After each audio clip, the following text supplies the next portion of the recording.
Chapter 1. The Daunting Task of System Activation.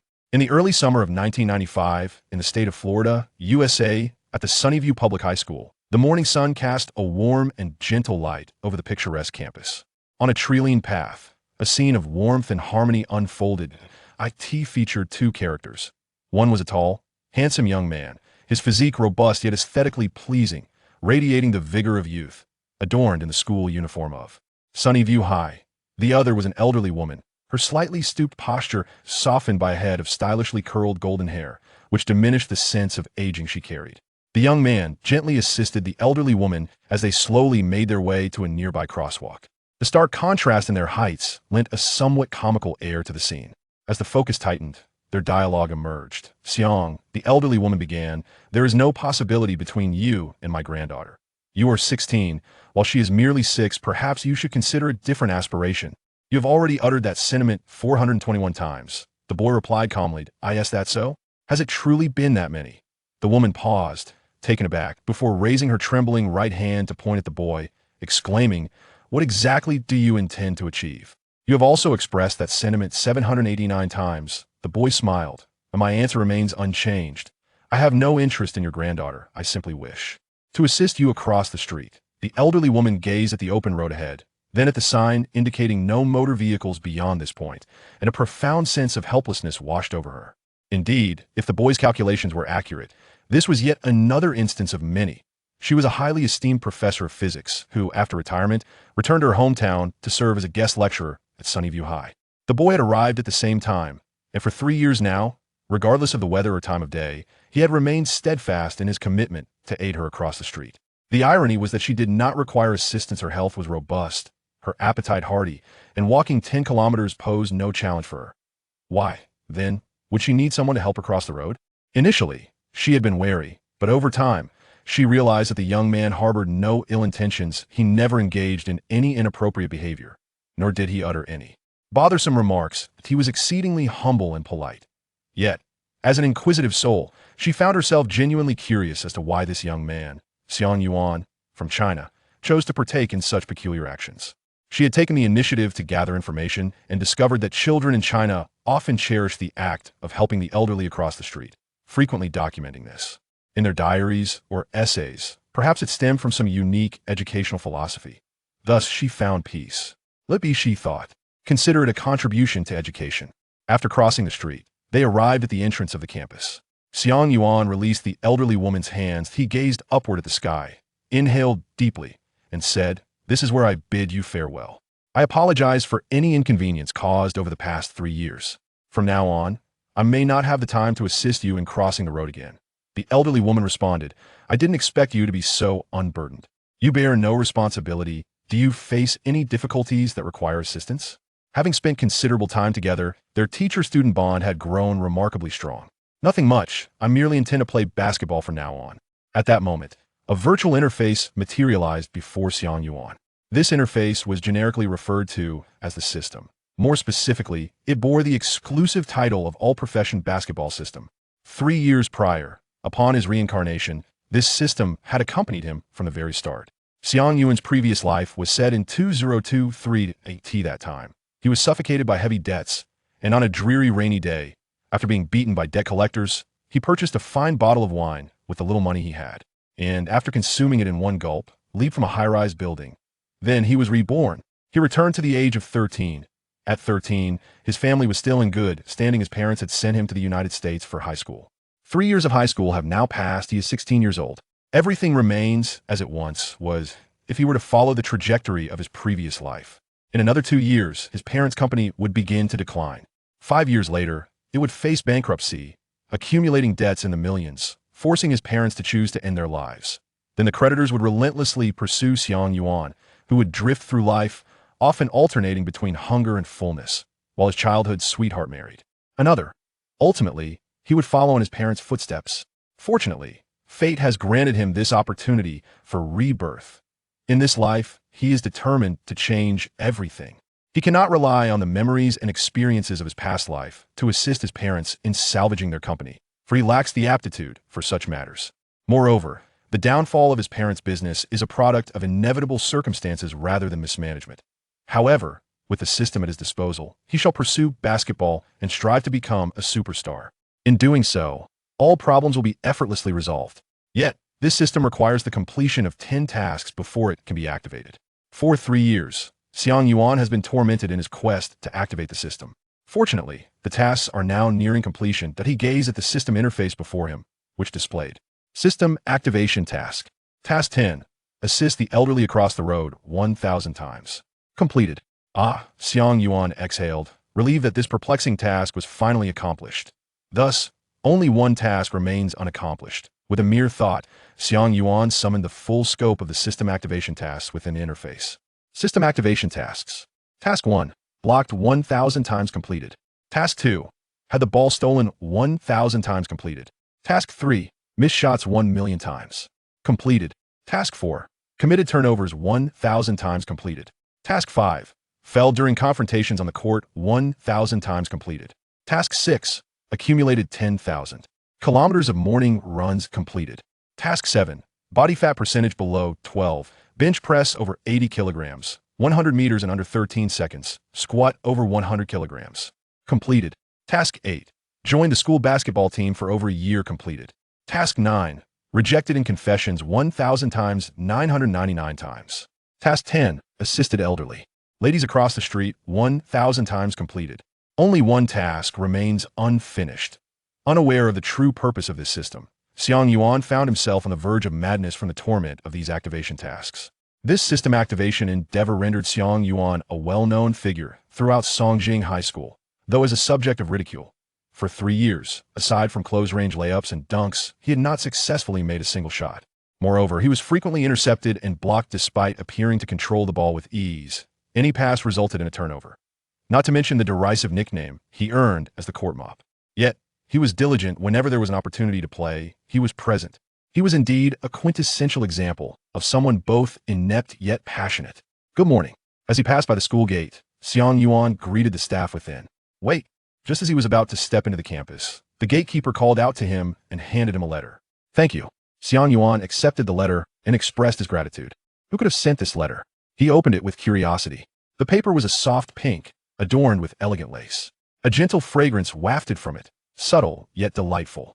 As he walked, he began to read. Dear classmate Xiang, your letter has been received. I sincerely appreciate your affection. You are a brave young man, and I am quite astonished that you would write me a confession. Considering your age, you are still in the bloom of youth, with limitless possibilities ahead. There may be many things you do not yet comprehend. We are not of the same age, nor from the same world, but I truly wish you health and happiness as you grow. Additionally, I gathered from your letter that you have a fondness for basketball, so I have enclosed a limited edition Michael Jordan trading card. I hope you like it. Perhaps one day, should you become a superstar like Michael, we might have the opportunity to meet and become friends. The letter concluded here, signed with a name. That is an extraordinarily dazzling name. In 1995, she was crowned the Person of the Year by Entertainment Weekly. She has been repeatedly honored as the sexiest woman in the world. Jennifer Aniston. Upon reading the final word, an exquisite sound suddenly resonated in Xiang Yuan's mind. Ding! The system activation task has been completed. The all-professional basketball system has been activated. Chapter 2. Loser Calls Daddy. A brand new virtual interface materialized before Xiang Yuan's eyes. Host, Xiang Yuan. Height, 201 centimeters. Weight, 97 kilograms. Points, 0. Badges, none. Special skills, none. Character card, 02.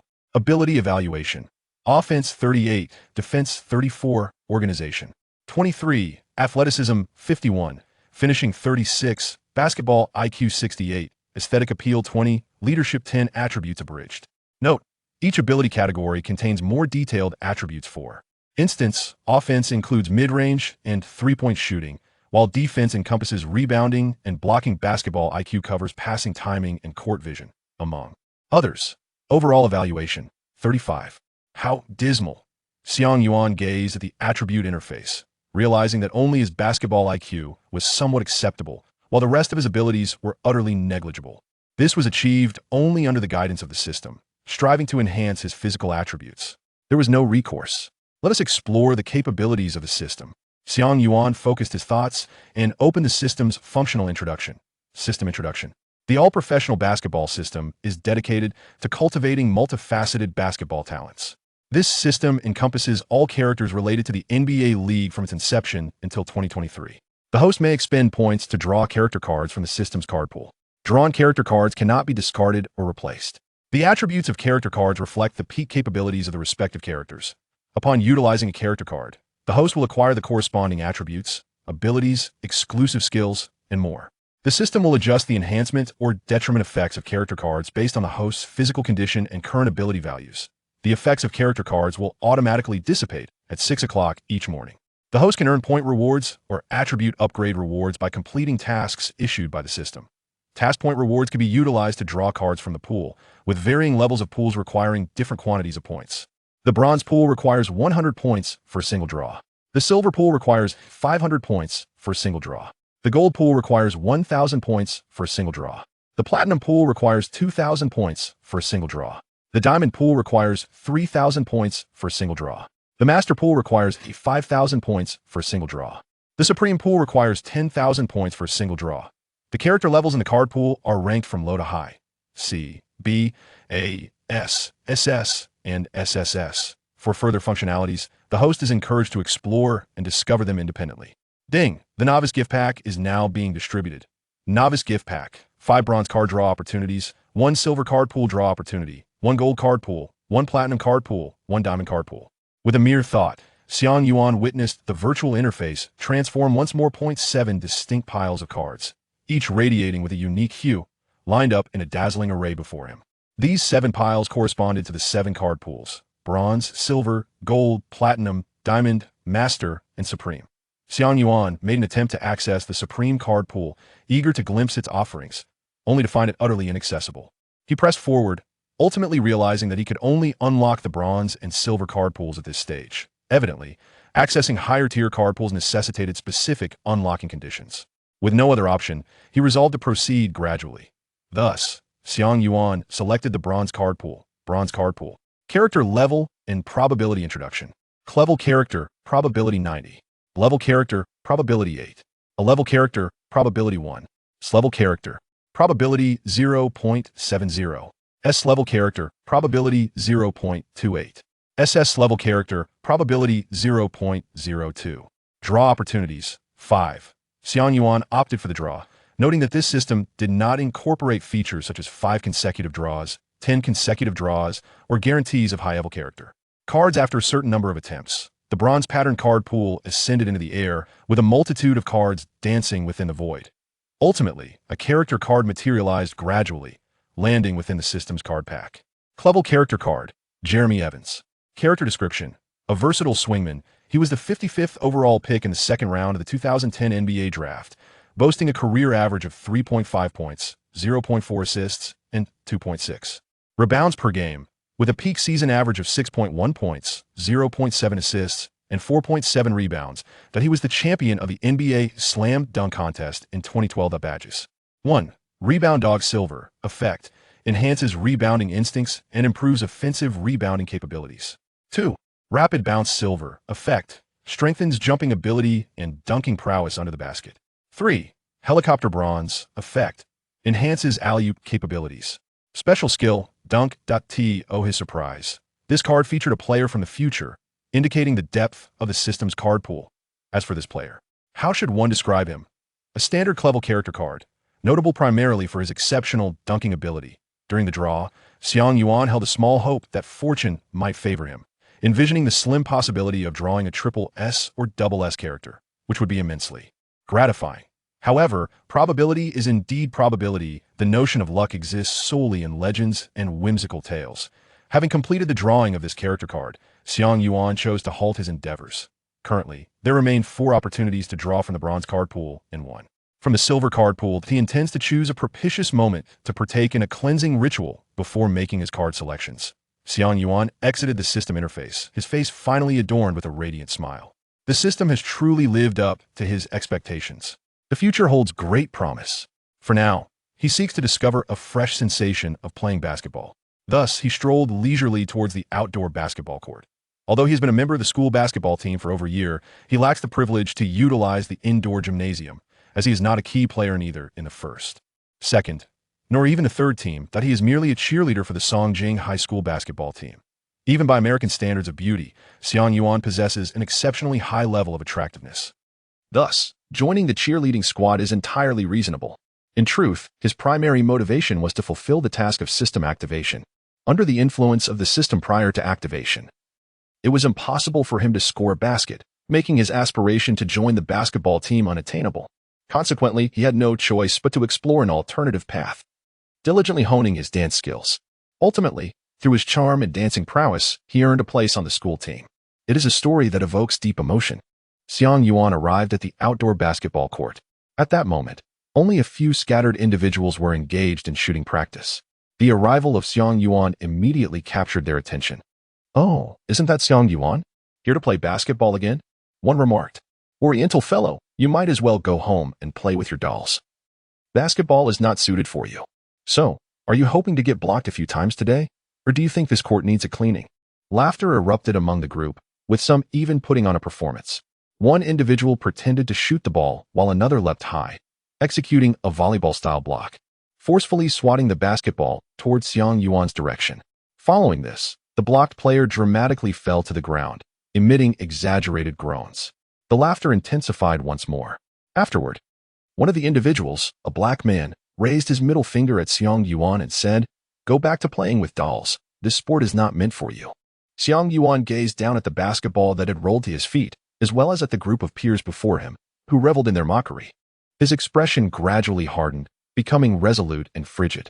Having lived once more, his ambition was to ascend to the pinnacle and defy fate, rather than be belittled by these insignificant characters.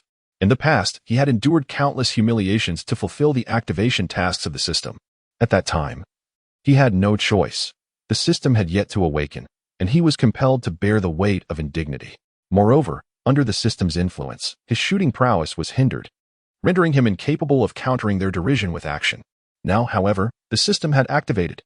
His physical abilities were already exceptional among his peers. After a million practice shots, he had developed an impeccable shooting form. With the system's support now at his disposal, he resolved that today, these naive youngsters would experience the enigmatic power that emanated from the east. Xiang Yuan gradually bent down, grasping the basketball that had rolled to his feet. He then straightened his posture, raising the other hand to beckon the young black man who had earlier mocked him. With an audacious smile, he taunted, "Let us engage in a one-on-one. The loser will call the winner daddy." Chapter 3. No more pretenses. I'm laying my cards on the table. The young black man accepted the challenge without hesitation. Given the significance of the title daddy, he began to regard the contest with a modicum of seriousness, although he held no belief that Xiang Yuan possessed even the slightest chance of triumph. "You may make the first move," the young black man generously offered. Xiang Yuan was equally unrestrained, for the distinction between offense and defense was negligible. The others retreated to the sidelines, vociferously cheering on the young black athlete.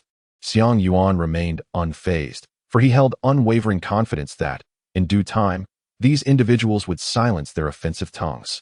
Xiang Yuan stood at the apex of the three-point arc, facing directly towards the backboard, while the young African-American man positioned himself within the three-point circle. The contest was officially underway. The two participants were competing under a scoring system of 21 points. A shot made beyond the three-point line was valued at 2 points, while all other shots were worth 1 point. The first player to reach 21 points, with a lead of at least 2 points over the opponent, would emerge victorious. Taking a deep breath, Xiang Yuan held the ball with both hands, slightly bending his body. He gazed intently at his opponent ahead, mentally analyzing the situation in search of a favorable opportunity to break through. However, his adversary chose to abandon defense, retreating directly to the vicinity of the 3-second area. In one-on-one play, there are no 3-second defensive rules. Thus, this action was a clear indication of waiting for an opportune moment to thwart Xiang Yuan's attempts at layups and dunks. From another perspective, it suggested a blatant belief that Xiang Yuan would fail to make the shot, hence the open invitation. Such behavior is nothing short of an affront to anyone who cherishes the game of basketball. Yet, for the young black man, this was entirely rational.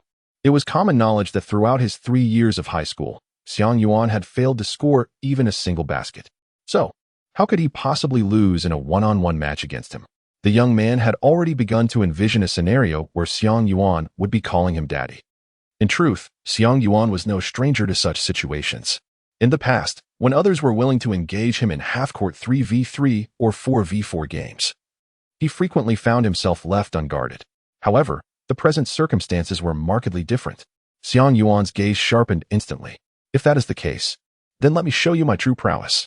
Xiang Yuan dribbled the ball, arriving at the free throw line. He steadied himself, bending his knees and exerting force, while simultaneously raising both arms to leap, flicking his wrists to release the ball. A million repetitions of shooting practice had refined his technique to perfection. Every motion was devoid of superfluous gestures, flowing seamlessly like water, a true delight to behold. Swish! The basketball sailed effortlessly through the hoop, and the court was filled with the melodious sound of the net. A profound silence enveloped the entire arena. The young black man stood in stunned disbelief, unable to comprehend what had just transpired. The spectators nearby were momentarily silenced, exchanging incredulous glances with one another. In truth, this was merely a routine shot. However, it was far from an ordinary shot.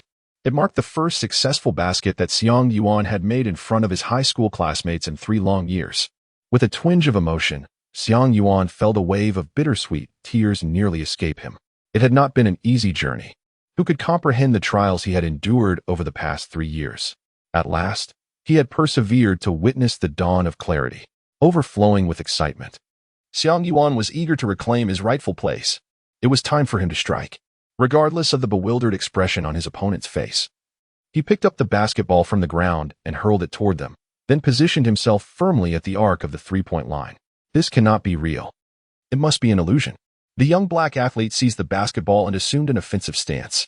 "Allow me to demonstrate my prowess," he silently declared, dribbling the ball effortlessly before charging toward the paint. He intended to leverage his physicality to overpower Xiang Yuan and execute a thunderous dunk to restore his pride. It was well known that Xiang Yuan would falter at the slightest contact. As the young athlete barreled forward, he was unexpectedly met with resistance from Xiang Yuan, leading to a direct clash of bodies. The young athlete felt a surge of hope as he prepared to leap for a dunk, only to find Xiang Yuan still standing resolutely before him. What is happening? Hasn't he fallen? Xiang Yuan stood firmly in place. If he were to engage in a full-force confrontation, his current physical condition would not match that of the young black athlete. However, basketball has its own set of rules. Xiang Yuan firmly locked the position of the young black player, leaving him no space to maneuver. As a result, the young man found himself devoid of dribbling opportunities, forced to remain at a distance far from the 3-second zone. This position was quite awkward. A dunk was out of the question, and a layup felt too distant. With no chance to dribble, he could only resort to shooting. However, Xiang Yuan stood resolutely before him, closely guarding his body, hands raised high above his head, clearly intent on denying him any opportunity for an easy shot. After a series of futile feints, he realized that Xiang Yuan was impervious to his tricks. Ultimately, he was left with no choice but to take a contested shot. Unsurprisingly, the basketball barely grazed the backboard, ricocheting out of bounds without even touching the rim. The teams exchanged possessions. The young black player, somewhat incredulous, believed that Xiang Yuan's previous score was merely a stroke of luck. Thus, he decided to once again leave Xiang Yuan unguarded, albeit this time positioning himself slightly further forward to deny him a chance to shoot from the free throw line. Xiang Yuan, however, seemed indifferent. He had attempted over 10,000 shots from every position, dribbling, pausing, and shooting. Swish! Another exquisite arc. The ball found the net without touching the rim. 2-0. Then the teams exchanged possession, and the young black player once again fell into the same pattern. Xiang Yuan seized the rebound and dribbled to the three-point line, launching a shot. 4-0. The expression on the young black man's face darkened significantly. The onlookers nearby expressed their disapproval. "What are you doing? Quickly eliminate this Oriental. Do you intend to replace him and become the laughingstock of our Songjing High School basketball scene? Show your prowess, defend." "Silence. I understand," the young black man shouted. His demeanor grew serious. It was his turn to attack again. This time, he was no longer careless. He skillfully maneuvered the ball, keenly observing Xiang Yuan's position, searching for an opportunity to break through. In truth, the young man's skills and physical attributes were commendable, making him a prominent figure in the campus basketball circles, nearly on par with members of the school's third team. His repeated failures against Xiang Yuan were solely due to his overconfidence. Soon, Xiang Yuan revealed a flaw. The young man seized the opportunity, breaking through to the basket and scoring. He pounded his chest with both hands, releasing the pent-up frustration within him. Xiang Yuan gazed at him with amusement. One might mistakenly believe, given his posture, that he had just clinched the NBA championship. It wasn't long before the young African-American began to realize that there was little to celebrate, especially considering he was currently trailing. The game continued. Once the young man focused intently, his defensive prowess posed considerable challenges for Xiang Yuan. With his current skills and physical attributes still lacking, he found it difficult to make effortless shots. Before long, the score was tied at 4-4. After several consecutive plays, the score shifted to 7-13. Xiang Yuan is trailing by 6 points. If this continues, he will have no choice but to call this young black man dad. Alas, Xiang Yuan let out a sigh. What's wrong? The young black man laughed heartily. Is it too much for you? Perhaps it's time to call me daddy. I shall teach you the art of basketball, haha. The surrounding crowd, initially startled, soon joined in the laughter. Xiang Yuan, who had intended to interact with them as an ordinary individual, found himself met with estrangement. He slowly spoke. Enough pretense. I could easily dominate you. I am revealing my true self. Prepare to address me as daddy. With that, Xiang Yuan focused his thoughts, summoned the system interface, and opened the card pack. There, a bronze-hued character card lay quietly. System, activate the Jeremy Evans character card. As his words fell, the character card transformed into an invisible white light that merged with Xiang Yuan's body. Chapter 4. The effect of the character card ding. The host has utilized the Jeremy Evans character card. Based on the host's physical condition, the overall inheritance of the character card stands at 63. In an instant, Xiang Yuan felt a marvelous transformation throughout his body. All attributes experienced a comprehensive enhancement. Upon revisiting the system interface, he observed changes in the abilities section. Ability ratings: offense, 50, 12, defense, 61, 27, organization, 34, 11, athleticism, 78, 27, finishing, 56, 20, basketball IQ, 69, 1, entertainment value, 58, 38, leadership, 18, 8, comprehensive evaluation, 53. Although Jeremy Evans was drafted as the 55th pick in the second round, he was undeniably a legitimate NBA player. Some may dismiss second-round picks as insignificant. Such ignorance is indeed perilous. The NBA stands as the pinnacle of basketball leagues worldwide, a realm where the strongest congregate. Amidst the ruthless competition, fewer than 100 individuals are selected from around the globe each year, making it a feat far from trivial. Therefore, even with only a 63 inheritance from the character card, Xiang Yuan's comprehensive evaluation reached 53. According to the system's criteria, a score exceeding 60 signifies entry into the NBA's threshold. Yet now, Xiang Yuan faced merely a high school student. To win, all he needed was his hands. None of those present took Xiang Yuan's words seriously. They believed he had lost his composure, speaking without thought, his words a jumble. It was now Xiang Yuan's turn to attack. Xiang Yuan dribbled the ball with simplicity, executing a couple of basic moves, without indulging in any elaborate gestures. He positioned himself just inside the three-point line, initiating a back-to-the-basket advance. The young African-American man was taken aback, feeling a sense of derision. Was Xiang Yuan truly underestimating him? He was determined to make Xiang Yuan pay for this affront. However, reality dealt him a merciless blow. To his dismay, he realized he could not budge Xiang Yuan an inch. For reasons unknown, Xiang Yuan's strength appeared to have more than doubled. Although he had previously held a slight advantage in terms of power, he now found himself utterly overpowered. Did you really hold back just now? The young man exclaimed in terror. Xiang Yuan remained silent, turning his back as he steadily advanced towards the basket. In no time, he found himself positioned within the 3-second zone. Xiang Yuan feigned a move, and as the young black athlete leaped, he executed a deft layup, securing a point with ease. The score stood at 8-13. So effortless. Mother need no longer worry about my ability to compete against the young black athlete. Xiang Yuan felt an entirely different state of elation. It was once again the turn of the young black athlete to attack. He now found himself somewhat bewildered. His strength had been utterly overwhelmed. Well then, he would have to outshine with his skill. Holding the ball, he faced Xiang Yuan and executed a series of dribbling maneuvers, including a between-the-legs move followed by a back-to-the-basket dribble. One must admit, his fundamental skills were truly impressive. The opportunity had arrived. Xiang Yuan appeared to reveal a flaw, and the young African-American seized the opportunity, dribbling with a swift change of direction to break through from the right flank towards the basket. What does strength matter? Basketball is not merely a game of brute force. The young man thought to himself with a sense of pride, simultaneously executing a layup motion. However, where was the ball? Upon glancing back, he discovered that the ball in his hand had already been intercepted by Xiang Yuan. Xiang Yuan executed the steal with remarkable precision. Seizing the opportunity as the young black athlete dribbled, swiftly shifting to the side of his ball-handling hand and deftly intercepting the ball, with not a trace of physical contact. After Xiang Yuan intercepted the ball, he dribbled directly beyond the three-point line and then maneuvered once more to the vicinity of the free-throw line. At this moment, the young black player, who had been stripped of the ball, had yet to realize what had transpired. By the time he reacted and attempted to defend, it was already too late. Xiang Yuan leapt gracefully from the free-throw line and effortlessly secured another point. The score stood at 9-13. I was careless. Consider yourself fortunate. The young black man had yet to fully grasp the gravity of the situation. Believing that his overly casual dribbling had merely provided Xiang Yuan with an opportunity, as he mounted another offensive, he resolved to summon all his energy. Once again, he attempted a breakthrough.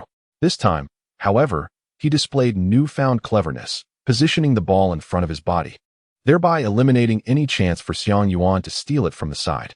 I warned him about being careless, he thought to himself, as he approached the basket. Grasping the ball with one hand and vaulting into the air, intent on executing a powerful slam dunk. Watch out. Be careful. He's right behind you. Ah. He jumped so high. The surrounding voices reached his ears, yet he remained momentarily oblivious to their meaning. What were they saying? However, it didn't take long for him to comprehend their shouts. Thud. A dull sound resonated. He stared blankly at the basketball, which had been swatted away like a volleyball. Soaring out of bounds, his mind a blank slate. My dunk was blocked? He found it impossible to accept this reality. You fouled me, he shouted, pointing an accusatory finger at Xiang Yuan. Xiang Yuan shrugged his shoulders, a scornful smile gracing his lips. He had committed a foul, hadn't he? The young black man glanced towards his companions, but the anticipated support failed to materialize. Xiang Yuan's shot blocks are as clean and decisive as his steals. This is the basketball court, where the rules of the game prevail, and everything must be articulated through the language of basketball. Xiang Yuan committed no foul, thus. Regardless of their disdain for him or their camaraderie with the young African-American, they could not contravene the rules. As the hour for classes drew nearer, students began to enter the campus in succession, the vibrant scene attracting many onlookers, leading to an increase in spectators. Should they insincerely support the young African-American? Once today's events spread, they would find it impossible to remain in this arena. Observing the expressions and demeanor of his peers, the young African-American finally grasped the harsh reality. His dunk had been thwarted. With a flushed face, he stepped out of bounds and kicked the basketball to Xiang Yuan. A chorus of boos erupted from the crowd. Xiang Yuan remained unfazed. Although being blocked in a one-on-one duel could be quite embarrassing, he empathized with the young African-American player's sentiments. Nonetheless, he reveled in the moment. As he initiated another offensive play, he discerned that the young man's composure had wavered, with frustration clouding his defensive prowess. Consequently, Xiang Yuan opted against the tactic of backing down. Instead, he dribbled skillfully, executing a simple feint that deceived the defender. Seizing the opportunity while the young man was off balance, Xiang Yuan surged toward the basket, leaping gracefully. The gentle yet radiant sunlight filtered through the rim, casting a warm glow upon his forehead. His silhouette, suspended in midair, etched itself indelibly in the minds of the spectators. Crash! With a single-handed, axe-like dunk, it was breathtaking. Absolutely magnificent. Oh my goodness. At that moment, the atmosphere around was ignited by Xiang Yuan's spectacular slam dunk. Just as the crowd erupted in cheers for this extraordinary display, a middle-aged man, appearing to be around 40, patted a high school-looking boy on the back. Let us go, he said. The boy turned, looking puzzled. Coach, aren't we watching anymore? The man nodded, replying, there's no need to watch. That Eastern player will triumph with overwhelming superiority, much like how you perform in your one-on-one matchups with your teammates. He must be a member of the Songjing High School team, and you will encounter him soon. The boy acknowledged with a nod, following his coach away from the scene. Coach, is he very strong? The boy inquired. Yes, quite formidable, the middle-aged man responded. But I am stronger.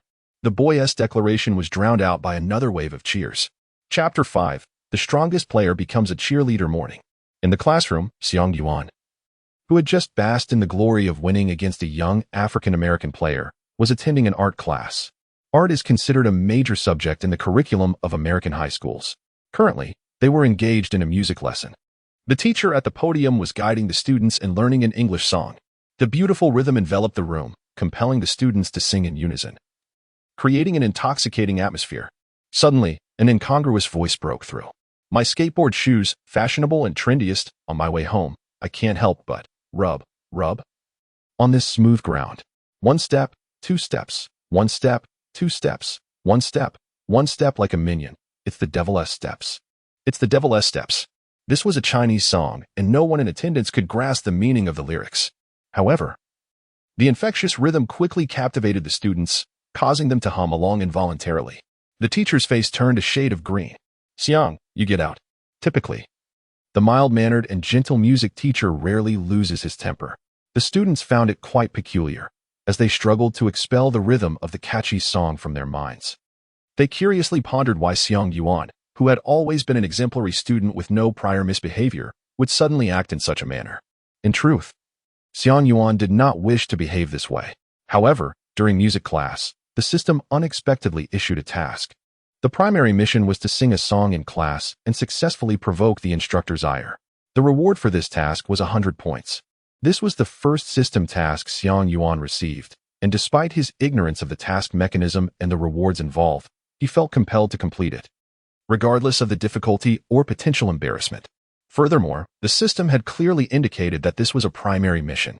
As is well known, primary missions are mandatory, otherwise, subsequent tasks would not be available.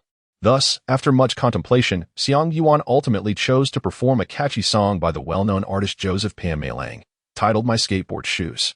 The effect of the song was immediate. The music teacher was indeed provoked. Once Xiang Yuan was expelled from the classroom and found himself in the playground, the system notified him that the task had been completed. With the exhilarating reward of 100 points in hand, Xiang Yuan resolved to accumulate his points, hoping for a significant draw in the future. After all, he still had 4 opportunities in the bronze card pool and 1 in the silver card pool yet to utilize. With resources at his disposal, he felt no anxiety. It was class time, and the campus was rather deserted. Wandering aimlessly, Xiang Yuan sought a basketball but found none. Just then, a classmate, panting heavily, rushed towards the teaching building. Upon noticing Xiang Yuan, he abruptly halted. Xiang Yuan, aren't you supposed to be in class? Xiang Yuan had yet to formulate a response, for it would be rather disingenuous to admit that he had been ejected by a teacher. Never mind. His classmate, not waiting for his reply, seized him by the arm, exclaiming, just in time. The Daytona Beach High School basketball team has come to play a friendly match. Many students are currently in class, and aside from the team members, the teachers have granted no leave. Consequently, the cheerleading squad is critically understaffed, and I have been dispatched to find additional participants. Come with me to the gym. Without allowing a moment for hesitation, he dragged Xiang Yuan towards the basketball arena. At that moment, within the gymnasium of Songjing High School, an exhilarating basketball match was underway. The competing teams were the Daytona Beach High School basketball team and the Songjing High School basketball team. The term exhilarating was certainly applicable from the perspective of the live audience, as the game featured frequent slam dunks. However, when one examined the score, the term seemed rather misleading. With the first half nearing its conclusion, the scoreboard displayed a score of 35-12, revealing that the home team, Songjing High School, was lagging a staggering 23 points behind.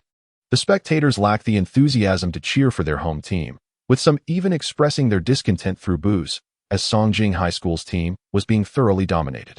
On the opposing side, a high school student was dashing across the court, executing steals, shooting, grabbing rebounds, fast breaks, assists, blocks, and dunks with remarkable prowess, as if his presence could be felt in every corner of the arena.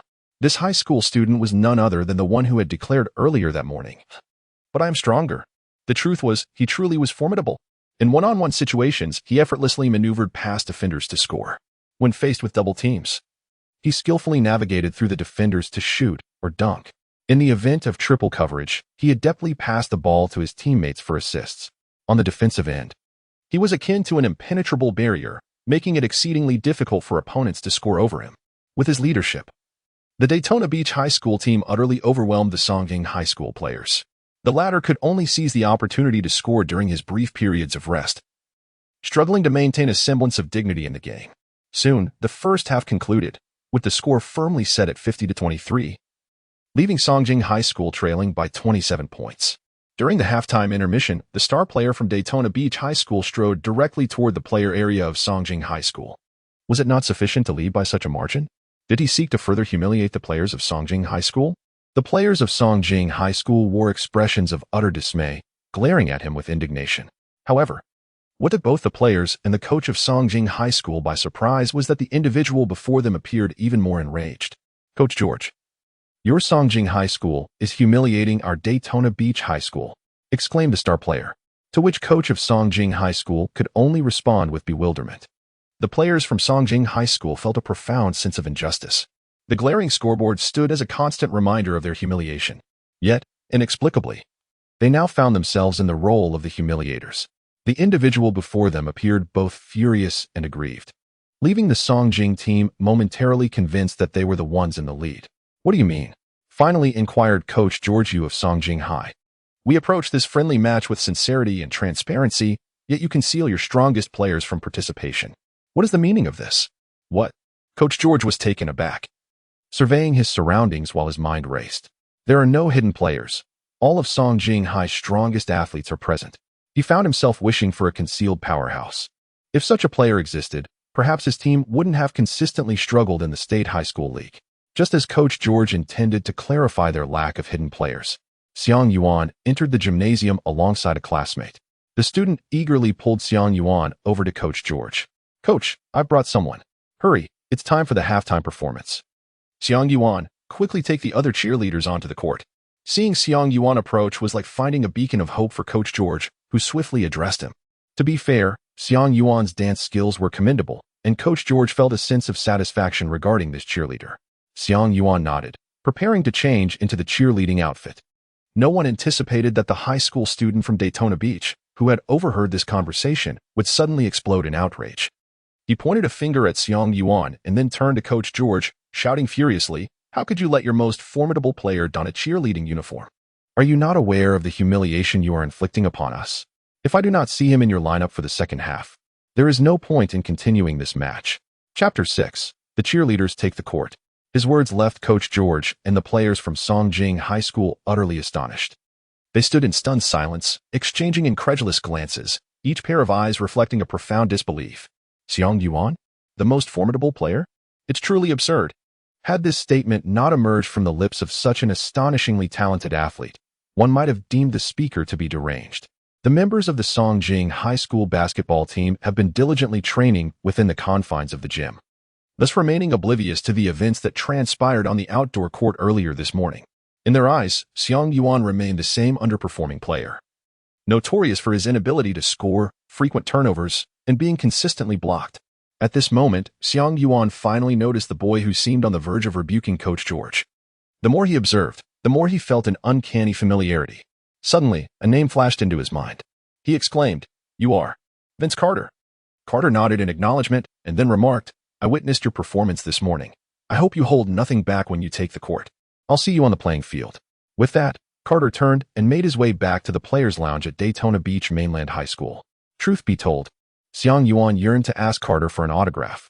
After all, Vince Carter is a superstar, a demigod, an otherworldly phenomenon. Before his rebirth, Xiang Yuan had always held a deep admiration for Vince Carter. However, after graduating from high school, he returned to his homeland without ever having the chance for close encounters. Now, this very individual stands before him, appearing as a youthful high school student. Such is the fortune of rebirth. Yet, soon enough, Xiang Yuan's excitement began to temper. He is a reborn individual, a man endowed with a system. In the future, he too shall enter the NBA, competing alongside Carter on the same stage. Just as before, Carter has placed him on an equal footing, extending an invitation to battle. Xiang Yuan's mindset has subtly transformed. A seed of a strong heart begins to sprout. Xiang Yuan turned to Coach George and declared emphatically, "Coach, I want to play basketball." Each word resonated with determination. Coach George appeared somewhat troubled. The players on the court were supposed to be members of the first team, while Xiang Yuan was not even part of the third team. Typically, only under extraordinary circumstances would a player be allowed to compete outside their designated tier. However, denying Xiang Yuan the opportunity to play might incite frustration from the opposing team. And even if the match continued without interruption, it would likely result in a humiliating defeat for Songjing High School. At that moment, someone hurriedly approached Coach George and whispered a few words in his ear. The coach's expression began to shift as he turned to face Xiang Yuan. meeting his fervent gaze that conveyed both strong desire and confidence. "Well, isn't this an extraordinary circumstance?" Coach George finally conceded with a nod.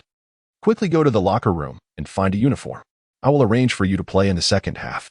By the way, what position do you play?" With a gleam of delight in his eyes, Xiang Yuan exclaimed, "Feng Wei, you're in. Excellent, hurry now. In the second half, you will replace Adam Eve as a starter. I hope you do not disappoint me." "Yes, coach." Soon, the second half of the match was about to commence. Generally speaking, one would expect the home crowd to have vacated the premises upon witnessing their team being thrashed. Yet, the stands remained packed. Among the audience, aside from a small faction of diehard fans from Songjing High School's varsity team, the majority had come to witness Vince Carter. As the game began, the spectators soon noticed a substitution on the Songjing roster. "What is going on? Who is this yellow-skinned player?" they murmured. Did Coach George really find another player to call upon in a pinch? Surely, he must be preparing to use the absence of the main lineup as an excuse for an inevitable loss.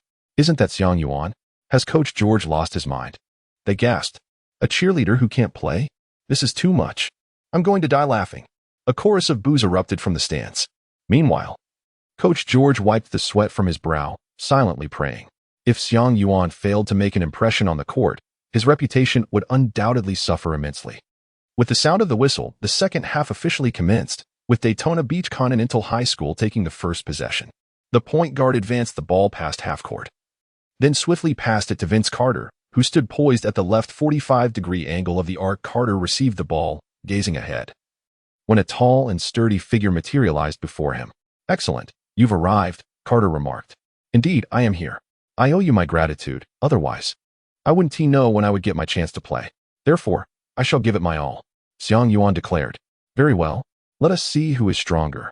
Having spoken, Carter slightly bent his knees, anchoring his weight on his right foot, and took a tentative step with his left, feinting to the left before swiftly dribbling the ball. He transferred it to his right hand and suddenly accelerated, intending to breach Xiang Yuan's defense and make a direct assault into the key. This maneuver had proven effective for Carter in the first half, as his initial burst of speed often left his matched opponent struggling to keep pace. The moment the defender's weight shifted even slightly, Carter would seize the opportunity to shake off his adversary. However, on this occasion, he found himself thwarted. Xiang Yuan had already established a defensive position, preventing Carter from advancing. Moreover, in a moment of carelessness, Carter halted the ball near the three-point line. Observing Carter's pause, Xiang Yuan closed in, pressing his body against him and extending his arms to obstruct Carter's shooting space. With no viable options, Carter was compelled to seek a pass. Yet, the players from Daytona Beach High School seemed unprepared for this scenario. They had grown accustomed to Carter penetrating the key to resolve matters or distributing the ball only when double-teamed. Consequently, no one was available at the top of the arc to receive the pass. Carter scanned left and right, finding no suitable recipient, and reluctantly sent the ball towards a teammate stationed at the left corner. The trajectory of the pass was all too apparent, and a player from Songjing High School seized the opportunity to intercept it, swiftly dribbling to the front court and making a layup.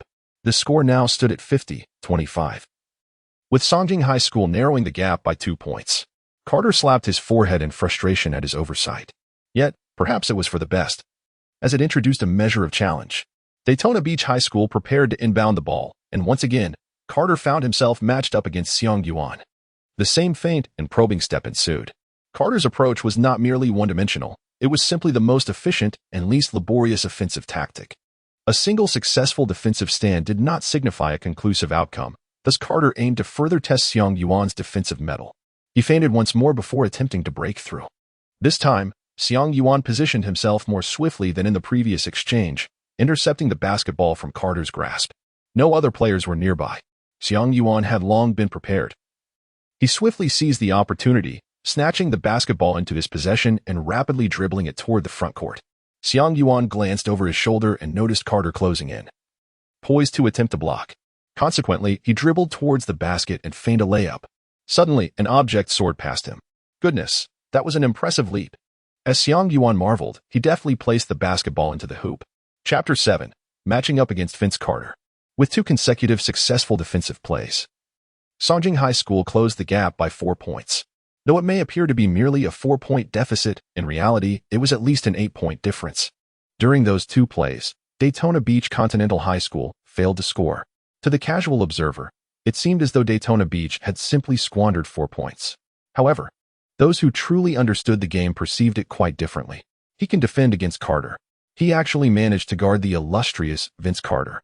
From these two exchanges, Coach George recognized Xiang Yuan's defensive prowess, noting his lateral speed, positional anticipation, and lower body strength were all remarkably commendable. Coach George was astounded, soon followed by elation. What a find! With Xiang Yuan's defensive skills and physical attributes, securing a place on the second team was assured, and with further refinement, he could undoubtedly earn a spot on the first team. Observations would continue. On the court, after being thwarted by Xiang Yuan for 2 consecutive plays, Carter realized that Xiang Yuan would not be easily overcome. A surge of competitive fervor coursed through Carter's entire being, igniting excitement in every cell from head to toe. Daytona Beach Continental High School initiated their offense once more. Carter remained at the top of the arc, calling for the ball. He had no interest in executing plays. Encountering a worthy opponent was too rare an opportunity for Carter to forego the thrill of a personal duel. Thus, he was determined to challenge Xiang Yuan's defense head-on. Steadily, Carter held the ball with both hands, positioning it below his left waist. Xiang Yuan observed the situation and found no opportunity to intercept the ball. If he rashly advanced to steal, he would undoubtedly leave an opening for Carter to break through. Moreover, Carter's stance was indicative of a triple threat position, capable of generating numerous variations. Just from this single posture, Xiang Yuan recognized that Carter was serious. This was the Vince Carter of his senior year. As a sophomore, he had already averaged 25 points and 11 rebounds, leading the Daytona Beach Mainland High School basketball team to an impressive record of 30 wins and 2 losses. The games were often packed, attracting scouts from all corners, a true prodigy. Now, he could only become even more formidable. A focused Carter certainly possessed NBA-caliber skills. And even in his high school years, he transcended the expectations of a mere second-round draft pick. Thus, although Xiang Yuan was utilizing Jeremy Evans' character card, achieving a score of 53, he still found himself at a certain distance from Carter. Suddenly, Carter dribbled. A simple yet effective change of direction. Xiang Yuan possesses a commendable basketball intelligence, allowing him to anticipate Carter's direction of attack. However, his physical attributes fall short, rendering him unable to keep pace with the rapid responses demanded by his mind. In a flash, Carter executed his signature lightning-quick first step, darting past Xiang Yuan's left side in an instant. By the time Xiang Yuan's body registered the movement, Carter had already surged toward the vicinity of the basket. Beneath the hoop, 2 players from Songjing High School leaped high, intending to thwart Carter's shot or layup. Yet, Carter, demonstrating remarkable timing, soared into the air after the 2 had already ascended. As the defenders descended, they watched in astonishment as Carter soared over their heads, forcefully slamming the basketball through the hoop. A wave of gasps erupted from the audience, heralding a commanding dunk. Carter raised his hand, pointing toward the spectators, basking in their adulation. He then turned to observe Xiang Yuan's reaction, eager to witness the expression of his opponent. To his surprise, Xiang Yuan remained unfazed, shouting for a pass while sprinting toward the basket of Daytona Beach High School.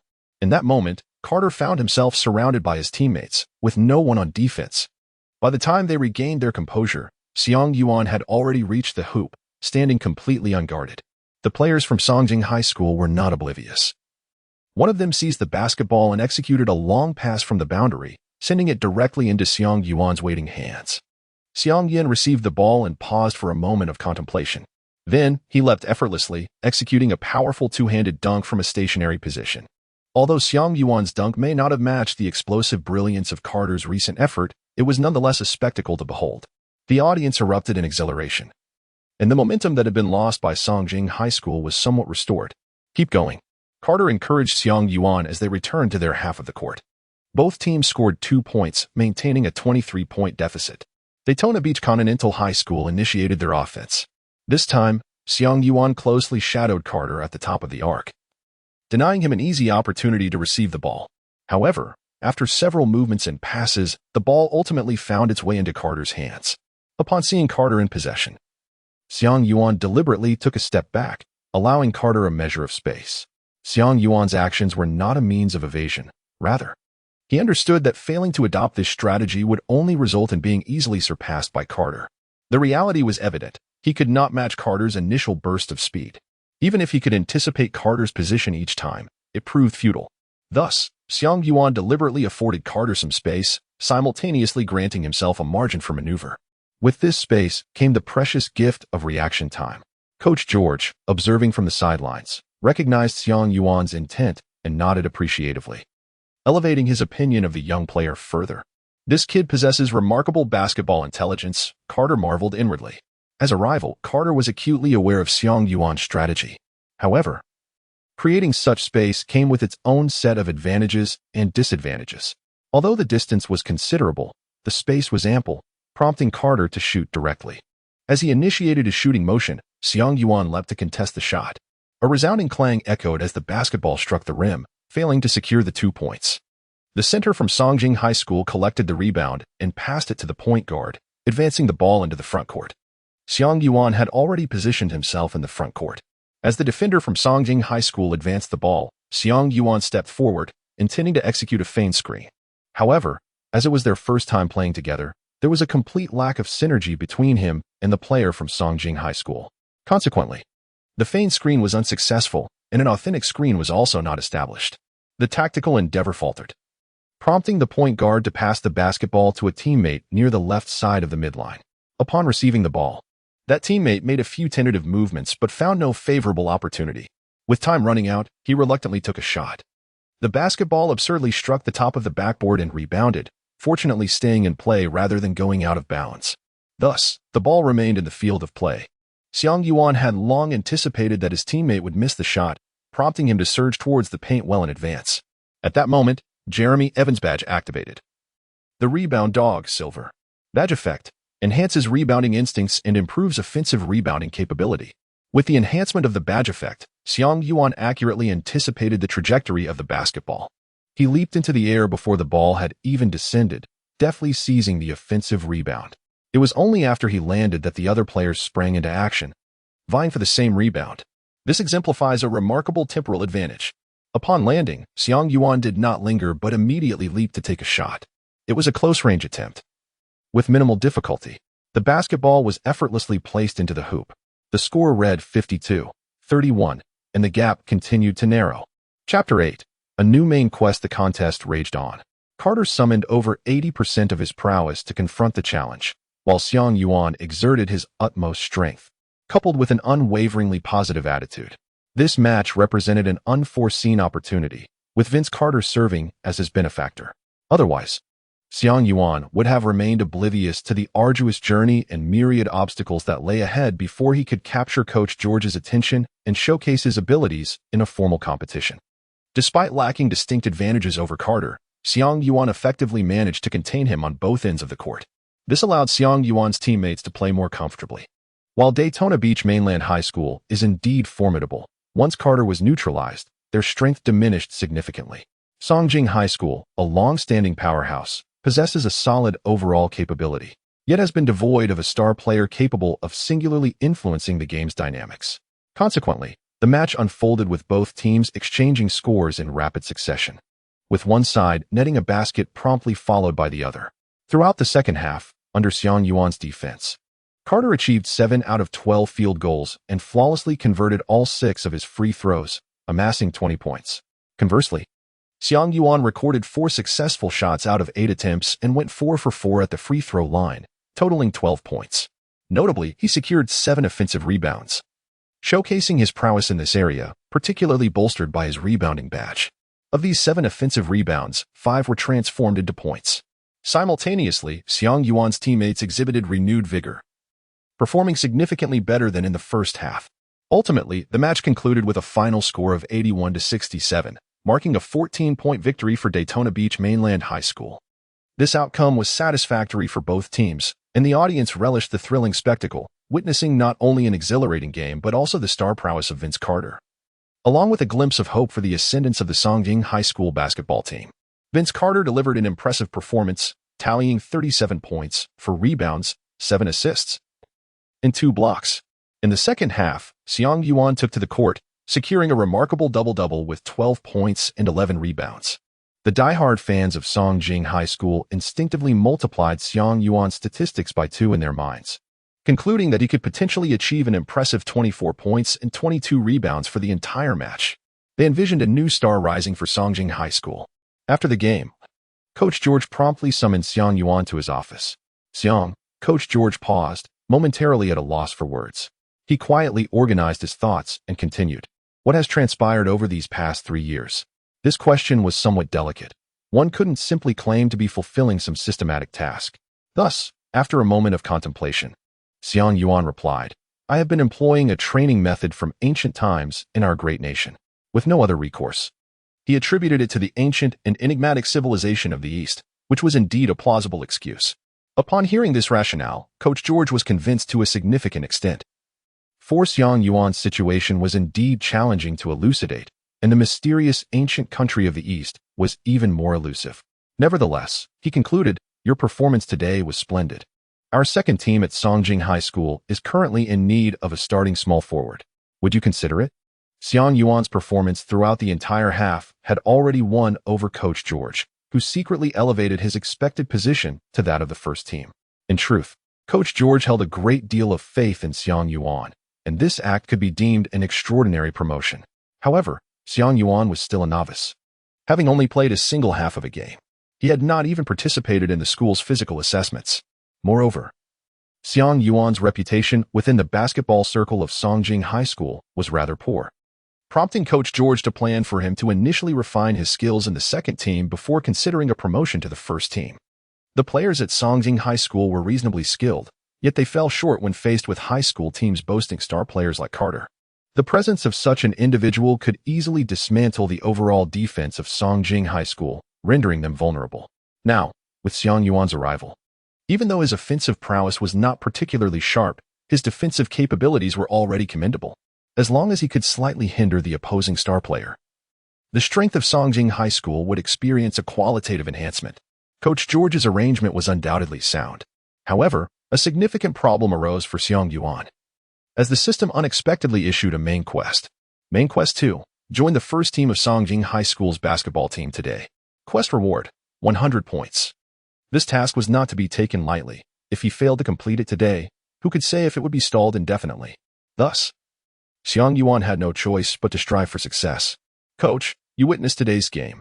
I believe my abilities are more than sufficient to join the first team. Xiang Yuan stated earnestly, it is not a matter of your abilities, but rather your qualifications.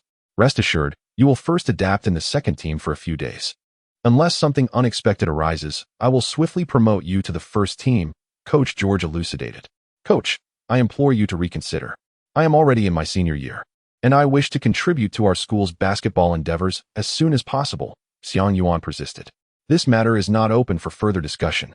I must also consider the feelings of the current first team members. If I make too many exceptions for you, how can I lead the team in the future? Coach George stated firmly. Please, think it over again. Is there truly no alternative? Xiang Yuan felt a sense of despair. There is none. Now, leave my office. Coach George's irritation grew. He believed Xiang Yuan was somewhat oblivious to the rules, overly eager for quick results. Left with no choice, Xiang Yuan exited Coach George's office, realizing that further persistence would likely ruin his chances entirely. What should he do? The task was at a standstill. It was disheartening. Xiang Yuan, deep in thought, could not conceive any effective solution. In truth, he understood Coach George's predicament. Ultimately, it was his own tarnished reputation that hindered him. Had his past not been so disreputable, Coach George would not find himself in such a difficult position. If only there were a swift means to elevate his standing. Just then, Carter approached. Noticing his long-awaited rival sitting despondently on the sidelines, he came over to inquire. Xiang Yuan, I have come to know your name through the competition. Is something troubling you? It's nothing, Xiang Yuan replied. Xiang Yuan had no intention of informing Carter about the matter, although he could arrange for himself to participate in the game. The nature of this issue was entirely different. The problems faced by the school team were not something to be meddled with by an external star player. If he were to enlist Carter's help in persuading Coach George, it would be akin to tempting fate. By the way, I would like to seek your advice on a question, Xiang Yuan pondered before speaking. Feel free to ask. I will certainly share whatever knowledge I possess, Carter responded. His impression of Xiang Yuan being quite favorable, thus he spoke with great generosity. Thank you. Xiang Yuan expressed his gratitude before inquiring, how can one rapidly enhance their reputation? Reputation? Carter contemplated for a moment before replying, participate in more games. If you perform well, your reputation will naturally follow. Xiang Yuan, this is likely nothing more than a platitude. offering Xiang Yuan no assistance whatsoever. Carter also found this response to be devoid of substance.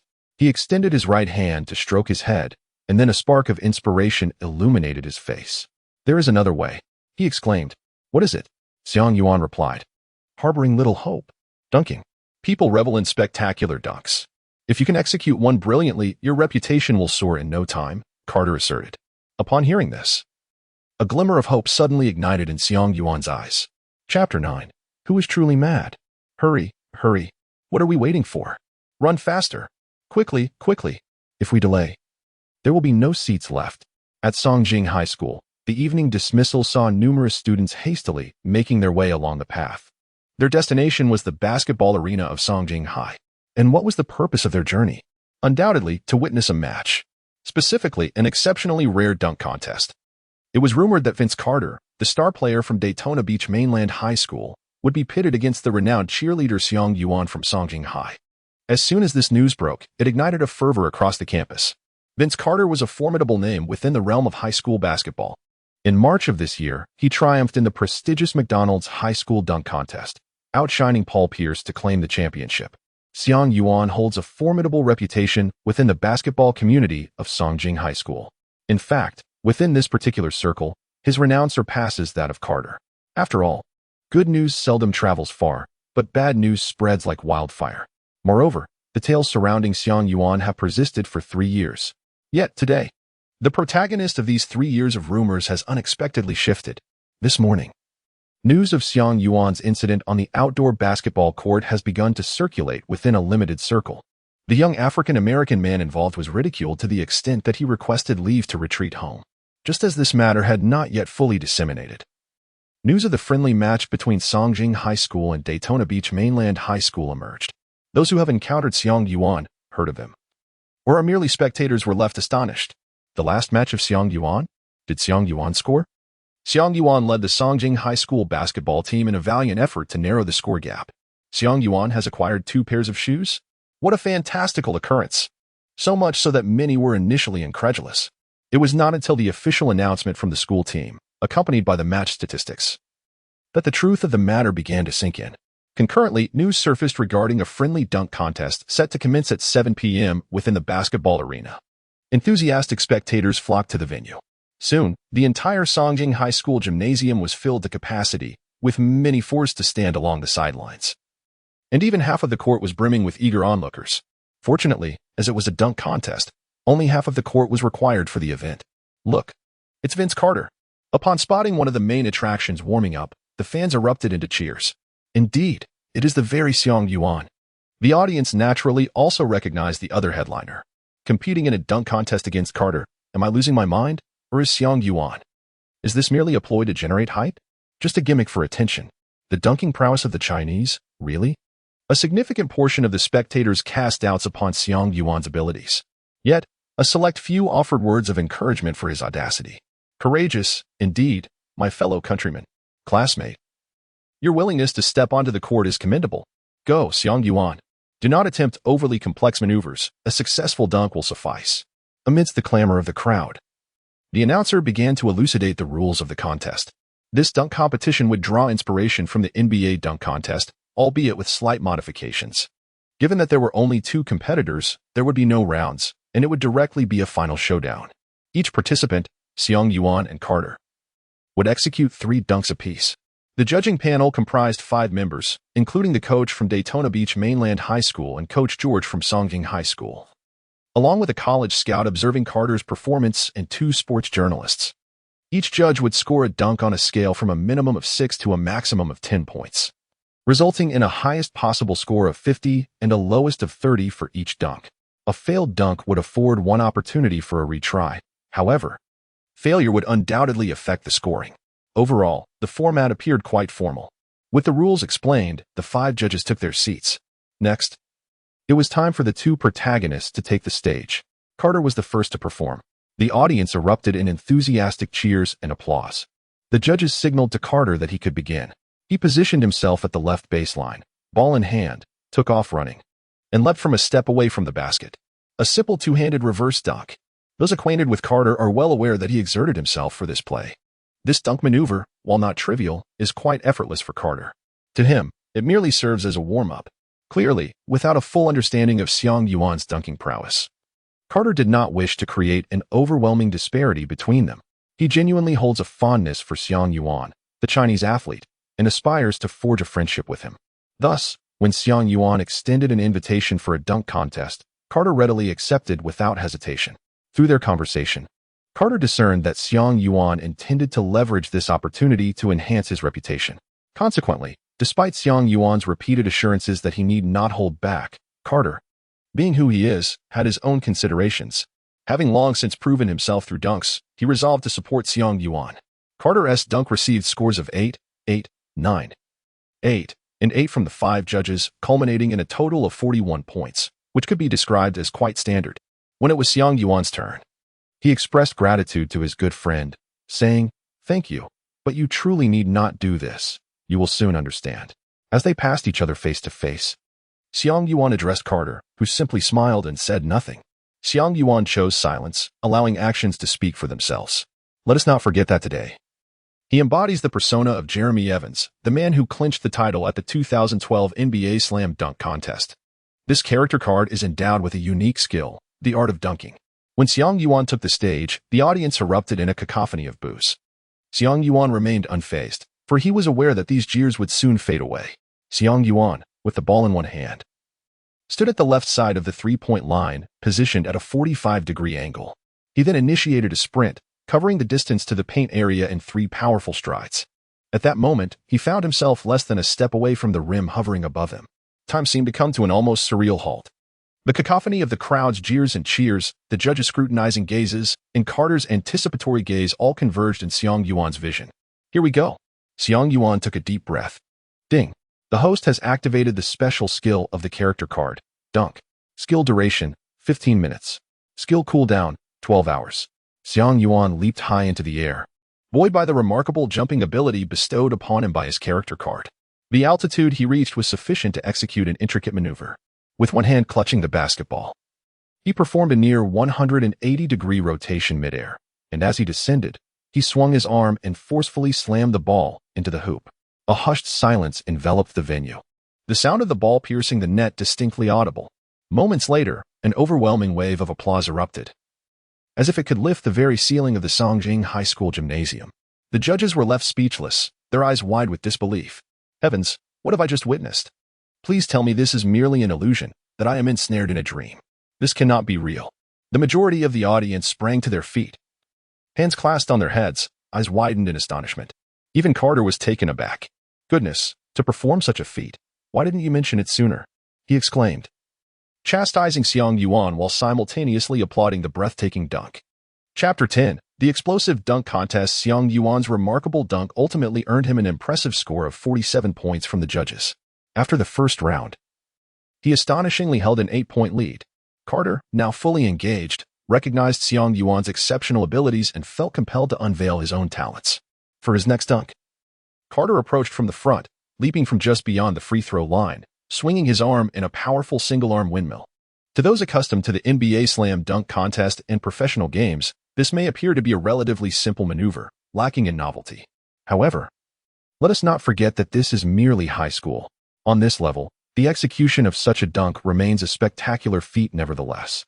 Xiang Yuan was aware that Carter had yet to showcase his full potential.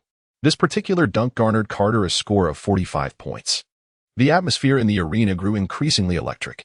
As Xiang Yuan took the stage once more, the earlier jeers had dissipated, replaced by cheers and encouragement. Clearly, Xiang Yuan's previous dunk had made a significant impact. Thus, let the excitement continue to escalate. With a slight smile, Xiang Yuan contemplated a dazzling display for his upcoming dunk. Having watched numerous NBA Slam Dunk contests prior to his rebirth, he replayed the most impressive dunks in his mind, selecting those that suited his current physical capabilities. One particular maneuver flashed into his consciousness, Gerald Green's candle-blowing dunk from 2008. The execution of this dunk is not overly complex, merely a straightforward two-handed slam. Its brilliance lies in the simultaneous act of extinguishing a candle placed at the junction of the hoop and backboard while performing the dunk. The fundamental requirement for this feat is an extraordinary vertical leap. Xiang Yuan felt he could give it a try. During Carter's second free throw, he had asked a classmate to venture to the school supermarket to procure candles and a lighter. Now, Xiang Yuan entered the scene holding the candle and lighter. The moment the audience beheld him without a basketball, but instead with a candle in hand and a ladder positioned beneath the hoop, they understood that an extraordinary spectacle was about to unfold. Xiang Yuan carefully placed the candle at the junction of the basket frame and the backboard, then lit it. The audience could vaguely sense his intentions, yet uncertainty lingered. After completing this, he removed the ladder and took the ball, positioning himself at the three-point line. He sought out Carter, requesting his assistance in throwing the ball from beneath the hoop to facilitate a powerful jump. Despite his preparations, Xiang Yuan harbored some doubts about the execution of this maneuver. Carter readily agreed. Both took their positions, and Carter signaled to Xiang Yuan that he could commence. Xiang Yuan commenced his approach with a determined run. His gaze was steadfastly fixed on the position of the hoop as he leaped high at the arc of the reasonable collision zone. At that moment, the ball thrown by Carter ascended directly to a height above the rim. Xiang Yuan grasped the basketball with both hands in midair, forcefully slamming it towards the hoop, while simultaneously exhaling a breath towards the candle, causing it to flicker twice. Alas, a sudden jolt coursed through Xiang Yuan's heart. His leap was still insufficient. When Gerald Green executed this maneuver, his elevation surpassed the rim, enabling him to effortlessly blow directly at the wick of the candle. In contrast, Xiang Yuan's inadequate height forced him to blow from a lower position, resulting in an insufficient intensity of airflow. As anticipated, the candle remained unextinguished. Xiang Yuan was filled with regret. In that fleeting moment of descent, he contemplated many things. This action must be passed, even if he attempted it once more. The likelihood of achieving a different outcome was slim. He had overestimated the enhancement that the character card provided to his physical abilities. No wonder he could only inherit the capabilities of a level 63 character card. To genuinely attain greater enhancements, one must diligently refine their own body and elevate their inherent qualities. Otherwise, even drawing an SSS-level character card would be a squandered opportunity. Xiang Yuan has come to comprehend the arduous nature of a portion of the system activation tasks. Were it not for the relentless pressure of these activation assignments that compelled him to rigorously hone his physical fitness and stamina, how could he possibly be competing in a slam dunk contest with Carter at this moment? Indeed, diligent training is imperative. Xiang Yuan silently resolved to commit himself to his practice. As Xiang Yuan landed, he had yet to make any move when he noticed Carter rise onto his toes. His cheeks puffed out, and then, with great force, he blew towards the rim. The candle, buoyed by this new gust, swayed twice before ultimately extinguishing. Huzzah! Carter flashed a cunning smile at Xiang Yuan, discreetly signaling a victory gesture. My goodness, I adore this version of Carter, Xiang Yuan exclaimed inwardly. Due to the subtlety of the act, the audience's attention remained fixated on Xiang Yuan's slam dunk and the candle, oblivious to the fact that Carter had indeed conjured a breeze. To the spectators, this maneuver appeared to have succeeded. A wave of exuberant cheers erupted. Thank you, my friend. Xiang Yuan expressed his gratitude earnestly to Carter. It's nothing, Carter replied with a smile. The creativity is splendid, and I certainly did not wish for it to fail. Xiang Yuan, feeling somewhat embarrassed and guilty, stepped off the stage for a brief respite. For his latest performance, the 5 judges awarded scores of 9, 10, 6, 9, and 9. The audience, unreserved in their disapproval, directed boos towards the judge who had given a score of 6. However, Xiang Yuan understood that the judge must have perceived Carter's movements, which led to such a low score. Fortunately, the scouting judge refrained from offering any further explanation. Xiang Yuan's total score was 43, resulting in an aggregate of 90 points across his 2 performances, while Carter achieved a score of 86. Xiang Yuan maintains a lead of 4 points. We now approach the final dunk, the decisive moment that will unveil today's champion.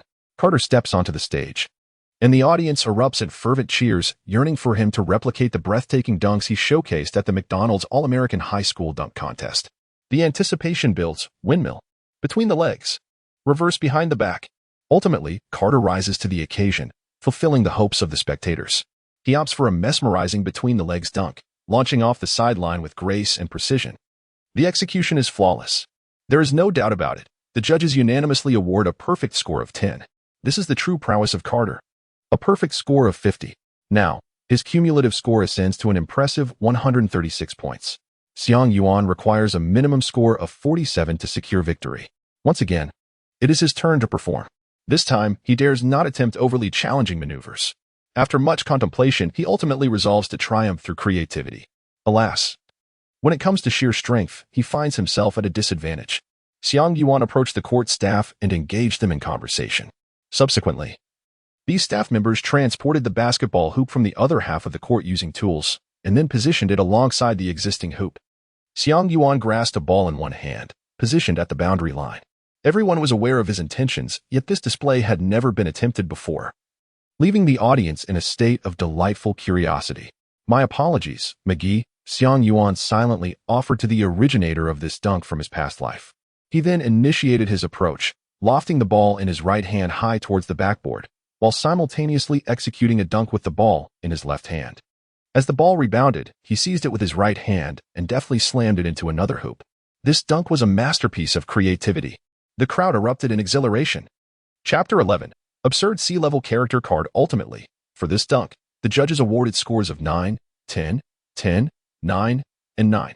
The total score, 47 points. The final tally revealed Carter with 136 points and Xiang Yuan with 137 points. At his home court, Xiang Yuan triumphed over Vince Carter with a slender margin, securing victory in the dunk contest. Although the majority were aware that Carter had taken it easy, it mattered little to Xiang Yuan, for he had showcased all that he could at this juncture. More significantly, he rapidly garnered acclaim during this exhibition, greatly reversing the unfavorable impression that had lingered for 3 years. Xiang Yuan's performance in today's formal competition swiftly spread among the crowd. Following the dunk contest, Coach George approached him once more. "You did quite well, my boy," Coach George stated candidly. "Many have begun to inquire why I have not yet included you in the varsity team. After some contemplation, I realized that since you are now a senior, this year's Intercontinental High School League will be your final one. It is prudent for you to join the first team promptly to facilitate integration. Thus, you need not further hone your skills in the second team. You will directly advance to the first team." In truth, Coach George had been eager to elevate Xiang Yuan to the first team. His previous reluctance stemmed from external pressures and concerns regarding the existing team's cohesion. But now, who could possibly contest this decision? Would anyone dare to challenge Vince Carter? Would anyone attempt to compete with Carter in a dunk? "Thank you, Coach. I will follow your guidance," Xiang Yuan responded with excitement. "Very well, return home now, prepare yourself, and report to the team tomorrow for physical assessments before officially joining," Coach George instructed. "Understood, Coach." Xiang Yuan turned away from Coach George's office, feeling an immense sense of relief. The main quest, Task 2, had finally been completed. The points awarded by the system had been credited to his account. Including the points from Task 1, Xiang Yuan now possessed a total of 200 points, sufficient to draw from the bronze card pool twice. However, Xiang Yuan intended to reserve them for the silver card pool instead. Xiang Yuan returned to the court, where the audience had already dispersed. As Xiang Yuan gazed into the distance, he observed a group from Daytona Beach Mainland High School organizing themselves. He hastily approached and seized Carter, who was busy packing his belongings. "My dear brother, let us indulge in skewers and beer." Carter, taken aback, exclaimed, "What on earth? This rascal! I considered you a friend, yet you seek to lead me astray." Upon witnessing the gradual shift in Carter's expression and the astonished looks of those around them, Xiang Yuan suddenly realized that in the United States, the consumption of alcohol by minors is strictly prohibited. The laws governing this matter are notably comprehensive and rigorously enforced. For instance, the Minimum Drinking Age Act prohibits individuals under the age of 21 from purchasing or publicly possessing alcoholic beverages. To Xiang Yuan, enjoying skewers and beer represented the quintessential bond between true friends, yet Carter perceived it as Xiang Yuan's attempt to lead him into illegality. "I misspoke. I meant to say, let me treat you to fried chicken and hamburgers." Xiang Yuan quickly corrected himself. Only then did Carter's demeanor soften. "No, Xiang," Carter replied, "we must return shortly. Your potential is immense, and at the end of the year, during the high school league, we shall surely have the opportunity to reunite." Carter then left his contact information with Xiang Yuan before following his group away. Xiang Yuan found himself with no alternative but to bid farewell to Carter, his gratitude temporarily set aside. On this day, he had endured an overwhelming multitude of experiences. Upon returning to his dormitory, he did not even bother to wash his face, collapsing into bed in sheer exhaustion. At precisely 6 o'clock the following morning, Xiang Yuan was roused by the voice of the system echoing in his mind. Ding! The Sea-Level Character Card, Jeremy Evans, has expired. All ability enhancements have been rendered ineffective. During the period of utilizing the character card, the host exhibited exceptional performance, earning attribute rewards. Strength 2, Jumping 2, Rebounds 1, Blocks 1, Interior Defense 1, Defensive Stability 2, Lateral Speed 1, Dunking 2. Furthermore, the host's commendable performance has yielded a badge reward, Explosive Jump, Bronze, which slightly enhances jumping and dunking capabilities beneath the basket.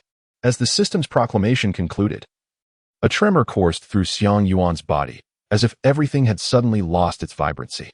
This sensation was undoubtedly due to the withdrawal of his attributes such as strength and speed, rather than any peculiar cause. Having once experienced a body brimming with energy, the abrupt return to his ordinary state felt alien, leaving him with a profound sense of weakness. Fortunately, the system had granted him 5 attribute points, allowing Xiang Yuan's physical prowess and abilities to advance further.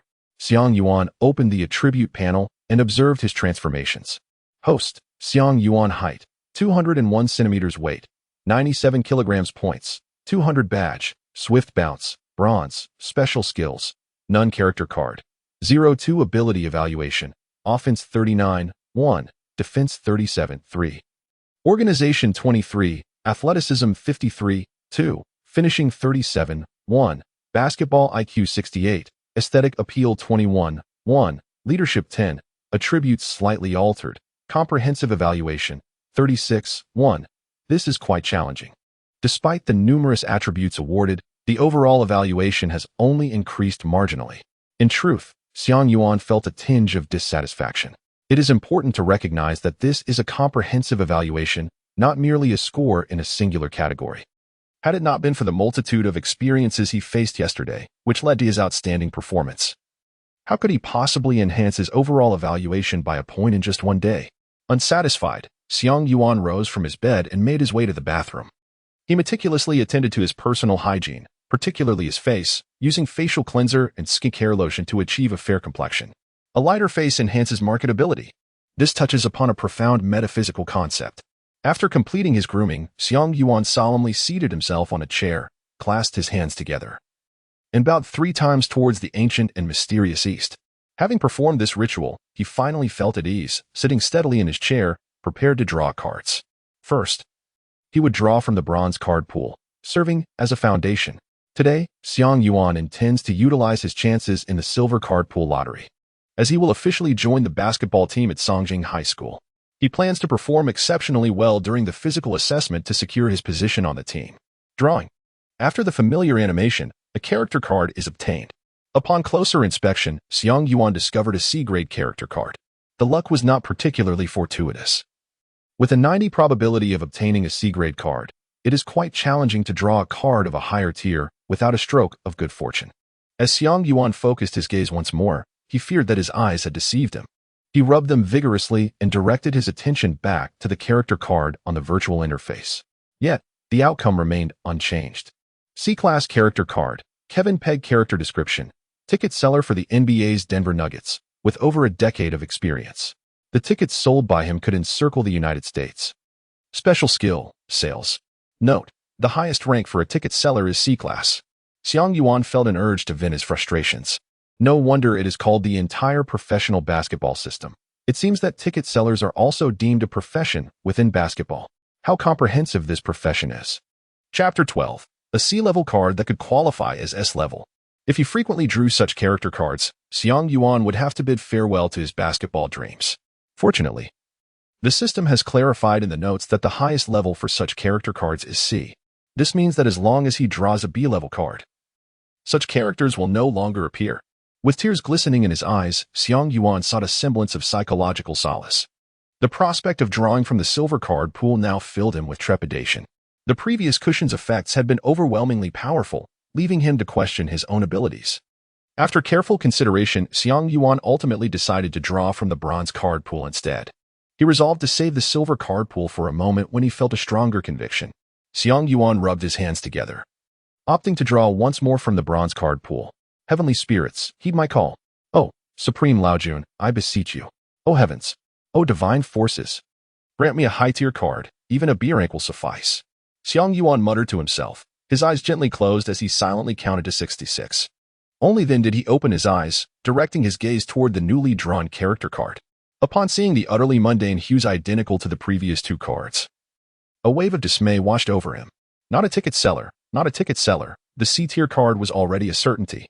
Xiang Yuan could only hope that no peculiar or bizarre occupational roles would manifest henceforth. Xiang Yuan's gaze descended, and then he beheld a name that left him utterly astonished: Steve Nash. Xiang Yuan. Is this character truly one that can be derived from a C-level card?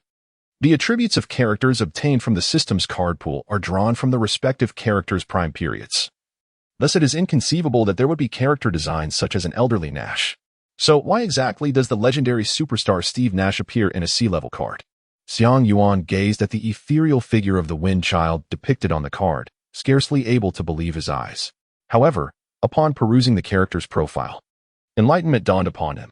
Unlike player cards that typically enumerate draft positions, peak statistics, and career records, this card presented the data pertaining to a coaching career. This was, indeed, a coach card. C-level character card. Steve Nash character profile. Head coach of the Brooklyn Nets during the NBA 2020-2022 season. Having presided over 161 regular season games with a record of 94 wins and 67 losses, and a playoff record of 7 wins and 9 losses. Badges. 1. Insightful pass. Gold. Effect. Significantly enhances the shooting accuracy of teammates receiving passes in open situations. 2. Steady as a rock. Gold. Effect. Improves abilities in driving layups, mid-range shots, and three-pointers. 3. Needle threader. Silver. Effect. Enhances passing precision in tight spaces, breaking through defensive lines. 4. Protective hinge. Silver. Effect. Augments ball handling security while dribbling. 5. Juggler. Silver. Effect. Increases the success rate of flashy passes. 6. Come here. Silver. Effect. Boosts passing or finishing capabilities following pick-and-roll situations. 7. Intercontinental Missile. Silver. Effect. Enhances the proficiency and accuracy of long passes from the backcourt to the frontcourt. Special skill. Coach skill. Superstar isolation. Upon witnessing these badges, Xiang Yuan realized his extraordinary fortune. Head coach Steve Nash. Nevertheless, the attributes and badges reflected the character's peak period. To elucidate, as this is a coach card, its primary function is to amplify coaching abilities. Nash's capabilities as a head coach may not be deemed exceptionally strong, hence his classification as C-level. While this may raise questions, Xiang Yuan found no fault in it. However, there is only one Nash. Albeit from a different profession, the system only considers a character's peak attributes, skills, and badges. Such occurrences are rare. The odds of drawing a character like this amidst the vast sea of cards are minuscule. Yet, today, fortune favored Xiang Yuan. Xiang Yuan, while drawing from the bronze card pool, managed to obtain a C-class card whose effects are sufficient to function as an S-class character card. It appears that mysticism indeed has its merits. Xiang Yuan was overwhelmed with excitement. However, following this exhilaration, he found himself confronted with a dilemma. When should he utilize this card? Undoubtedly, this card possessed formidable strength. By conventional reasoning, it would be prudent to reserve it for crucial competitions. Moreover, Nash's physical assessment data were rather unremarkable, even described as quite average, given such attributes. Coupled with the issue of inheritance, it seemed unlikely that it would significantly aid today's physical assessment. Yet, if he chose not to employ this card, Xiang Yuan would have no option but to rely solely on his current physical capabilities for the assessment. In that case, the outcome would be uncertain. Xiang Yuan yearns to draw more cards, yet finds his card pack to be at capacity. The character cards he wishes to extract cannot be discarded or replaced. He must utilize them in order to free up space. Once employed, this effect shall endure until 6 o'clock the following morning. After much contemplation, Xiang Yuan ultimately devised a solution. He summoned the character card of Kevin Pegg from his system card pack. Gazing at the amiable, rotund figure depicted on the card, he chose to activate it. In an instant, a flash of white light enveloped him, and the character card of Kevin Pegg seamlessly integrated into his being. Ding! The host has utilized the Kevin Pegg character card. Based on the host's physical condition, the card's overall inheritance rate is 30. Subsequently, Xiang Yuan experienced an intensified sense of weakness. A profound lethargy enveloped him. He felt an aversion to movement, preferring to remain seated rather than stand. Simultaneously, an inexplicable desire to sell something began to stir within him. Xiang Yuan glanced at his attributes.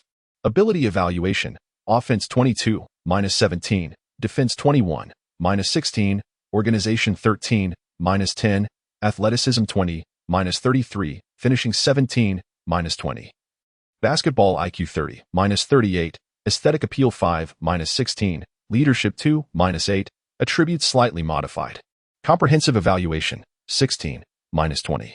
Remarkable, my friend. What extraordinary physical attributes does this ticket seller possess? That in merely inheriting 30%, he could diminish Xiang Yuan's comprehensive evaluation by 20 points. Fortunately, this situation suited him perfectly. After completing this task, Xiang Yuan ventured to a pharmacy outside the school to purchase a packet of laxatives. Upon returning to his dormitory after a moment of internal conflict, he gritted his teeth and consumed the laxatives. To achieve a more pronounced effect, he ingested double the amount indicated in the instructions. The effects of the medication manifested swiftly. Xiang Yuan felt a sudden turmoil in his stomach and hurriedly rushed into the restroom. Xiang Yuan resided in a double-occupancy dormitory, sharing the space with a fellow international student named Xiang Yuan. Due to Xiang Yuan's early rising habits, when Xiang Yuan awoke and intended to use the bathroom, he discovered that Xiang Yuan had already occupied it for over an hour. Could you hurry up? Xiang Yuan urged, anxiously pacing at the door. Please use another dorm's facilities. I truly cannot emerge at the moment, came Xiang Yuan's feeble voice from within the restroom. What is wrong? You seemed perfectly fine yesterday, Xiang Yuan inquired, puzzled. I've heard about your exploits, dunking on Carter. How impressive. He continued. What has happened to you today? Perhaps I had an allergic reaction to something. I've been experiencing severe diarrhea. Xiang Yuan provided a convincing excuse. All right then, I shall seek out another dorm. Do you need me to fetch any medication for you? Xiang Yuan offered. No, thank you. Please, could you kindly request a day off for me later? I fear I will be confined to the restroom for the entirety of the day. By the way, you must inform Coach George of the school basketball team that, given my current condition, I shall be unable to participate in today's physical assessment. Xiang Yuan finally articulated his ultimate objective. To avoid any suspicion regarding this matter, he truly invested a considerable effort. Presently, he finds himself seated on the toilet. His complexion is pale as a sheet and experiencing excruciating discomfort. Chapter 13. Earl Boykins requesting leave from Songjing High School is an arduous task, and deception is simply unattainable. Thus, Xiang Yuan was left with no choice but to resort to drastic measures against himself. When the homeroom teacher and Coach George dispatched a student to verify Xiang Yuan's condition, the observer found him in his dormitory, looking ghostly pale, his legs trembling, and standing had become a formidable challenge. Consequently, Xiang Yuan, at a considerable cost, successfully postponed the physical assessment scheduled for today until tomorrow.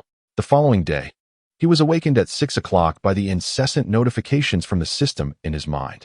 From then on, indulging in late mornings would be a luxury he could no longer afford. Xiang Yuan reluctantly rose from his slumber. The effects of the C-grade ticket seller's roll card had finally dissipated, and he felt a surge of vitality returning to his body. During the period of the roll card's enhancement, Xiang Yuan had not showcased any remarkable performance, thus he received no rewards. For him, the absence of rewards was the finest of rewards. He genuinely feared that, in a moment of exhilaration, the system might bestow upon him that dreaded sales skill.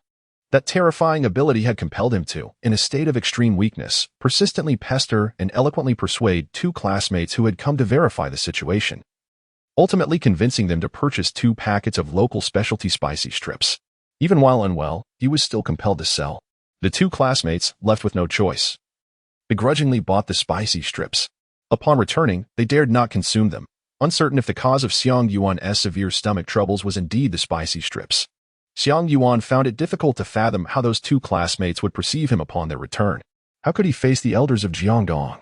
Temporarily setting aside such thoughts, he resolved to commence his card draw. He meticulously followed the procedure, as yesterday's draws had deepened his faith in the enigmatic arcana. That C-grade card, which held the potential of an S-grade, lay quietly within his card pouch, a delightful sight to behold. He aimed to gather luck. He aspired to be a fortunate sovereign. Upon completing the procedure, Xiang Yuan opened the bronze card pool. There remained only 2 chances to draw from this pool. Initially, he had considered the 5 free draws generously bestowed by the system, but his perspective had shifted. It was simply insufficient. Fortunately, he had accumulated 200 points, which he had intended to save, but it appeared that if circumstances demanded, he would have to utilize them for the bronze card pool. He pondered how to acquire more points, a thought that left him quite vexed. The system's tasks currently followed no discernible pattern, leaving him to navigate blindly. Regardless, he resolved to proceed with today's draws. hoping for a player card. Otherwise, he would have no choice but to squander that Nash coaching card. Today marked the day for physical assessment. There was no further delay possible, otherwise, he would face dire repercussions from Coach George. Although he had completed the main quest, offending Coach George would yield unfavorable consequences in the future. Moreover, Xiang Yuan aspired to make a name for himself in the realm of basketball. And joining the high school team represented the ideal starting point, allowing him to circumvent many obstacles while elevating his visibility and reputation. Let the draws commence. With a firm resolve, Xiang Yuan eagerly awaited the results, which soon revealed themselves. His luck did not shine brightly, as he received a C-grade card. However, fortune smiled upon him in the form of a player card, specifically one well-suited for physical testing. C-grade character card. Earl Boykin's character profile. Standing at a modest height of 165 centimeters, he is a point guard and an undrafted player in the NBA. Boasting an average of 8, 9 points, 3, 2 assists and 1, 3 rebounds throughout his career, with a peak season averaging 15, 2 points, 4, 3 assists and 2, 0 rebounds. Badges. 1. Giant Slayer, bronze. Effect. Slightly increases layup success rate when defended by taller players. 2. Terminator, silver. Effect. Enhances mid-range and three-point shooting capabilities. 3. Glue Hands, bronze. Effect. Slightly improves dribbling stability and ball handling skills. Special skill, none. To think it was Boykins. This player epitomizes the undersized athlete. Standing at a mere 165 centimeters, yet managing to thrive in the realm of towering giants in the NBA for 13 seasons is indeed a remarkable feat. His scoring ability on the offensive end is formidable. Despite his height, Boykins possesses an exceptional grasp of rhythm, adeptly utilizing speed and direction changes to unbalance his opponents and capitalize on rhythmic discrepancies to score. Boykins boasts a diverse array of scoring methods, capable of driving to the basket, executing sudden mid-range jumpers, and sinking three-point shots with a commendable shooting percentage. It is crucial to note that achieving such accomplishments at a height of 165 centimeters undoubtedly implies the possession of other remarkable advantages. Firstly, Boykins exhibits impressive strength, with a maximum bench press of 140 kilograms. For context, the notable NBA player Botter, who famously challenged Shaquille O'Neal, had a maximum bench press of merely 150 kilograms. Additionally, his leaping ability and speed are equally astonishing, forming the foundation of his success in the NBA. Today, these advantages will serve as Xiang Yuan's assets during his physical testing. Xiang Yuan swiftly activated the card. A flash of white light enveloped him, and a surge of unprecedented power coursed through his body. Ding! The host has utilized the Earl Boykins character card. Based on the host's physical condition, the overall inheritance degree of the character card is 68. In the virtual interface, the details are as follows. Host, Xiang Yuan, height, 201 centimeters, weight, 97 kilograms, points, 200, badge, swift leap, bronze, special skills, none, character card, 12. Ability evaluation, offense 69, 30, defense 44, 7, organization 56, 33, athleticism 73, 20, finishing 72, 35, basketball IQ 69, 1, aesthetic appeal 41, 20. Leadership 10, attributes slightly below average. Overall assessment, 54. This is quite promising. With this, there is no need to worry about the physical test. Xiang Yuan let out a sigh of relief. With a lightened heart, he ventured out for a morning jog, taking the opportunity to acclimatize to his current physical condition. The enhancement provided by the system's character card was indeed remarkable. It primarily elevated his physical state and potential development within the bounds of his bodily capabilities, never exceeding what his body could endure. To illustrate, if Xiang Yuan stood at a modest height of 7 meters but weighed over 200 pounds, no matter how much the character card was enhanced, the system would not significantly elevate his jumping ability. Furthermore, if Xiang Yuan harbored any physical ailments, such as fragile knees, weak tendons, fragile bones, or insufficient muscle tension, the system would similarly refrain from augmenting his attributes. The distinction between gradual improvement and the detrimental act of hastening growth is indeed profound. This is the essence of inheritance. In truth, the enhancement of badges and special skills is of greater significance than the improvement of physical attributes as it pertains solely to the refinement of basketball techniques. After his morning run, Xiang Yuan returned to class as usual. Even though he had joined the school basketball team, his academic pursuits could not be neglected. Following his afternoon classes, he arrived at the basketball gym at the designated time, seeking out Coach George. "Have you fully recovered?" Coach George inquired as he observed Xiang Yuan entering the gym, while guiding the players through their training. Xiang Yuan nodded and said, "Thank you for your concern, Coach. I am feeling quite well now. All right, everyone gather around." Coach George clapped his hands, drawing together all the members of the school team. Present were individuals from the first, second, and third teams. Among them, 2 newly joined members of the third team were to undergo physical assessments alongside Xiang Yuan. The third team served as a reserve squad. And the journey to becoming a member of the first team, ready to participate in official matches, was fraught with numerous challenges yet to be faced. Xiang Yuan, once a cheerleader, has remarkably transformed into a member of the first team. While it is well known that he possesses the ability to compete with the star player Vince Carter, many members of the school team are still consumed by jealousy and disbelief. This sentiment is particularly pronounced among the reserve players of the third team and the first team members whose positions are threatened by Xiang Yuan. They eagerly anticipate his physical assessment, hoping for some humorous misstep. Chapter 14. Xiang Yuan's physical assessment data after a series of tests. Coach George received Xiang Yuan's physical assessment report. Name: Xiang Yuan. Gender: male. Nationality: China. Age: 16 years. Grade: senior in high school. Height: barefoot 201 centimeters. Height with shoes 203. 3 centimeters. Weight: 97 kilograms. Wingspan: 206 centimeters. Body fat percentage: 9. 7 standing reach: 267 centimeters. Vertical jump: static 82 centimeters. Vertical jump: running 97 centimeters. Maximum bench press: 98 kilograms. 100 meter dash: 12. 7 seconds. 34 meter sprint: 3. 45 seconds. Baseline shuttle run: 11. 8 seconds. In addition to these fundamental static and dynamic physical tests, a shooting assessment was conducted. The results revealed that, unopposed, Xiang Yuan achieved a shooting accuracy of over 65 in mid-range shots and over 56 in three-pointers. Upon reviewing Xiang Yuan's physical assessment data, Coach George's eyes sparkled with excitement. He envisioned the rise of an impending 5-star high school talent. The newly joined members of the third team could hardly compare to him. Amid his exhilaration, Coach George felt a tinge of regret. He pondered repeatedly why a player endowed with such physical gifts and skills had remained in such a state for the past 3 years. 3 years ago, shortly after Xiang Yuan commenced his studies, Coach George took note of this towering young man from China. Even then, he recognized the potential that Xiang Yuan possessed. The subsequent events are well known to us all. Ultimately, Coach George had to relinquish his aspirations of having Xiang Yuan join the team.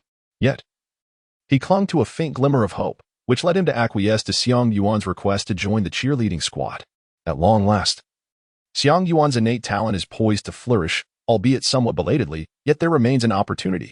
With summer fast approaching, the Intercontinental High School Basketball League is set to commence shortly thereafter. Songting High School is situated in Florida, USA. The competition in Florida is fierce, but this year, the frontrunner for the championship is undoubtedly Daytona Beach Mainland High School, led by the illustrious Vince Carter. In high school basketball, the impact of a star player is far more pronounced than in the NBA.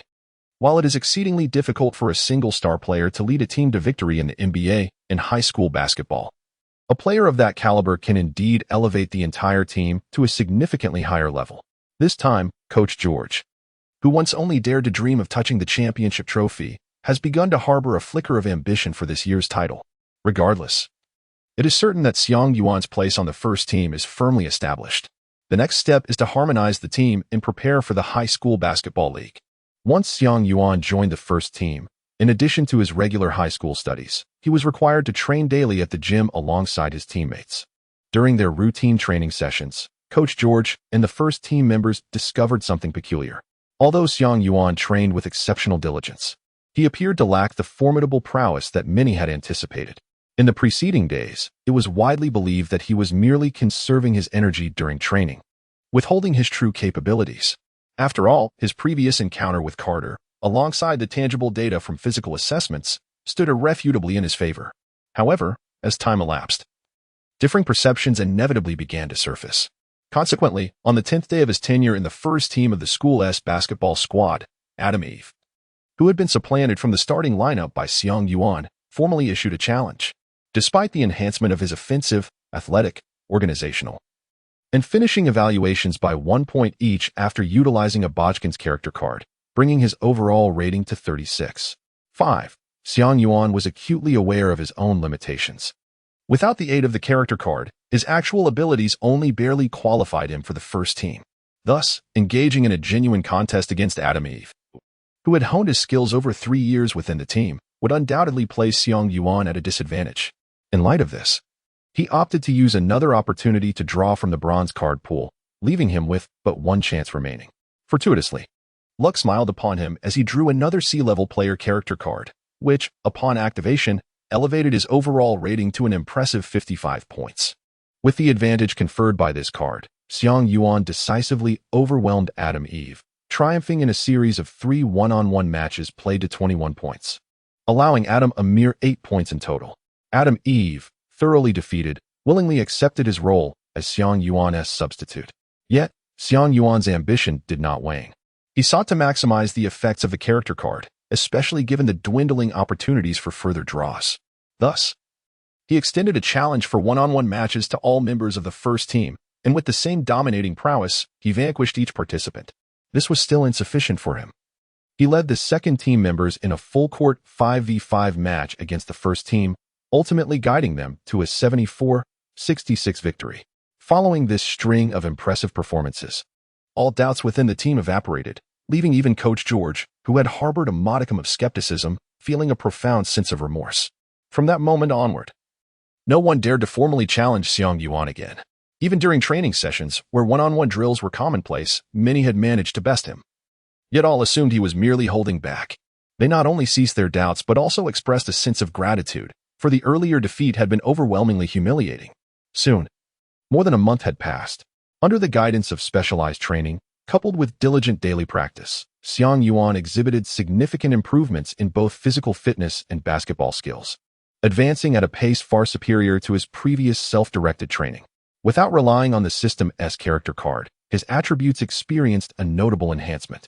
Upon revisiting the system interface, Xiang Yuan's attributes were as follows: offensive rating, 42, defensive rating, 40, playmaking, 27, athleticism, 57, finishing, 42, basketball IQ, 68, aesthetic appeal, 24, leadership, 11, overall evaluation, 38.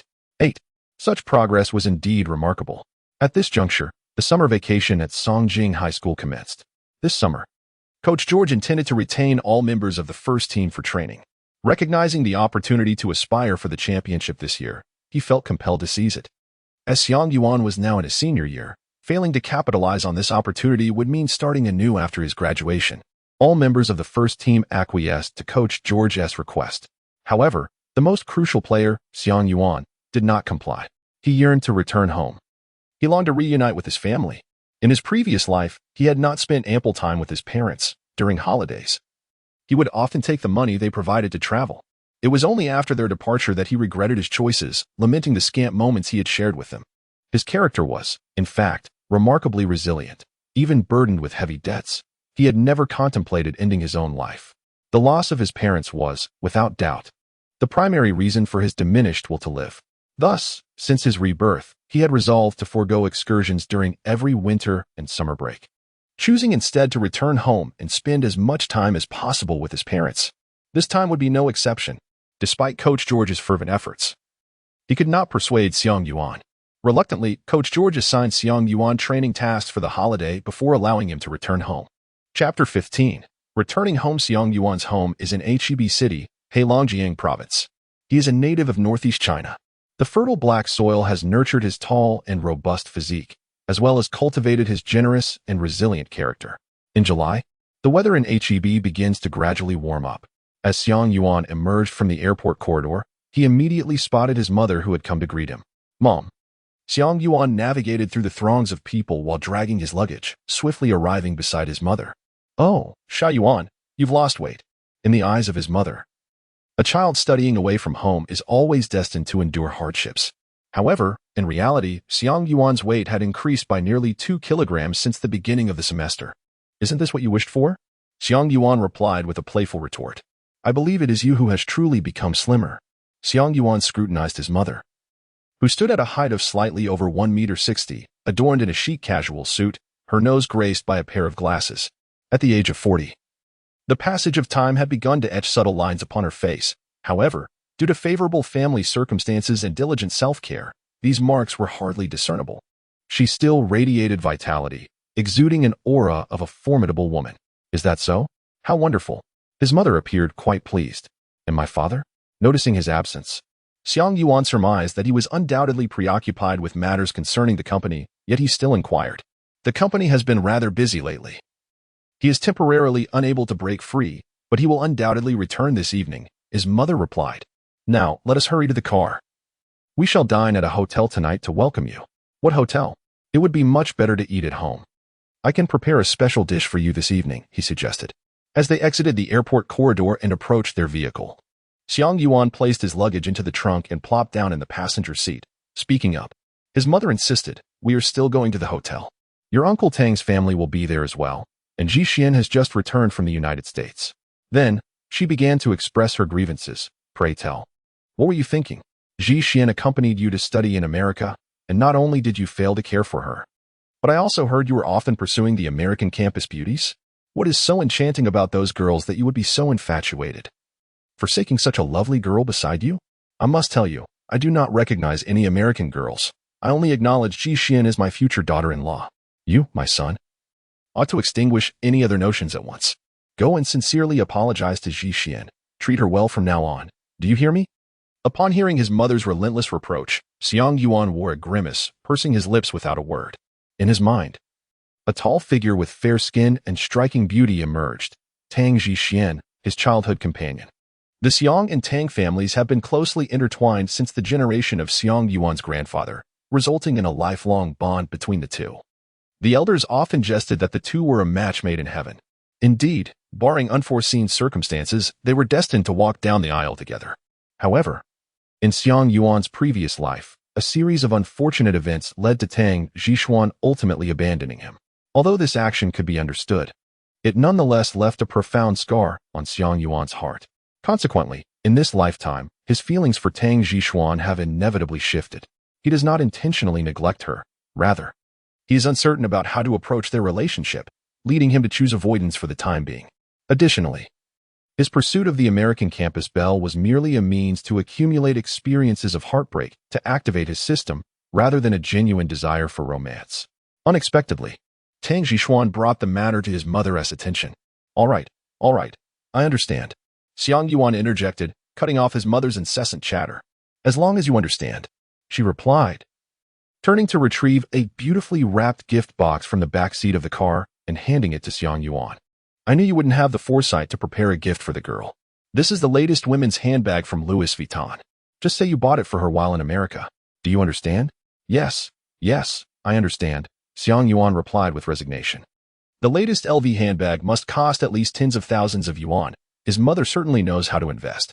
With no other choice, he could only accept this arrangement. However, the thought of that enchanting figure filled him with a sense of dread. Well, I'll take it one step at a time. An hour later, Xiang Yuan returned home.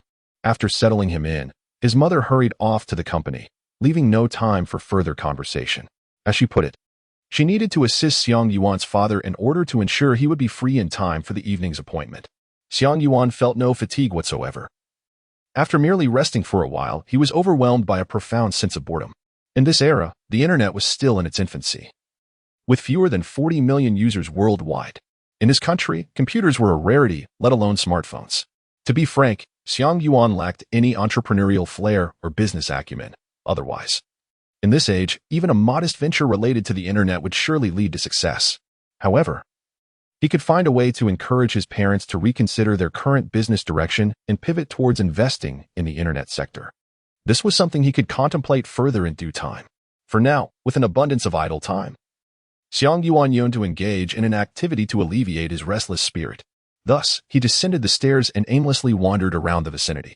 Xiang Yuan's residence is situated within an upscale community, in close proximity to a prestigious and historically renowned institution in China, HEB University of Technology.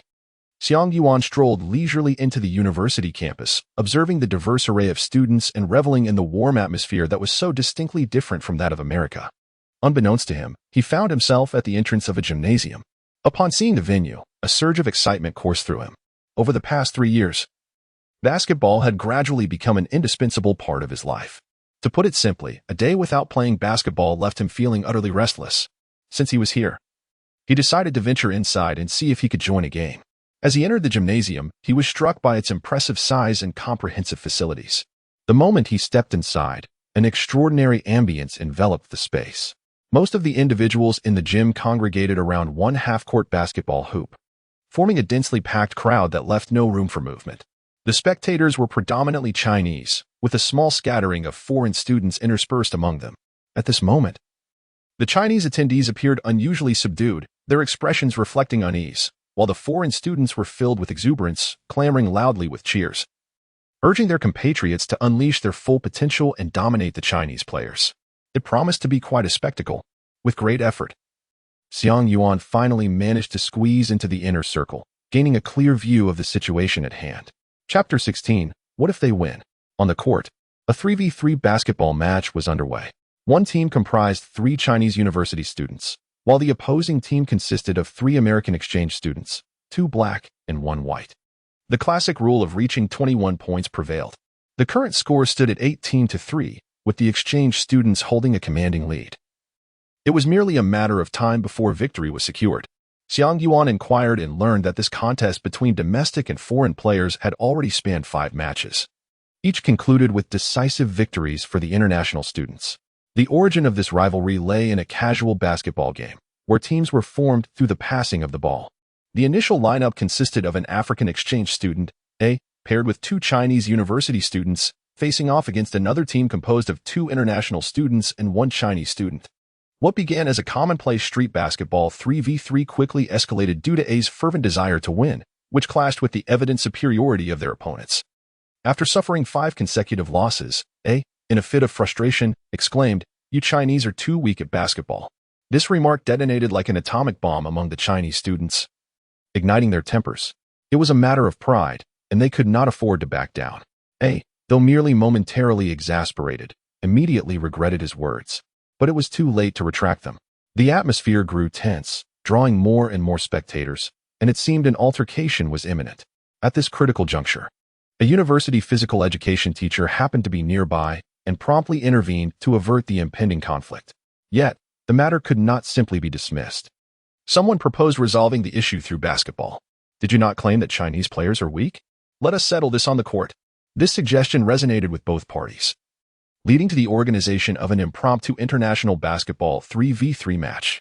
However, while the domestic students acknowledged the prowess of their international counterparts, they underestimated their strength. They believed that by enlisting members of the university basketball team, whose height and skills, combined with their training and teamwork, would at least allow for a competitive exchange.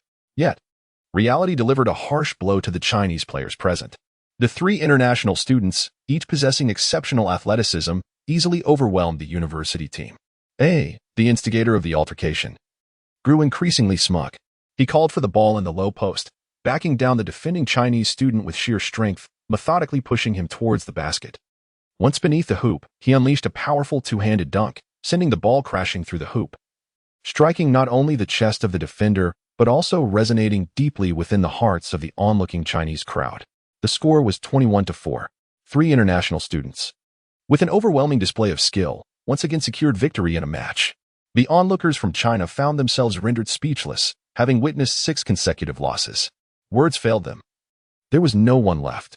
Truly, no one remained. Within this institution, the strongest players had succumbed to defeat. What more could be said?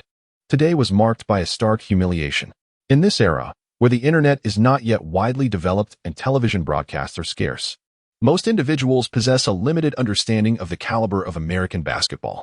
Many only know of the existence of the NBA, aware that the players within it are exceptionally skilled, yet remain oblivious to the extent of that skill. The 3 international students claimed that had they been in American universities, they would not even make it onto the college teams. Yet, these very individuals had mercilessly dominated the entire basketball team of the industrial university. One can only wonder how formidable the players of American college teams must be. And what of those in the NBA? It is truly beyond imagination. Is there anyone left to challenge us? The African-American student A, with an air of arrogance, raised his chin and addressed the gathering crowd, taunting, "You admit your weakness, yet you refuse to acknowledge it. What is the outcome? Take this as a lesson, haha. As A's bravado surged, his teammates tugged at his shirt, cautioning him to temper his words. Should a confrontation arise, they would undoubtedly bear the brunt of it. The spectators, however, refrained from escalating the situation. After all, having already lost on the basketball court, resorting to violence was an unthinkable act. One cannot suffer defeat in both sport and dignity. Our great nation cannot afford such disgrace. Everyone disperse, commanded the sports teacher, who had intervened to prevent conflict and later took on the role of referee, his expression grave as he addressed the onlookers. You. He pointed at several members of the school basketball team, expressing his disappointment, return and practice diligently. The team members, shamed, lowered their heads and prepared to leave. At that moment, a voice rang out, "Wait." The crowd turned to see a towering figure emerge from among them. This individual, standing over 6 feet 3 inches tall, possessed a well-proportioned physique, robust muscles, and striking features, with sharp brows framing his intense gaze. Anger burned in his eyes as he strode to the center of the court. It was Xiang Yuan. "You there, summon any two who can play, and join me in a team." Xiang Yuan halted the departing members of the school basketball team, speaking with an undeniable authority. "Who are you to dictate to us?" The team members, already filled with indignation, responded with increasing hostility. "My identity is of little consequence. What truly matters is my ability to lead you to victory." Xiang Yuan replied with a disdainful smirk. "Such boastful claims. I have never seen you on the basketball team before. You must be new here. Perhaps it's best you return, for you stand no chance against those 3 foreign players." The onlookers chimed in, attempting to offer words of caution. Xiang Yuan ceased to speak. He approached the African exchange student, snatching the basketball from his hands. Before the student could react, Xiang began dribbling towards the hoop, leaping high into the air to execute a one-handed dunk. The height of his jump left the onlookers in awe. Nothing could attest to one's prowess more than a spectacular dunk, nor could anything ignite the crowd's enthusiasm quite like it. The spectators were suddenly filled with renewed hope. The members of the school team exchanged glances, realizing that such a feat was not easily replicated. It appeared that this unknown Chinese student possessed genuine talent. They shared a silent understanding. Subsequently, 2 players stepped forward. Given the circumstances, what was the harm in attempting once more? After all, what if they emerged victorious? Chapter 17, The First Lead. Xiang Yuan introduced himself to his 2 teammates, both of whom were members of their university's basketball team. One was named Ji Fei, standing at approximately 185 meters and playing the shooting guard position. The other, Sun Jinghao, was around 195 meters tall and occupied the power forward role. However, in a 3v3 format, the boundaries of positions often became blurred, with few restrictions. The 7th 3v3 match, crucial for honor, commenced swiftly. Xiang Yuan's team began the offensive. Ji Fei positioned himself at the center circle, while Xiang Yuan stood on the left side of the arc, and Sun Jinghao occupied the right 45-degree angle. Ji Fei passed the ball to Sun Jinghao, who promptly returned it to Ji Fei. As Ji Fei commenced his dribble, Sun Jinghao advanced to set a screen. This maneuver was one they frequently employed during their time on the university team, a notably effective offensive tactic. The essence of the pick-and-roll strategy lies in dismantling the opponent's defense. After executing the screen, the ball handler, upon navigating around the screening teammate, is presented with numerous options. If the defenders switch, the screener finds himself positioned behind the opposing defender, allowing for a pass that could lead to an opportunity. Alternatively, the screen can create a shooting chance. The tactic itself is sound, however, its success hinges on the capabilities of the executing players, encompassing skills such as the ability to disengage, shoot, pass, withstand contact, and finish at the rim. Conversely, the defensive prowess of the opponents significantly impacts the tactic's efficacy. Unfortunately, Ji Fei and Sun Jinghao's skills fell short of overcoming the defensive prowess of the 2 foreign players opposing them. After executing the screen, they found that while the defender had changed, the new defender remained closely attached, leaving no openings. This scenario had recurred numerous times in previous matches. The imposing figure of the defender obstructed Ji Fei's path to the basket and passing lanes. In a moment of panic, he took a hurried shot, barely catching a glimpse of the hoop.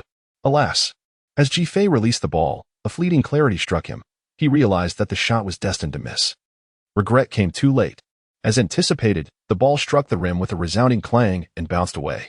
It was the same outcome once more. The outspoken African-American exchange student A pondered to himself, springing into action to seize the rebound. However, as he leaped, An ominous shadow suddenly loomed behind him.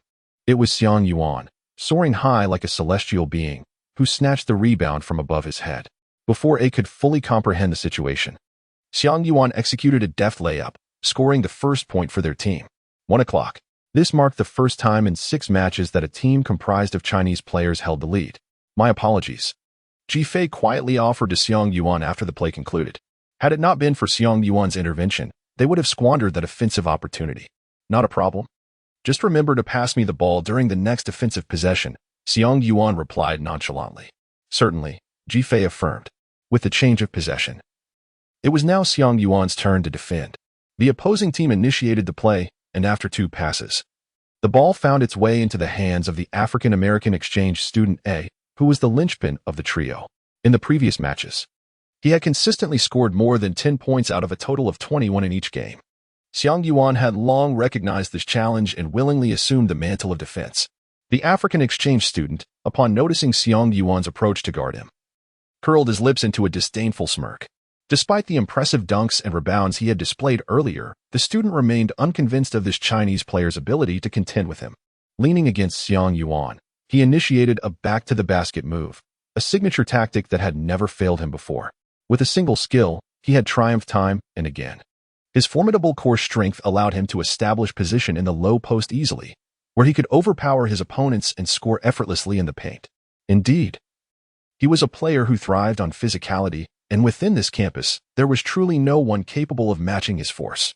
Thus, he had relied on this maneuver to assert his will. However, to his astonishment, this time his tactic faltered.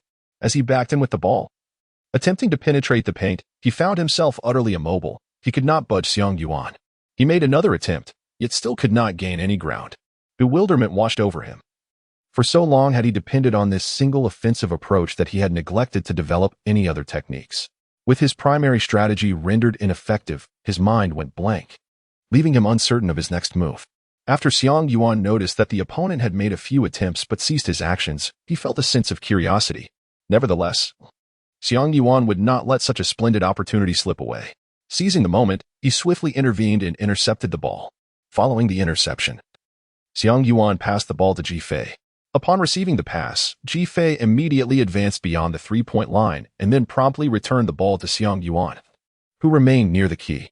Upon receiving the pass, Xiang Yuan's sharp tongue caught the attention of the black international student, but alas, it was already too late. A simple jump shot by Xiang Yuan sent the basketball soaring in a perfect arc, gracefully entering the hoop. 2 o'clock. Splendid. What a remarkable play. The crowd, witnessing this unexpected lead, began to stir from their previous despondency, rallying behind Xiang Yuan and his team. However, the African exchange student A was filled with frustration. His teammate B approached him, perplexed, and inquired, "What's wrong? Can't you hold your ground against him?" Although reluctant to admit it, African student A nodded in acknowledgement. This presented a dilemma. Teammate B frowned. O was their linchpin. His low post play was their tactical advantage, capable of ensuring consistent scoring or drawing double teams to facilitate passes to his teammates for easy baskets. Yet now, with that option rendered ineffective, they had lost a significant portion of their advantage. Fortunately, the other 2 players still maintained their competitive edge. The exchange student team launched another offensive. This time, African student A refrained from demanding the ball in the low post. He was not foolish. He understood he could not overpower Xiang Yuan, thus he opted against futile attempts. Instead, he positioned himself beyond the 3-point line, feigning readiness to receive the ball for a long-range shot, hoping to draw Xiang Yuan out, allowing his teammates to initiate the attack. However, he was taken aback when he realized that Xiang Yuan had no intention of acknowledging him. Xiang Yuan positioned himself just within the free-throw line, intently observing the 2 opposing players, ever ready to provide assistance on defense. The African-American exchange student A was filled with indignation. "Do they look down upon me? Pass the ball. I am wide open. Send it my way." At that moment, the ball was in the possession of a Caucasian exchange student. Upon hearing the shout, the Caucasian student noticed that African-American student A was indeed unmarked and passed the ball over. "No, don't pass it to him." African-American teammate B urgently called out to intervene. Alas, it was too late. The ball had already reached the hands of African-American student A. He took an unusual stance at the 3-point line and leapt to shoot. The basketball wobbled as it soared through the air. Chapter 18, A Dominant Victory. The ball grazed the rim and sailed out of bounds. Out of play. Indeed, Xiang Yuan's assessment was entirely accurate. Xiang Yuan observed the African exchange student A and surmised that his shooting might lack consistency. Thus, he deliberately left him unguarded to test his ability, and indeed, his prediction proved accurate.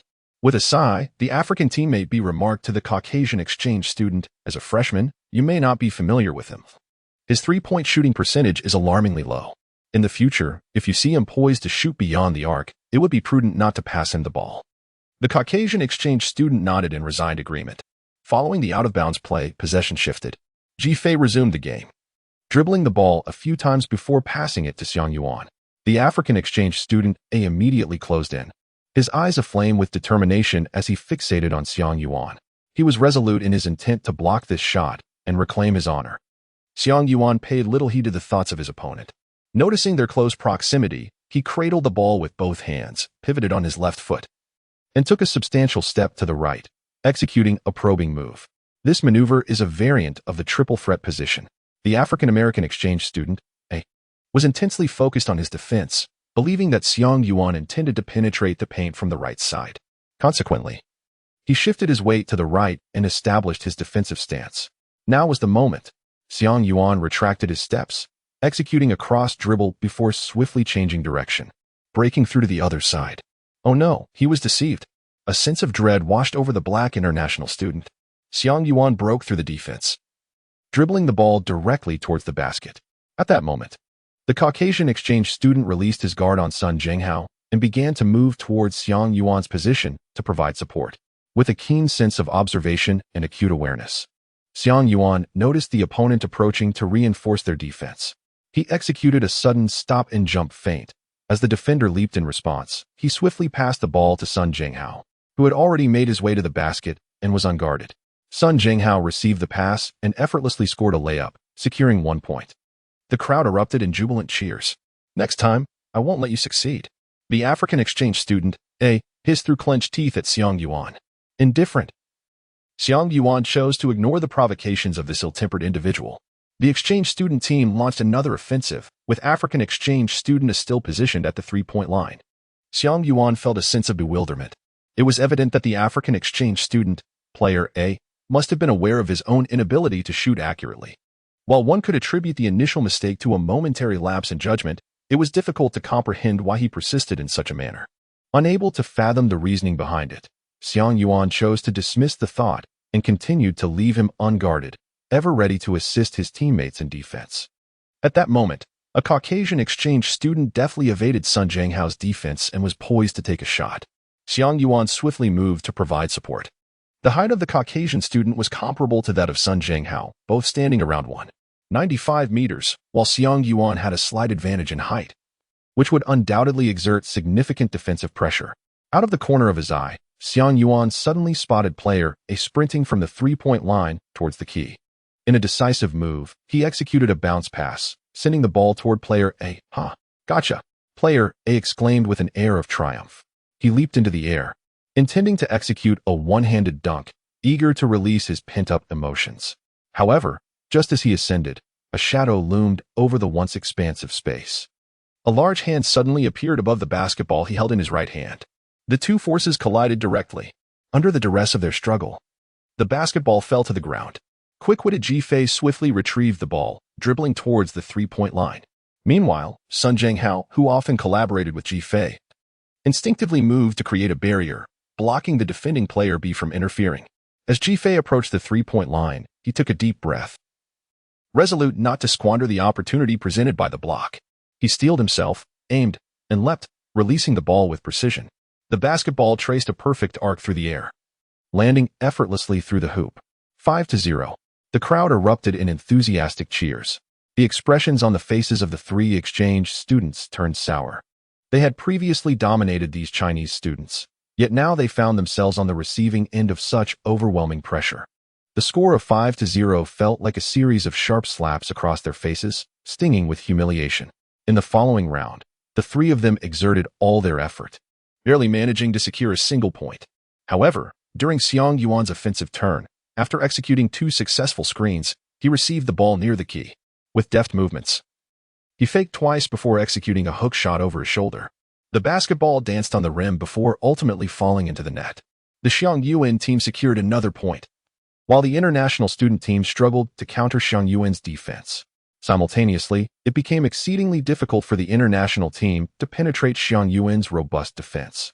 With Xiang Yuan's imposing height and the absence of a 3-second defensive rule, his presence near the key area resembled that of an unyielding pillar, poised to assist his teammates with defensive support at any moment. Furthermore, due to the lack of shooting ability from the African international student A, they were unable to utilize long-range shots to break through Xiang Yuan's collaborative defense, rendering their most effective strategy obsolete. Should African international student A attempt to screen, Xiang Yuan would seamlessly switch defenses, leaving the other two players in a similarly challenging predicament. Even if they managed to pass the ball back to African international student A, his attempts to establish a low-post position would require time sufficient for Xiang Yuan and either Ji Fei or Sun Jinghao to adjust their defenses. This illustrates the consequences of overly simplistic offensive tactics. Once this method falters, it can profoundly impact the overall game. In the end, despite the international students' team's relentless efforts, they could only muster a mere 5 points. The score stood at 21-5. Xiang Yuan's team emerged victorious. Observant individuals on-site meticulously recorded the statistics, revealing that Xiang Yuan achieved a commendable total of 13 points, 6 assists, 5 rebounds, 3 steals, and 2 blocks in this match. The trio of international students ultimately faced defeat. Although they had previously triumphed in 7 games, those victories were secured in Xiang Yuan's absence. Upon the arrival of Xiang Yuan, they suffered a devastating defeat. Furthermore, they were acutely aware that no matter how many matches they played, victory was unattainable as long as this newcomer from China was present. Chinese students also possess formidable strength. As they were departing, the brash African exchange student A gave Xiang Yuan a thumbs up, complimenting him. His remarks were merely frivolous. In truth, he did not genuinely harbor disdain for the Chinese, for otherwise, he would not have chosen to study in China. Thank you, practice your shooting. And perhaps we can play together sometime, Xiang Yuan replied courteously. The 3 exchange students left the basketball court. Xiang Yuan wished to leave, yet he found himself unable to do so. He was surrounded by a multitude of curious students. What year are you in? One inquired. Which college do you belong to? Another asked. Could you share your contact information? Ji Fei and Sun Jinghao approached Xiang Yuan and shook his hand. You must join the university basketball team, Ji Fei exclaimed, his face brimming with excitement. Sun Jinghao nodded in agreement, gazing at Xiang Yuan with eager anticipation. The onlooking students shared the same sense of expectation. Xiang Yuan found himself at a loss and had no choice but to clarify that he was not a student of the school. Merely an ordinary high school student from a nearby neighborhood who happened to pass by. A high school student? You simply must take the entrance exam for our university. I shall immediately seek out the faculty in the Academic Affairs Office to arrange your special admission. Upon hearing this news, everyone became even more exhilarated. Chapter 19. Xiang Yuan's childhood sweetheart Xi Xian. Let me tell you, today at school I saw an incredibly handsome guy. What's this? You've just begun university and already wish to pursue romance? In a hotel, a tall and graceful young girl stood by the window, her beauty captivating. She appeared to be around 16 or 17, with an oval face, elongated brows, and a pair of sparkling, deep black eyes that radiated vitality. Her smile was enchanting, and she held a sleek black flip phone as she chatted with her best friend on the other end of the line. The dark casing accentuated her hands, which resembled white jade. The phone in her hand was the latest Motorola 8900 flip model, a luxury item that indicated her affluent background. This girl was none other than Xiang Yuan's childhood sweetheart, Tang Jixian. She had come to the hotel with her parents to meet Xiang Yuan's family. Soon, Xiang Yuan's family entered the hotel, and Tang Jixian's parents eagerly approached, engaging warmly with Xiang Yuan's parents. The moment Tang Jixian laid eyes on Xiang Yuan, her beautiful, expressive eyes sparkled momentarily before dimming.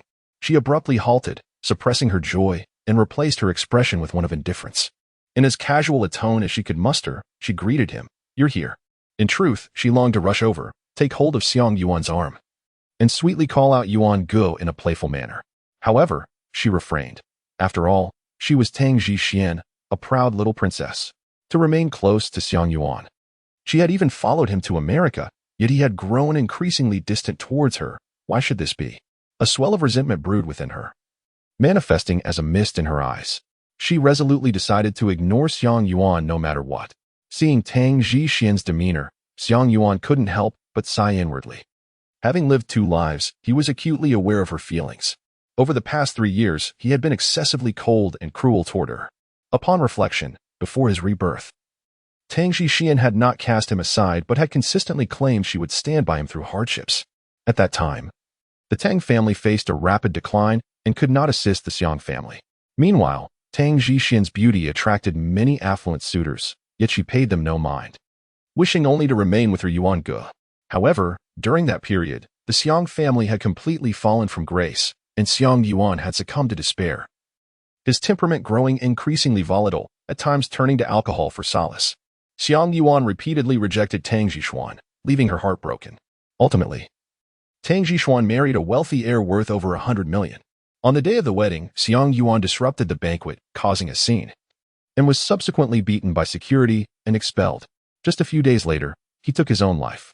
Following this, Xiang Yuan was reborn and, feeling unworthy to face Tang Zhishuan, chose to neglect her for 3 years. Upon reflection, it became evident that Tang Zhishuan had done nothing wrong. After 3 years in his new life, Xiang Yuan's heart began to heal, and he resolved to bid farewell to the past. Upon seeing the adorable yet pitiable Tang Zhishuan, he was finally overwhelmed by a surge of affection for her. After Xiang Yuan greeted Tang Zhishuan's parents, he magically produced the handbag his mother had purchased from behind him. "Here, this is your gift, specially bought in America," he said, placing the present into Tang Zhishuan's hands. He silently rejoiced, grateful for his mother's thoughtful gift. Otherwise, having neglected her for 3 years, he would have been at a loss for words on how to mend the rift. Upon seeing the gift, Tang Zhishuan felt a lump in her throat, and tears streamed down her face. Who could fathom the trials she had endured over these 3 years?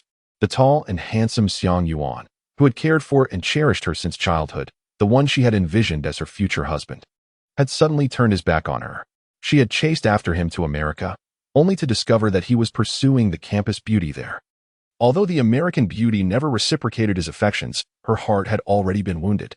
When she confronted Xiang Yuan, he coldly stated that he had always regarded her as a sister. At that moment, she was left speechless. Indeed, they had never been engaged nor officially established a romantic relationship, as they were still young. However, their familiarity was profound, and her intuition told her that something was amiss.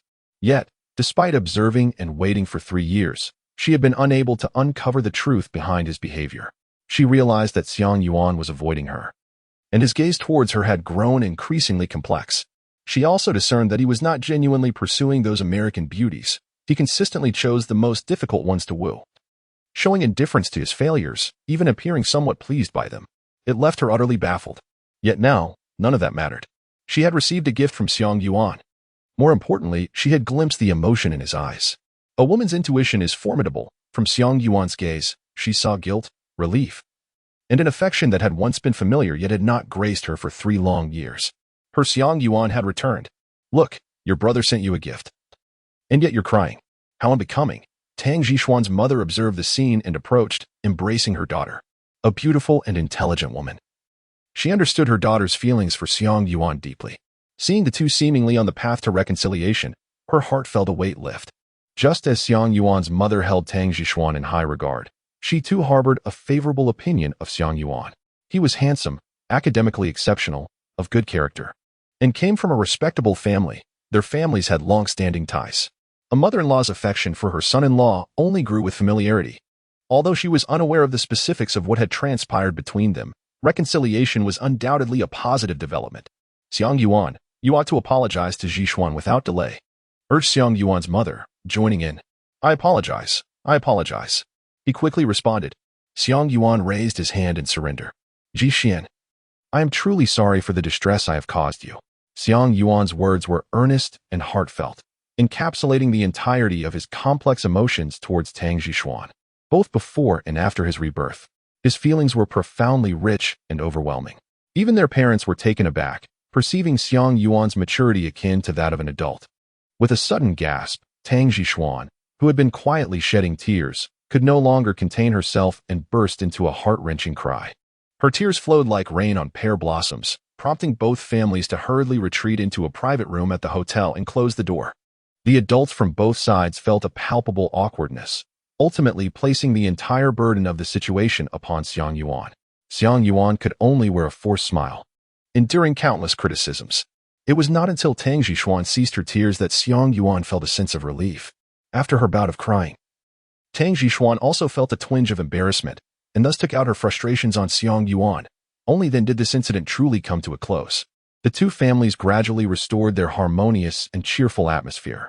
Xiang Yuan's father was engaged in a business conversation with Tang Jixuan's father. Xiang Yuan's mother and Tang Jixuan's mother were engaged in a conversation about bags and cosmetics. Meanwhile, Tang Jixuan sat sweetly beside Xiang Yuan, her curiosity akin to 100,000 questions as she chattered away, posing numerous inquiries to him. By the way, Brother Yuan, I heard before returning to the country that you have joined the first team of the basketball team at Songjing High School. This statement captured the attention of everyone present. Chapter 20. Should I yield him to you? The parents in attendance had never heard Xiang Yuan mention his involvement in basketball before, and their curiosity was piqued. Lacking familiarity with the sport, they listened intently as Tang Jixuan took it upon herself to enlighten them about the basketball realm, providing a detailed introduction that even Xiang Yuan was unaware of some aspects. It was only in his first year of high school that Xiang Yuan began to play basketball, which prompted Tang Jixuan to quietly take an interest in the sport and delve into its intricacies. Xiang Yuan was once again profoundly moved. When the parents finally grasped the concept of what it means to be a member of a high school varsity team in the United States, they were somewhat astonished. Do you intend to pursue basketball? Xiang Yuan's father inquired, furrowing his brow. Xiang Yuan's father was a slender man with sharply defined features, exuding an aura that commanded respect without uttering a word. His expression clearly conveyed disapproval of the situation at hand. His long-held aspiration was for Xiang Yuan to pursue advanced studies in the United States, gain admission to a prestigious business school, and eventually return to assist with the family business and inherit it. However, the unexpected turn of events, Xiang Yuan's involvement in basketball, left him quite displeased. Observing the expression on Xiang Yuan's father's face, Tang Jixuan stuck out her tongue and quickly came to his defense. Uncle Xiang, playing basketball does not hinder Brother Yuan's academic pursuits at all. In fact, it is immensely beneficial. In American society, individuals with strong athletic abilities are often perceived to possess a robust sense of collective honor, cooperation skills, and leadership qualities. Moreover, they tend to exhibit greater resilience and stress tolerance. Thus, many esteemed universities, such as the renowned Ivy League schools, actively recruit students with athletic prowess, which gives Brother Yuan a significant advantage. Xiang Yuan's father was somewhat familiar with the prestigious Ivy League, and upon realizing that Xiang Yuan might secure an opportunity to attend such an institution through his athletic skills, he ceased to question his son's choices. After offering a few reminders not to neglect his studies, the topic was laid to rest. The meal, which began with its share of twists and turns, concluded in a warm and cheerful atmosphere, filled with laughter and joy. Most importantly, Xiang Yuan and Tang Jixuan had reconciled. As she departed with her parents, a radiant smile adorned her face, sweeter than ever. Xiang Yuan's heart was genuinely stirred. However, it was still early. He was merely 16 years old, and Tang Jixuan was even 2 months younger than him. Now was not the time to contemplate romance. For the reborn Xiang Yuan, the most crucial task was to diligently play basketball, enhance his physical fitness, hone his skills, gain admission to a prestigious basketball school through high school, and ultimately realize his aspiration of entering the NBA. If he failed to reach the NBA and become a star player earning a salary in the millions, he would be unable to avert the impending doom of his family's bankruptcy. Such an outcome would lead to a repetition of the misfortunes he faced in his previous life, something he was determined to avoid. Basketball represented his greatest hope. Since their reconciliation, Tang Jixuan had reverted to her proud little princess demeanor. Essentially, whenever she had a moment to spare, she would seek out Xiang Yuan to play. Xiang Yuan finds herself utterly helpless, yet curiously, no one appears capable of subduing her. Xiang Yuan often laments that his heart is still too tender, having unwittingly opened Pandora's box and released the mischievous little enchantress into his life. Tang Jixuan spends her days either entangling him in conversation, dragging him on shopping excursions, or insisting he accompany her to indulge in culinary delights and watch films. Among these activities, the most arduous is undoubtedly sharing meals with the little enchantress. As Xiang Yuan strives to maintain his body fat percentage, he refrains from indulging in foods that could lead to weight gain. In contrast, the little enchantress is unperturbed. She samples every delectable treat she encounters, albeit in modest portions, and somehow remains unaffected by the calories. Xiang Yuan was engulfed in a profound sense of anguish. He, too, was a lover of culinary delights. Yet now, he found himself hesitating to indulge in the sumptuous dishes that tantalized his senses, which only served to heighten his torment. It felt as though he were attempting to compensate for the previous 3 years of deprivation. The little enchantress had spirited him away for days of unrestrained merriment. Eventually, having exhausted most of the activities, she suggested that Xiang Yuan take her to play basketball. This aligned more closely with his inclinations. In his devotion to accompany the little sorceress, he had foregone his training for several days. Prior to his return home, he had assured Coach George that he would maintain a rigorous training regimen each day. Alas, he had broken that promise. Fortunately, in this era devoid of smartphones, Coach George was spared the indignity of berating him through a video call. The little sorceress proposed a visit to a nearby university's basketball court. As she had a dear friend studying there and wished to introduce them, Xiang Yuan contemplated for a moment. Realizing that there were indeed no suitable training venues in the vicinity, and thus he acquiesced. The two proceeded to the basketball court at the University of Engineering. It had been nearly 2 weeks since Xiang Yuan's last appearance there, where he had triumphed over the American exchange student. Xiang Yuan pondered that the university campus was vast enough for no one to recognize him. The little sorceress's best friend was attending a class and would not arrive for a while. Thus, Xiang Yuan took it upon himself to practice shooting hoops with the basketballs they had just purchased from the mall.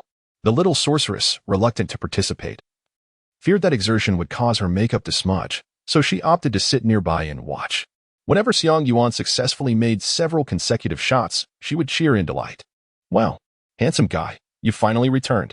As Xiang Yuan was practicing his shot, a sudden gasp echoed around him. A girl appeared beside him, appearing to be around 16 or 17 years of age.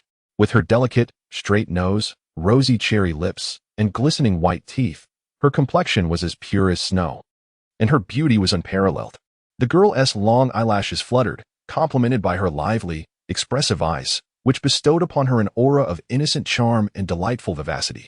She circled around Xiang Yuan twice, scrutinizing him from head to toe while exclaiming in wonder, "Handsome guy, how old are you this year? Do you have a girlfriend?" Xiang Yuan was taken aback. The girl appeared to embody the essence of an esteemed campus beauty, seemingly an unattainable figure, yet to his surprise, she spoke with such audacity. Just as he found himself at a loss, the little sorceress rushed over. "Qingxi, what are you up to?"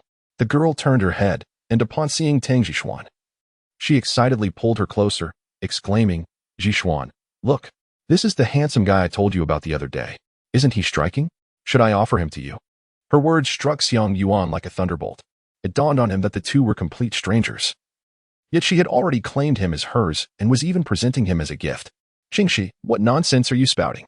Tang Zhishuan's face flushed, a blend of embarrassment and mortification washing over her. Goodness, how had she come to befriend such a mischievous companion? She felt utterly humiliated. Chapter 21. Coach, can I play center?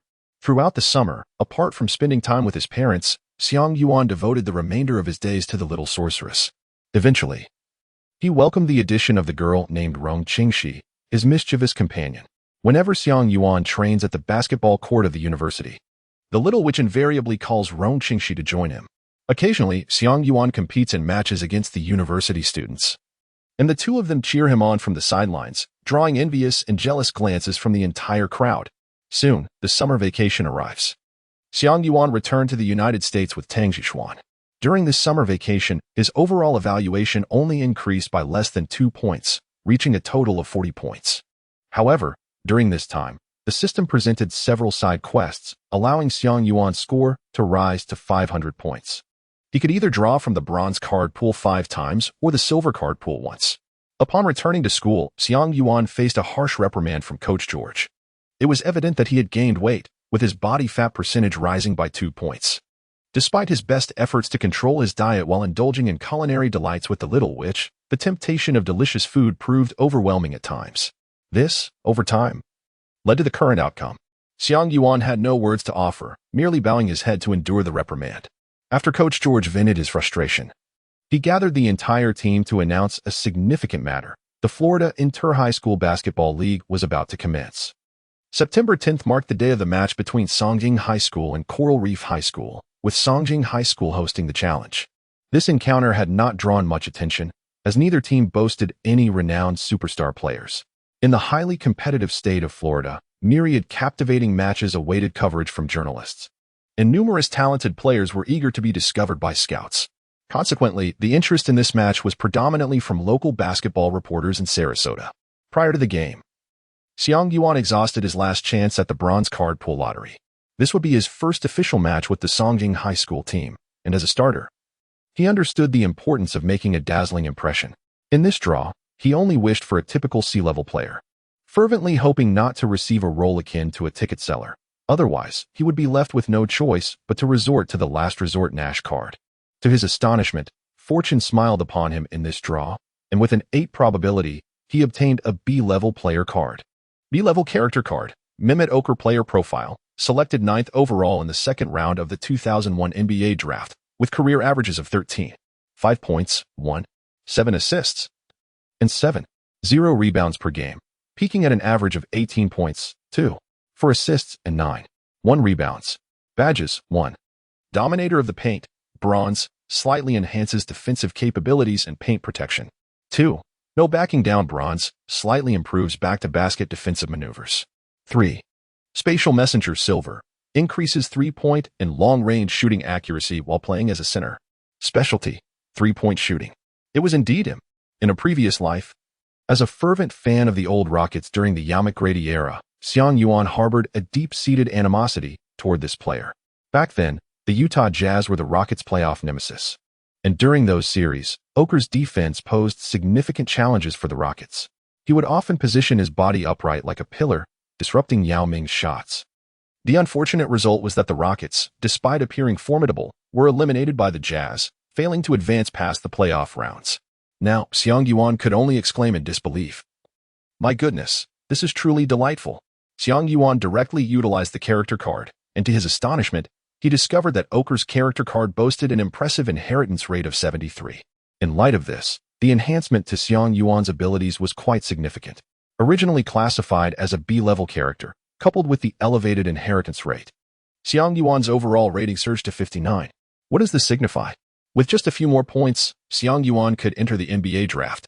However, upon examining the detailed attributes, he noted that this character card significantly boosted his interior defense, low post defense, rebounding, and three-point shooting.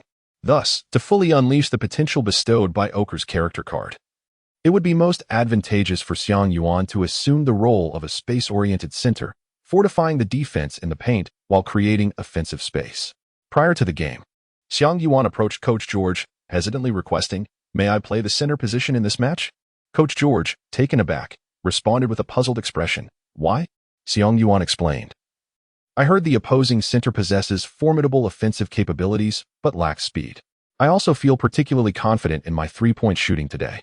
If I play center, I can draw the opposing defense out, and if they fail to adjust, I can capitalize with a three-point shot." After contemplating Xiang Yuan's rationale, Coach George found it somewhat plausible.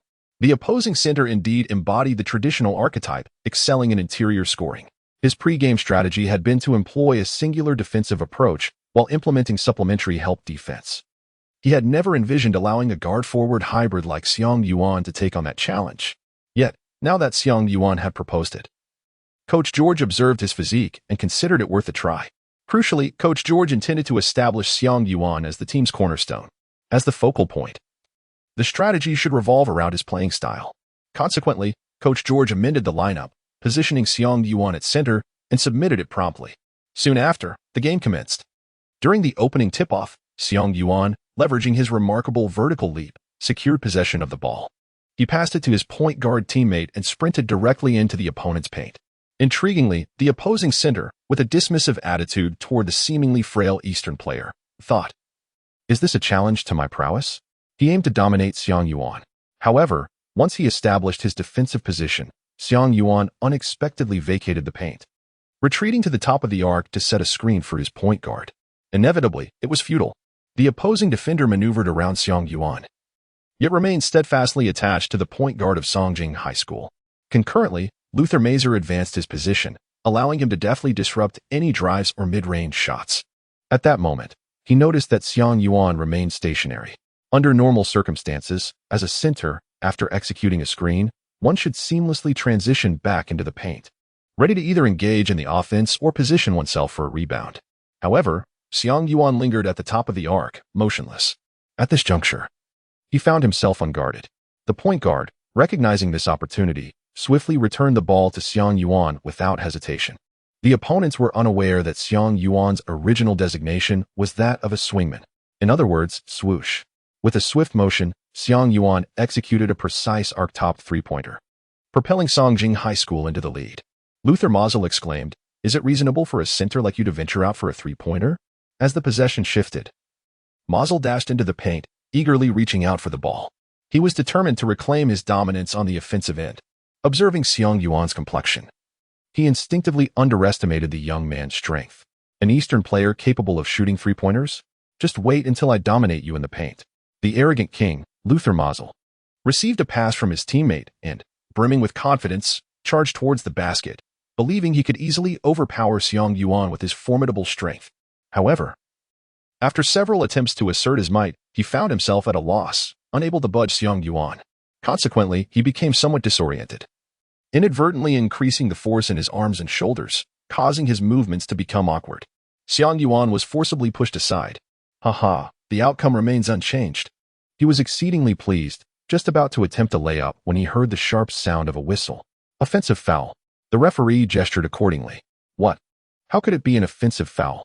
How did you come to that judgment? He shouted in exasperation. The referee paid him no heed. Songjing High School was now in possession of the ball. Ma Zaire, while retreating on defense, attempted to reason with the referee. His speed was already inferior to Xiang Yuan's.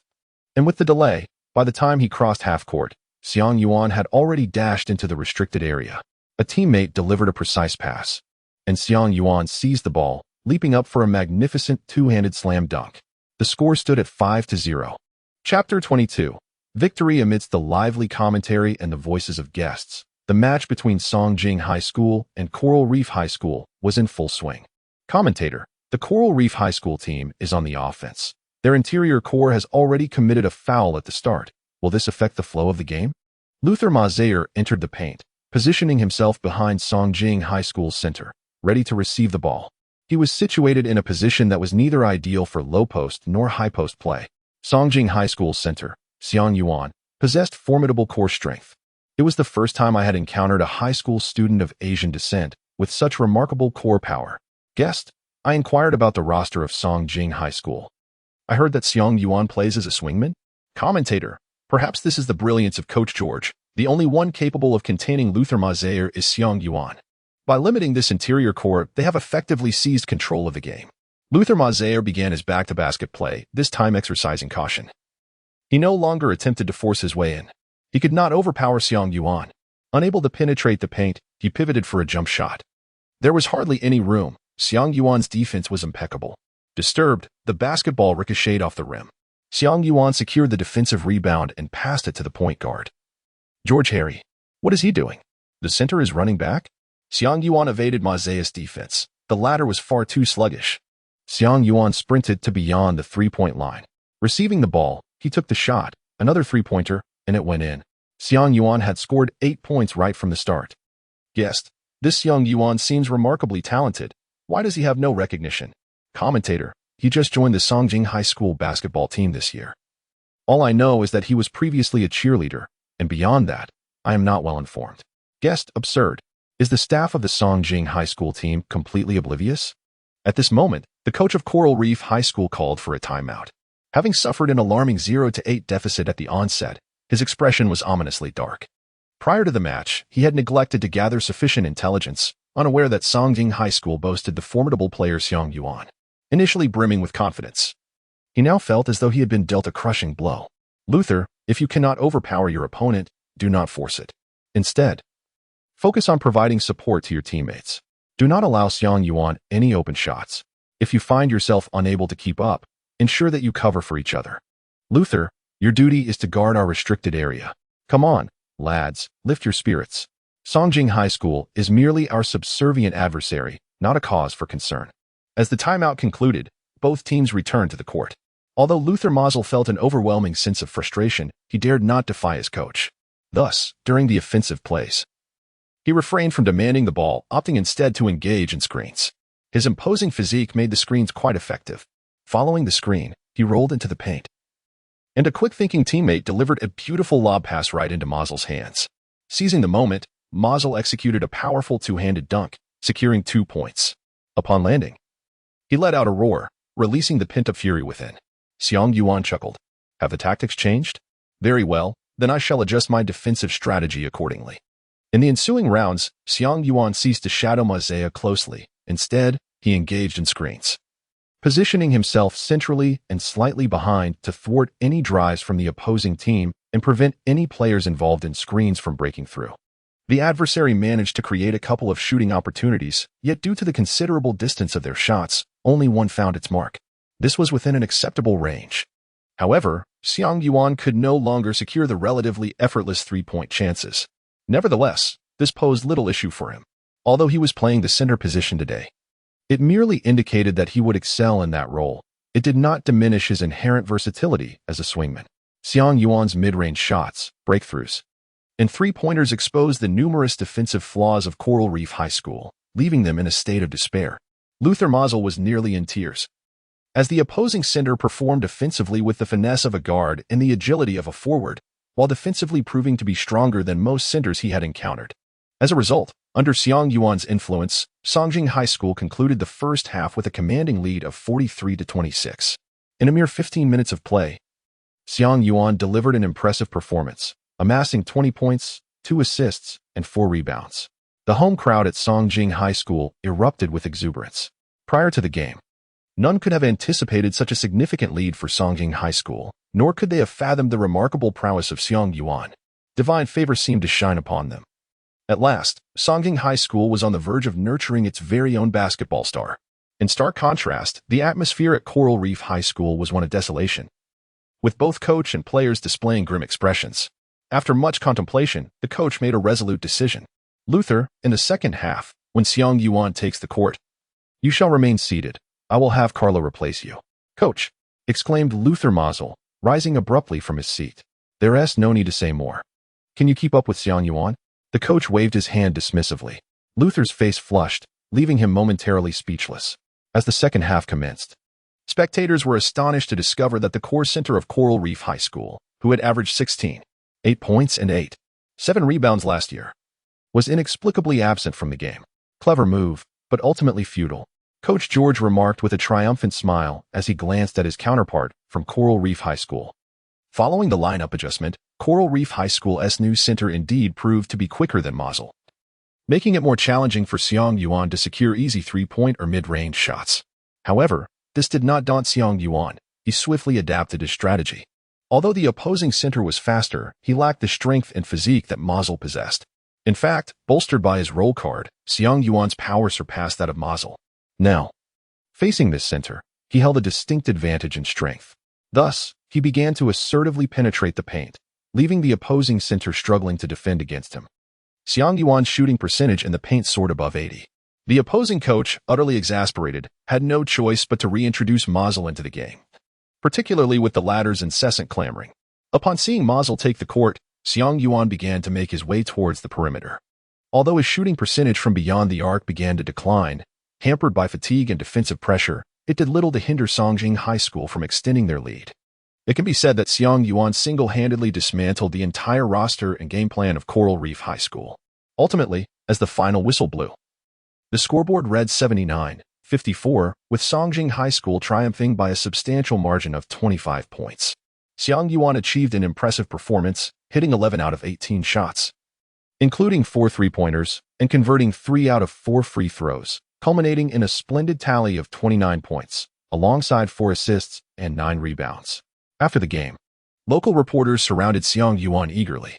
Chapter 23, The Ascent of Fame. This match epitomized the essence of the entire high school basketball league's regional tournament. Under Xiang Yuan's leadership, Songjing High School surged forth, securing a spot in the championship tournament with an astonishing winning rate exceeding 80. During this period, the system unveiled multiple side quests related to statistics and outcomes, allowing Xiang Yuan to amass a considerable number of points. Xiang Yuan expended a portion of his points to draw from the bronze card pool 8 times, resulting in 4 C-grade players, 1 B-grade player, 1 C-grade ball boy, 1 C-grade assistant coach, and 1 C-grade scout.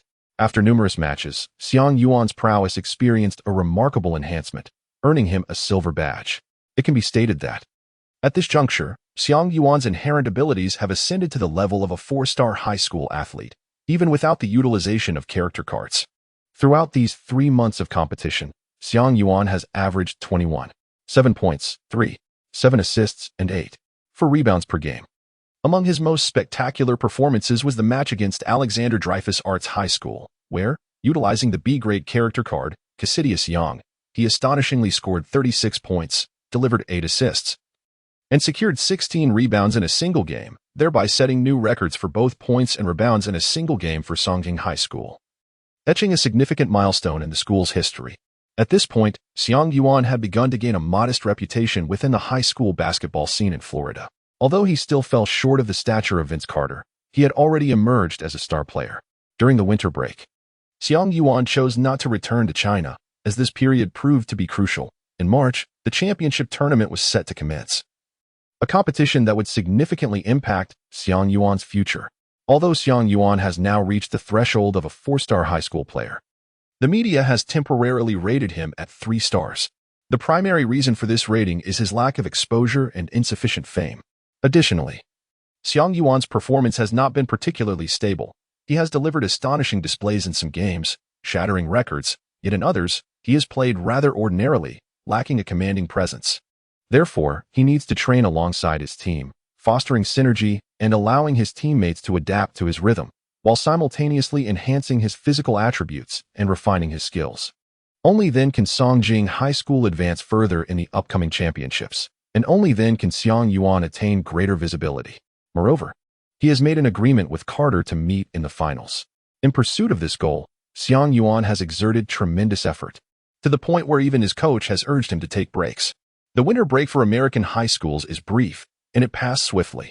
By February, Xiang Yuan returned to his homeland to celebrate the Spring Festival, only to hurry back shortly thereafter. Throughout the winter break, through his diligent training, he once again enhanced his physical qualities and overall abilities. By March, Xiang Yuan's attributes had undergone a significant transformation.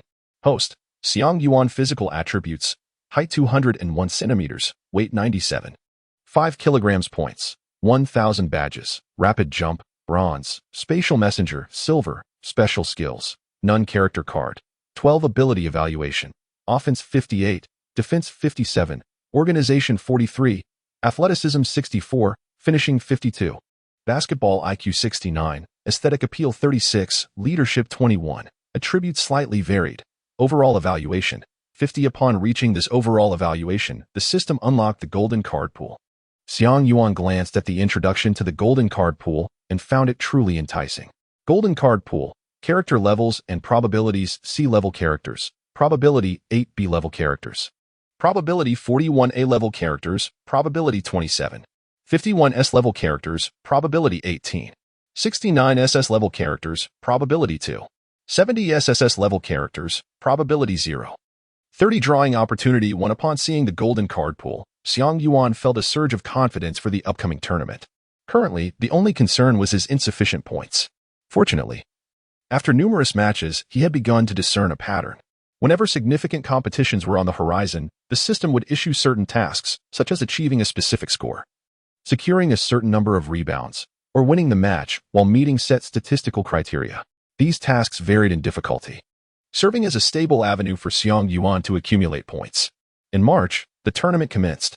Xiang Yuan is brimming with confidence, eager to showcase his talents in the championship. Indeed, the reality aligns with this aspiration. Xiang Yuan, in a fervent display during the championship, achieved an impressive average of 8 points, 2 assists, and 7 rebounds per game. Notably, he once delivered a remarkable performance, recording a staggering double-double of 30 points and 20 rebounds in a single match. Xiang Yuan, leading the previously feeble Songjing High School, has remarkably forged a path to the top 4, overcoming formidable challenges along the way. In the semifinals, however, Songjing High School faced significant adversity, trailing by as much as 17 points at the end of the first half. Yet, in a stunning display of prowess, Xiang Yuan erupted in the second half, scoring 21 points and securing 8 rebounds. Ultimately, he achieved a double-double with 31 points and 13 rebounds. guiding Songjing High School to a dramatic comeback victory over the prestigious Higher High School. This match unveiled the true potential of this player from China, showcasing his audacity, resilience, indomitable spirit, and formidable individual skills. In the semifinals, Xiang Yuan further demonstrated his remarkable composure under pressure. The match pitted Songjing High School against the esteemed William Turner School. Prior to the game, few believed that Songjing High School stood a chance of victory, as William Turner is a renowned powerhouse, boasting a roster filled with exceptional talent, including 2 3-star and 1 4-star players. Their objective this year was nothing short of the championship. Despite Songjing High School's impressive journey to the semifinals, William Turner held them in low regard, recognizing that Xiang Yuan was their sole point of strength and deemed him insufficient to reach the level of Vince Carter. Their strategy was simple: deploy their strongest defensive player and implement a targeted double team to effectively neutralize Xiang Yuan, thereby securing an effortless victory. Their assessment was indeed accurate, however. They underestimated the tenacity of Xiang Yuan, who proved to be an uncontainable force on the court. Before the match, Xiang Yuan utilized a character card, which he had drawn from the silver card pool gifted by the system many days prior to this contest. After employing this card, Xiang Yuan immediately entered an invincible mode. No matter how the William Turner School rotated their players or what defensive strategies they employed, they could not contain Xiang Yuan. Ultimately, he achieved a triple-double with 29 points, 10 assists, and 14 rebounds, leading his team to a victory by a margin of 3 points and advancing to the finals. The attention surrounding the tournament was significantly greater than that of the previous regional competitions. Xiang Yuan has truly captured the attention of major media outlets across Florida. Consequently, renowned media organizations are vying to report on him, and his fame is rapidly ascending. Currently, Xiang Yuan boasts a composite score of 50, a rating derived from a comprehensive evaluation of his career. This score differs from those assigned by external media sources. For a player at the high school level, a system score of 50 signifies an upper-tier level of ability within the hierarchy. Based on his performance in the championship, the media has awarded Xiang Yuan a score of 89, placing him 5th in Florida and 10th nationwide among the high school class of 1995, already marking him as a near 5-star recruit. The only reason he has not attained 5 stars is due to the limited number of games he has participated in. In contrast, Vince Carter holds a score of 98, ranking 2nd nationally. The top position, however, belongs to that man. Chapter 24, The Finals, Here I Come. On March 25th, 1996, the Florida High School Basketball League Finals are about to commence. One side is led by Vince Carter in the Daytona Beach Mainland High School, while the other is spearheaded by Xiang Yuan and the Pine View High School. Major media outlets have congregated at the American Airlines Arena in Miami, where an enthusiastic crowd has filled the venue, which can accommodate 19,600 spectators. Among the audience, fans of Daytona Beach Mainland High School, or rather Carter's supporters, constitute a significant majority, while a smaller contingent comprises fans of Pine View High School. Before the game, Xiang Yuan sought out Carter. During this time, Carter has been closely following Xiang Yuan, and they have met privately several times, fostering a growing friendship. Now, witnessing Xiang Yuan's remarkable journey to the finals, Carter is genuinely pleased. He recognizes that, within the realm of Florida, Xiang Yuan is the only player capable of challenging him. However, this time, he will not yield to Xiang Yuan. He is determined to secure that coveted championship for his alma mater. As Xiang Yuan approaches, Carter rises to greet him with a handshake, followed by a warm embrace. "Congratulations on reaching this stage," Carter exclaims. "Thank you, brother," Xiang Yuan replies. Xiang Yuan did not utter the same words to Carter, for he understood that Carter's ascent to this point was inevitable. In his previous life, Carter had led the Daytona Beach Continental High School to victory during this very year. However, in this incarnation, the champion Carter is destined to face formidable challenges. For he has arrived. "This time, I shall not hold back. Let us engage in a fair competition," Carter declared. "Indeed, I too shall not relent, and in this match, I will become even stronger. You must be cautious." Xiang Yuan responded with fervor. The two embraced once more before turning and returning to their respective teams. What Xiang Yuan and Carter were unaware of was that their conversation had been comprehensively recorded by a nearby journalist using a miniature camera and a voice recorder, which would later serve as a testament to the bond of friendship between the two. Xiang Yuan returned to the team and approached Coach George. "Coach, if I were to play as a shooting guard or a small forward in this match, What our chances of victory be? After a moment of contemplation, Coach George replied, less than 30%. And what about as a center or power forward? Not even 40%, he candidly admitted. Coach George understood that Daytona Beach Continental High School was exceptionally formidable, and although Xiang Yuan was indeed strong, he was still not a match for Carter. In truth, reaching the finals was already an extraordinary achievement for Songjing High School. While Coach George harbored aspirations of winning a championship, he was acutely aware that, at this juncture, the prowess of Songjing High School fell short compared to that of Daytona Beach Continental High School. Xiang Yuan is fully aware of this fact. Yet he is unwilling to let it go so easily. He is currently a 4-star high school student, and this competition holds the key to his advancement to 5 stars. Achieving 5-star status would open up a vast array of opportunities for his college selection. After a moment of contemplation, he turned to Coach George and inquired, "What if I play as the point guard?" Coach George appeared somewhat bewildered, responding with a hint of confusion. "What did you say?" Xiang Yuan reiterated, "I ask, what are our chances of victory if I play as the point guard?" Only then did Coach George comprehend that Xiang Yuan was earnestly posing this inquiry. "A point guard? You, a towering swingman exceeding 2 meters, now wish to assume the role of point guard?" To be frank, Coach George had never contemplated this possibility. He had never witnessed Xiang Yuan occupying the point guard position. Now, in this most pivotal game, Xiang Yuan unexpectedly declared his intention to play as the point guard. He was at a loss regarding Xiang Yuan's thought process. However, as he gazed into Xiang Yuan's eyes, he discerned a profound determination. It was reminiscent of the very first game in the high school basketball league. In that match, Xiang Yuan, who had never played as a center, boldly proposed to take on the center position and successfully contain the opposing team's core center, leading the team to victory. Could he possibly recreate that moment? Coach George's mind raced with contemplation. If Xiang Yuan were to match up against Carter, he would not hold a distinct advantage. At other positions, in an ideal scenario, only 2 or 3 positions might be evenly matched, resulting in an overall disadvantage. However, if Xiang Yuan were to take on the role of point guard, there is a possibility for him to excel, which would indeed be advantageous. The point guard position is pivotal in orchestrating the entire team's dynamics. If Xiang Yuan performs well, it would enhance various aspects such as spatial choices and tactical coordination, thereby neutralizing the disadvantages against other players aside from Carter. Hence, one advantage point could be attributed to Songjing High School and another to Daytona Beach Mainland High School, while other positions would largely balance out. Coach George contemplated this strategy for an extended period, increasingly convinced of its viability, and his complexion gradually flushed with burgeoning hope. "Can you truly do it?" he asked, locking eyes with Xiang Yuan. "Just watch me," Xiang Yuan replied. "All right." Under normal circumstances, Songjing High School's chances of victory are exceedingly slim. Coach George finally resolved. "Fortune favors the bold. Today, you will play as point guard." Subsequently, Coach George convened the entire team to reorganize their positions and devise new strategies based on this adjustment. The other players from Songjing High School did not voice any objections. They had grown accustomed to Xiang Yuan's frequent positional changes, though this would be the first time he would assume the role of point guard. After finalizing these arrangements, Coach George submitted the team roster. Soon, the time for the match approached, and the announcer began introducing the players from both teams. The large screen in the gymnasium first displayed the lineup for Daytona Beach Mainland High School. Center, Bill Elliott, power forward. Leo Steven, small forward. Vince Carter. Shooting guard, Rock Toby, point guard. Paul Marion. As the screen illuminated and the announcer called out their names, the players from Daytona Beach Mainland High School emerged one by one. When Carter took the court, the audience erupted in enthusiastic applause and cheers.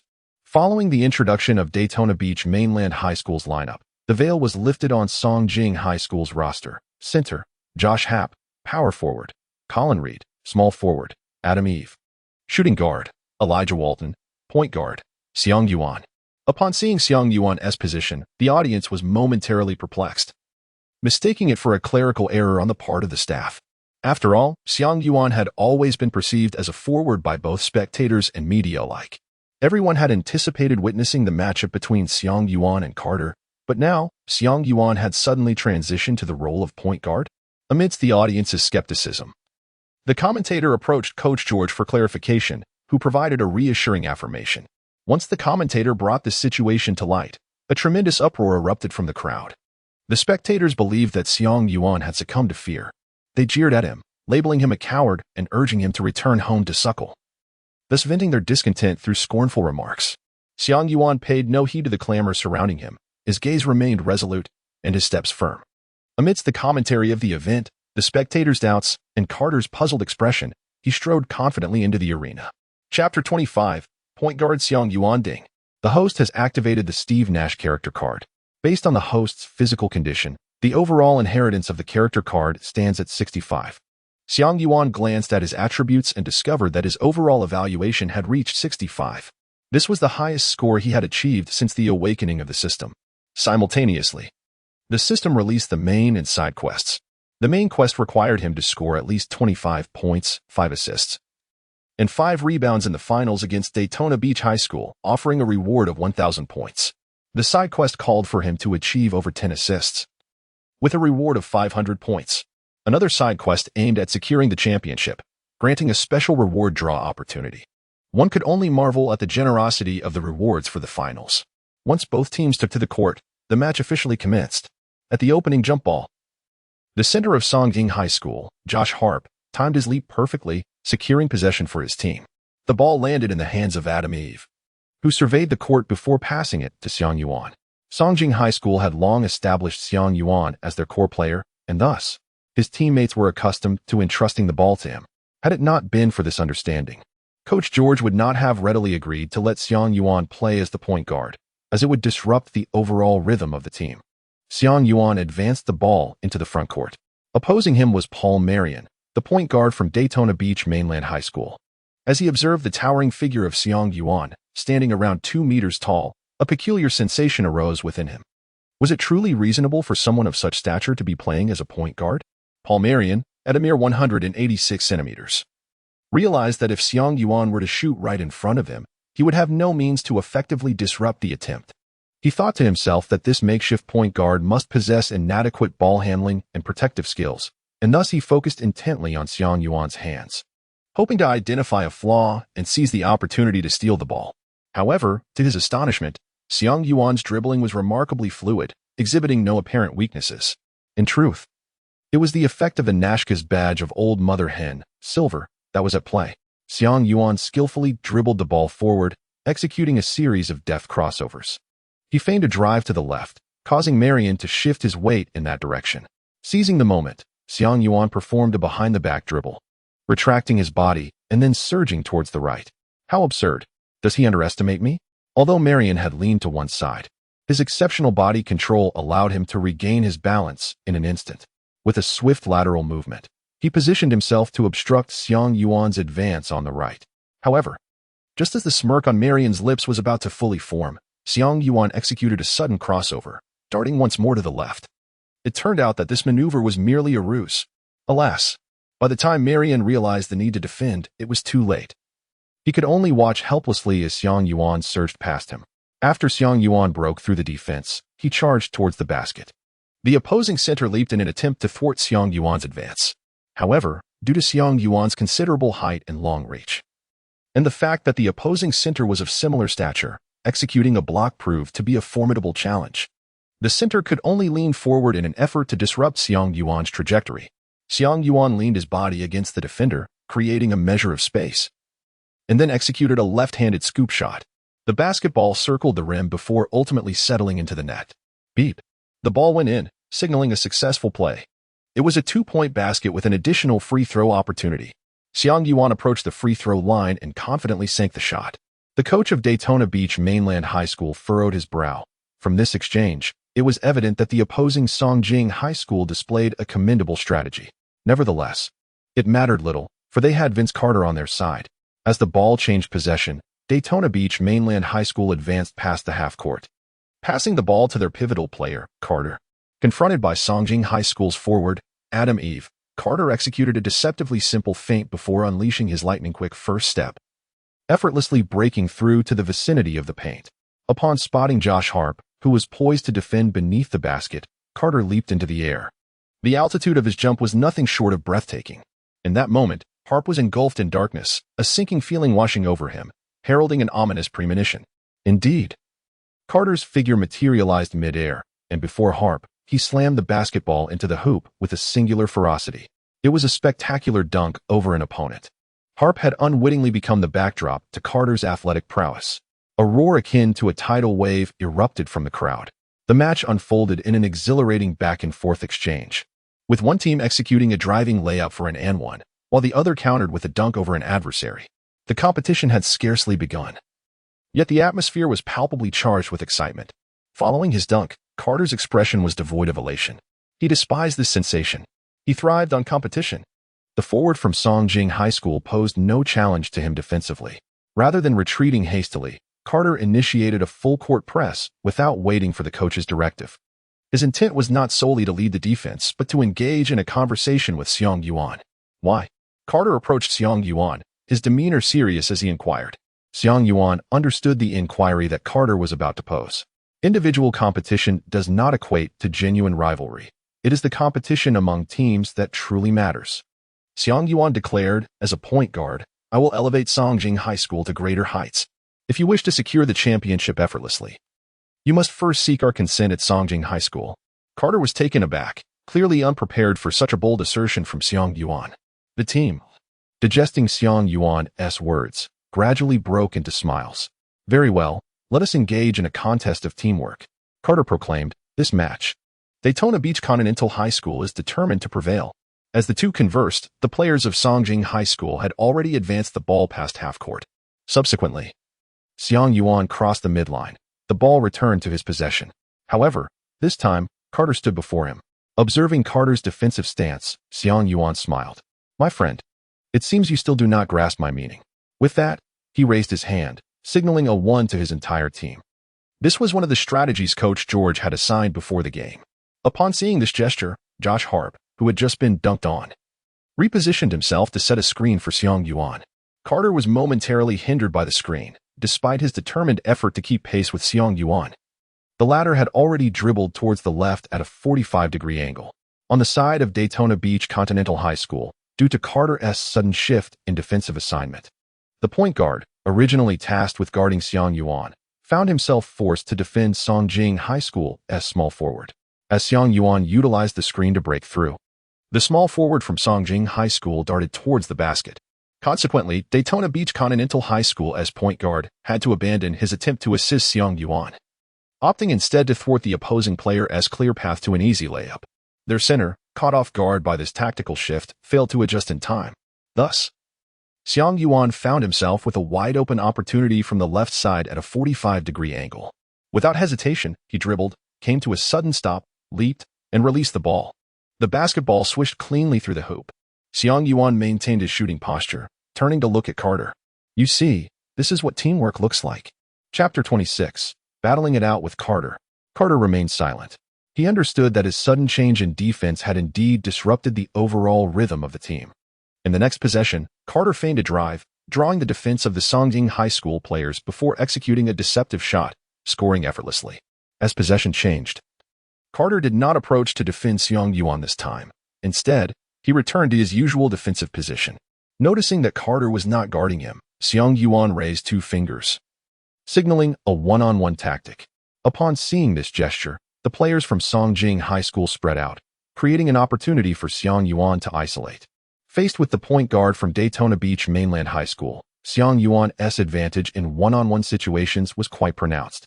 He dribbled near the center circle and executed a smooth jump shot, effortlessly securing 2 points. Turning around, Carter responded with another driving layup, also claiming 2 points with ease. The two exchanged scores back and forth. One would score here, and the other would respond there. Sometimes one would miss, and occasionally the other would as well. This initiated a thrilling back-and-forth showdown. Time ticked away, with both teams' scores steadily rising, yet the gap remained unchanged. Clang. Xiang Yuan's shot clanged off the rim. The basketball ricocheted away from the edge of the hoop, landing some distance away, just as a player from Daytona Beach Mainland High School was about to seize the rebound. A shadow suddenly darted past him, snatching the ball from his fingertips and effortlessly slamming it into the basket. An emphatic follow-up dunk. Some spectators in the arena had already risen to their feet, their cheers and encouragement echoing throughout the venue. Xiang Yuan gently massaged his fingers, which throbbed slightly after the resounding slam dunk, a smile gracing his lips. This was precisely the effect he desired. Following that remarkable dunk, His teammates from Songjing High School were invigorated, displaying an even greater fervor, allowing them to momentarily dominate Daytona Beach Continental High School. After several more rounds of intense play, the first half of the match came to a close. The progression of the first half was, to the surprise of the vast majority of spectators, quite unexpected. Many had presumed that Songjing High School would be utterly overwhelmed by Daytona Beach Continental High School, unable to mount any effective resistance. However, no one anticipated that Songjing High School would execute a sudden tactical shift, catching their opponents unprepared. Throughout the first half, most of the points scored by both teams were attributed to their core players. Carter had amassed 22 points in the first half. Xiang Yuan has scored an impressive 27 points. During halftime, the commentators and guests began to take over the discussion. In the first half, Songjing High School temporarily took the lead thanks to Xiang Yuan's remarkable performance. It appears that his role as a point guard has proven to be quite effective. Could this be the secret weapon that Coach George has kept hidden? I must say, I now regard Coach George with newfound respect for having the audacity to unveil such a strategy only when reaching the finals. It is important to note that Xiang Yuan, the core player of Songjing High School, is already in his senior year, and after this match, his high school basketball career is nearing its end. Thomas, what are your thoughts on this matter? The commentator turned to pose this question to today's guest. I sat back in my chair, observing. Thomas first made a humorous remark, then said, I believe this is not a hidden secret weapon, but rather a spontaneous decision. Coach George must have meticulously analyzed the opponent and discovered the key to overcoming the odds. Thomas continued, however, whether this lineup and strategy can effectively compete with Daytona Beach Continental High School largely depends on Xiang Yuan's performance. This Xiang Yuan has ascended to prominence with comet-like speed within just a few months, transforming from an obscure player into a four-star high school athlete. His journey can only be described as legendary. I once gathered information about him, and you won't believe this. Thomas paused, building suspense for the commentators and audience. What? The commentator eagerly inquired, as it was part of his role to maintain the pace and engage the audience. Thomas replied, prior to this year, he didn't even know how to play basketball.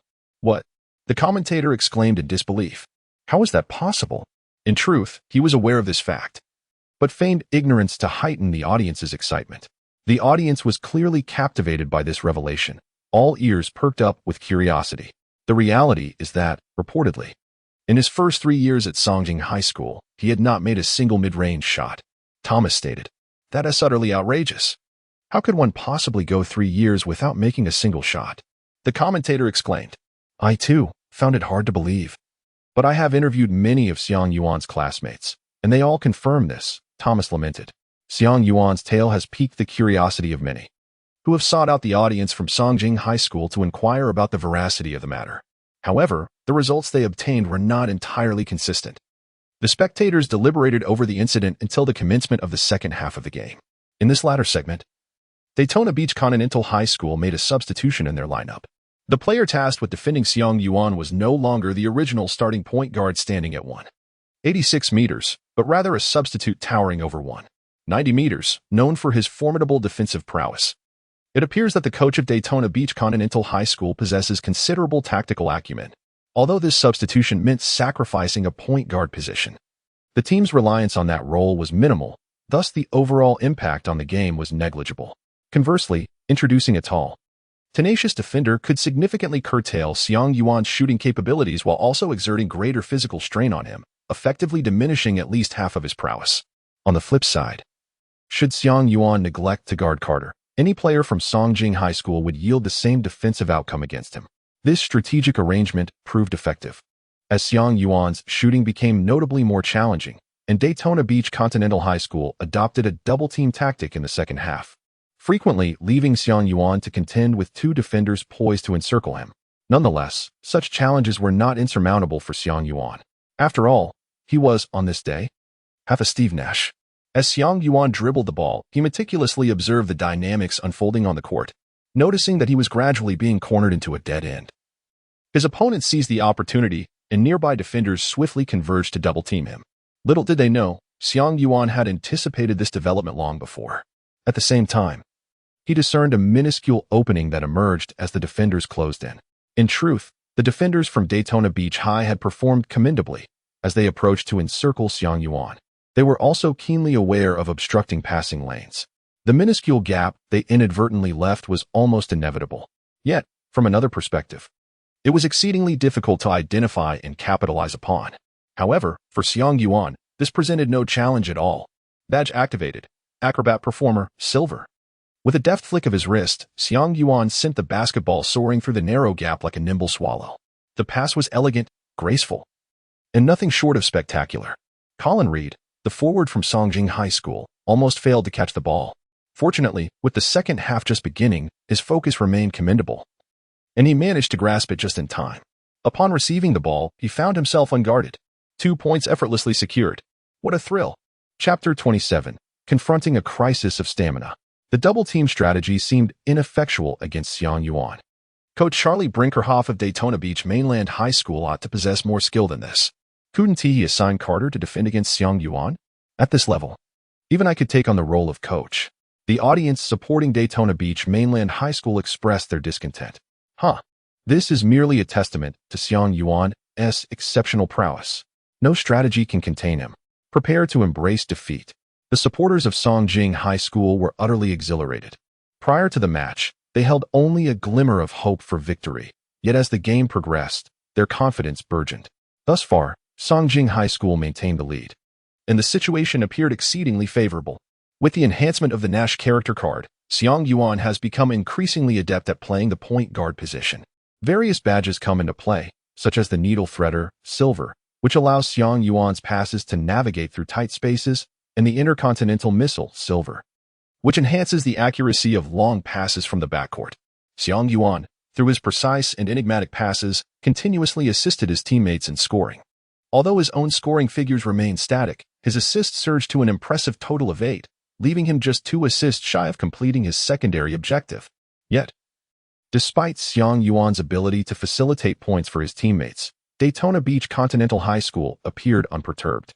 With no player at Songjing High capable of containing Carter, who rendered even double-teaming ineffective, he maneuvered with ease on the court, executing both outside shots and spectacular dunks, thereby ensuring that Daytona Beach Continental High School remained closely aligned with the score. As time progressed, the match escalated into a fervent climax. With merely 10 minutes remaining, the tactical prowess of Daytona Beach Continental High School finally began to manifest its intended impact. Xiang Yuan skillfully dribbled the ball into the front court, only to be met once again by a double team. Out of the corner of his eye, he spotted an open space at the right corner. Without hesitation, he executed a quick behind-the-back pass, sending the ball swiftly towards Elijah Walton, who was stationed there. However, Elijah Walton's reaction was slightly delayed. As he attempted to catch the ball, it slipped through his fingers and rolled out of bounds. A blunder.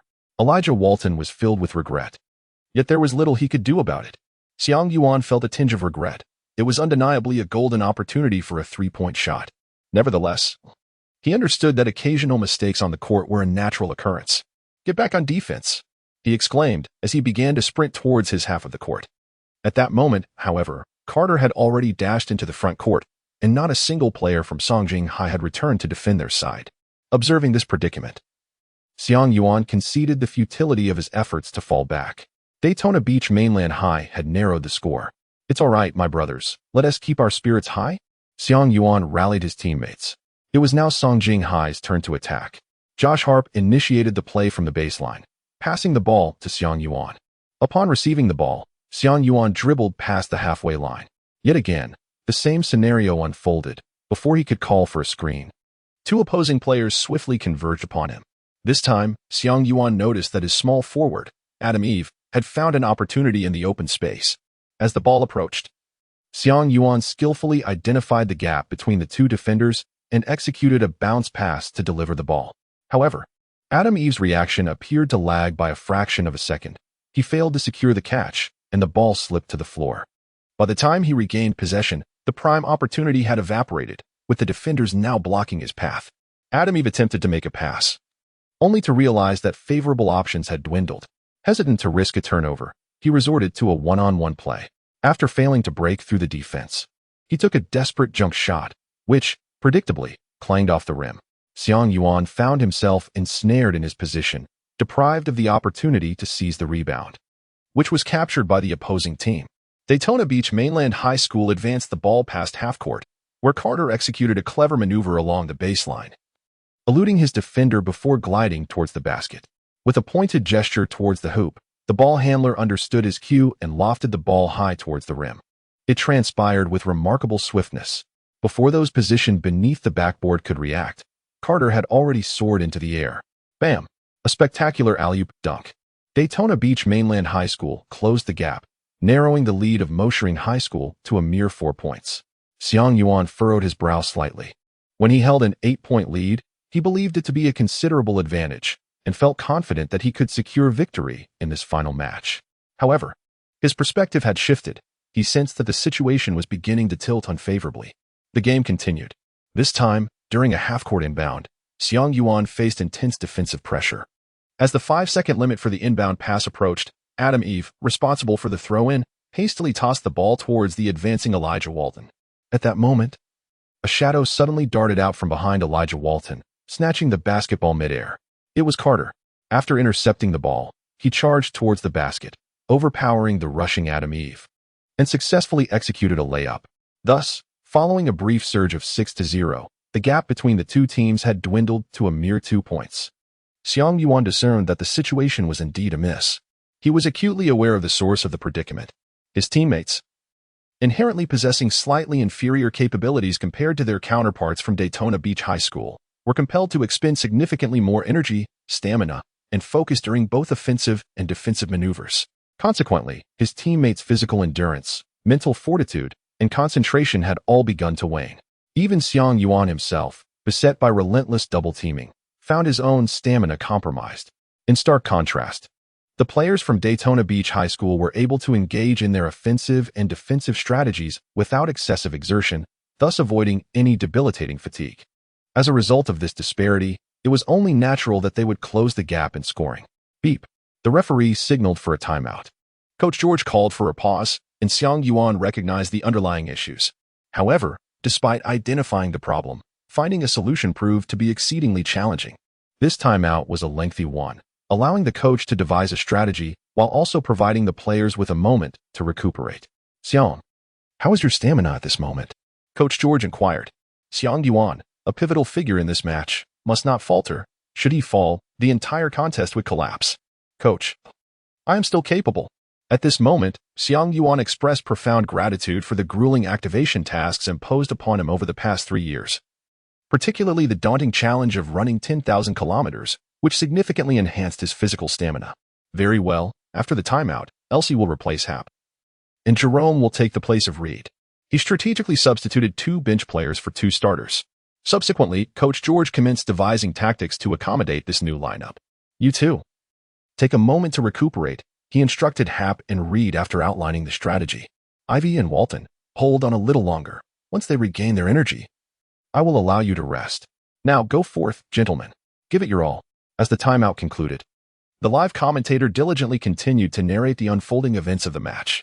Songjing High School introduced 2 substitute players, revealing the issue of inadequate stamina among their athletes. In such a crucial final, the audacity of Coach George to field 2 players who rarely see playtime is commendable. However, the outcome remains uncertain. Fortunately, their core player, Xiang Yuan, appears to be in good condition. As players took to the court, the focus on the match resumed. During Songjing High School's offensive possession, a curious situation arose. Xiang Yuan was not in the backcourt to receive the ball. Elijah Walton took charge in the backcourt, advancing the ball to the front. Xiang Yuan had positioned himself low. What was happening? Was he no longer playing as the point guard? Now, he faced Daytona Beach Mainland High School's power forward, Leo Steven. Xiang Yuan received the ball and was poised for a back-to-the-basket move. Oh no, a feint. Without dribbling, he executed a deceptive spin, causing Leo Steven to be momentarily misled. Xiang Yuan pivoted back and charged towards the basket. The layup was successful. Songjing High School secured a crucial 2 points, momentarily stabilizing the situation. I am utterly perplexed. What position does Xiang Yuan truly occupy? The Daytona Beach Continental High School was caught off guard by Xiang Yuan. The strategy originally intended for defending Xiang Yuan at the point guard position became ineffective. In the low post, the power forward Leo Steven was unprepared to find himself tasked with guarding Xiang Yuan, resulting in an effortless 2 points for Xiang Yuan. It appeared that Xiang Yuan was now poised to play in the power forward position. Coach Walsh of Daytona Beach Continental High wore a perplexed expression, grappling with the fluidity of the situation. When Daytona Beach Continental High launched their offense, they noticed that Xiang Yuan was not positioned to defend the power forward but remained at the point guard position. Observing this development, Coach Brinkhoff gestured from the sidelines. Daytona Beach Continental High executed a play, ultimately getting the ball into the hands of their center, Bill Elliott. The player defending Bill Elliott was a substitute from Songjing High. Bill Elliott executed a fake to the basket, maneuvering for a layup and securing another 2 points, as the substitute from Songjing High was unable to defend effectively. However, the players and coaches from Songjing High seemed unfazed by this. As it was now Songjing High's turn to attack, the ball was still controlled by Elijah Walton, who brought it past half-court. This time, the players from Daytona Beach Continental High were fixated on Xiang Yuan, eager to discern his next position.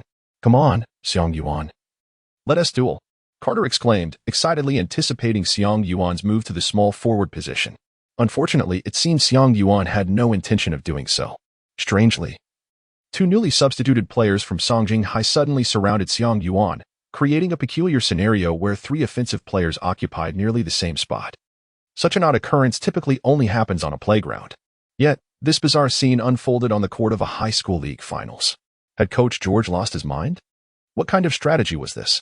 At that moment, Elijah Walton unexpectedly passed the ball to Nick Elsey, who was positioned to the right of Xiang Yuan. Elsey, facing a defender, suddenly saw Xiang Yuan spring into action, darting past him from behind. Prior to Xiang Yuan's movement, Elsey had already begun to shift sideways. Consequently, when Xiang Yuan's defender attempted to follow, he was momentarily impeded by Elsey, causing a slight delay. While setting the screen, Elsey seamlessly handed the ball to Xiang Yuan. Simultaneously, Mark Jerome, who had been stationed to the left of Xiang Yuan, had already rushed over, entangling Elsey's defender to prevent any switch onto Xiang Yuan. Thus, Xiang Yuan was granted a clear opportunity. Spotting Carter rushing in from the baseline, Xiang Yuan quickly leaped and flicked his wrist. It was a 3-pointer. Carter was already closing in, but it was too late. The ball swished through the net. Carter's pupils constricted. He suddenly felt that Xiang Yuan might truly possess the potential to thwart his aspirations for victory. Prior to this moment, although he held admiration for Xiang Yuan and acknowledged his capabilities, he did not genuinely believe that Songjing High School had the strength to defeat them. Even when facing a deficit, he remained unperturbed, as he was aware that the other players from Songjing High School were considerably weaker. He anticipated that as the match progressed, their flaws would inevitably become apparent.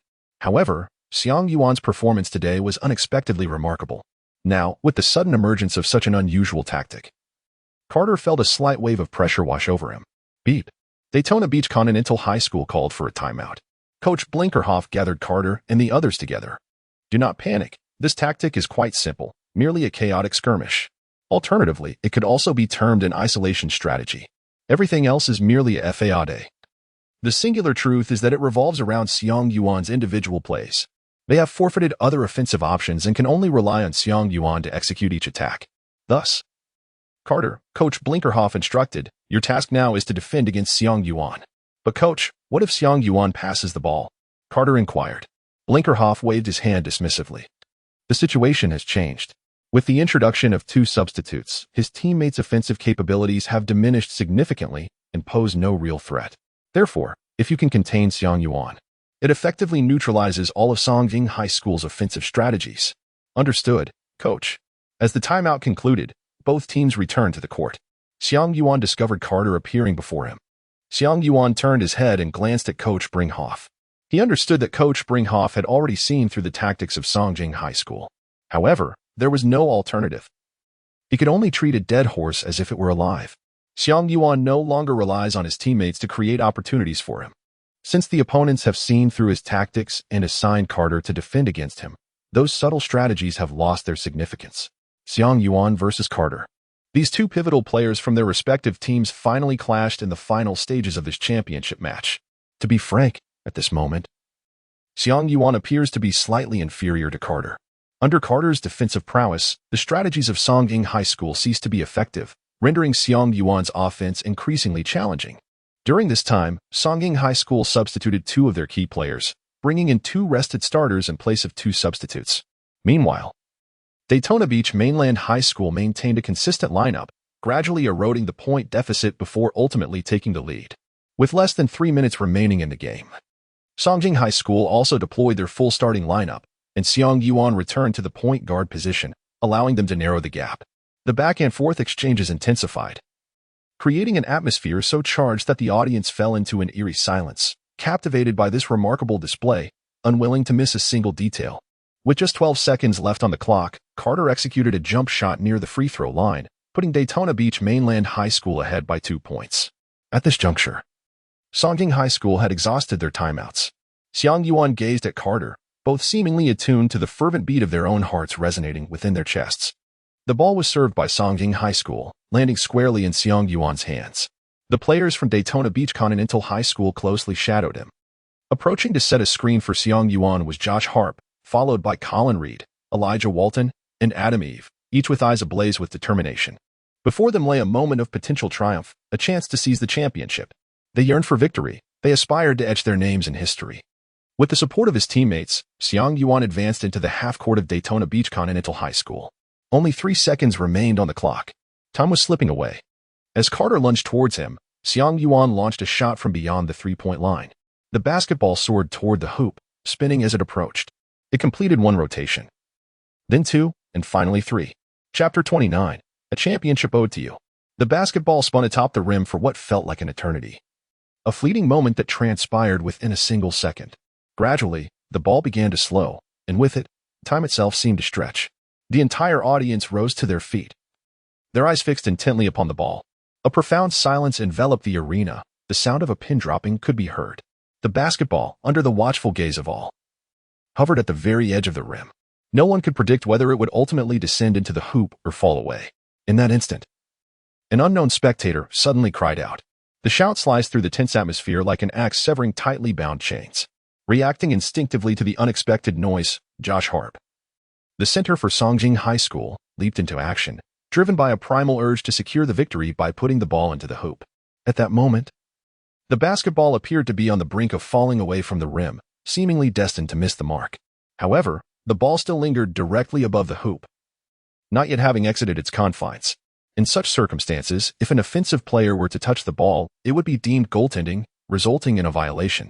Consequently, whether Xiang Yuan's shot would succeed or fail, it would not count. Witnessing this unfolding scene, Xiang Yuan felt as though his heart was being tightly clenched. His breath caught in his throat. The championship seemed to drift further from his grasp. Yet, fortune often reveals a path in the direst of moments. At that very instant, Bill Elliott, the center for Daytona Beach Continental High School, whose nerves were equally taut, reacted upon observing Josh Harp's movement.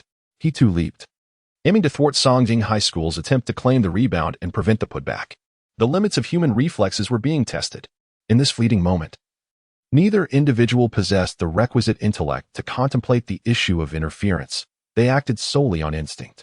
Although Bill Elliott was the later jumper, his physical attributes, his height and jumping ability, surpassed those of Josh Harp. Thus, despite his slight delay of mere milliseconds, both athletes made contact with the basketball almost simultaneously. The ball slipped from their grasp and fell to the ground. The resounding thud of the basketball rebounding off the floor echoed throughout the arena, akin to a chorus of countless heartbeats converging. The referee's whistle pierced the air, signaling the end of the match as the timer reached its final seconds, prompting an uproar of confusion among the spectators. What transpired? How should this play be adjudicated? Was it not a case of interference? While it appeared to be, the quandary lay in determining who was responsible for the interference. Were these two players truly at fault for such a fundamental mistake? The familiar refrain of "I could have done that too," one must ponder. In such a high-pressure moment, would you have maintained your composure? All eyes turned to the replay.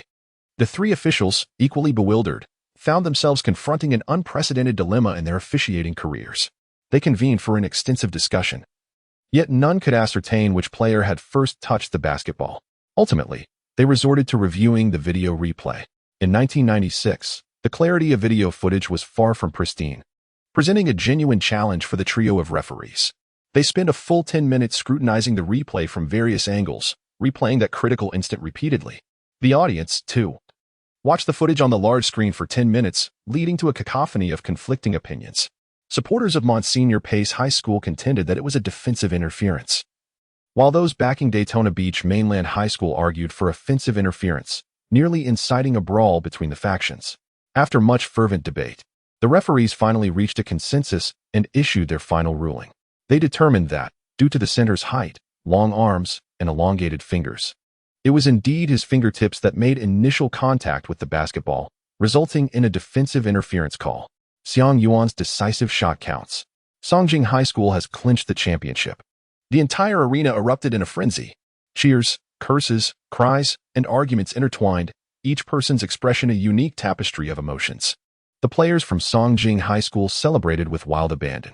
Xiang Yuan sat on the ground, feeling an overwhelming wave of exhaustion wash over him. He had essentially played the entire match. Even with the enhancement of Nash's character card, his stamina had long been depleted, sustained solely by an indomitable will. To be frank, prior to his rebirth, Xiang Yuan's resolve was not particularly strong. Otherwise, he would not have chosen to end his own life. However, after his rebirth, having experienced death, he underwent a profound transformation, and his willpower became exceptionally resilient. It could be said that it was solely through his efforts that Songjing High School managed to prolong the game into its final moments, ultimately seizing the opportunity for a last-second victory. Meanwhile, Carter sat dazed on the floor, lost in thought. He knew that Xiang Yuan's buzzer beater was unlikely to succeed. Thus, he helplessly watched the championship slip away. Yet, who could he blame? Blame Bill Elliott? In such a tense situation, it would be unjust to excessively criticize a high school student under immense pressure. Blame his teammates? Carter understood that they had given their all, performing admirably in both offense and defense. Blame himself? He had done everything within his power during the game, shooting 16 out of 22, including 2 out of 3 from beyond the arc and hitting all 8 free throws, accumulating 42 points, 7 assists, and 9 rebounds. Blame Xiang Yuan? Ah, yes. Blame Xiang Yuan. After all, who would have thought this prodigy would emerge, taking on the role of point guard and disrupting the strategies of Daytona Beach High School, leaving them unprepared? Despite their best efforts to adapt on the fly, achieving perfection was nearly impossible. Statistically, Xiang Yuan's impressive performance of 36 points, 17 assists, and 8 rebounds was irrefutable evidence of his prowess. The audacity of this young man, whom he had assisted so much, to snatch the championship right from under him. Carter's teeth ground in frustration. At the same time, he felt a sense of mutual respect among the strong towards Xiang Yuan. Just then, the very Xiang Yuan who had elicited his ire suddenly rose from the floor and walked directly towards him, plopping down beside him. "Hey, Carter," Xiang Yuan said. Draping an arm over Carter's shoulder, "I apologize for stealing your championship." Carter shrugged off his arm, but ultimately conceded, replying, "Are you here to gloat?" "No." Xiang Yuan corrected him. "I came to tell you that I owe you 10 hamburgers or pizzas. You can redeem them at any time." 100, Carter countered. "All right then. 100 it is," Xiang Yuan chuckled. "Additionally, I plan to return to you a championship of even greater significance. Would you like that?" Xiang Yuan's expression suddenly turned serious. Chapter 30. The Great Deceiver emerges the following day. The sports columns of major newspapers and magazines across Florida were inundated with reports about the match between Songjing High School and Daytona Beach Mainland High School. The headlines varied widely, capturing the public's imagination: a stunning dark horse, the most controversial champion in high school basketball history. Shockingly, Songjing High School did this in the finals. Referees' hair-raising moments. 10 minutes of replay footage. A buzzer beater? A counter buzzer beater? Self-destruction. Florida's best high school player, Vince Carter, from cheerleader to 5-star scholar. The untold stories of Vince Carter and Xiang Yuan. Forward or point guard? What position truly suits Xiang Yuan? This match was nothing short of a roller coaster ride, fraught with tension and excitement. The audience, needless to say, was enthralled. Even those who could not attend in person, relying solely on news reports to grasp the essence of the game, were left in awe. The final shot was a whirlwind of twists and turns, generating immense discussion. Following this match, Xiang Yuan's renown spread far and wide. Whether in high school or college, in Florida or other states across America, those in the know could easily hear the name Xiang Yuan. The media, at last, dispensed their accolades without reservation. Xiang Yuan has achieved the remarkable distinction of becoming a 5-star high school basketball player, marking him as the first individual from China to attain this honor in the United States, thus inscribing his name in the annals of history. Regrettably, at this juncture, the knowledge of American high school basketball remains woefully sparse within his homeland. Consequently, aside from his family and the Tang family, his remarkable accomplishments have largely gone unnoticed. As May approaches, the gaze of the public shifts toward the NBA, the pinnacle of basketball. During the 1995 to 1996 season, the legendary Michael Jordan led the Chicago Bulls to an unparalleled record of 72 wins and 10 losses, establishing the best record in history.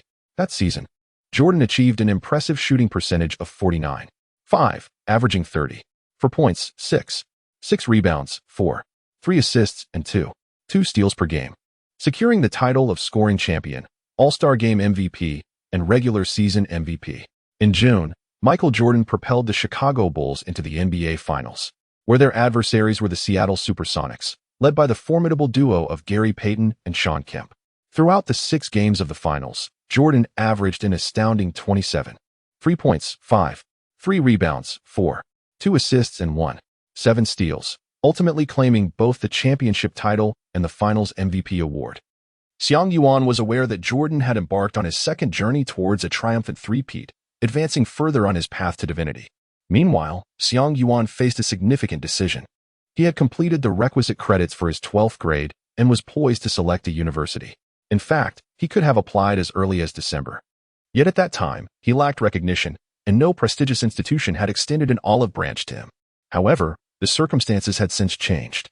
Numerous esteemed universities had expressed their interest in him, including Ivy League institutions such as Harvard University, the University of Pennsylvania, Brown University, and Cornell University, alongside other reputable universities like Duke University, Georgetown University, the University of Florida, and Florida State University.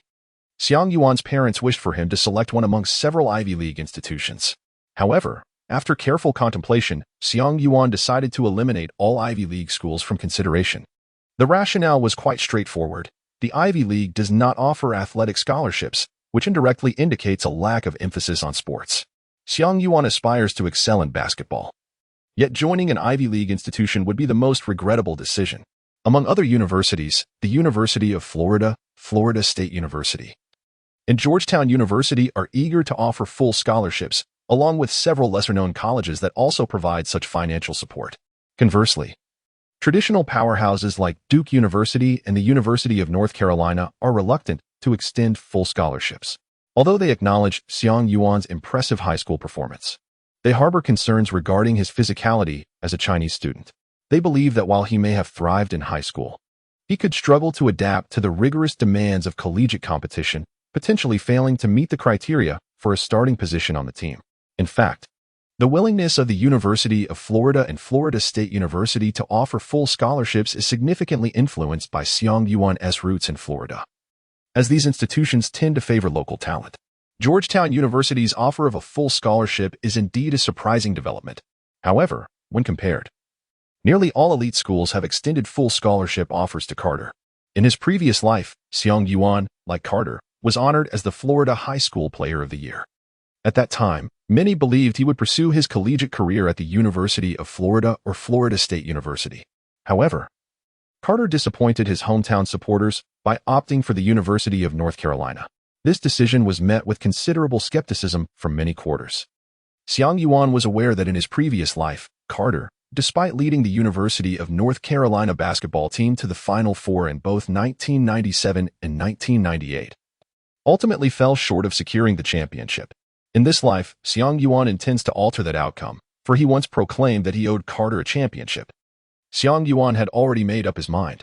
Thus, he made a special trip to Daytona Beach to find Carter. Upon arriving at Carter's home, he found Carter engaged in a discussion with his parents regarding school selection. Carter's parents were quite open-minded, allowing him the freedom to choose the school he desired. At that moment, Carter was indeed feeling quite conflicted. On one hand, the University of Florida and Florida State University expressed sincere interest and were also his hometown institutions. On the other hand, he held a deep fascination for the alma mater of his idol, Michael Jordan. Now, he found himself ensnared in a dilemma. The arrival of Xiang Yuan provided him with a much-needed reprieve. He sought to hear Xiang Yuan's perspective. Moreover, Xiang Yuan had previously mentioned the intention to bestow upon him a championship of greater significance. At that time, he had wished to clarify the meaning behind those words. But time slipped away, and they were left only with their home addresses and contact information, agreeing to converse at a later date. Now was the perfect opportunity to seek clarity. Carter's parents graciously welcomed Xiang Yuan before discreetly retreating to allow the two some privacy. Xiang Yuan, What did you mean when you spoke of bestowing upon me a championship of greater significance? Carter inquired. In truth, you have already surmised it, have you not? Xiang Yuan replied. The NCAA? Carter responded. Xiang Yuan nodded. Which school are you planning to apply to? Carter's tone had also grown excited. If he and Xiang Yuan could attend the same institution, their combined efforts might indeed carve out a place for them in the NCAA. The thought of their collaboration painted a wonderfully bright future. So, which university do you intend to apply to? Xiang Yuan countered. Currently, I am leaning towards the University of North Carolina. Why don't you apply to UNC with me? Carter suggested. Xiang Yuan shook his head and retrieved a stack of newspapers from his backpack, tossing them to Carter. These papers had been meticulously prepared prior to his arrival, containing a plethora of disparaging articles about the University of North Carolina. Among them were reports detailing the basketball team's feeble performance in the post-Jordan era. As Carter perused the content, his brow furrowed in disapproval. After absorbing the information, Carter found himself devoid of any favorable sentiments towards the University of North Carolina. Then let us rally behind the University of Florida, he declared. Xiang Yuan chuckled inwardly. How amusing it was to think that in 2 lifetimes, he would deftly manipulate the situation to his advantage. His strategy had proven successful. North Carolina was Carter's primary choice. The others were merely reluctant alternatives. Thus he could choose any of them without consequence. Therefore, Xiang Yuan proposed, you never intended to apply to the University of Florida. So here is the plan. Let us both apply to Georgetown University and embark on a joint venture to create something remarkable. What do you say?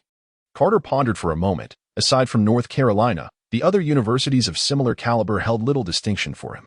If he could partner with Xiang Yuan, then he acquiesced. All right, I shall also apply to Georgetown University. Chapter 31. The Golden Generation of 96. Xiang Yuan intends to choose Georgetown University for a multitude of reasons. Firstly, Georgetown University extended an invitation to Xiang Yuan and unexpectedly offered him a full scholarship. Secondly, Allen Iverson was one of Xiang Yuan's favorite players before his rebirth. Thirdly, with Allen Iverson announcing his participation in this year's NBA draft and Georgetown University lacking successors, an opportunity has arisen for Xiang Yuan. Fourthly, he must seek a relatively open-minded coach. Based on the story of Georgetown's illustrious coach, John Thompson, and his connection to Iverson, Xiang Yuan has reason to believe that he is an accommodating coach, capable of accepting his occasionally unconventional positional requests. Lastly, none of the aforementioned reasons hold true. The real impetus lies in the fact that Tang Jixuan received an offer from Georgetown University, and she holds a profound affection for Washington, D.C. Xiang Yuan could hardly fathom the sorrow that would have befallen the little sorceress had he chosen another institution. Thus, having once resolved to atone for his perceived indebtedness to Tang Jixuan, Xiang Yuan ultimately opted for Georgetown University. In the process, he inadvertently secured a future all-star.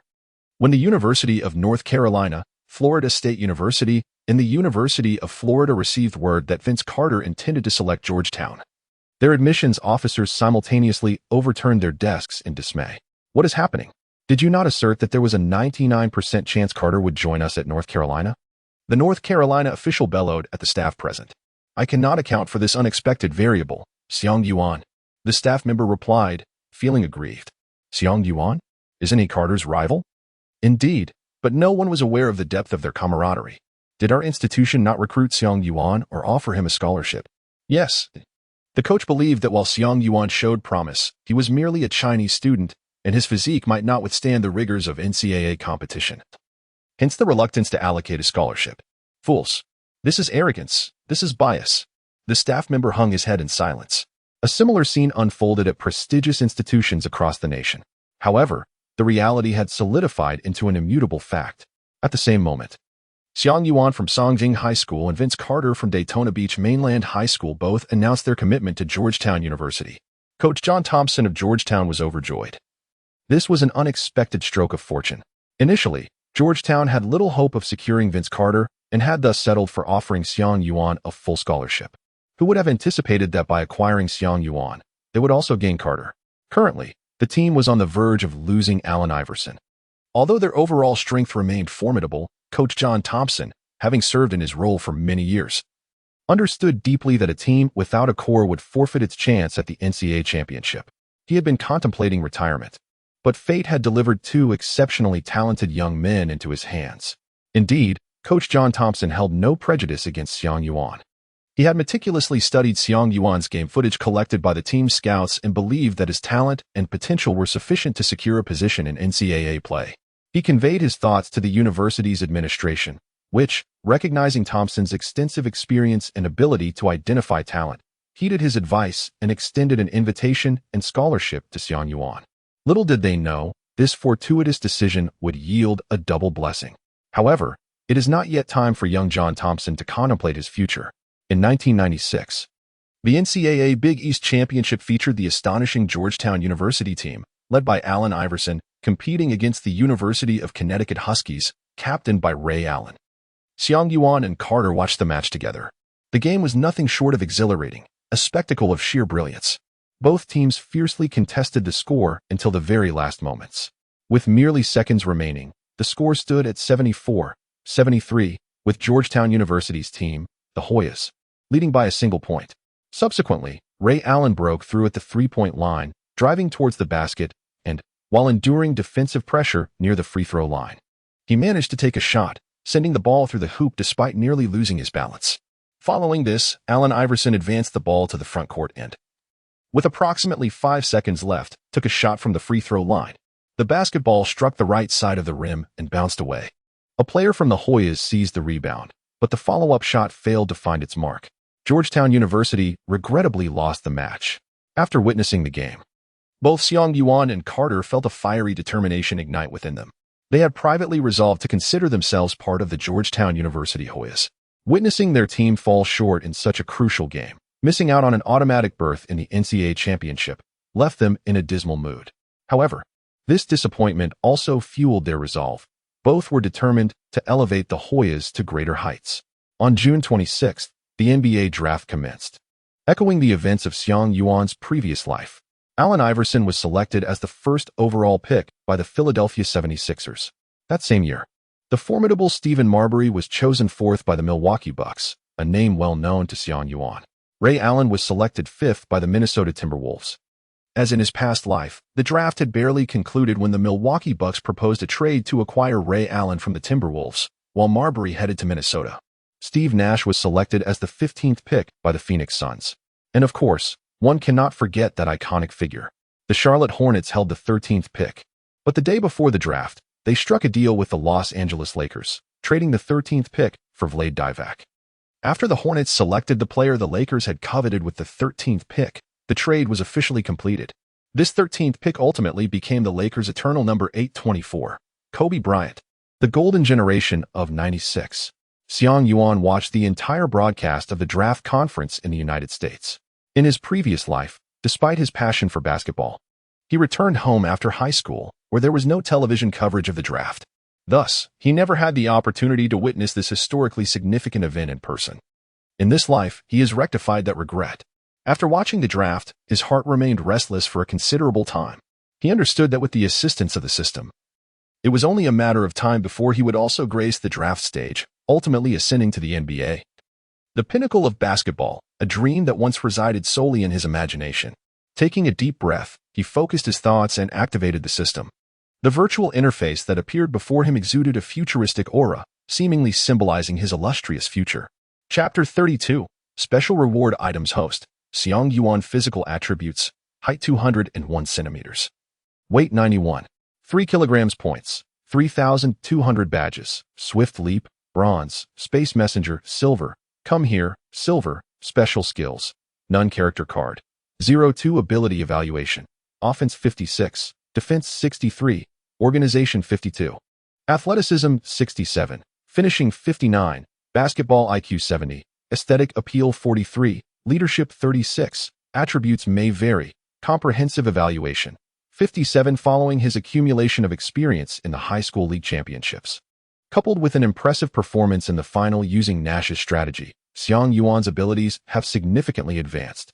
A comprehensive evaluation of 57, with just an additional 3 points, would be sufficient to compete in the NBA, even at the level of a late-round pick or an undrafted player. Gazing at the system interface, Xiang Yuan envisioned his future.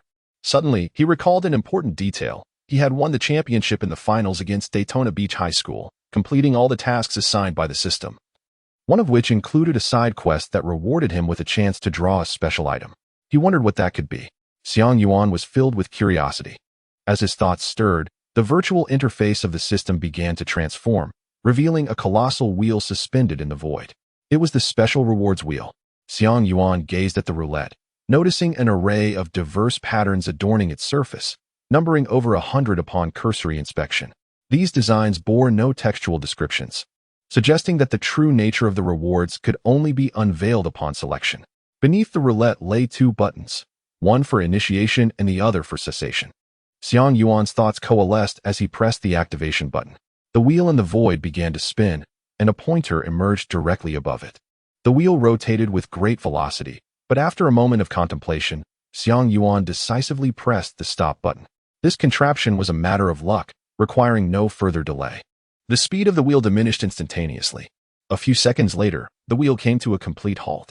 Xiang Yuan fixed his gaze, observing that the pointer indicated a design depicting a human foot, where a conspicuous rupture was evident at the Achilles tendon.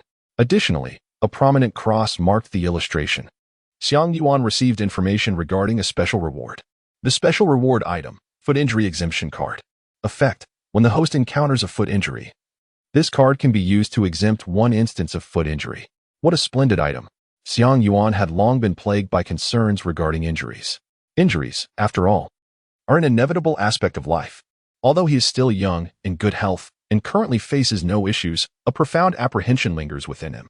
The systematic character card training has been meticulously designed, taking into account Xiang Yuan's physical endurance, and it imposes certain limitations on the inheritance of enhancements. Yet, the power derived from these cards does not truly belong to him. It is merely a temporary augmentation.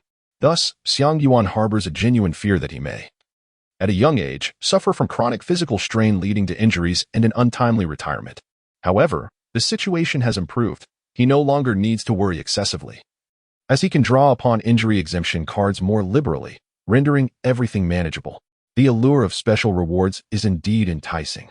With the special rewards wheel now closed, Xiang Yuan's gaze shifted towards the 3,200 points he had accumulated, stirring a sense of excitement within him. He currently possesses no character cards. Should he indulge in a thrilling draw from the golden card pool? No, he still has one free opportunity to draw from the golden card pool. With this thought in mind, he resolved without hesitation and directly opened the golden card pool. Xiang Yuan gazed upon the gleaming, golden-hued card pool, feeling an aura of luxury enveloping him. This card pool was undeniably delightful. As he extracted a card, it ascended into the air.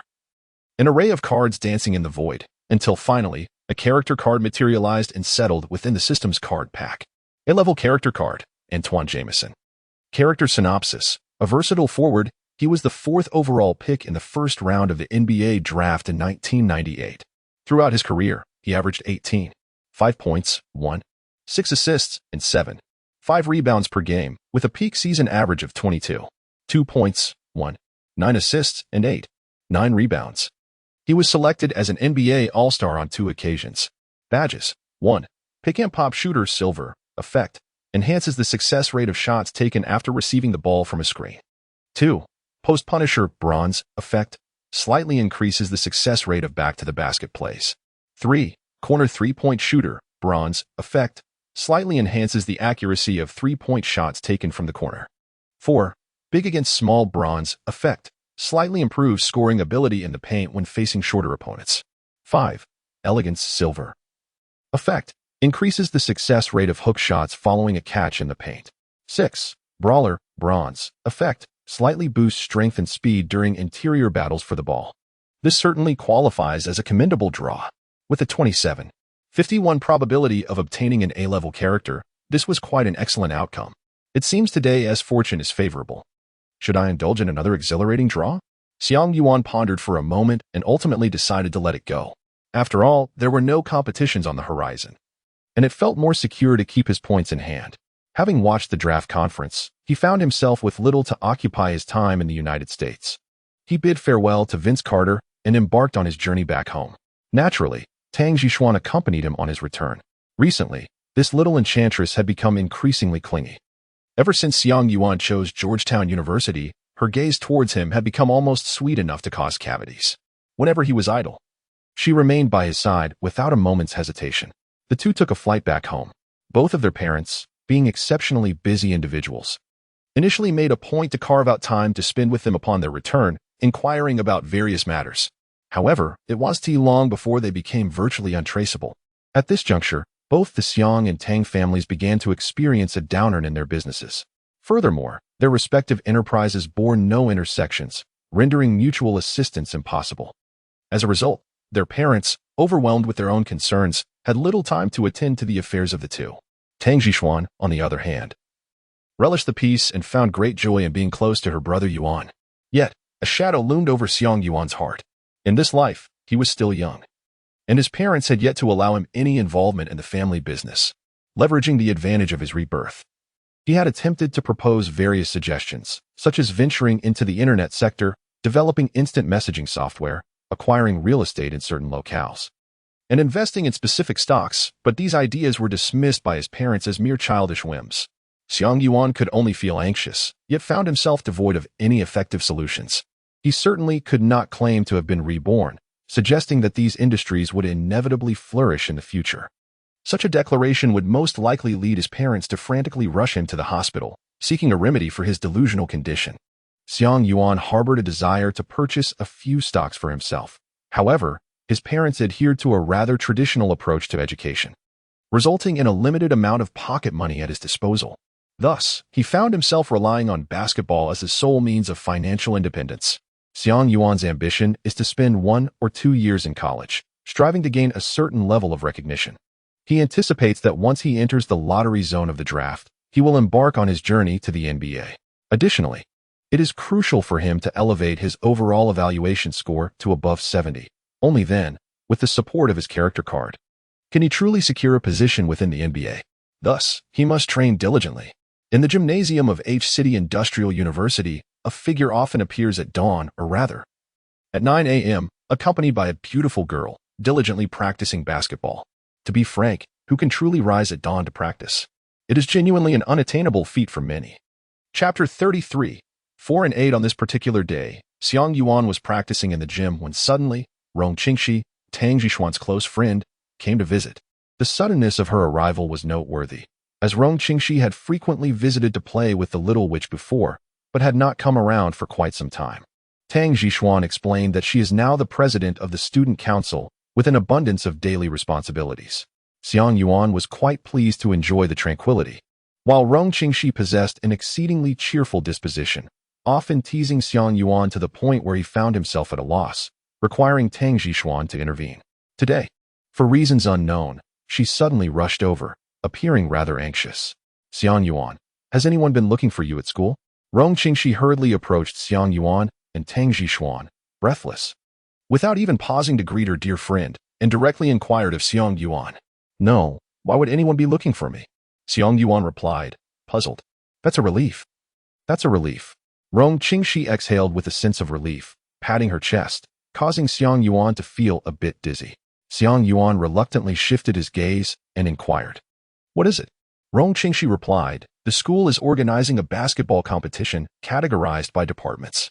The rules allow for the inclusion of one external player, provided that this player is a university student. Naturally, I thought of you and hurried over, fearing someone might snatch you away. Tang Zhishuan playfully patted her best friend and remarked, couldn't you just have made a phone call? With a mischievous grin, Rong Qingxi responded, wouldn't he that be less sincere? Isn't that right, handsome? At that moment, Xiang Yuan found himself at a loss, unsure whether to accept the invitation. What is there to hesitate about? Qingxi is my closest friend. If you refuse her, I shall go home and tell on you. Tang Zhishuan threatened Xiang Yuan. With no other option, Xiang Yuan capitulated to the little witch's insistence. All right, I agree. Wonderful, Rong Qingxi exclaimed with delight. Subsequently, she nudged Tang Zhishuan's arm, her expression playful, and whispered conspiratorially, your brother Xiang Yuan is quite obedient to you. When will he change his address? Tang Zhishuan's face flushed crimson. Stealing a glance at Xiang Yuan, she felt assured he could not hear Rong Qingxi's words.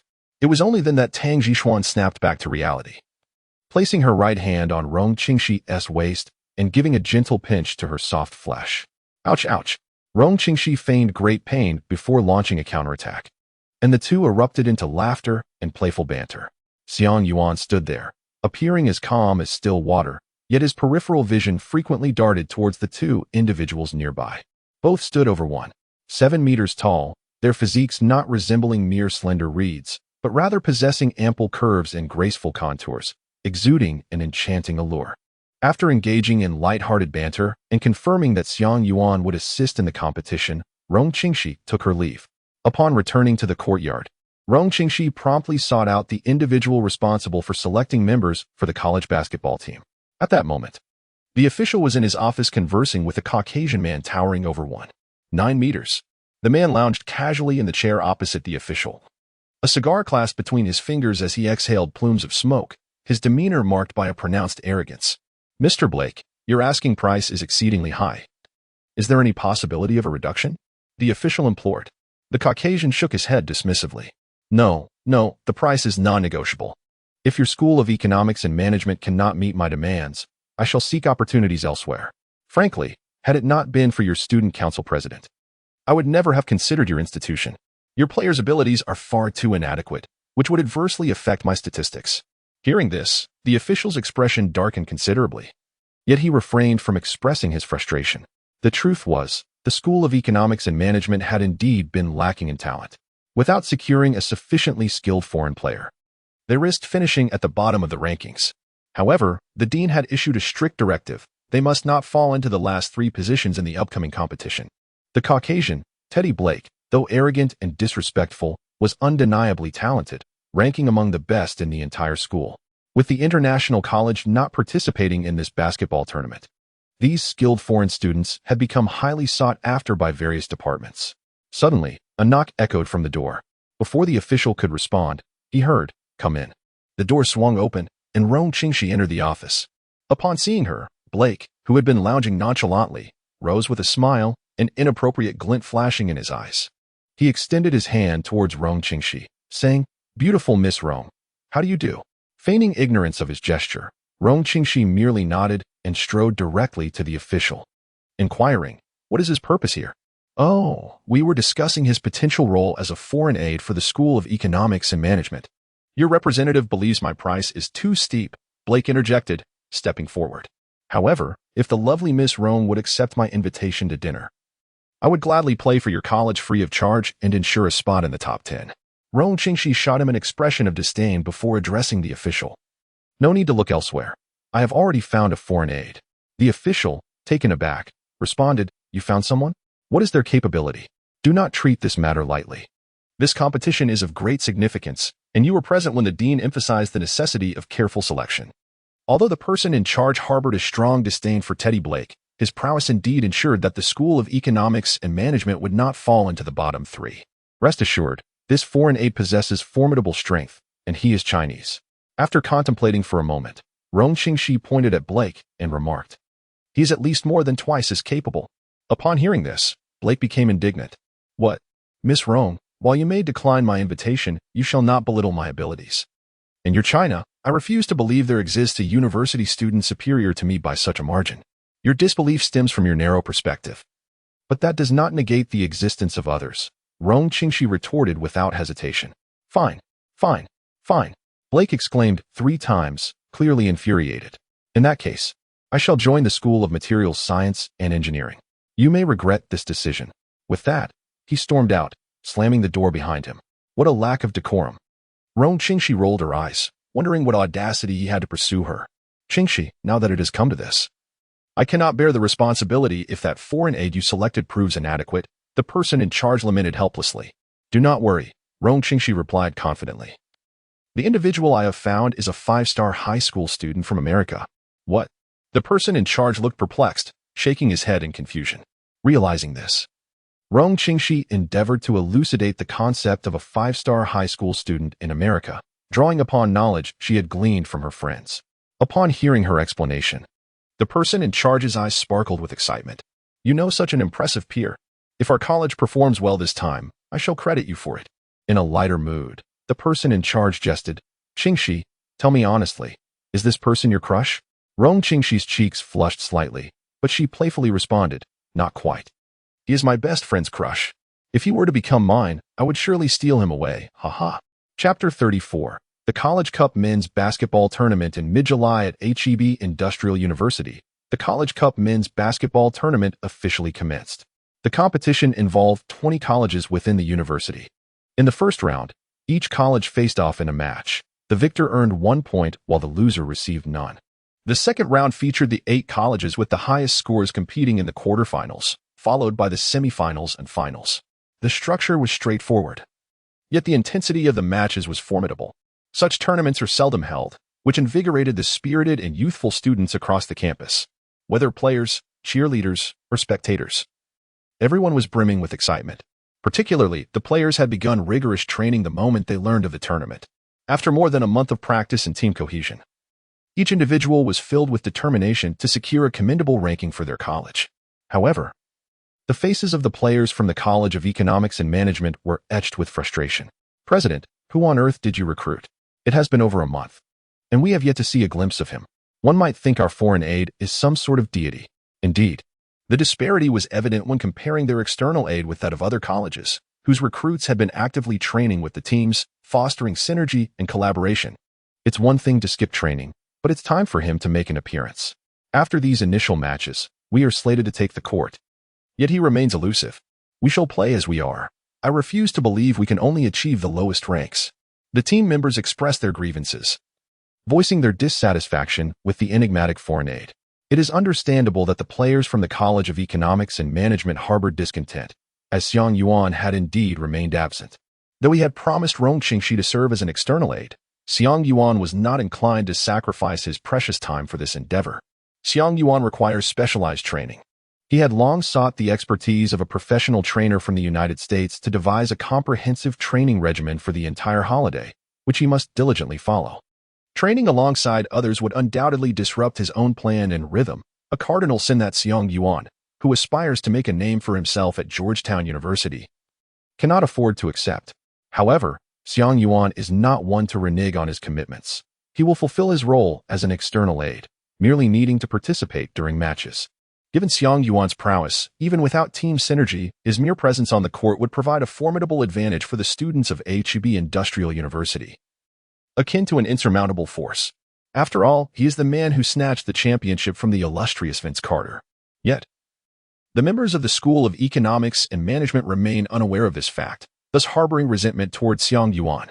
Rong Qingxi, too, finds herself at a loss, repeatedly reassuring her teammates that Xiang Yuan will surely arrive before the match. As fate would have it, Blake chose this moment to approach. He circled around the Economics and Management team, then sneered at Rong Qingxi, saying, "Hey, beautiful, where's your external aid?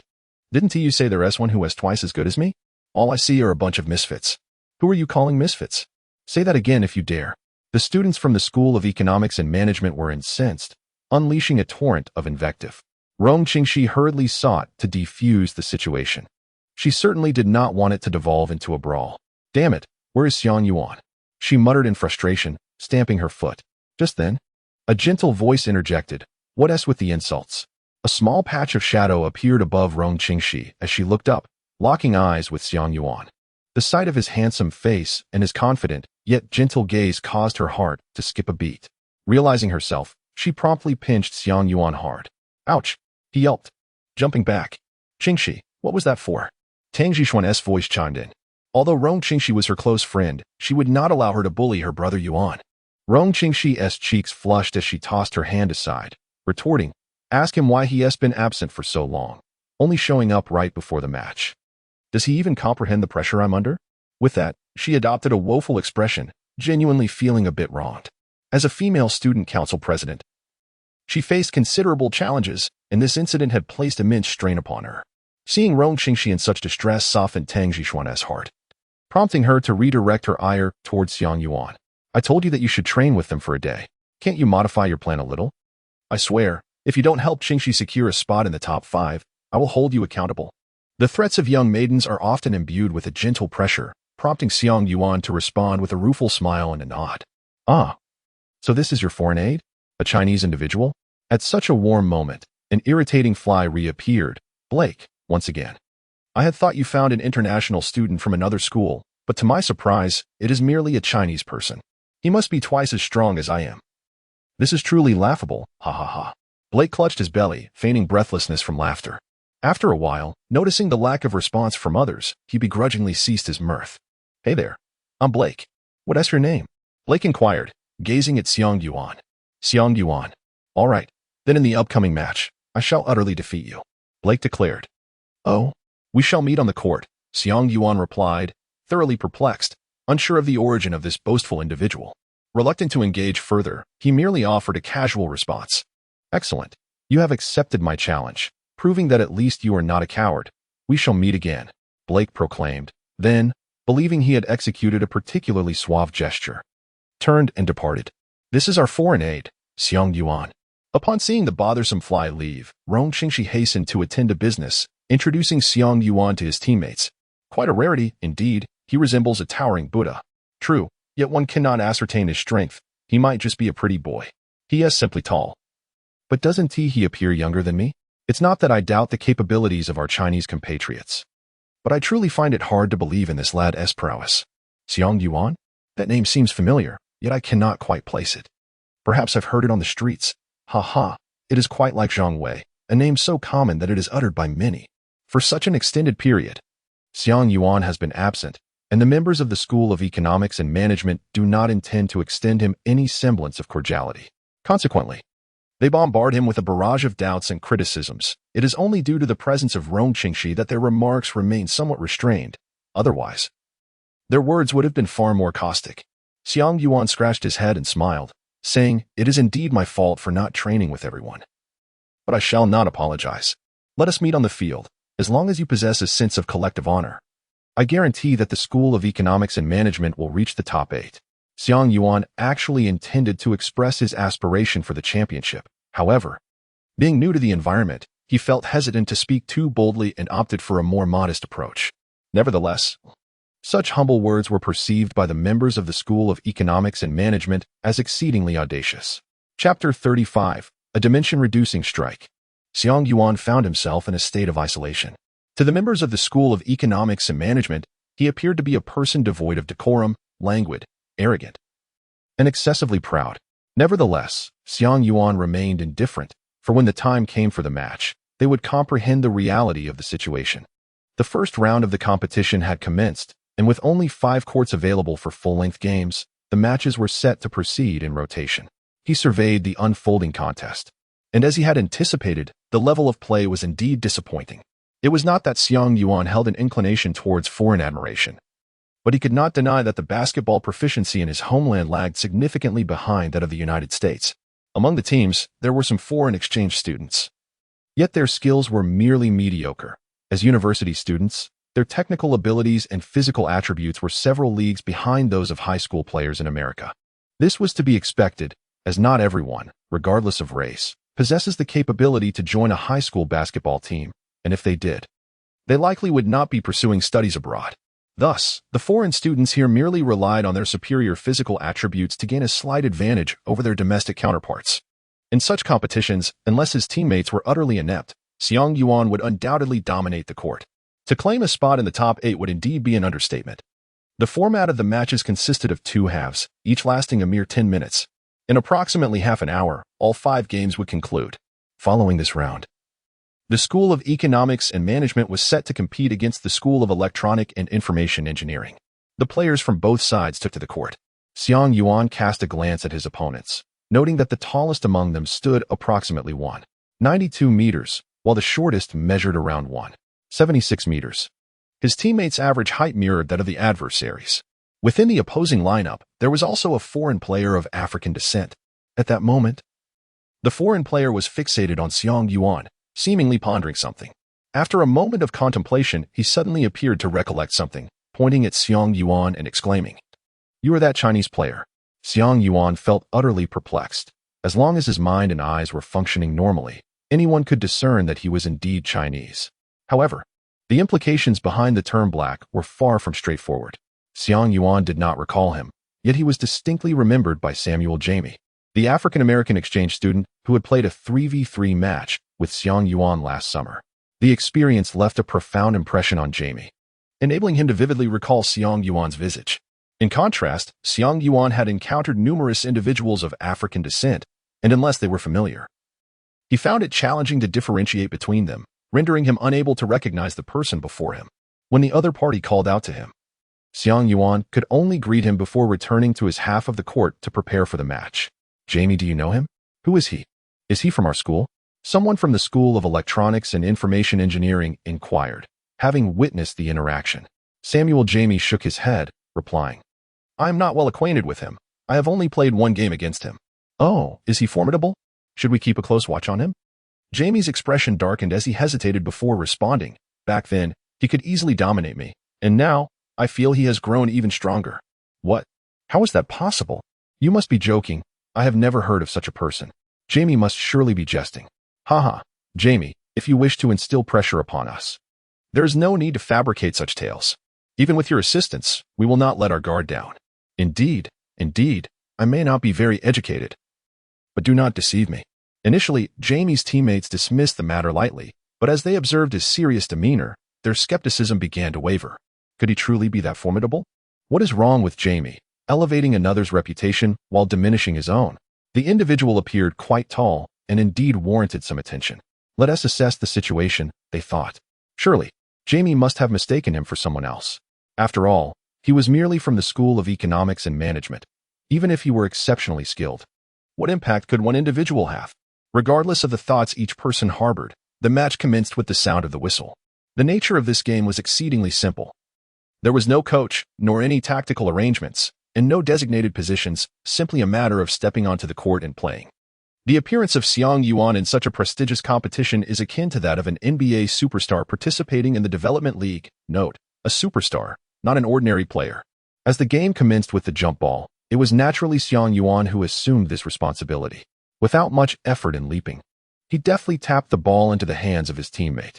As his teammate dribbled towards the half-court, they noticed an opposing player encroaching upon their half to mount a defense. In a formal match, this would be classified as a full-court pressing tactic. However, in this context, it is merely referred to as defense. Moreover, such defensive strategies are frequently observed. Xiang Yuan had just watched several other schools' matches, and it was evident that a considerable portion of the game time was dominated by this defensive approach. The crux of the matter is that no one has been able to counteract this defense, as the ball-handling skills of the players are rather subpar. Xiang Yuan's teammate mishandled the ball twice under the pressure of the opposing defender's tackles. Xiang Yuan smiled wryly. He had anticipated a lackluster level of competition, yet he did not foresee it to be this dismal. The opposing player intercepted the ball and sprinted towards the front court, executing a three-step layup. However, the execution of this layup was rather unsteady. Xiang Yuan noticed that the opponent had taken 4 steps. However, the referee failed to observe this transgression. 2 points secured. The opposing player felt a surge of joy. Yet, before he could savor the moment, he was startled to see a massive pair of hands emphatically slap the basketball against the backboard. It was a resounding block. With an expressionless visage, Xiang Yuan swiftly dribbled past half-court following a remarkable block. The defenders who confronted him were effortlessly outmaneuvered with a mere step. He soon approached the basket, where 2 opposing players stood guard. With a graceful half-hook shot, he deftly released the ball, leaving the defenders leaping in vain, unable to reach it as it smoothly swished through the net.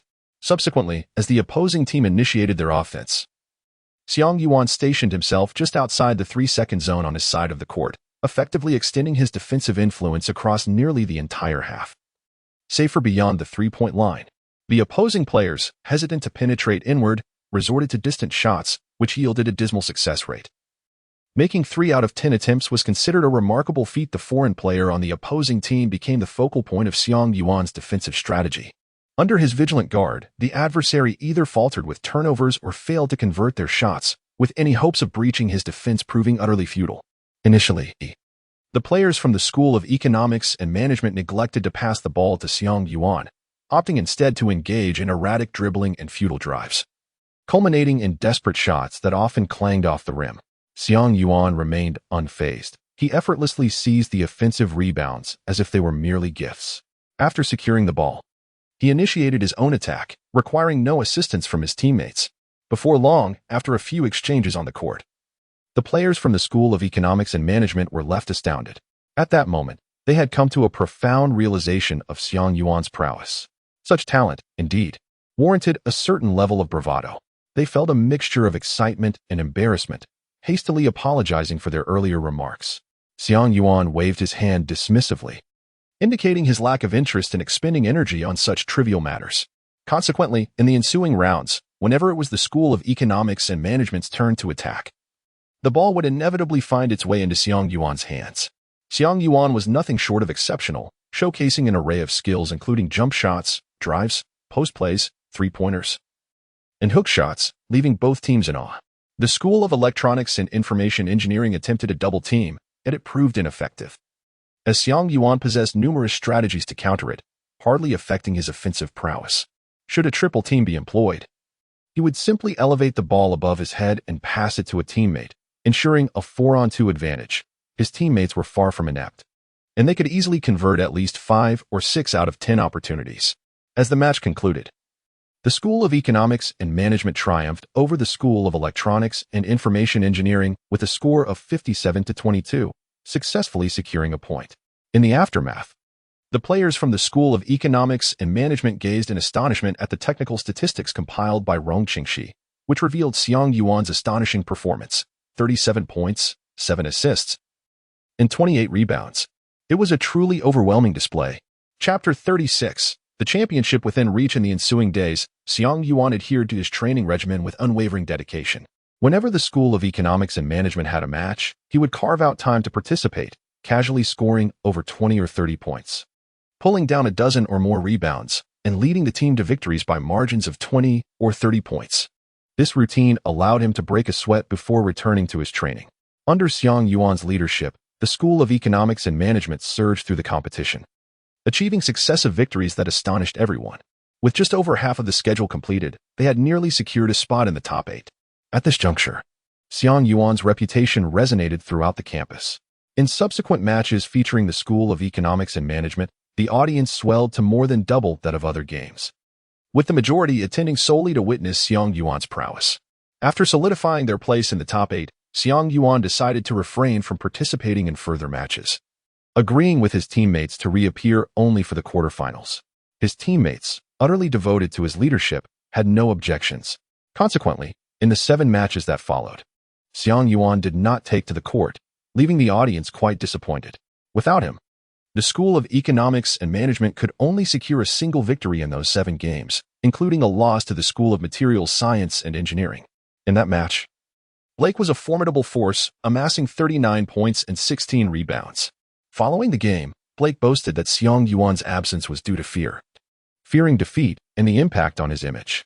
While most dismissed this claim, a small fraction found it credible, acknowledging Blake's considerable strength. Xiang Yuan remains unfazed. The School of Materials Science and Engineering has also made it to the top 8, and the two may indeed cross paths. When that time comes, their true abilities will speak for themselves. Ultimately, in the first round of the competition, the School of Economics and Management triumphed with a record of 13 wins and 6 losses, securing their place in the top 8 as the second seed in the standings. The School of Economics and Management, which was predicted to finish at the bottom, has executed a remarkable turnaround. The top seed is the School of Materials Science and Engineering, bolstered by the presence of Blake as their foreign aide. In the quarterfinals, Xiang Yuan once again took to the court, facing the 6th-seeded School of Civil Engineering. He scored 32 points, leading his team to victory and advancing to the semifinals. In this next round, they faced the 3rd-seeded School of Mechanical and Electrical Engineering, where Xiang Yuan excelled with 41 points, propelling them into the finals. The championship match will see the School of Economics and Management pitted against the School of Materials Science and Engineering. This time, it is indeed a direct confrontation between Xiang Yuan and Blake. Blake has garnered considerable attention and gradually amassed a few supporters, though they pale in comparison to Xiang Yuan's following. Nevertheless, this has greatly bolstered Blake's confidence. He eagerly anticipates defeating Xiang Yuan in the finals, hoping to prove to Rong Qingxi who the true champion is. In the depths of his mind, Blake fantasizes about making that girl beg to be his girlfriend. Before a multitude of spectators, the finals of the HEB University College Cup men's basketball tournament officially commenced. The players took their positions on the court. Blake and Xiang Yuan stood at center court, ready for the jump ball. Get ready to be humiliated. Blake taunted Xiang Yuan with an internationally recognized gesture. You are nothing. I wouldn't even acknowledge you as my father. Xiang Yuan is not a person of gentle temperament. He finds Blake as bothersome as a fly, wishing he could swat him into oblivion. Especially after Rong Qingxi had informed him before the match that Blake incessantly harassed her, Xiang Yuan resolved to teach him a lesson. Thus, fueled by personal animosity, Xiang Yuan committed himself fully to this competition. After extensive and methodical training, his physical attributes and skills had improved significantly, achieving an overall rating of 59. What does this signify? It represents the prowess of a player capable of competing in the NBA, now participating in an amateur match of the utmost insignificance. Indeed, in prior games, Xiang Yuan had merely played casually, averaging an impressive 33 points per game. Now, with unwavering determination, he faced Blake at the jump ball, granting him not a single opportunity. Once securing possession, the ball swiftly found its way into Xiang Yuan's hands. While Blake approached for a one-on-one defense, Xiang Yuan showed no leniency towards him. With a simple triple threat move, he pivoted and charged into the restricted area, leaving Blake trailing behind. He then forcefully executed a layup against the help defense, scoring and earning an additional free throw. Turning back, Blake attempted to isolate Xiang Yuan offensively, only to realize the immense difficulty of the task. Ultimately, he managed a desperate shot, which was effortlessly blocked by Xiang Yuan. In the ensuing possession, Xiang Yuan backed down against Blake, executing a graceful turnaround fadeaway jump shot, scoring with ease once more. Blake, towering over 195 meters, had previously witnessed all his opponents fail to score under his defense, often resorting to passing the ball. Now, facing Xiang Yuan, Blake despairingly discovered that his defense was utterly ineffective. Furthermore, he found himself confronting Xiang Yuan's defense as if it were an insurmountable mountain, utterly unconquerable. Xiang Yuan relentlessly scored with every conceivable method before him. Conversely, he faced a barrage of unexpected blocks, steals, and missed shots that clanged against the rim. Blake's complexion darkened, gradually transforming into a hue reminiscent of liver. Particularly, upon witnessing the beaming countenance of Rong Qingxi on the sidelines, he felt profoundly humiliated. In this state, he had lost all semblance of rational judgment, becoming ensnared in a mental quagmire. A singular thought consumed him. He was determined to score over Xiang Yuan in a one-on-one scenario. Thus, when his teammates called for the ball during offensive plays, he refused to pass. Even when teammates set screens, he neglected to seize the opportunity to penetrate. On defense, when his teammates sought to assist, he dismissed them with harsh words. As time ticked away, approaching the end of the first half, Blake finally forced a shot in an awkward posture. Miraculously, the basketball struck the backboard and ricocheted into the hoop. It went in. It went in. It went in. Blake shouted in a frenzy, celebrating without a glance at his teammates' awkward expressions. He had become ensnared in the self-imposed scenario he had crafted, unable to extricate himself. For him, making that shot was 100 times more exhilarating than winning a championship. Poor boy, he was on the brink of madness, driven to the edge by Xiang Yuan. Xiang Yuan chuckled and shook his head. It seemed that Blake was fortunate. Otherwise, Xiang Yuan had genuinely intended to shut him down completely, to crush him into the ground as a means of venting his frustrations on Rong Qingxi. As the first half concluded, aided by the efforts of the opposing player Blake, the School of Economics and Management led the School of Materials Science and Engineering by a staggering 30 points.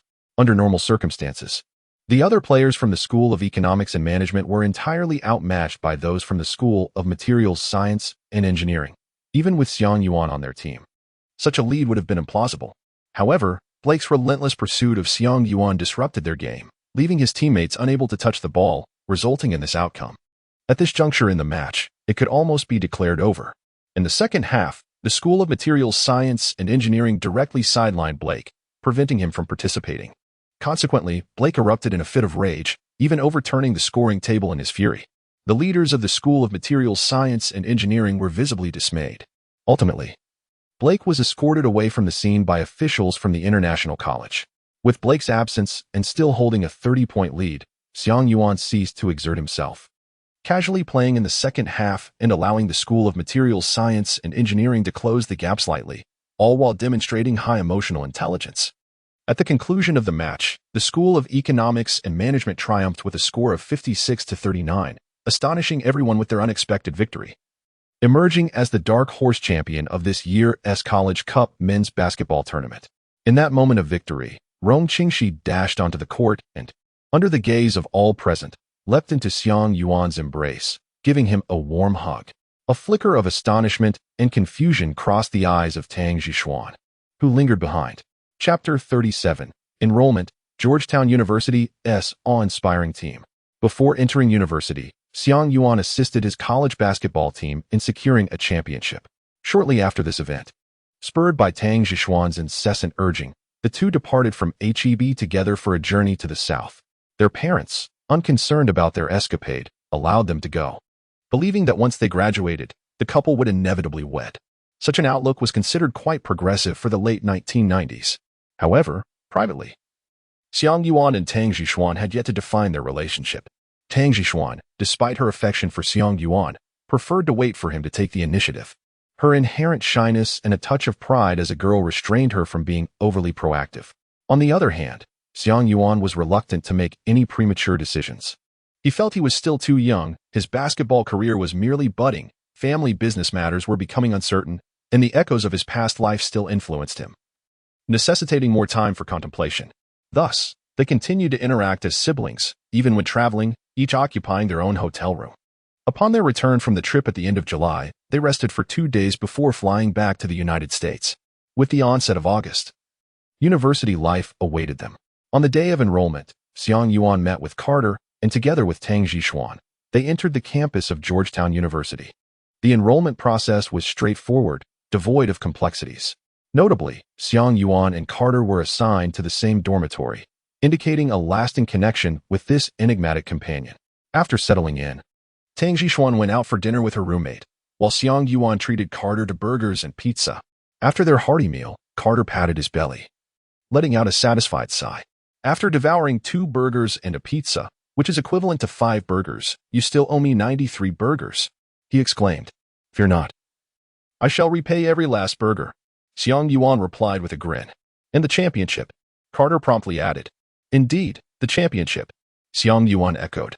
They shared a smile, their eyes brimming with a fervent desire for victory and hopeful anticipation for the future. The following day, both Xiang Yuan and Carter received notifications to report to the Georgetown University basketball team. After the initiation ceremony, Coach John Thompson organized an intra-squad scrimmage. Although both Xiang Yuan and Carter were recipients of full scholarships, they needed to demonstrate their capabilities, proving their adaptability to the rigors of NCAA competition. First impressions were paramount, prompting both to approach the scrimmage with utmost seriousness. Xiang Yuan's current overall evaluation has reached 59, which is indeed sufficient to acclimate to the intensity of the NCAA. Yet it merely qualifies him as an average player. Consequently, he opted to expend 100 points to draw from the bronze card pool, resulting in the acquisition of a C-rated player card. Xiang Yuan utilized the player card and discovered that his inheritance level astonishingly reached 85. This clearly indicates that his physical attributes have undergone significant improvement. Following the scrimmage, Coach John Thompson felt quite satisfied, recognizing the potential of both players. Ultimately, Coach Thompson decided to place Carter directly into the starting lineup of the Georgetown University Hoyas, filling the void left by the departure of Allen Iverson. Meanwhile, Xiang Yuan would begin as a substitute, with adjustments to be made based on his performance in due course. In truth, Coach Thompson harbored his own thoughts regarding Xiang Yuan. Georgetown University is renowned as a traditional powerhouse for centers, having produced notable figures such as Ewing, Mourning, and Mutombo. However, as the 1990s progressed, the scarcity of quality centers led the Georgetown Hoyas, who traditionally relied on a center-centric approach, into a period of decline. Now, with Xiang Yuan's emergence, he is undeniably one of the future mainstay players of the team. Coach Thompson has meticulously reviewed all of Xiang Yuan's game footage. Although Xiang Yuan predominantly played as a forward during high school and performed commendably as a point guard in the final game, Coach Thompson remains resolute in his intention for Xiang Yuan to play as a center. Xiang Yuan's height is marginally adequate for the center position, primarily because the renowned John Thompson believes that Xiang Yuan's skills confer certain advantages in that role. Unfortunately, the current team is desperately lacking in centers. Over the years, during a time of scarcity in this position, he has consistently been exploring unconventional methods for the development and utilization of non-traditional centers. During the match between Songjing High School and Coral Reef High School, Xiang Yuan played as the center. Little John Thompson has watched the recording of that game no less than 10 times. Xiang Yuan's defensive prowess in the center position left a profound impression on him. However, What captivated Little John Thompson even more was Xiang Yuan's unconventional offensive approach as a center. His ability to stretch the floor and his sharp three-point shooting were truly eye-opening for Little John Thompson. He envisioned a scenario where, during a remarkable play, Xiang Yuan would set a screen for Vince Carter, who would then drive into the paint for a layup or dunk. If met with double-teaming defense, Carter would pass the ball back to Xiang Yuan, who would elevate for a three-pointer, securing 3 points for the A team. How delightful! In Little John Thompson's mind, Xiang Yuan had already cemented his place as the starting center for the A team. Now he merely needed to observe for a while, foster the players' chemistry, devise a few tactical plays for Xiang Yuan and Carter, and after a few games, if the results were promising, it would be only natural to elevate Xiang Yuan to the starting center position. Xiang Yuan harbored no feelings of disappointment. This was entirely to be expected. Carter's fame had long since spread far and wide, and the members of Georgetown University's awe-inspiring team had heard of Carter's renown well before. As the nation's top high school player, he commanded their respect, and his arrival at the team was a result of special recruitment by the school, seamlessly taking over Allen Iverson's position without any objections. In contrast, Xiang Yuan had only recently begun to emerge in the public eye. Although he had participated in several remarkable games, many still viewed him as a mere upstart, lacking the established credibility required to win over skeptics. Therefore, Carter's ascension to the starting lineup posed no issues, while Xiang Yuan's immediate inclusion would not bode well for Georgetown University's team. Nor would it necessarily benefit Xiang Yuan himself. Nevertheless, he remained confident that, as time passed and he showcased his abilities in subsequent matches, his place in the starting lineup would become a foregone conclusion. Thus, he felt no urgency. It was Carter who sought to advocate for Xiang Yuan. Yet he was deterred by Xiang Yuan himself. After Xiang Yuan elucidated the rationale to Carter, Carter tacitly accepted the outcome, regardless of the circumstances. Xiang Yuan and Carter are now members of the Georgetown University Hoyas. The 1996 to 1997 NCAA season is about to witness the formidable Florida Twins. Chapter 38. The first NCAA game, Xiang Yuan and Carter embarked on their collegiate basketball journey together. During training sessions and scrimmages, each showcased their prowess, swiftly earning the admiration of their Georgetown University teammates. The intensity of college training, competitive spirit, professionalism, and logistical support far surpassed that of high school, propelling Xiang Yuan's abilities to new heights. Furthermore, during this period, he experienced a growth spurt of 1 centimeter, reaching a height of 202 centimeters. His overall rating finally climbed to 60 points. However, Xiang Yuan noticed a concerning trend. The rate of increase in his overall score had markedly slowed compared to before. Upon reflection, he surmised 2 contributing factors. Firstly, his recent lack of card draws, coupled with the diminished attribute gains from using C-rank character cards, had resulted in minimal enhancements, each usage yielding only an increase of 0, 2, or 0, 3 points. Secondly, as his strength had improved, the pursuit of further enhancement naturally became more challenging. Every increment in score was now significantly harder to achieve than previously. Nevertheless, a score of 60 was satisfactory. While not exceptionally strong, it positioned him among the top players on the team, second only to Carter. A month later, Coach John Thompson promoted Xiang Yuan to a starting position, surprisingly assigning him the role of center. He refrained from voicing any objections, recognizing that his current standing did not afford him the privilege to make demands of the coach. Thus, he graciously accepted the position. Drawing upon his prior experience as a center and proudly wearing a silver medal, which suited the role perfectly, Coach Thompson devised several strategies centered around him and Carter. And after practice, their effectiveness proved promising. Thus, Xiang Yuan's college life was filled with rigorous academics and training, leaving little time to accompany Tang Jixuan, which led to her growing dissatisfaction. Yet, Xiang Yuan could do little but contemplate ways to make it up to her in the future. Time flew by, and in the blink of an eye, 3 months had passed. By then, Xiang Yuan and Carter had forged a solid rapport with their teammates, establishing a preliminary chemistry. The Georgetown University team was poised to set sail with a fresh lineup. In late November, the NCAA men's basketball regular season officially commenced. The regional regular season spanned approximately 4 months, not due to an excess of games, but because, as college students, the players had classes to attend. Typically, each school would compete in 2 or 3 games per week. Consequently, teams within each conference would face off twice, once at home and once away. This format often led to fierce rivalries, contributing to the excitement of the NCAA. A prime example of this was the storied rivalry between Duke University and the University of North Carolina, where matches drew massive crowds, with intense gameplay complemented by fervent banter among fans. For the Georgetown University team, their rivals were the University of Connecticut Huskies, also part of the Big East Conference.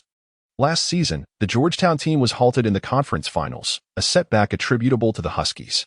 This season, while Georgetown had lost Allen Iverson, the Huskies were without Ray Allen. Both teams found themselves in similar circumstances, with Georgetown bolstering their roster with Xiang Yuan and Vince Carter, while the Huskies were led by Richard Hamilton. Anticipation brewed for their upcoming clash, which promised to be electrifying. Indeed, as the regular season schedule dictated, the first match would see the Georgetown team host the University of Connecticut Huskies. The league certainly knew how to orchestrate these encounters. This highly anticipated match saw tickets vanish within mere days prior to the event. On the day of the game, the fans of both teams had filled the stadium to capacity. The gymnasium of Georgetown University was utterly packed. At that time, the MCI Center, now known as the Verizon Center, was yet to be constructed, thus the game was held in the former venue. This contest marked the inaugural NCAA appearance for both Xiang Yuan and Vince Carter. The level of attention surrounding the NCAA is incomparable to that of high school competitions, particularly in this context of rivalry. In addition to the supporters from both teams, former players also made their presence felt in the arena, along with a few celebrities of modest fame and scouts from various NBA teams. The atmosphere was electric with exuberant chatter. Under such circumstances, it is natural for players to experience anxiety, given the immense pressure of performing under the watchful eyes of a multitude. Fortunately, both Xiang Yuan and Carter had grown accustomed to the limelight during their high school years, being players born for grand stages, rendering them largely unfazed by the weight of the moment. The game was about to commence, and the players began to take the court. For the Georgetown Hoyas, the starting lineup was as follows: point guard, Victor George shooting guard, Vince Carter small forward, Jeremy Williams power forward, Bobcat Ovi center, Xiang Yuan head coach, John Thompson Jr. For the University of Connecticut Huskies, the starting roster was point guard, Darren Seaford shooting guard, Richard Hamilton small forward, Reed Johnson power forward, Creek Young center, Rivers Knight head coach, Carl Horn. Upon witnessing the starting lineups of their respective teams, the audience erupted in fervent discussions. "See, I told you, Carter must be in the starting lineup," exclaimed a fan of the Hoyas. "Was that ever in doubt?" "Unless the coach has lost his mind," another replied. "It seems the coach might indeed be a bit off, allowing Xiang Yuan to start as center. Isn't he supposed to be a point guard?" "Who said that? I recall him playing small forward." "Nonsense. I saw him play at Songjing High School. He was undeniably a center." "Whatever, he is playing center now." The Husky supporters were equally animated in their discussions, their words laced with skepticism towards the newcomer, Richard Hamilton. Xiang Yuan was acutely aware that the masked hero of the future possessed formidable strength, with a remarkably high shooting percentage from mid-range. However, in this particular match, he found himself matched up against Carter. Xiang Yuan felt a sense of assurance regarding Carter's defensive capabilities. Even if he could not entirely neutralize Hamilton, it mattered little, for Carter's offensive prowess was even more incisive. In their confrontation, it was evident that Carter held the advantage, or at the very least, the contest was evenly matched. Thus, Xiang Yuan glanced at both his opponents and teammates. The pivotal factor in securing victory in this match rested firmly in his hands. Xiang Yuan's spirits soared with excitement. Since that high school match, he had not participated in such a competition. His hands itched with anticipation. Furthermore, the system stirred to life after a prolonged silence, suddenly presenting Xiang Yuan with a new set of tasks. Chapter 39. The First Brotherhood Connection. Main Task 4. Achieve victory in an NCAA regular season game. Task Reward: 500 points. Special Reward: 1 opportunity for a draw. Side Task: limit Richard Hamilton's score to below 20 points. Task Reward: 1 opportunity for a draw. Side Task: secure over 10 rebounds. Task Reward: 200 points. Upon seeing the task rewards, Xiang Yuan's eyes gleamed with excitement, and he turned his eager gaze towards Carter. The first side task relied solely on Carter's prowess.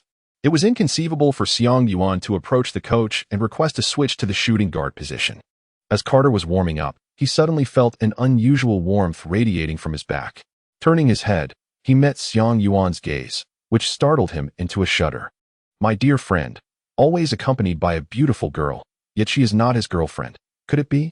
The thought sent a shiver down Carter's spine. causing him to instinctively tense up. Even before the game commenced, beads of perspiration began to form on his forehead. "Good buddy."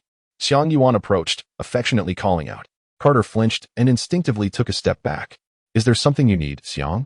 Xiang Yuan cast a curious glance at Carter and said, "I have come to inform you that I am not on good terms with Hamilton, who is your counterpart. You must ensure that you defend against him effectively in this match." Carter replied, "Is that all?" Xiang Yuan expressed his perplexity, asking, "Is this the matter at hand? Do you have anything else?" Carter replied, "Then allow me to pose a question. If you answer it, I shall assist you in thwarting Hamilton." Xiang Yuan Dao, "What is your question? Please ask away." Carter pondered for a moment, then inquired, "Do you have feelings for Tang Jixuan?" Xiang Yuan, "Is it Tang Jixuan who prompted you to ask this? Goodness, even you, with your prominent eyebrows and bright eyes, have turned against the revolution." Carter replied, "Not quite. It's merely my curiosity, my brother." "You are truly gossipy." Xiang Yuan wore a look of exasperation. "I certainly enjoy it. But I am not in a rush to ponder such matters. I'll let things unfold naturally." "Very well, I understand. I shall assist you in thwarting Hamilton." Carter breathed a sigh of relief. Quite perplexing indeed. Xiang Yuan scratched his head and walked away. The match soon commenced. The duty of jumping for the tip-off naturally fell to Xiang Yuan, who played the center position. Ever since acquiring the badge for rapid bounce, he had hardly ever lost a tip-off, unless faced with an opponent significantly taller or one whose jumping ability far surpassed his own. The center of the Eskimo Dog team possessed neither advantage. The Astonishment team gained possession of the ball. It was passed into the hands of point guard Victor George. In the NCAA, positional clarity is more pronounced than in high school, with many tactics and strategies meticulously arranged according to player positions. Victor George dribbled to the strong side, where defenders were plentiful, before passing to Jeremy Williams, who had moved to the weak side, where defenders were fewer. Victor George then sprinted swiftly toward the weak side. Upon witnessing this, Xiang Yuan recognized it as a straightforward pick-and-roll tactic. He thus advanced near the free-throw line to set a screen for George. Williams, quick on the uptake, passed the ball to George, who dribbled vigorously towards the basket and scored with a layup. This was a well-executed tactical collaboration, unlike their high school days. Both Xiang Yuan and Carter were no longer the unequivocal linchpins of their team. During the game, the basketball was no longer simply handed to them upon crossing half-court.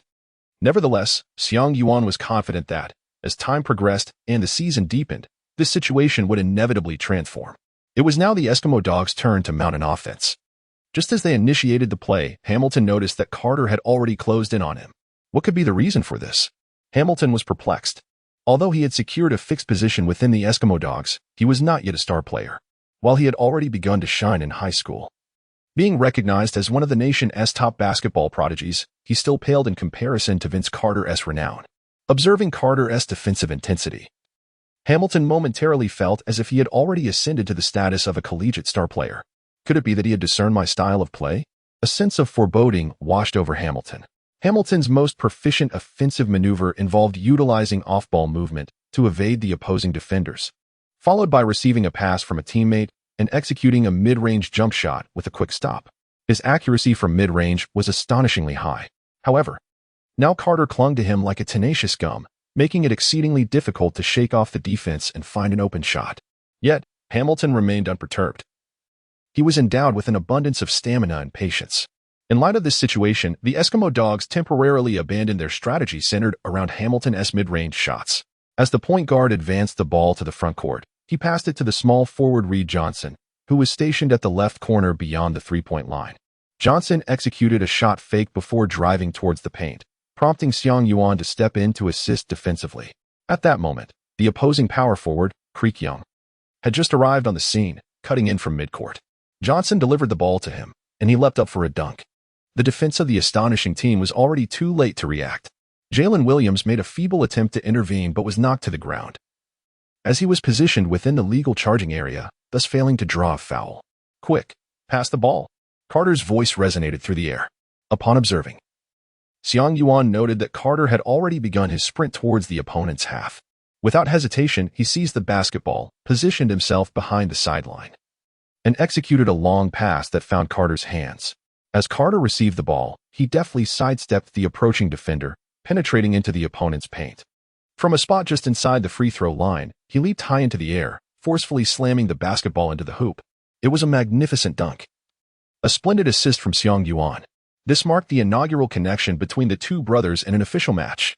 A historic collaboration for the Florida Twins in competitive play. Upon landing, Carter's face radiated exhilaration. He extended his arms forward and backward, raising a finger from each hand to point towards the backcourt where Xiang Yuan stood. Xiang Yuan also responded from afar. At the scene, the fans of the Thunder were exhilarated.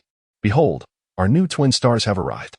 Although Allen Iverson is no longer with us, we have welcomed the Florida duo. The fans of the Thunder are simply overjoyed. The future of the Thunder looks promising. The fans of the Eskimo Dogs exchanged glances, feeling a twinge of disappointment. Despite having triumphed over the Thunder in last season's Eastern Conference Finals, they ultimately fell short of clinching the NCAA championship. This year, they lost Ray Allen but only managed to acquire Richard Hamilton.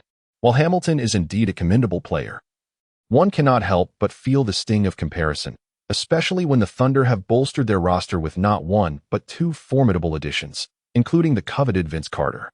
Their own institution has shown a certain reluctance. Why not provide Xiang Yuan with a full scholarship? It is now well known that Carter was lured to Georgetown University by Xiang Yuan. Many recruitment officers from various universities are filled with regret. After all, a few scholarship dollars pale in comparison to the opportunity to recruit exceptional talent. Such biases have led to their misfortune. They can only hope that Xiang Yuan does not make a name for himself. Otherwise, they risk facing the ire of their own fans. Chapter 40. The Thunder's tactics, however. Xiang Yuan is destined to disappoint them. Turning back, Carter remains fixated on Hamilton, while Xiang Yuan stands resolutely in the paint, even without utilizing roll cards. Xiang Yuan's defensive prowess is already formidable, as the opposing center is rather ordinary, a typical college center who does not meet NBA standards and poses little threat to Xiang Yuan. The Eskimo Dogs executed 2 consecutive plays, but failed to create favorable opportunities. With just 35 seconds left on the shot clock, they were left with no choice but to take a desperate shot. Judging by the trajectory of the ball, it was evident that the attempt was somewhat off target. Xiang Yuan stood resolutely beneath the hoop, firmly establishing his position.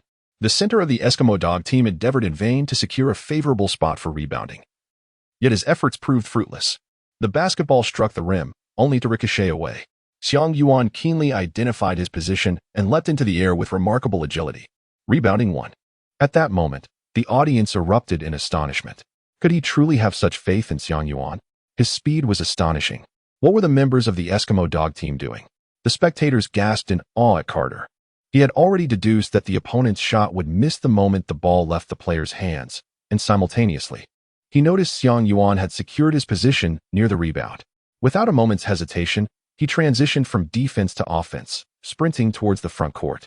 It was only after Carter had taken a couple of strides that Hamilton realized what was happening and hastily pursued back towards his own half. By this time, Xiang Yuan had already seized the rebound.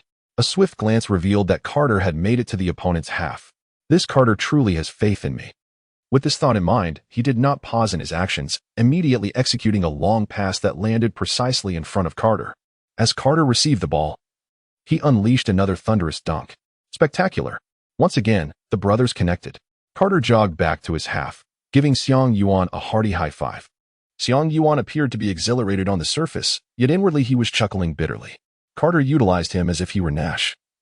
Though he had not equipped the Nash character card, such passes, once the opposition had prepared for them, demanded heightened accuracy. And Xiang Yuan could not guarantee the success of his next pass. Fortunately, the Eskimo Dogs team was not oblivious. After being caught off guard twice by the opponent's long-range fast breaks, they began to adjust their strategy in subsequent plays, leaving the Amazement team without such straightforward opportunities for fast breaks. Nonetheless, this was inconsequential, for their abilities surpassed mere fast breaks. As the match progressed, Xiang Yuan and Carter began to deploy the pick-and-roll strategy, a tactic that Xiang Yuan had favored during his high school days when he played as a center using the Ochre character card. Despite lacking the Ochre card now, he possessed the Silver Badge's Space Creator and Come Here, granting him considerable advantages during screens. In fact, this was the very strategy that Coach John Thompson had tailored for this dynamic duo. This time, Xiang Yuan's partner was Carter, amplifying the effectiveness of the tactic. Thus, the court frequently bore witness to the remarkable sight of the Amazement team's point guard advancing past half-court, subsequently passing the ball to Vince Carter.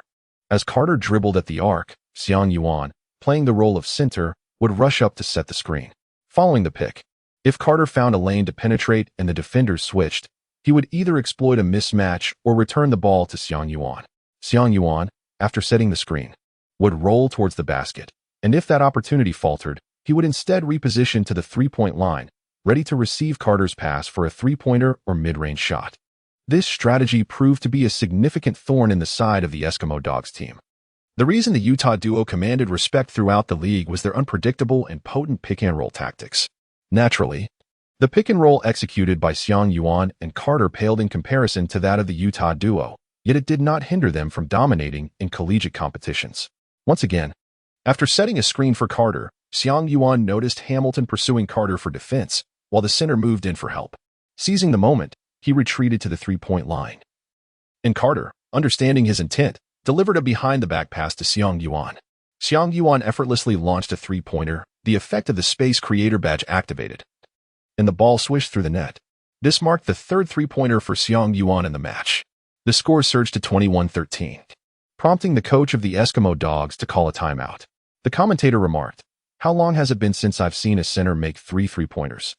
The guest interjected, "This Xiang Yuan is truly a gem of a space-oriented center, living up to the legacy of Coach John Thompson, who has swiftly discovered how to utilize him." The commentator concurred. Indeed, it seems Xiang Yuan could play any position during his high school years. But such versatility is often only applicable at that level.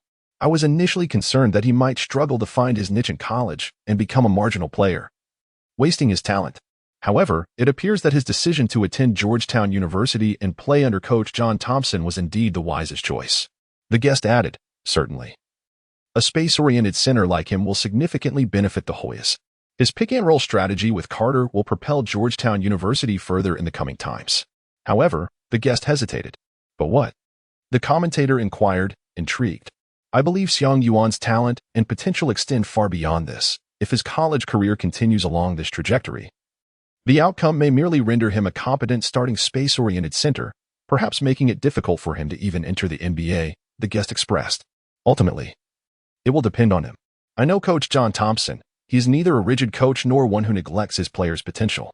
If Xiang Yuan truly possesses such talent, he will not be overlooked," the commentator replied. "Let us hope so. The American basketball scene needs fresh blood, and I believe this Chinese player could be the opportunity for us to tap into the Eastern market." "I hope David Stern notices this," the guest remarked. "Haha. Your aspirations are quite lofty. That's beyond our control.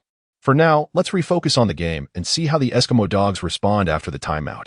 As the timeout concluded, both teams returned to the court, and soon everyone in attendance was aware of the Eskimo Dogs' response. It was simple yet effective: a zone defense. After the Eskimo Dogs adopted a zone defense strategy, the pick-and-roll tactics employed by Xiang Yuan and Carter became significantly less menacing. Furthermore, following this timeout, the Eskimo Dogs restructured their offensive strategy in response to the odd team's defense, thereby liberating Richard Hamilton to a certain extent. He began to showcase his sharp mid-range shooting ability, consistently scoring and gradually narrowing the point gap. When the Eskimo Dogs closed the deficit to just 3 points, Coach Thompson called for a timeout. As the players sat on the bench, Coach Thompson articulated his tactical arrangement.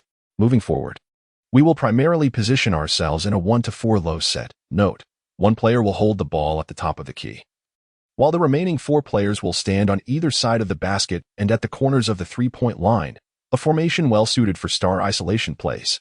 Carter, the floor is yours. Demonstrate your prowess to them." Carter nodded, his eyes ablaze with fervor. "Xiang, you will take a brief respite now." Coach Thompson then made another adjustment. Chapter 41, Star Isolation Play. The zone defense of the Eskimo Dogs proved effective. The A team's response was swift. They called a timeout to make necessary adjustments. Let us observe how Coach John Thompson adapts. The A team has sidelined Xiang Yuan in favor of a backup center. What could be the reason for this? Xiang Yuan had been performing admirably on the court, accumulating 11 points, 4 rebounds, and 4 assists. It is perplexing that he was substituted under these circumstances. Could it be due to a disagreement with the coach? Coach Thompson's decision indeed leaves one somewhat bewildered. All right, the match resumes. Let us momentarily set aside thoughts of Xiang Yuan and see what strategy the A team will employ next. Xiang Yuan sat on the sidelines, observing Carter leading the players in their fierce battle, feeling a twinge of discomfort within. Coach Thompson had not elucidated the reasons to him. In college, for freshmen, The coach's directives were absolute and required unwavering obedience.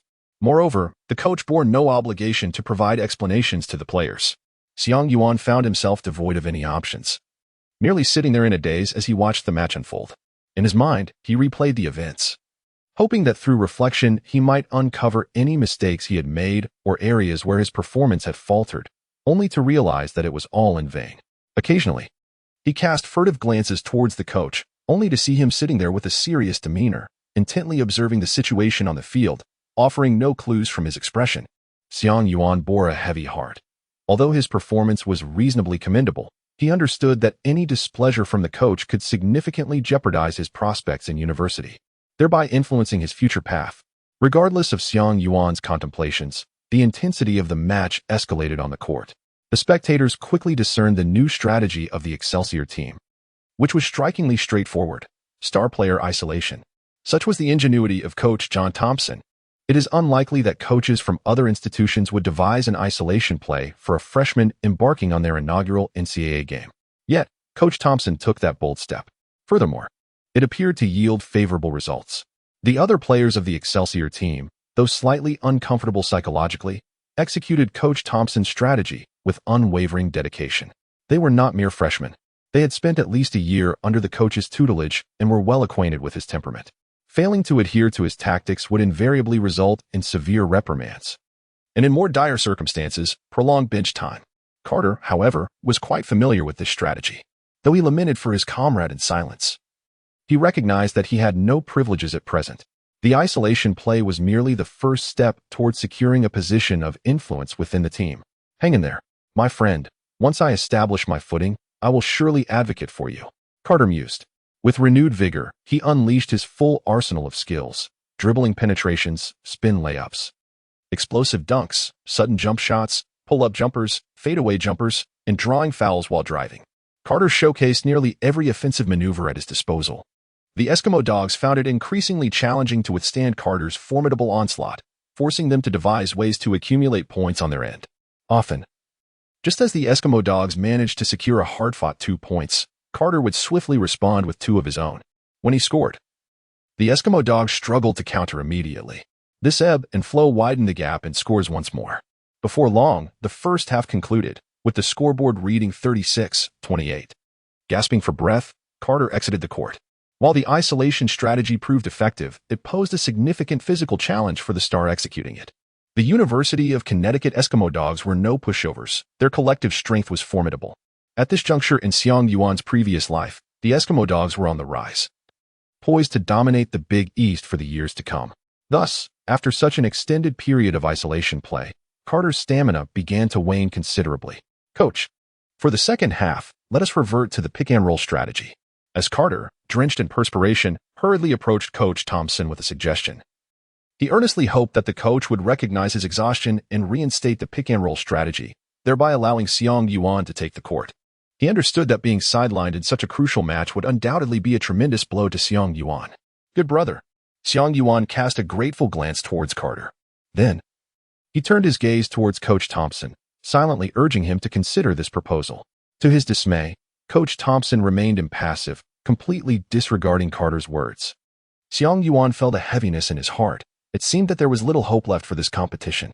He was perplexed, unsure of what had transpired.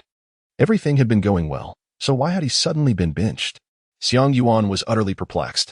Carter was equally at a loss. After the halftime break, both teams returned to the field. Xiang Yuan remained seated on the bench, an oddity indeed, as it seemed Coach Thompson had no intention of letting him take the court. Observing the lineups for the second half, the commentator expressed his confusion. "I too cannot comprehend this arrangement. Xiang Yuan has been performing exceptionally well. Could it be an injury?" The guest echoed his perplexity. "There is no injury. During halftime, I confirmed with Georgetown University, and they stated it was merely a decision by the coach," the commentator replied. It appeared that Coach Thompson may not favor Xiang Yuan, and if that were the case, his future seemed uncertain, lamented the guest. The audience was equally baffled by Coach Thompson's decisions. However, as fans of the Eskimo Dogs, they were quite pleased with Xiang Yuan's absence from the game, especially since his initial plays alongside Carter had necessitated a change in defensive tactics. On the other hand, as supporters of the Amazement team, they regarded Xiang Yuan merely as a freshman, while Coach Thompson had been their esteemed coach for many years, making their allegiance clear. As the second half commenced, the amazement team introduced slight tactical variations, yet the essence of their strategy remained centered on isolation plays. Coach Thompson placed immense trust in Carter, with nearly every play revolving around him. Carter rose to the occasion, showcasing remarkable offensive prowess, living up to the coach's faith. Simultaneously, he continued to apply pressure on Hamilton, denying him any easy scoring opportunities, all while keeping his promise to Xiang Yuan. Soon, 8 minutes elapsed. After exerting tremendous effort on both ends, fatigue began to manifest in Carter. The pace and intensity of college basketball far surpassed that of high school. Among the elite teams in the NCAA were players who had excelled in high school, and thus, even star athletes could no longer afford to play the entire game without fatigue. As his stamina waned, Carter's focus diminished. During a dribbling drive, he committed a turnover, the basketball ricocheting off his foot and into the hands of an Eskimo Dogs player, who swiftly capitalized with a fast break, scoring 2 points. The gap between the teams had narrowed to just 6 points. During this stretch, taking advantage of Carter's weariness, Hamilton continued to score, bringing his tally to 14 points. A sight that made Xiang Yuan's heart bleed. In the next possession, Carter again faltered with a pass, and the deficit shrank to 4 points. At this juncture, the outcome of the game was highly unpredictable. With 12 minutes remaining, Coach Thompson called for a timeout. He then beckoned to Xiang Yuan, asking, "Xiang, are you ready to enter the game?" Chapter 42, Another Star's Isolation Play. Coach Thompson's sudden words left Xiang Yuan in astonishment. He pointed to his own nose, incredulously gazing at the coach. "Me?" Coach Thompson nodded and replied, "Are you not prepared?" "I am ready, Coach. I have been prepared for a long time." Xiang Yuan exclaimed eagerly. "All right, next, you will substitute Carter." As he spoke, he turned to Carter and said, "You have exhausted your energy. You can rest on the sidelines now." Carter nodded, acknowledging that he indeed lacked the stamina to continue, and persisting further would be futile. Elatedly, Xiang Yuan anticipated his chance to step onto the court. "Coach, after substituting in Xiang Yuan, what strategy will we employ?" Victor George inquired. Coach Thompson feigned surprise and remarked, "Substituting Carter means we will, of course, adhere to the strategy we employed while Carter was on the court." "What? We are still relying on star isolation plays?" Xiang Yuan was also astonished, swiftly followed by a surge of excitement and gratitude. It turned out that Coach Thompson did not harbor any grievances against him, nor did he intend to sideline him. Instead, he genuinely regarded him as a star player on par with Carter. When Carter's stamina waned, Coach Thompson would substitute him in, fulfilling a similar role to maintain the most effective isolation strategy for star players. As a newcomer, a freshman, and a much-maligned individual hailing from China, this trust was monumental. It was almost beyond imagination. "Coach, I..." Moved to silence, Xiang Yuan felt a surge of emotion. "Let us dispense with trivialities. In the remaining 12 minutes, should our team, the Astonishment Squad, falter under your leadership and lose the match, you shall take your place on the bench henceforth," Coach Thompson admonished sternly. "Yes, Coach," Xiang Yuan replied, standing tall and resolute. It appeared that this match could not be taken lightly. With only 12 minutes left, the Astonishment Squad held a mere 4-point lead. Thus, there was no alternative but to press on. Xiang Yuan summoned the system interface and opened the card pouch. There, quietly resting, lay a character card, an A-grade character card, Antoine Jameson. If not now, then when? An invisible beam of white light penetrated Xiang Yuan's body, causing him to tremble as a powerful sensation surged throughout him. This was an A-grade card, belonging to the 4th pick of the first round. One can only imagine the immense enhancement this card would bring to Xiang Yuan. Xiang Yuan activated the virtual interface to review his statistics. Capability evaluation: offense 78-11, defense 79-13, organization 67-8, athleticism 76-8, finishing 75-7, basketball IQ 71-1, aesthetic appeal 60-14, leadership 46-6, attributes slightly modified. Comprehensive evaluation 69-9.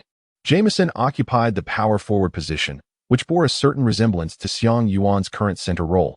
Hence, Xiang Yuan refrained from requesting a position change from the coach. Instead, he intended to play at his own pace, buoyed by these enhancements and brimming with confidence. As the timeout concluded, Xiang Yuan rejoined his teammates on the court. "Look, Xiang Yuan is on the court," exclaimed the live commentator. Under these circumstances, Coach Thompson is audacious indeed. Is he truly unafraid of losing this game? The guest commentator interjected. Not entirely. It primarily depends on what tactics the amazement team employs next. Clearly, Vince Carter is out of stamina, and the previous isolation strategy is no longer viable. I predict the amazement team will position Xiang Yuan at the high post for facilitation, followed by executing some give-and-go plays. You make a compelling point. Indeed. No strategy could be more fitting. If Xiang Yuan can maintain a respectable three-point shooting percentage, the amazement team stands a strong chance of preserving their 4-point lead. Wait, what does this mean? What sort of tactic is this? The commentator gasped again. Why does it seem so familiar? The guest remarked in astonishment. Isn't this still an isolation strategy? Has Coach Thompson lost his mind? The commentator responded in shock. This tactic uses Xiang Yuan like Carter. But the question remains, does Xiang Yuan truly possess such strength? The guest appeared incredulous. The guest continued, the illustrious Coach John Thompson has made such a daring decision. I retract my earlier statement. Coach Thompson does not merely tolerate Xiang Yuan, he holds him in high esteem. He has orchestrated this strategy, alternating between Carter and Xiang Yuan for isolation plays. It is the simplest, most direct, and effective strategy, yet the most challenging to execute. This tactic demands exceptional skill from the player responsible for isolation. Without sufficient ability, it becomes a farce. Indeed, the commentator echoed. I learned a saying in China, whether it's a mule or a horse, bring it out for a walk. Now, let us observe whether Xiang Yuan's performance justifies Coach Thompson's trust. The game commenced. The amazement team launched their offense. Since Xiang Yuan was playing the center position, the amazement team did not adopt a 1-4 formation. Victor George advanced the ball into the front court. Xiang Yuan sprinted to the front court, positioning himself just inside the three-point line on the right side of the half court. Outside the free throw area. Once settled, he used his body to shield the defender and extended his hand to request the ball. In truth, Xiang Yuan's teammates harbored doubts about his capabilities. They held a modicum of respect for Carter, but were utterly unconvinced of Xiang Yuan's prowess. Nevertheless, there was little choice, as the coach's strategy dictated that Xiang Yuan take on a one-on-one challenge. After Victor George lofted the ball to Xiang Yuan, he created space by retreating to the three-point line, ceasing any further movement, and waited to witness the unfolding of what he anticipated would be Xiang Yuan's folly. Upon receiving the ball, Xiang Yuan found himself guarded by Rivers Knight, the center of the Eskimo Dogs. To be candid, Rivers Knight held Xiang Yuan in low regard. In his eyes, Xiang Yuan was merely a soft player who relied on cunning to make three-point shots. Backing him down. Preposterous. He intended to show Xiang Yuan what a true block entailed. However, before he could indulge in such fantasies, Xiang Yuan began his post-up play. A surge of formidable strength surged forth, causing Rivers Knight to nearly lose his balance and tumble to the ground. What? Rivers Knight could hardly believe it. At that moment, Xiang Yuan advanced a couple of steps, then pivoted, executing a shooting motion. Off balance, Rivers Knight instinctively leaped into the air. Caught off guard. A sense of dread filled his heart. Indeed, it was merely a feint. Xiang Yuan pivoted gracefully, facing an unguarded hoop, and executed a deft layup, securing 2 points. Damn it, I've been duped. Rivers Knight seethed in frustration. Next, it was the turn of the Eskimo Dog team to mount their offense. In an effort to reclaim his dignity, Rivers Knight vigorously positioned himself in the paint, determined to either contain Xiang Yuan or create an offensive opportunity to retaliate. However, to his dismay, the advantage he once held in the paint had now completely evaporated. Xiang Yuan completely dominated the hand-to-hand combat, finding himself bereft of any offensive opportunities. He struggled even to receive the ball, making it exceedingly difficult to engage in the offensive strategy. Meanwhile, while he was effectively blocking Rivers Knight in the paint, his peripheral vision remained keenly attuned to Hamilton's position. After the Eskimo Dogs executed a full circuit of their tactics, they failed to create any promising chances. Consequently, as the final seconds ticked away, the ball found its way into Hamilton's hands. Without time for contemplation, Hamilton rose against the defense, launching a mid-range jump shot. Success. A surge of elation coursed through Hamilton as he sensed the shot was well executed. The arc was flawless, and it seemed destined to find the net. However, Xiang Yuan did not acquiesce. Suddenly, a shadow loomed before Hamilton, obscuring his view of the basket. A pair of large hands appeared seemingly out of nowhere. Whack. A resounding block. Beep. 35 seconds of offensive timeout. Chapter 43. The stars shine over Georgetown in the aftermath of the game. Major media outlets vied to report on this thrilling match. The stars shine over Georgetown, the new hope of Georgetown University, the Eskimo team on the path to resurgence. The astonishing team clinches a rivalry victory. A prodigy hailing from China, North Carolina. Do you now harbor regrets? Coach Thompson, I have no desire to retire. Simultaneously, following the game, 3 sets of statistics were laid before the scouts from the NBA. 21 points, 4 assists, 5 rebounds. This was the data for Vince Carter. 19 points, 5 assists, 3 rebounds. This was the data for Richard Hamilton. Both individuals were focal points of interest for the scouts. Their performances in the inaugural NCAA game were indeed deserving of attention. However, today's circumstances bore a unique twist. On the scouts' tables rested another data report, seemingly of even greater priority than those of Carter and Hamilton. 29 points, 5 assists, 13 rebounds. Dominating over Carter and Hamilton, this player was awarded the title of Most Valuable Player for the game. In the final 12 minutes on the court, he amassed an impressive 16 points and 7 rebounds, leading Georgetown University's astonishing team to a 10-point victory over the University of Connecticut's Eskimo team, achieving a triumphant start to the 1996-1997 NCAA regular season. Position, undetermined. Height, 202 centimeters. Strengths, solid fundamentals, refined interior skills, diverse offensive techniques, strong three-point shooting ability, adept both inside and outside, high shooting percentage, proficient in pick and rolls and low post isolation. With commendable hustle and attitude. Weaknesses, inconsistent performance, unpredictable, ambiguous positioning, unclear playing style. With proper development, he could evolve into the team as cornerstone, yet if growth falters, his lack of functional versatility may hinder his ability to secure a place within a team. This report belonged to Xiang Yuan. Scoring 29 points in an NCAA game is no trivial feat. Xiang Yuan's remarkable performance in this match captured the attention of scouts and successfully earned the trust of both the head coach and his teammates. His innate talent and statistics began to be documented by various analysts, making their way into the databases of numerous experts. Although a single game cannot convey the entirety of one's capabilities, the recognition Xiang Yuan received was vastly superior to his previous standing. He was immensely grateful to Coach Thompson. Had it not been for the trust bestowed upon him by his coach, he would have lacked the opportunity to fully showcase his abilities. The outcome might have mirrored the commentator's assertion, relegating him to the role of a mere spatial center, ultimately missing the chance to enter the NBA after 4 years in college. However, the situation has transformed. Many have now acknowledged Xiang Yuan's potential, ensuring that he will not remain overlooked. Following this match, several of his attributes saw enhancement, with an overall rating soaring by 2 points to 62. Accompanied by the acquisition of a badge, his prowess has ascended to a new level. In celebration of Xiang Yuan's performance, Carter treated him to a meal. Distinct from the previously owed hamburgers and pizzas, Xiang Yuan was not one to be frugal. Considering the way Carter had aided him in defending against Hamilton during the match and had gone to great lengths to create opportunities for him, treating him to a few meals was hardly excessive. After their meal, Carter was ushered back to his dormitory by Tang Zhishuan, who then took Xiang Yuan for a stroll around the campus. In November, the temperatures in the Washington area hovered between 5 to 15 degrees Celsius, and the two were clad in long overcoats, walking side by side along the paths of the campus. A gentle breeze swept through, bringing with it a refreshing chill. Tang Zhishuan tightened her collar to ward off the cold air from seeping into her clothing, then subtly leaned closer to Xiang Yuan, seeking warmth and shelter from the wind. Her heart brimmed with warmth and sweetness. Yet, a tinge of regret lingered. Her brother Xiang Yuan had yet to voice his intentions regarding their relationship. Xiang Yuan's fame is steadily on the rise. American girls tend to be quite open-minded, and today, while watching the competition, Tang Zhishuan overheard numerous girls in the audience excitedly exclaiming that they wanted Xiang Yuan to be their boyfriend.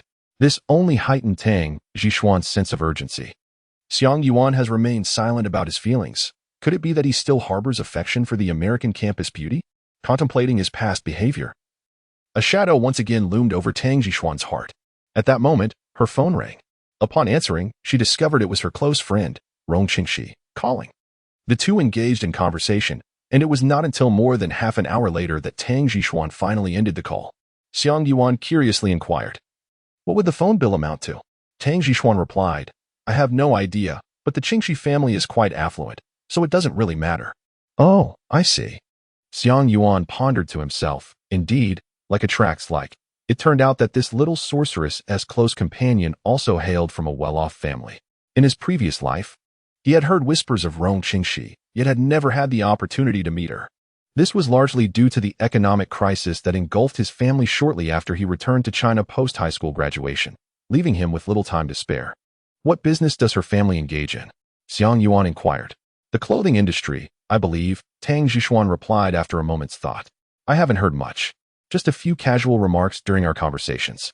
With that, Tang Zhishuan suddenly adopted a fierce expression and exclaimed, Why are you so concerned about her? Concerned? I was merely inquiring casually, Xiang Yuan replied, feeling somewhat embarrassed. Humph. The little sorceress fixed her gaze firmly on Xiang Yuan. You've garnered quite a number of fans lately. So, tell me, is there a foreign girl you fancy? Would you like me to play matchmaker?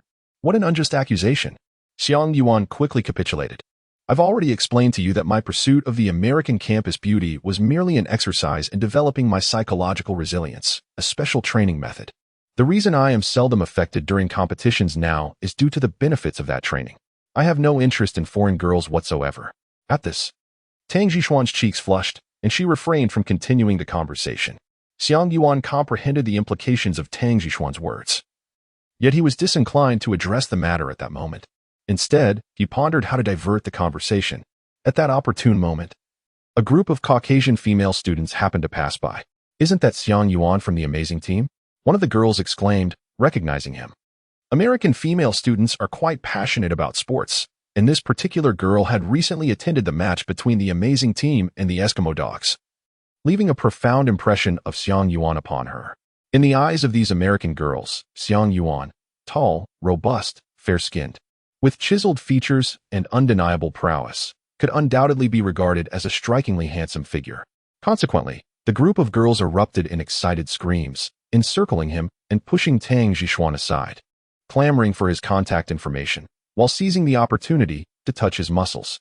Among them, two girls boldly declared their affections for Xiang Yuan, leading to a near altercation as they vied for his attention. Although Xiang Yuan had extricated himself from Tang Zhishuan's predicament, he found himself ensnared in a new dilemma. Tang Zhishuan had long been sidelined. Witnessing the scene before her, her complexion turned ashen with indignation, prompting her to turn away and leave. Chapter 44. Conclusion of the regular season. Following this match, Xiang Yuan not only garnered heightened acclaim, but also solidified his position within the team. Coach Thompson granted Xiang Yuan and Carter a certain degree of autonomy, permitting them to deviate from the established tactics during the game and choose their offensive strategies.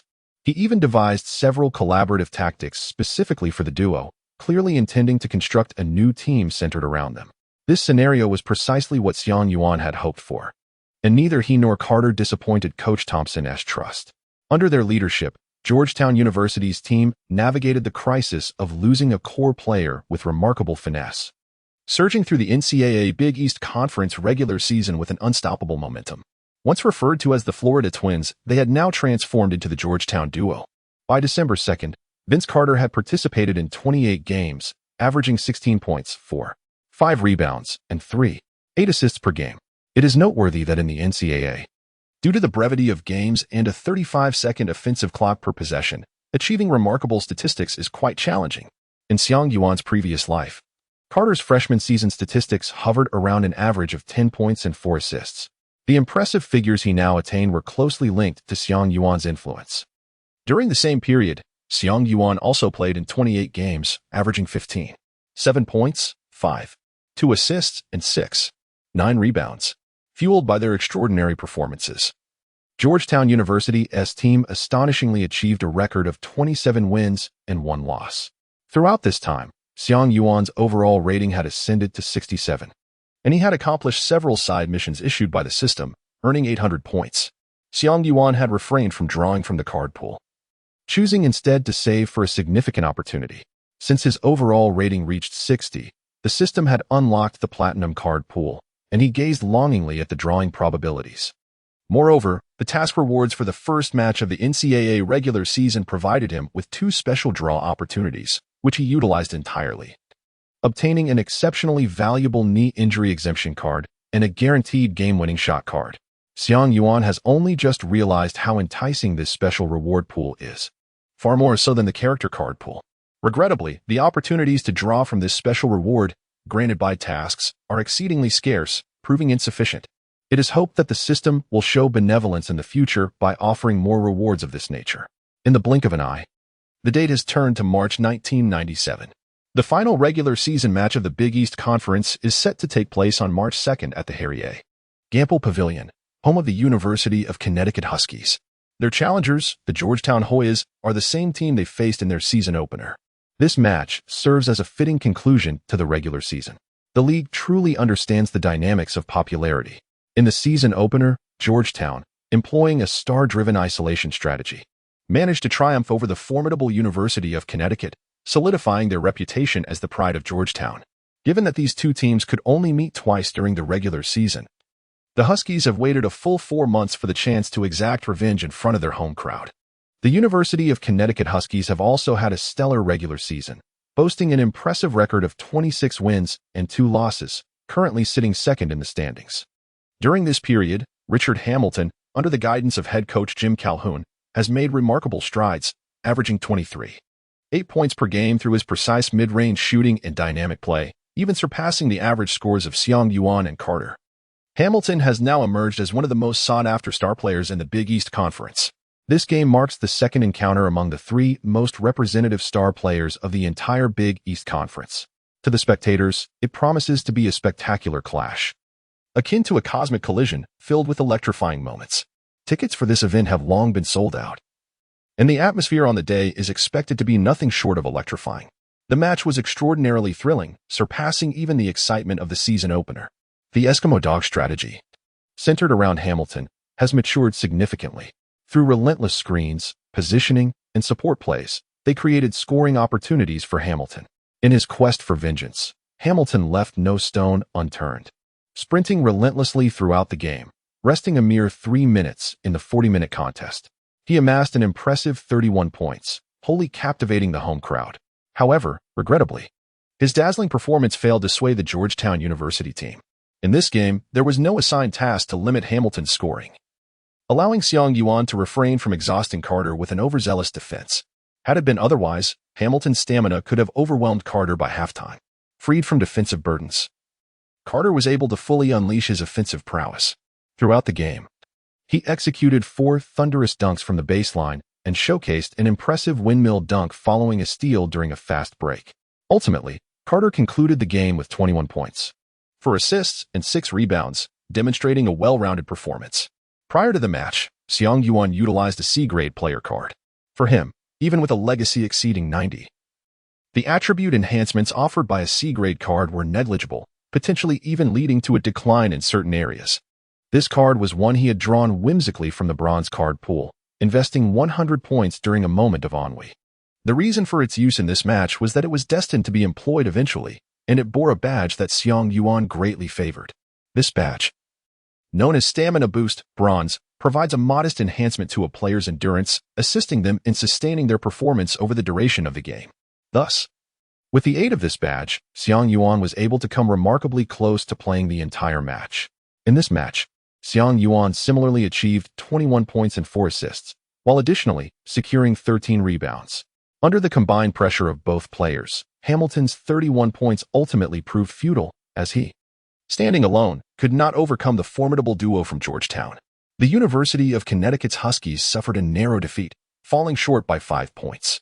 Following this contest, Georgetown University concluded the regular season with an impeccable record of 28 wins and 1 loss, while the University of Connecticut's Huskies boasted an impressive tally of 26 wins and 3 losses. The regular season of the Big East Conference has now drawn to a close, solidifying the rankings and revealing the 8 teams that have advanced. The top 8 teams, ranked accordingly, are led by Georgetown University, spearheaded by Xiang Yuan and Carter, followed by the University of Connecticut under Hamilton's leadership. The subsequent teams include Marquette University, Villanova University, the University of South Florida, the University of Cincinnati, Syracuse University, and the University of Notre Dame. With the 8 finalists established, the stage is now set for the upcoming, more intense Big East Championship playoffs. Chapter 45. New grudges or old feuds. The NCAA schedule is notoriously rigorous. Following the conclusion of the regular season, the tournament commences merely 2 days later. The tournament features the top 8 teams from the league's regular season standings, matched in a cross-pairing format, first against 8th, second against 7th, and so forth for the ensuing rounds. To cultivate excitement and stimulation, as well as to secure greater broadcasting revenue, the tournament is structured as a single elimination event. This format amplifies the suspense of each match, occasionally resulting in formidable teams succumbing to their less powerful adversaries. Nonetheless, should a team possess exceptional strength, the likelihood of an upset remains minimal. On March 7th, Georgetown University faced off against the 8th-ranked University of Notre Dame. Prior to the match, no one anticipated a victory for Notre Dame, with media outlets overwhelmingly predicting a straightforward triumph for Georgetown.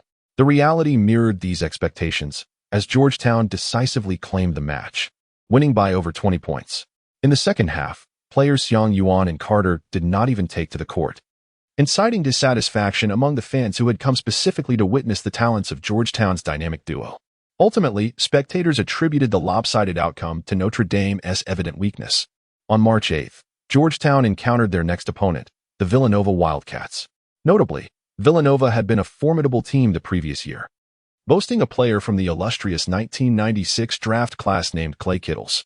In Xiang Yuan's past life, Kittles was celebrated for his slender physique, long arms, and an elegant, incisive playing style, particularly excelling in cold-blooded three-point shooting, earning him the nickname the Mosquito. He was ranked among the top 500 NBA stars, placing around the 400th spot. During last year's draft, Kittles, a Villanova graduate, was selected in the first round as the 8th overall pick by the New Jersey Nets, surpassing the likes of Kobe Bryant and Steve Nash.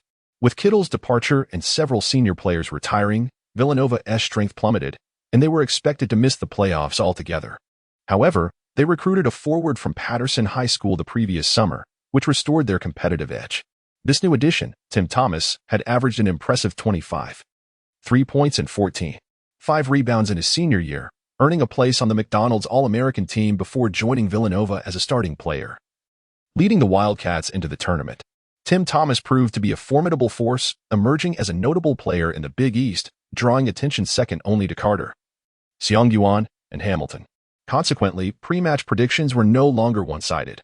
While the majority still favored Georgetown for victory, a small faction believed that Villanova could indeed secure a win. In light of Xiang Yuan's repeated assurances, Coach Thompson heeded his fervent recommendation and positioned him as a small forward. Thompson had devised a contingency plan, intending to revert Xiang Yuan back to the center position should the strategy fail. The question remained, why did Xiang Yuan seek to assume the small forward role against Tim Thomas? The reasons are quite straightforward. In a previous life, Xiang Yuan had gained insight into the player Tim Thomas, thereby discerning his vulnerabilities.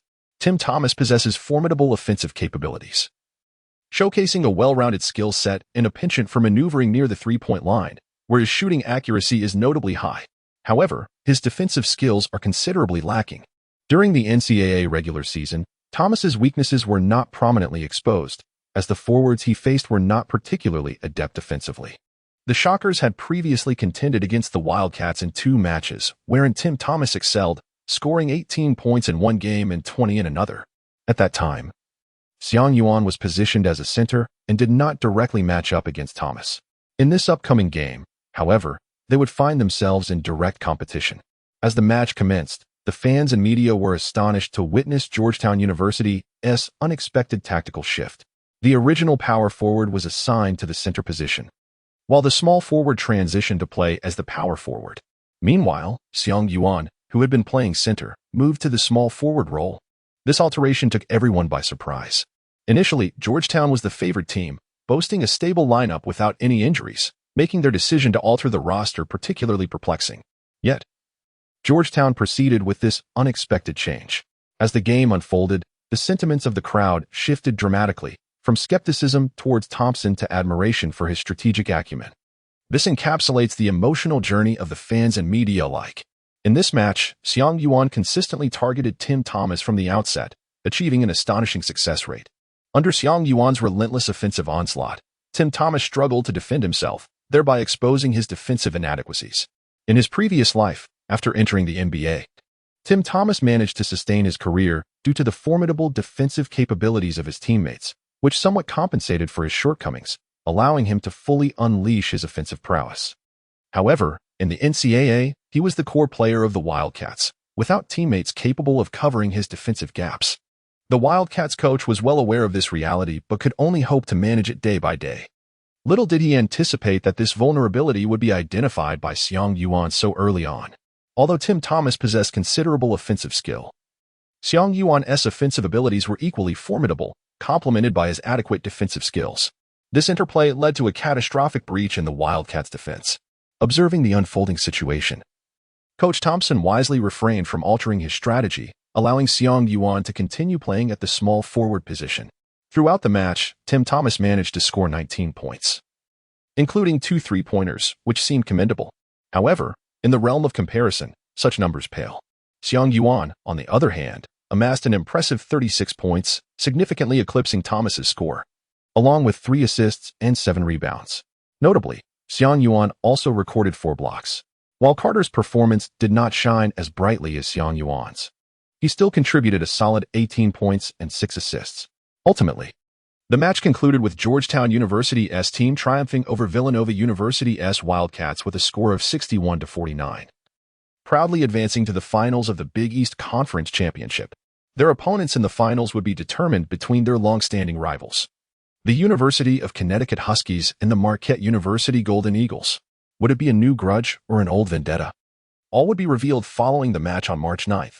Chapter 46, Hamilton versus Hamilton. On March 9th, the results of another semifinal match were also unveiled, with the University of Connecticut Huskies narrowly securing victory, setting the stage for a reunion with Georgetown University's team in the NCAA Big East Conference Championship Finals.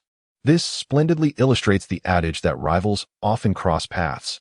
March 10th, the home arena of the Georgetown University Stunners is filled to capacity with fans, media, scouts, and others with various ulterior motives. Even those who could not secure tickets refused to leave, crowding around the large screen outside the venue. Major media outlets have long since occupied prime positions, eagerly reporting on the happenings inside the arena.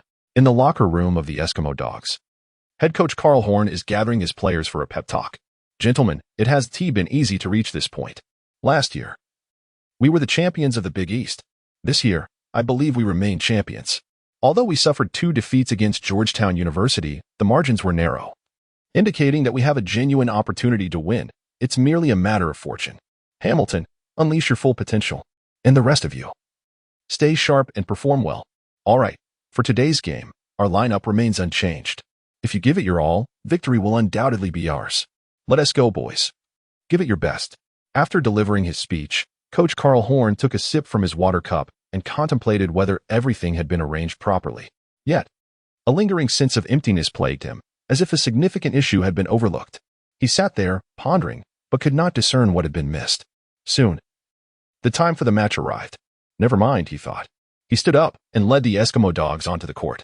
Seated on the bench, he glanced up to see the large screen inside the venue displaying the starting lineups for both teams. He cast a cursory look. It was the same familiar faces he had known well. However, as he returned his gaze, an unsettling feeling crept over him. He quickly looked up again, scrutinizing the large screen. There it was, the starting lineup for the Georgetown University Stunners. As he scanned from the bottom to the top, he noted: point guard, Victor George; shooting guard, Xiang Yuan; small forward, Vince Carter; power forward, Jeremy Williams; center, Bob Covey. But then, Carl Horn was taken aback. Why had their center, Xiang Yuan, been listed as the shooting guard? What sort of new strategy was Georgetown employing? Xiang Yuan, having taken on the role of shooting guard, made this decision independently in consultation with Coach Thompson.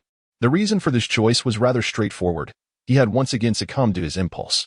Yesterday, upon learning that their opponents in the finals would be the University of Connecticut Huskies, he contemplated deeply and concluded that victory was not a certainty.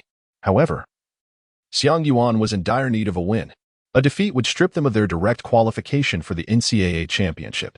Although, given his and Carter's renown alongside the formidable prowess of Georgetown University's stunning team, their chances of being selected for the tournament were substantial. He was unwilling to leave it to fate. Thus, with a heavy heart, Xiang Yuan withdrew 1,000 points to engage in a golden card pool. The outcome was quite favorable, as he drew an A-tier character card. Remarkably, this A-tier card turned out to be Richard Hamilton. Xiang Yuan was rendered speechless at the scene. Hamilton versus Hamilton? There was no alternative, as the points had already been expended and could not be disregarded. Primarily, upon reflection, this situation turned out to be rather favorable. Xiang Yuan glanced at the badges on Hamilton's character card, most of which pertained to shooting, finishing, endurance, and movement. Intrigued, he showcased his impeccable mid-range shooting to Coach Thompson before the game, who then acquiesced to Xiang Yuan's request to play as a shooting guard. Here it comes. The classic positional switch by Xiang Yuan. Just look at the expression on Coach Carl Horn's face. It's utterly bewildered. Coach Thompson truly indulges Xiang Yuan. Who could have anticipated such a tactical shift? The Eskimo dogs will likely be caught off guard. I am genuinely curious about what position Xiang Yuan actually plays. What position? None. Xiang Yuan embodies a position unto himself. As the audience and media expressed their astonishment, the Dazhong League Finals for the 1996 to 1997 season officially commenced. The jump ball secured possession, and with teammates providing off-ball screens, space was created for a mid-range jump shot that swished through the net. An exquisite play, a conclusion that, though not explosive, was aesthetically pleasing. This was the tactic the University of Connecticut's Eskimo dogs excelled in. The twist, however, was that this offensive sequence belonged to Georgetown University. Hamilton rubbed his eyes. How could this Xiang Yuan appear to be a mere replica of himself? When it came time for UConn to attack, the same strategy unfolded. Identical movements. Well, not quite identical. Xiang Yuan stands slightly taller than Hamilton, reaching a height of 202.3 centimeters after further growth over the past few months. Additionally, Xiang Yuan possesses an extraordinary leaping ability. Despite being momentarily hindered by an opposing player, he leapt to block the shot, grazing the basketball with his fingertips. Consequently, the ball veered off course and failed to enter the hoop. Turning around, he executed the same strategy, successfully scoring 2 points with a mid-range jump shot. Upon turning again, this time he did not touch the ball, allowing Hamilton to score 2 points. Yet again, Xiang Yuan netted another mid-range shot, followed by Hamilton missing his attempt. Once more, Xiang Yuan scored with another jump shot. The cycle continued until the Eskimo dogs called for a timeout. Coach Carl Horn realized that if they continued to exhaust themselves against Xiang Yuan in this manner, they might as well forfeit the game. The audience observed several rounds of play, yet it felt as though they had witnessed but a single round. The sentiment could be summed up in one word: bizarre. As the timeout concluded, Hamilton positioned himself at the small forward spot. Upon witnessing the unfolding drama, Xiang Yuan couldn't help but chuckle. Very well. So this is how it will be played. What impact could this possibly have? Consequently, Georgetown University adhered to their established strategy, alternating between mid-range shots from Xiang Yuan and penetrations by Carter, occasionally experimenting with other tactics. Georgetown thrived, their gameplay fluid and dynamic. Meanwhile, Connecticut found themselves ensnared in frustration. Hamilton, unfamiliar with the small forward position, struggled against the opposing Carter, resulting in a lackluster performance. Coach Carl Horn attempted to implement several new strategies, but to little avail. Georgetown's tactical adjustments left Connecticut bewildered. As time ticked away, halftime arrived, plunging Connecticut's locker room into an eerie silence. The coach could only offer some motivational platitudes to uplift the players, but they fell on deaf ears. In the second half, Connecticut hoped Xiang Yuan would tire from his relentless movement, yet he remained as vibrant as ever, his mid-range shooting still precise. Although Hamilton was not fatigued, his efficiency paled in comparison to Xiang Yuan's prowess. Ultimately, as the final whistle blew, this highly anticipated championship match concluded. Throughout the game, Carter delivered an impressive performance, contributing 22 points, 6 assists, and 10 rebounds. However, Xiang Yuan's display was even more remarkable, sinking 17 of 23 shots, including a solitary three-pointer, and converting one of 2 free throws for a staggering total of 36 points, alongside 2 assists and 3 rebounds. Georgetown triumphed with a final score of 79-71, claiming the Big East Conference Championship and securing an automatic berth in the NCAA tournament. Chapter 47, March Madness. In the post-game interview, a reporter approached Xiang Yuan, exclaiming, "Congratulations on you and your team's championship victory." Xiang Yuan, "Thank you." Reporter, "You performed exceptionally well in this match. Could you share your feelings at this moment?" Xiang Yuan, "Silence is permissible." Reporter, "Xiang Yuan?"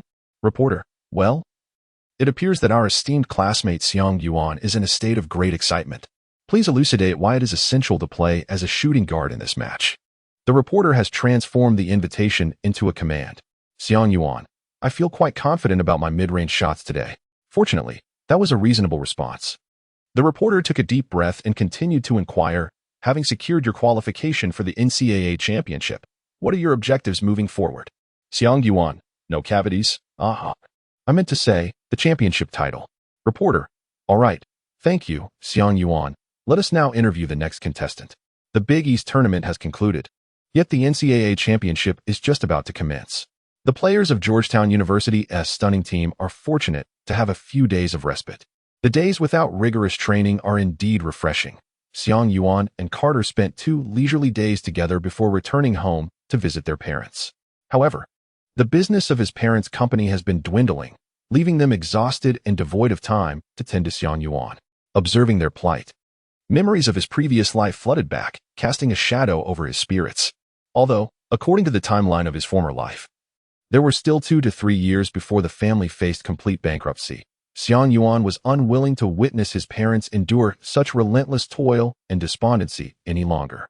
It seems he must expedite his plans to enter the NBA. His initial intention was to complete 2 years of college before entering the NBA draft. But it has become evident that his progress is surpassing expectations, along with the pressures on his family. Therefore, he resolved to fulfill his promise to Carter and make a bold attempt to reach that esteemed pinnacle.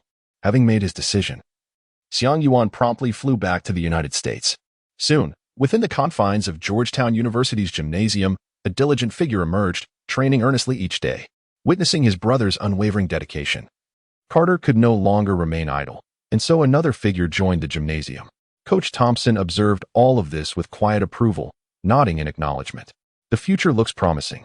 This year's championship is set to astonish the entire NCAA, as Georgetown University is determined to leave a lasting impression. Time fleetingly slipped away amidst the fervor of intense training. Soon, all the league championships had concluded, and the roster of 64 teams participating in the March Madness tournament was finalized. Following the first 4, the division of regions was also completed. Georgetown University was assigned to the Eastern region as the number 1 seed. This single elimination tournament elevated the excitement surrounding March Madness to new heights. The format, characterized by its thrilling unpredictability, often led to surprising upsets, which in turn heightened the audience's anticipation. In truth, many collegiate teams exhibited a relatively weak tactical execution. Most players relied heavily on their physical prowess and innate talent. Teams with a higher level of tactical sophistication, such as Georgetown University and the University of Connecticut, are quite rare in the collegiate sphere. Consequently, Georgetown University enjoyed a significant advantage in matches, demonstrating remarkable stability, which minimized their chances of being defeated by lower-seeded teams during March Madness. Moreover, Georgetown was not merely distinguished by its tactical acumen. If a battle of talent were to ensue, players like Xiang Yuan and Carter were fearless contenders. In the initial rounds, Georgetown effortlessly triumphed over the 16th and 6th seeds, advancing to the Sweet 16 with extraordinary consistency.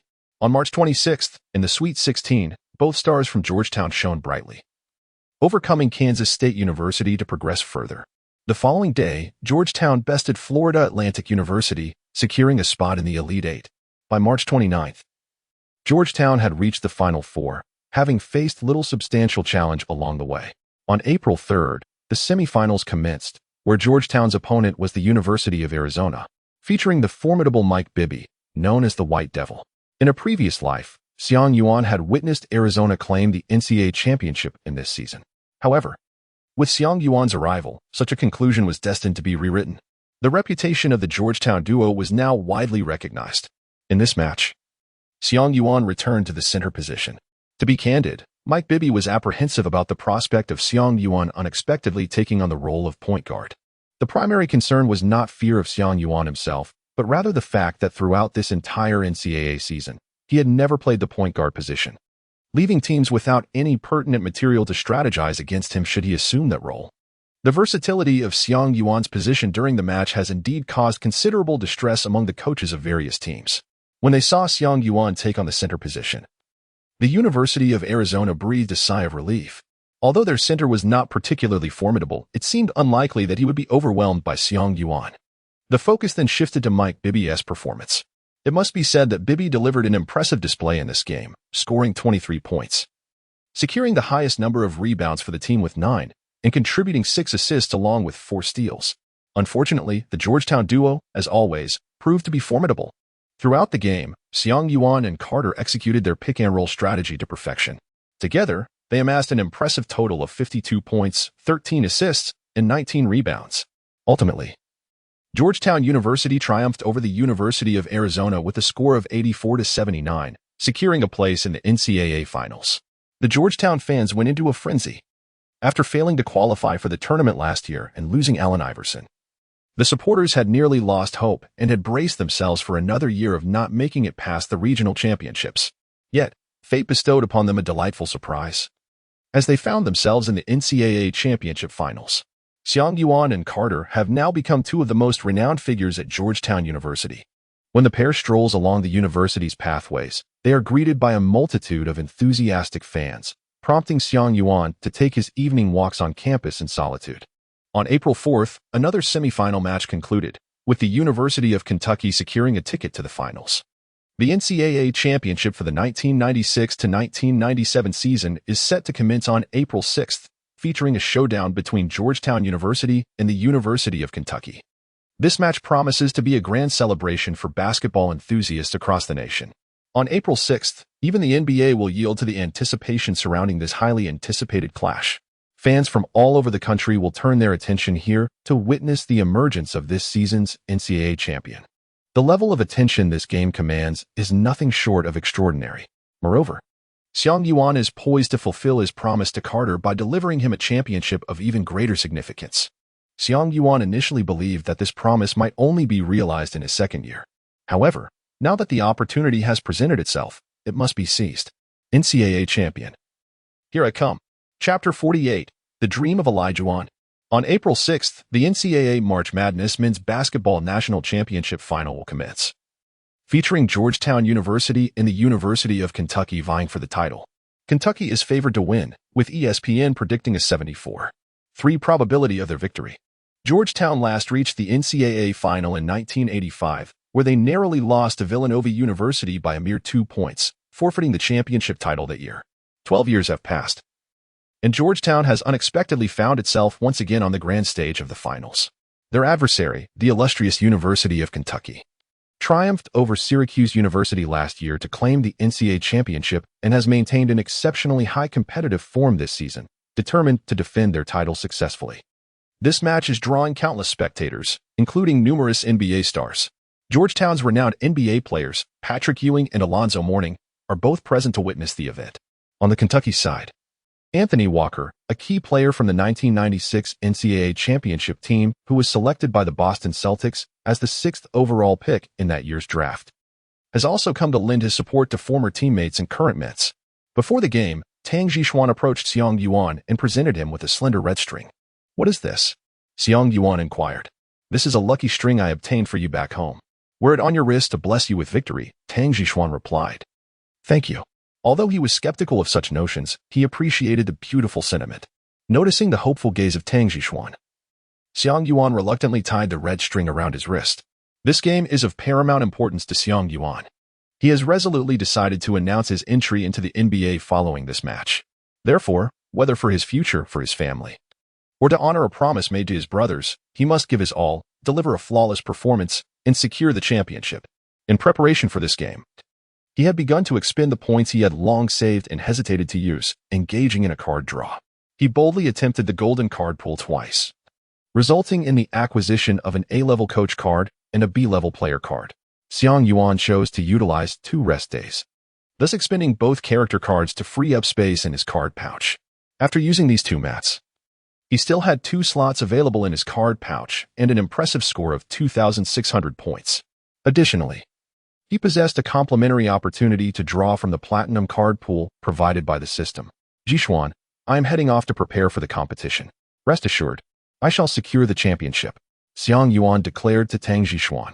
"Indeed, I believe in you, and I will pray for your success," Tang Jixuan replied. After bidding farewell to Tang Jixuan, Xiang Yuan returned to the locker room. Once there, he indulged in a refreshing bath and lit incense to create a serene atmosphere. Then, he gently touched the red cord around his wrist and opened the system interface. Platinum card pool activate. Xiang Yuan initially utilized the complimentary draw opportunity. The outcome, however, was rather disappointing. yielding merely an A-level player card. This left him somewhat disheartened. Although an A-level card does provide a certain degree of enhancement for Xiang Yuan, it falls short of ensuring an extraordinary performance in such a critical match. What he desperately requires now is at least an S-level player role card. Xiang Yuan gazed at the mere 2,000 points remaining in his possession, hesitating for a moment. Should he opt to spend a smaller number of points to draw several times from the lower-tier card pool? Or should he expend all 2,000 points at once to make a single draw from the prestigious Platinum card pool? Xiang Yuan weighed his options meticulously in his mind, ultimately arriving at a resolute decision. The probability of drawing quality cards from the low-tier pool was dismally low, even with a greater number of attempts. It did not reach a threshold of assurance. Thus, he resolved to directly access the Platinum card pool. Once this decision was made, Xiang Yuan hesitated no longer and promptly activated the Platinum card pool. He silently prayed that if he did not acquire anything of value this time, he would have no choice but to rely on that A-grade card during the finals. The Platinum pattern card pool ascended into the air, shimmering with silvery hues, exuding an air of opulence. Xiang Yuan shut his eyes, silently offering a prayer in his heart. Approximately 1 minute later, he opened his eyes and gazed at the virtual interface before him. A character card hovered in midair. SS-class character card, Hakeem Olajuwon character description, center. The first overall pick in the NBA draft of 1984, a Hall of Fame player, ranked 11th among the 75 greatest players. He is regarded as one of the most agile and versatile centers. He holds the record for the most blocks in NBA history, with a career average of 21. 8 points, 11, 1 rebounds, and 1 blocks per game, peaking in a season with averages of 26. 1 points, 3, 5 assists, 13, 0 rebounds, and 2 blocks. Badges. 1. Scoring driver. Gold significantly enhances the ability to make running hook shots, layups, or close-range jump shots when driving into the paint. 2. Master of the drop step. Gold increases stability and ball protection quality when using back-to-the-basket drop steps and jump steps in the paint. 3. Dream footwork. Gold greatly enhances the likelihood of deceiving defenders with back-to-the-basket fakes, while also improving the shooter's shooting ability. 4. Spin move master. Gold significantly increases the success rate of spin moves or drives from the post. 5. Elite rim protector. Gold 6. Everlasting defender. Gold 7. Mobile fortress. Gold 8. Back-to-the-basket defense master. Gold 9. Defensive deterrent. Gold 10. Defensive core. Gold hookshot master. Confrontational finisher. Powerful finisher. Pick and roll expert. Alley-oop finisher. Post punisher. Rebounding king. Pick and roll shooter. Catch and shoot specialist. Rebounding maestro. Positioning master. Box out specialist. Heartbreaker. Iron wall. First pass master. Creative passer. And more. Special skills. Post moves. Shot blocking. Upon seeing this card, Xiang Yuan leapt 3 feet into the air in sheer exhilaration. He let out a jubilant shout. It was indeed the legendary Hakeem Olajuwon. Xiang Yuan is profoundly familiar with Olajuwon. In a previous life, anyone with an interest in the NBA would undoubtedly have heard this name. This individual can be described as omnipotent, excelling in both post offense and jump shots beyond the arc. As a center, he possesses remarkable speed and an exquisite skill set. His signature move, the Dream Shake, allows him to effortlessly outmaneuver opponents, making him a nightmare for defenders. Additionally, he exhibits ball handling finesse akin to that of a point guard, dribbling swiftly while perfectly timing his escapes from adversaries. During the 1993-1994 and 1994-1995 seasons, Olajuwon led the Houston Rockets to 2 NBA championships. This card undoubtedly stands as a pinnacle among SS-rated character cards, boasting an astonishing 26 badges, all in gold or silver, dazzling Xiang Yuan and causing his eyes to gleam with admiration. It is truly deserving of its SS classification. Ratings of A or S can take a backseat.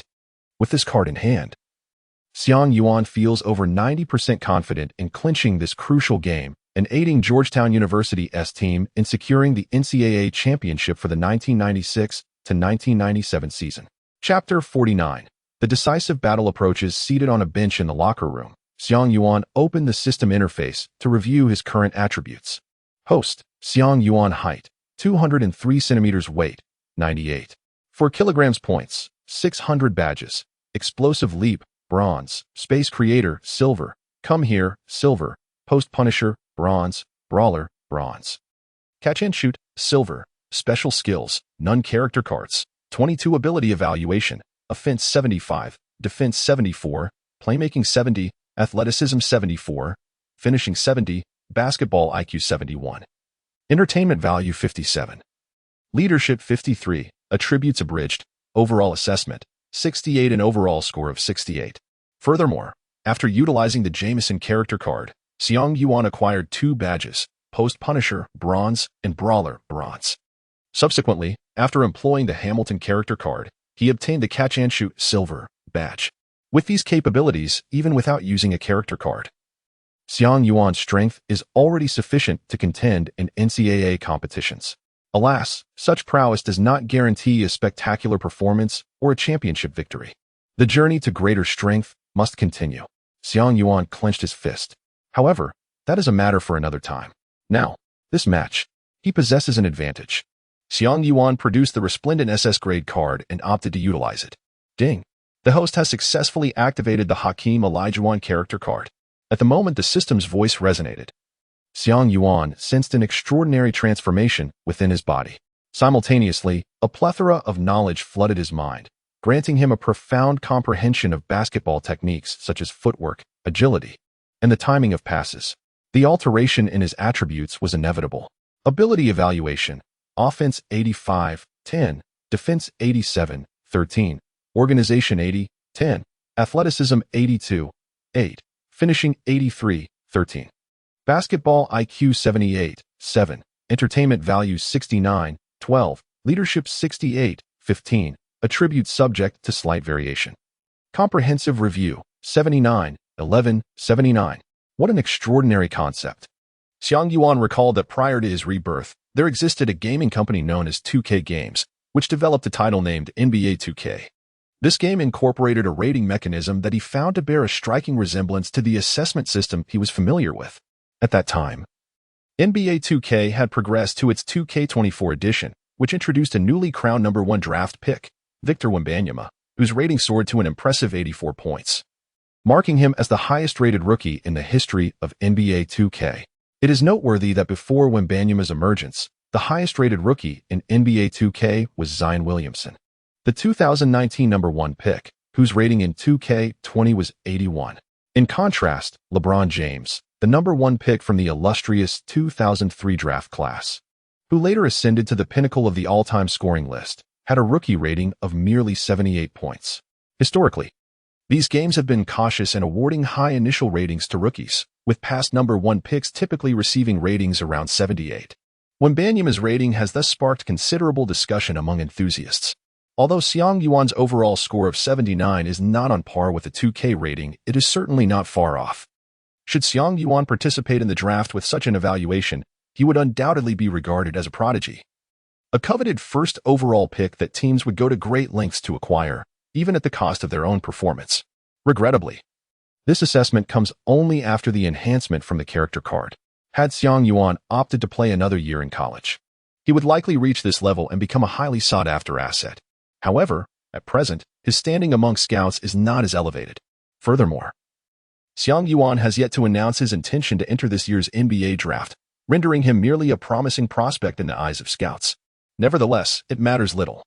Everything is poised to change after this game. Let everyone witness just how formidable Xiang Yuan can be with the support of the Dream character card.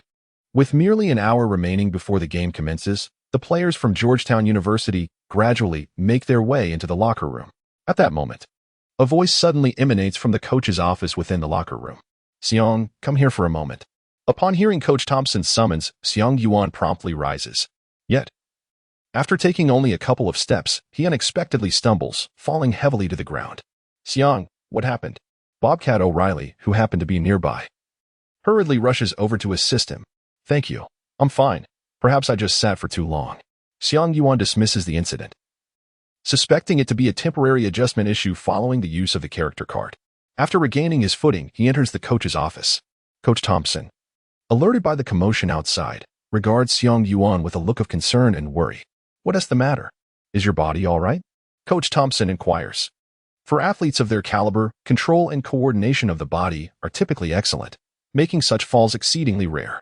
If they do occur, it is a matter of great sensitivity. With the finals approaching, any injury to Xiang Yuan would pose a significant setback for Georgetown University. Xiang Yuan assessed his physical condition and found no issues, so he replied, "Coach, I am perfectly fine." "That's good to hear." Coach Thompson exhaled with relief. "I called you here to discuss an important matter." "Please, go ahead, Coach." "This match is critical. We must adhere to our most practiced and frequently employed strategies. Therefore, you cannot change your position. In other words, you will play as center for this game," Coach Thompson declared firmly. In such a significant match, the importance of strategy becomes even more pronounced, and the coach's expertise will greatly influence the course of the game. Even the open-minded Coach Thompson would not dare to experiment with unfamiliar lineups in such a high-stakes situation. Fortunately, Xiang Yuan was eager to play the center position. "Understood, Coach. I will follow your arrangements," Xiang Yuan responded. "Excellent." Coach Thompson nodded, then added, "Although your performance has been somewhat inconsistent, I need you to deliver your best for this match." "Rest assured, Coach, you can look forward to the celebration," Xiang Yuan replied. "Good. I believe in you. Now, go prepare." Xiang Yuan nodded and exited the coach's office. Subsequently, he noticed Carter approaching him. "Xiang, I heard you took a fall. Are you all right?" Carter inquired with genuine concern. "I'm fine. Just a minor mishap," Xiang Yuan replied. "That's good to hear. Try not to be too anxious. Otherwise, it may affect your performance during the match," Carter advised. Xiang Yuan chuckled and said, "As long as you perform consistently, everything will be fine. Just watch me in this match. The championship? It shall undoubtedly be yours." Carter, taken aback, inquired, "Such confidence?" Xiang Yuan countered, "Do you lack confidence?" Carter burst into laughter. "Ah, my brother, you know me well. I am indeed confident, but I fear you may lack it." After the laughter subsided, a solemn silence enveloped Carter. He lifted his gaze towards the ceiling, acknowledging the gravity of their situation. "Indeed," Xiang Yuan remarked, "we are but one match away from the championship." Carter's expression grew serious as he locked eyes with Xiang Yuan. "Remember your promise, Xiang." "Rest assured, my good brother," Xiang Yuan declared, balling his right hand into a fist and extending it towards Carter. Understanding the gesture, Carter mirrored him, and their fists gently collided. This was a pledge between the Georgetown duo, a historic moment in the NCAA tournament, a resounding declaration. Tremble, Kentucky. The championship is ours. Chapter 50. All will be revealed in the capital of the United States, Washington, D.C., the home of the Washington Bullets, the predecessor of the Wizards. The First Capitol Arena is set to host the annual NCAA Men's Basketball Championship Final. A fierce battle is about to unfold. Thousands of spectators have filled the venue to capacity. Fans don their respective team jerseys, with some adorned in vibrant face paint, passionately cheering for their teams. The cacophony of excitement seemed poised to pierce the roof, soaring into the heavens. Supporters of the University of Kentucky Wildcats sported their classic white jerseys accented with blue checks, while the Georgetown University Hoyas fans donned their signature gray-blue attire. The two factions occupied nearly equal halves of the arena, creating a palpable boundary that underscored the fierce competition. Indeed, the fans were engaged in a rivalry of their own, striving to outdo one another with their fervent shouts and cheers. In addition to the fans and NBA players, the venue was also abuzz with celebrities who either cherished the sport or sought a thrill. NBA scouts from various teams had long since arrived, eager to assess the talent and potential of the players on display. Good evening, sports enthusiasts. This is ESPN, and I am your host, Ronald Terry. Hello. I am commentator Ronald Terry.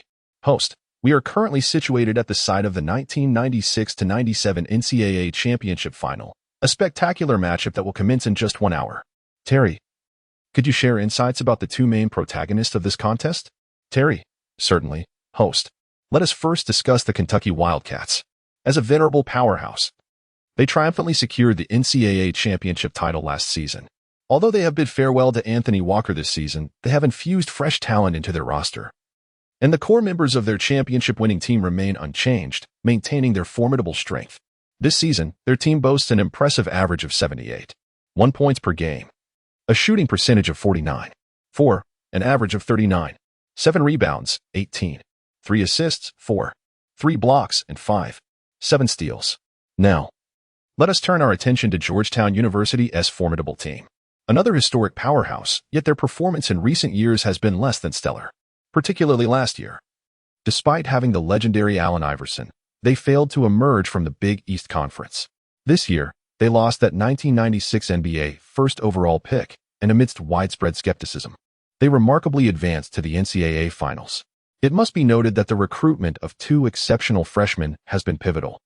They not only perfectly filled the void left by Iverson, but also led the team to greater heights, embodying a sense of miraculous achievement. Additionally, this year, Coach John Thompson Jr. appears to have had an epiphany, frequently innovating in his utilization of the roster, yielding commendable results. Georgetown University's season statistics reveal an average score of 76. 6 points, a shooting percentage of 47. 3, an average of 40. 1 rebounds, 19. 8 assists, 3. 7 blocks, and 5. 1 steals. Host. Given our recent discussion about Coach Thompson's tactical evolution, one name cannot go unmentioned. Terry, is it Xiang Yuan? Host, indeed. This prodigious talent from China has significantly altered my perception of Eastern players. Before his emergence, I never believed that an Eastern individual could possess such athleticism and basketball prowess. Terry, you are not alone in that sentiment. I share the same view, and I believe many domestic fans do as well. I have heard that Xiang Yuan faced considerable discrimination, enduring scorn since high school.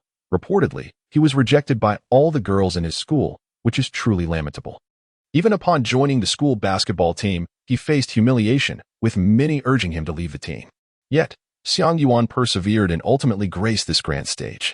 Terry then continued the conversation with some hearsay he had encountered. Host, truly, what a resilient individual. Terry, yes, indeed, resilient and versatile. Coach Thompson's dynamic strategies are inextricably linked to Xiang Yuan's contributions. Host, this is indeed astonishing. China, an ancient and enigmatic country, has players that are equally mysterious. Terry laughed. Haha, I am not well versed in that area. Moving on from Xiang Yuan, let us discuss Vince Carter. The once celebrated star player during his high school years has continued to demonstrate his exceptional prowess upon entering university, exceeding the expectations of many.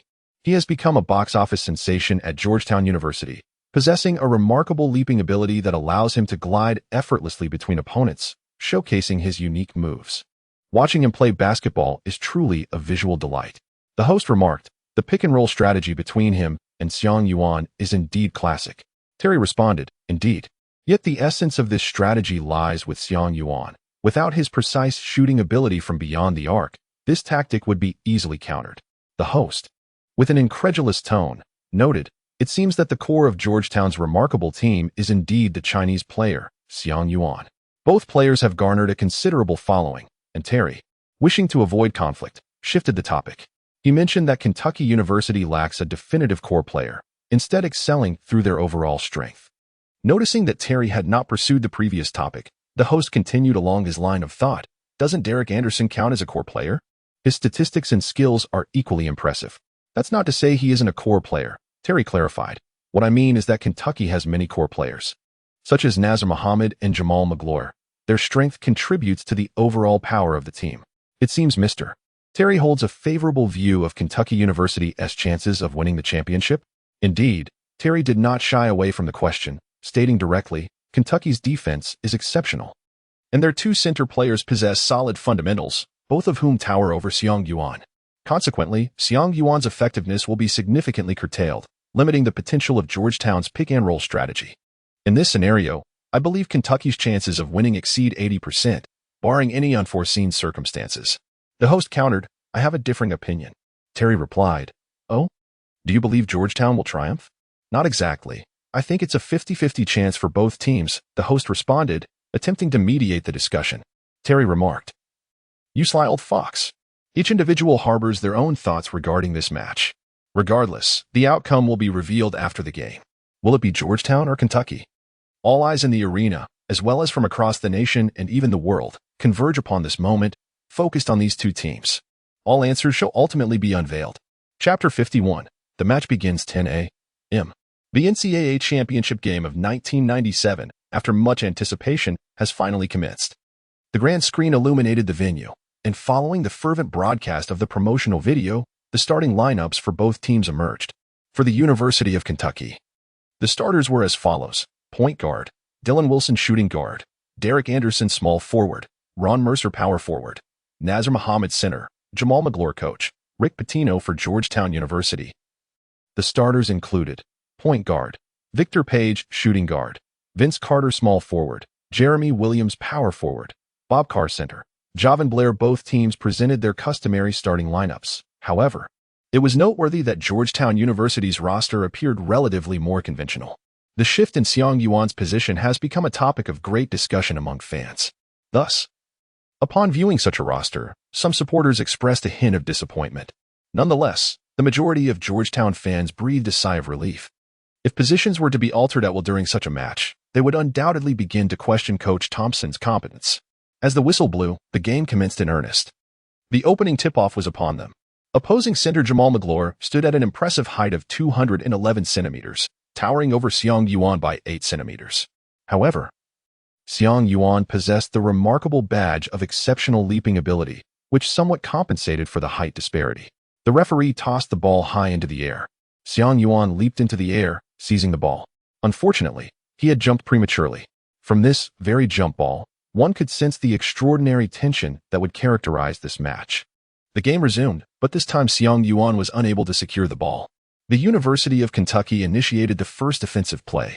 In their opening round, Kentucky employed a dual center offensive strategy featuring Jamal Magloire and Nazr Muhammad, both of considerable height, allowing the team to even utilize a twin tower formation. Kentucky adopted a 1-2-2 formation, with Magloire maneuvering laterally to utilize a screen.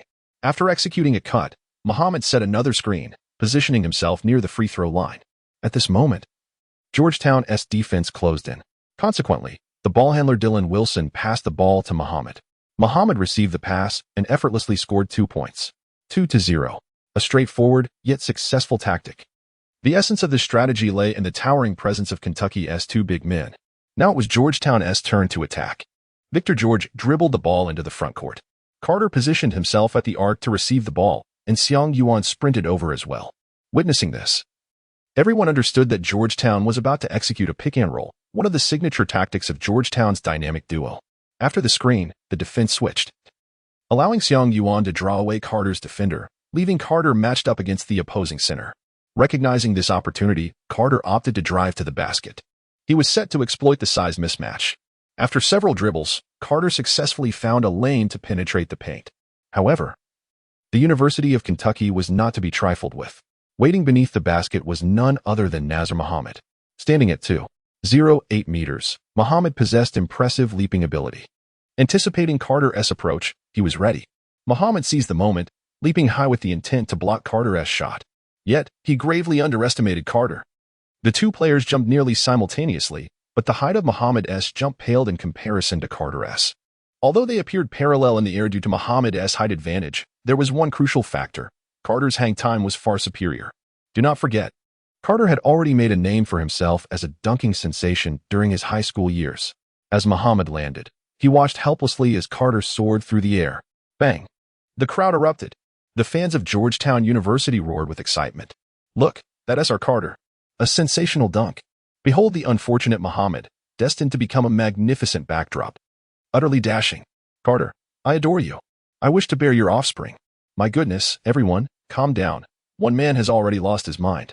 How can you be so certain he is male? Amidst the cheers from the crowd, Xiang Yuan has already conjured the prologue of a novel inspired by this play. Vince Carter commenced with a stunning dunk over Muhammad. Splendid.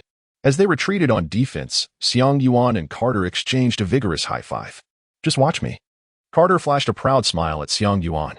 Although he was dunked on, the opposing team remained largely unfazed in spirit, for this was merely the beginning. The outcome of this intense match remained uncertain. In the ensuing rounds, the University of Kentucky continued to display remarkable performance and tactical prowess, fully showcasing their offensive characteristics. In several consecutive plays, the University of Kentucky executed their strategies flawlessly. Meanwhile, Georgetown University found their pick-and-roll tactics somewhat effective, yet they could not ensure a high success rate. Carter's stamina could not sustain his ability to execute such dunks consistently. Consequently, the success rate of Georgetown's pick-and-roll was rather low. At times, after setting the screen, when Carter attempted to drive, he would immediately face staunch defense. He could only force a layup, resulting in a less than favorable shooting percentage. Occasionally, Carter would pass the ball back to Xiang Yuan, but the opposing center, Magloire, relentlessly shadowed him. This was not an issue, as Xiang Yuan was accustomed to such defensive pressure. However, the problem lay in Magloire's towering height. when he raised his arms above his head to defend Xiang Yuan. It severely obstructed Xiang Yuan's line of sight. Consequently, Xiang Yuan's shooting percentage from three-point range and mid-range fell. 6 minutes into the game, with Muhammad sinking both free throws, the University of Kentucky took a 17-11 lead. Throughout the first half, under the protection of their twin towers, Derek Anderson had already scored 7 points, including a three-pointer. If this continues, it appears that Georgetown University's situation is dire. Coach John Thompson decisively called for a timeout. Although it was merely the first half and the game was far from over, the players of Georgetown University had already acutely sensed the formidable prowess of the University of Kentucky. Every face bore a grave expression. In contrast, Coach Thompson, holding the tactical board, wore a visage of calm. It was not that he was oblivious to the pressure. Rather, he understood the necessity of not appearing overly stern. He aimed to instill confidence in his players. Indeed, upon witnessing the coach's demeanor, the Georgetown players relaxed somewhat. However, this was merely a psychological maneuver, offering little tangible impact on the current state of the game. What Coach Thompson truly needed was a strategy to navigate the prevailing predicament. Yet, as he glanced at Carter, whose forehead glistened with sweat, he privately frowned. He found himself devoid of any effective solutions. The disparity in overall strength was not something a coach could simply rectify with a miraculous tactic. What to do? Just as he was deep in thought, a voice broke through. "Coach, I have an idea. Chapter 52. I will dominate their center." What idea? Coach Thompson felt a flicker of confusion. Having been a coach for so long, he had struggled to conjure a breakthrough strategy in such a short span. Could this 17-year-old boy truly have a suggestion? Thompson regarded Xiang Yuan's words as a jest. However, in such a moment, he recognized the importance of considering his players' emotions. Thus, he did not dismiss the idea but encouraged Xiang Yuan to share his thoughts. Xiang Yuan was quite assertive, after all. He was a man with an overall rating of 79. The team was currently facing difficulties, and it was imperative for him to step up. "Coach, may we consider a different strategy for the upcoming matches?" Coach Thompson observed the expression on Xiang Yuan's face and realized he was not jesting. "What strategy?" Coach Thompson instinctively inquired. "Isolation plays." Xiang Yuan replied. "Isolation plays? Do you think I haven't considered that?" Coach Thompson responded, slightly irked.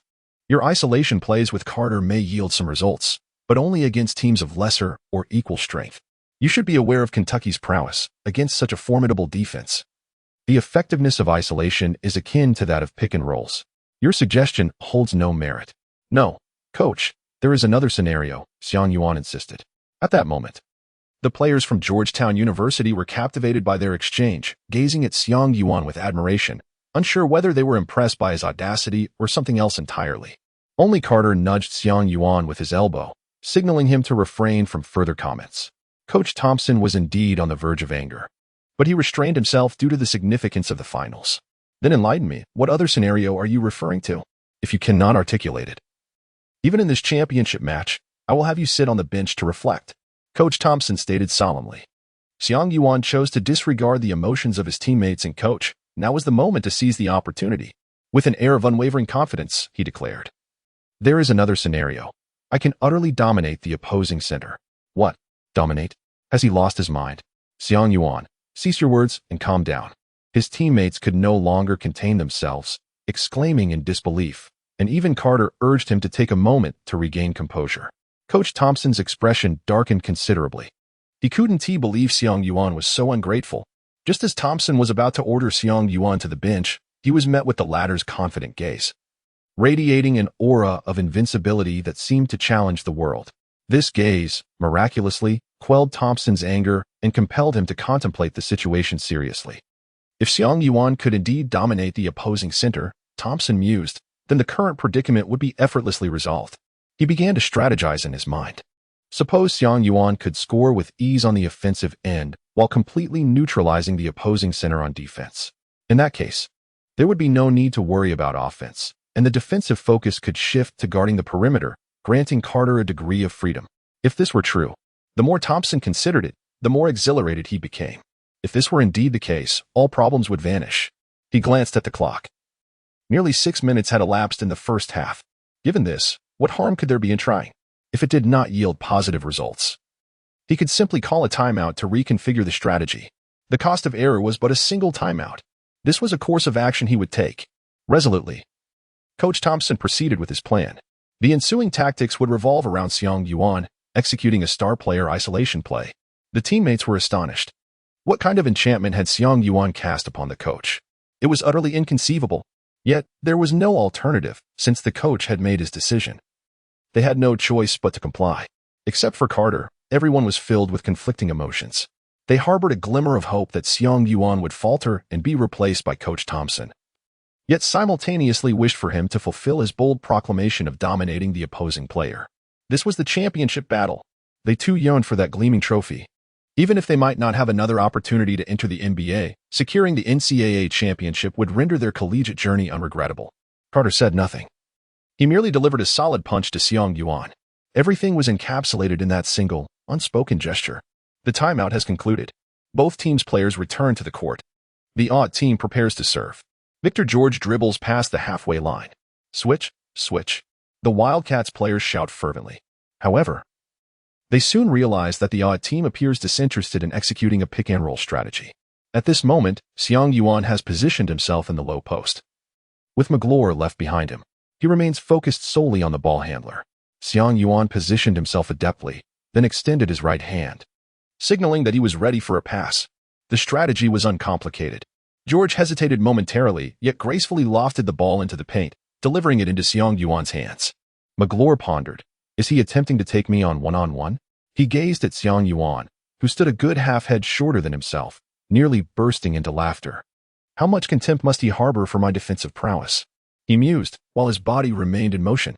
He closed the distance to Xiang Yuan, firmly establishing his stance, pressing against him, and raising both hands to assume a defensive posture. To be fair, Magloire's defensive capabilities were beyond reproach at the collegiate level. He could effectively guard the vast majority of centers one-on-one. Of course, there was the exception of that extraordinary individual from Wake Forest University named Tim Duncan. Unfortunately, that player had not made it to the NCAA finals. As for Xiang Yuan standing before him, he was not yet deemed a threat. Thus, Magloire heightened his focus, resolved to impart a lesson to Xiang Yuan, to enlighten him as to why the flowers bloom so vividly. Unbeknownst to Xiang Yuan, in that fleeting moment, Magloire had contemplated a myriad of thoughts. Upon receiving the ball in a low position, an overwhelming and exquisite sensation enveloped him, causing his entire body to tremble. It was a remarkable feeling of the ball, an unparalleled smoothness in the application of his footwork, an acute clarity in his defensive judgment, and a profound sense of control over the entire court. Empowered by this sensation, Xiang Yuan commenced his movements. He first executed a pivot, as if intending to pass the ball. Magloire scoffed inwardly, realizing it was merely a feigned gesture that cost him a chance for a block. He resolved to seize an opportunity to make amends later.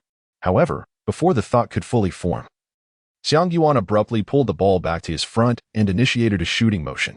A sneak attack. This is unacceptable. Magloire hastily moved to defend.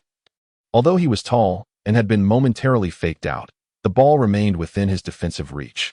He could almost envision a block statistic beckoning to him. Yet, he remained naively optimistic. Xiang Yuan's shot was merely a feint. After deceiving Magloire, he maintained his center of gravity, shifting 1 foot forward to glide beneath the basket, and executed a delicate layup, sending the ball through the hoop. Suddenly, a voice resonated in Xiang Yuan's mind. Ding! The host has activated the special skill under basket deception from the character card. Skill duration, 30 minutes. Skill cooldown, 18 hours. Chapter 53, Block. Block. Magloire wore an expression of regret.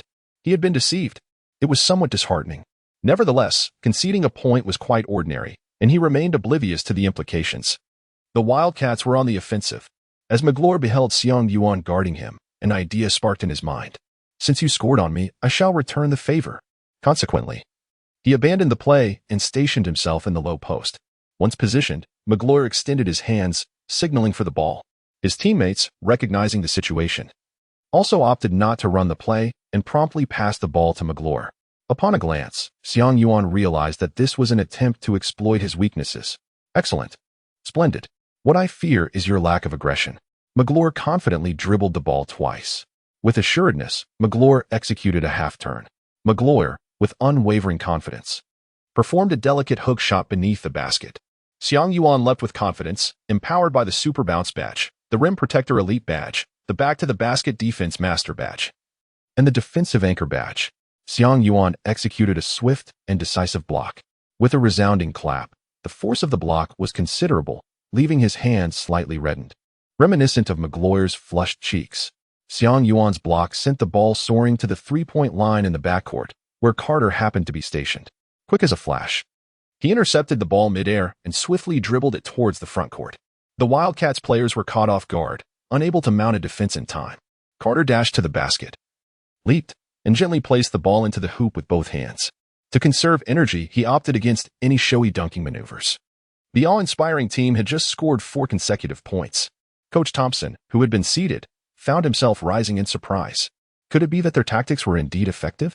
However, it was still too early to draw conclusions after merely 2 possessions. Let us observe further. The Wildcats remained oblivious to the unfolding situation. "Give me the ball," Magloire urged his teammates. They complied, teasing him for being overly confident. Little did they know, a formidable center had arrived on the scene. In the next possession, Magloire continued to back down against Xiang Yuan. This time, instead of executing a half-turn hook shot, he faked and then pivoted for a jump shot. His height and wingspan made him a challenging opponent to defend against at the collegiate level. However, Xiang Yuan was not among those intimidated. Magloire had the basket within reach. But suddenly, a colossal figure loomed in the air, obstructing his line of sight. Alarm surged within him. It was too late to retract his shot. The basketball had already left his fingertips. Smack! Another resounding block echoed through the arena. Magloire felt a wave of dizziness wash over him, standing frozen in place. He sensed the crowd's jeers were directed at him, and his complexion, once flushed, turned pale. Meanwhile, the awe-inspiring team remained indifferent to his state of mind. As they regained possession of the ball once more, after blocking the shot, Xiang Yuan sprinted towards the front court. In a 4-on-5 situation, the exclamation team scored 2 points courtesy of Jalen Williams. They launched a swift 6-0 run, leveling the score at 17-17. With the gap erased, Kentucky's coach refrained from calling a timeout, trusting his players to adjust their performance on the court. He merely signaled from the bench for his team to continue executing their established strategy. After suffering 2 consecutive setbacks, yielding 6 points, Magloire felt reluctant to demand the ball for individual plays, opting instead to adhere to the coach's tactics and await a suitable opportunity to reclaim the initiative. Unbeknownst to the Wildcats, Xiang Yuan's display was just beginning. This time, as the Wildcats brought the ball up the court, they reverted to their frequently employed twin center offensive strategy, which had proven effective in previous matches. In fact, Xiang Yuan had previously defended against this tactic quite well, managing to disrupt some shots, albeit not to a significant extent, allowing the opposition to maintain a commendable shooting percentage, which kept the exclamation team at a disadvantage. However, everything had changed now. Magloire's consecutive blocks activated another unique skill of the Hakeem Olajuwon role card, blocking. With the skill engaged, Xiang Yuan felt a newfound clarity regarding the timing of his jumps for blocks, the shooting motions of his opponents, and the overall dynamics and tactical outcomes of the game. When the Wildcats executed their play again, with Derek Anderson taking a shot, Xiang Yuan anticipated this culmination well in advance. Thus, he began to position himself early, timing his jump perfectly as Anderson released the ball, soaring high for another emphatic volleyball-style block. 3 defensive possessions, 3 blocks. The crowd erupted. My goodness. Am I here to watch the Wildcats get roasted? This blocking, pure exhilaration. Is he about to deliver 3 top plays? The Kentucky players were left dazed. On the court, Carter seized another opportunity, scoring on a fast break. 17-19. The exclamation team took the lead for the first time. At this moment, the Wildcats began to sense that something was amiss. In the next offensive possession, after executing their play, they noticed Xiang Yuan was once again in position to defend. The impact of those 3 blocks lingered in the minds of the Wildcats. Thus, Richie Jerry, who was poised to shoot, reluctantly passed the ball to Dylan Wilson. Stationed beyond the 3-point arc faced with defensive pressure, Wilson found himself with no good options and hastily launched a 3-pointer. The basketball arced through the air, landing directly in Xiang Yuan's hands, a complete airball. Xiang Yuan gazed at the basketball in his hands, then at Carter, who had already begun sprinting towards the front court. With a powerful thrust of his arm, he executed a long pass that soared effortlessly past half-court. Derek Anderson raced after it, yet found himself a step behind Carter. Upon receiving the ball in the front court, Carter deftly approached the basket, executing a feint that left Anderson, who had leapt to block, momentarily airborne. With grace, Carter then scored with ease, adding 2 points to the tally. The score now reads 17-21. The momentum had shifted. Coach Thompson rose to his feet once more.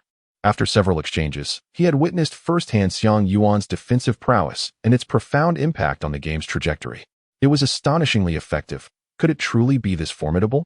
As the head coach, Thompson had guided Xiang Yuan for nearly a year, yet he had never perceived such a formidable defensive capacity in him. Although Xiang Yuan's performance had often fluctuated, sometimes surging unexpectedly, he had never encountered the player before in the day. Was this a testament to Xiang Yuan's rapid advancement?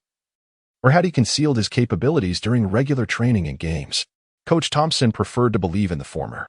If it were the latter, it would imply his own vision had dimmed, rendering him unable to discern the true potential of his players.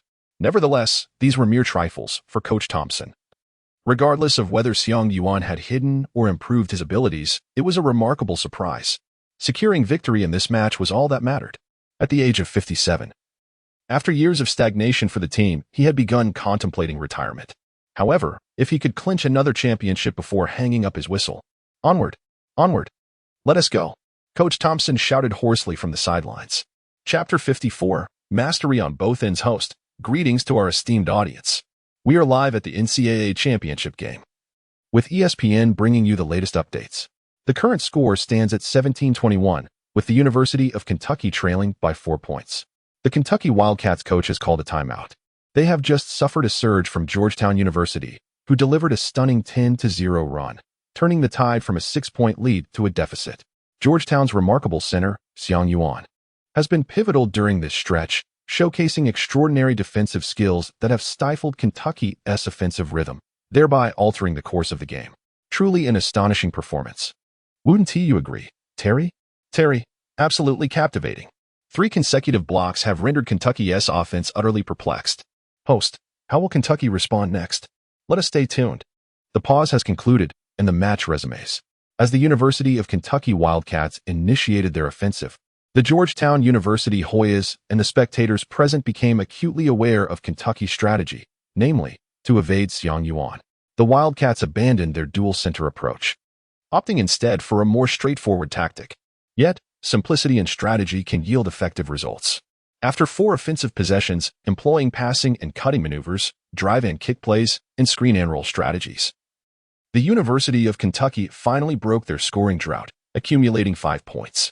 However, despite these 5 points, Kentucky continued to trail, with the deficit increasingly widening. The reason is evident. They struggled to contain Georgetown's relentless offensive onslaught. The Hoyas' attacking tactics remained uncomplicated and direct, yet they proved remarkably efficient. Xiang Yuan wreaked havoc within the confines of the University of Kentucky's paint. His mesmerizing footwork left the Wildcats center in a state of existential doubt. He executed a variety of offensive maneuvers, a shoulder shake leading to a layup, a fadeaway jump shot, a deceptive drive, and a sidestep layup. These diverse tactics rendered Kentucky's defense beleaguered. Over the course of 4 possessions, Kentucky managed to score a mere 5 points, while Xiang Yuan single-handedly amassed 8. He was nothing short of a dominator on both ends of the court. The score stood at 22-29, with Kentucky falling further behind. Time ticked away relentlessly. Kentucky continued to employ straightforward tactical collaborations, striving to evade Xiang Yuan's shot-blocking reach through passing and screens, scoring from the perimeter. Their efforts bore fruit, as Xiang Yuan failed to record any blocks during this stretch. Furthermore, luck was on Kentucky's side, as their shooting accuracy soared. Under these circumstances, they clung to the scoreline, preventing the deficit from widening further. On Georgetown's side, all strategies revolved around Xiang Yuan, aimed at creating opportunities for him to engage in isolation plays in the post. During this period, Xiang Yuan truly evoked the shadow of the legendary Hakeem Olajuwon. Dominating the paint, he showcased an arsenal of offensive skills, perplexing footwork, and an expansive defensive reach, etching the memory of this towering figure from China into the minds of the fans. Scouts, captivated by Xiang Yuan's performance, were wide-eyed with admiration. He emerged as a formidable prospect, firmly lodged in their minds, and ranked highly on their lists. Scouts from teams with potential lottery picks in the upcoming draft were already contemplating the prospect of adding Xiang Yuan to their rosters. Before long, the first half concluded with a score of 39-48, leaving the Kentucky Wildcats trailing by 9 points. During halftime, the atmosphere in Kentucky's locker room was palpably tense. Coach Rick Pitino paced back and forth in silence, while Jamal McGloire and Nazar Muhammad wore uncharacteristic expressions.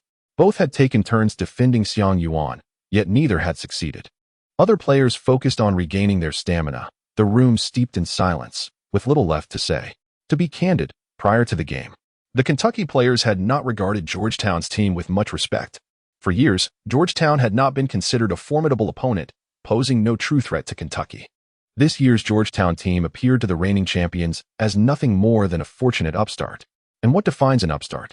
Superficiality, lack of foundation, and insufficient resolve. Thus, various methods were employed to showcase the strength of one's prowess. What are the so-called Georgetown duo? Merely two novices, fresh on the scene.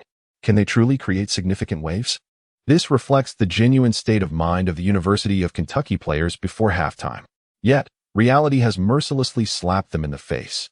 Now, they find themselves as the trailing side. Do you grasp the situation now? Coach Rick Pitino finally ceased his pacing, observing the expressions on his players' faces, and spoke in a reprimanding tone. No one replied. All the players bore a hint of dejection. I had warned you beforehand not to underestimate your opponents. Yet none of you heeded my words. And now, Jamal Magloire lifted his head, yearning to tell the coach, Coach, ever since Xiang Yuan from the opposing team made 3 consecutive blocks, we have ceased to underestimate them. However, upon seeing the hesitant expressions of his teammates, he ultimately swallowed his words. Coach, it is you who has underestimated them. Jamal Magloire silently thought, though he dared not voice this sentiment. All right. Stop sulking and show me your spirit, your pride, Coach Pitino commanded. He then commenced his strategy. In the second half, we will primarily employ a dual center tactic on offense, supplemented by other strategies as needed. Focus is paramount. If we face another block, do not be disheartened. Keep a close eye on the ball's position and swiftly regain possession to reorganize our offense. On the defensive end, we shall make adjustments. When Xiang Yuan attempts to play one-on-one in the paint, Wilson, Coach Smith pointed at point guard Dylan Wilson, you will double-team him. A steal would be ideal. But if that's not possible, aim to disrupt his offensive flow. Our objective in the opening minutes of the second half is to exhaust Xiang Yuan's stamina, preventing him from performing well in the latter part of the game. I have analyzed the game footage of Georgetown University. Based on my assessment, Xiang Yuan's sudden surge is unlikely to last long. All of you, exude confidence and do not be intimidated by this unexpected situation. Understood? Understood, Coach.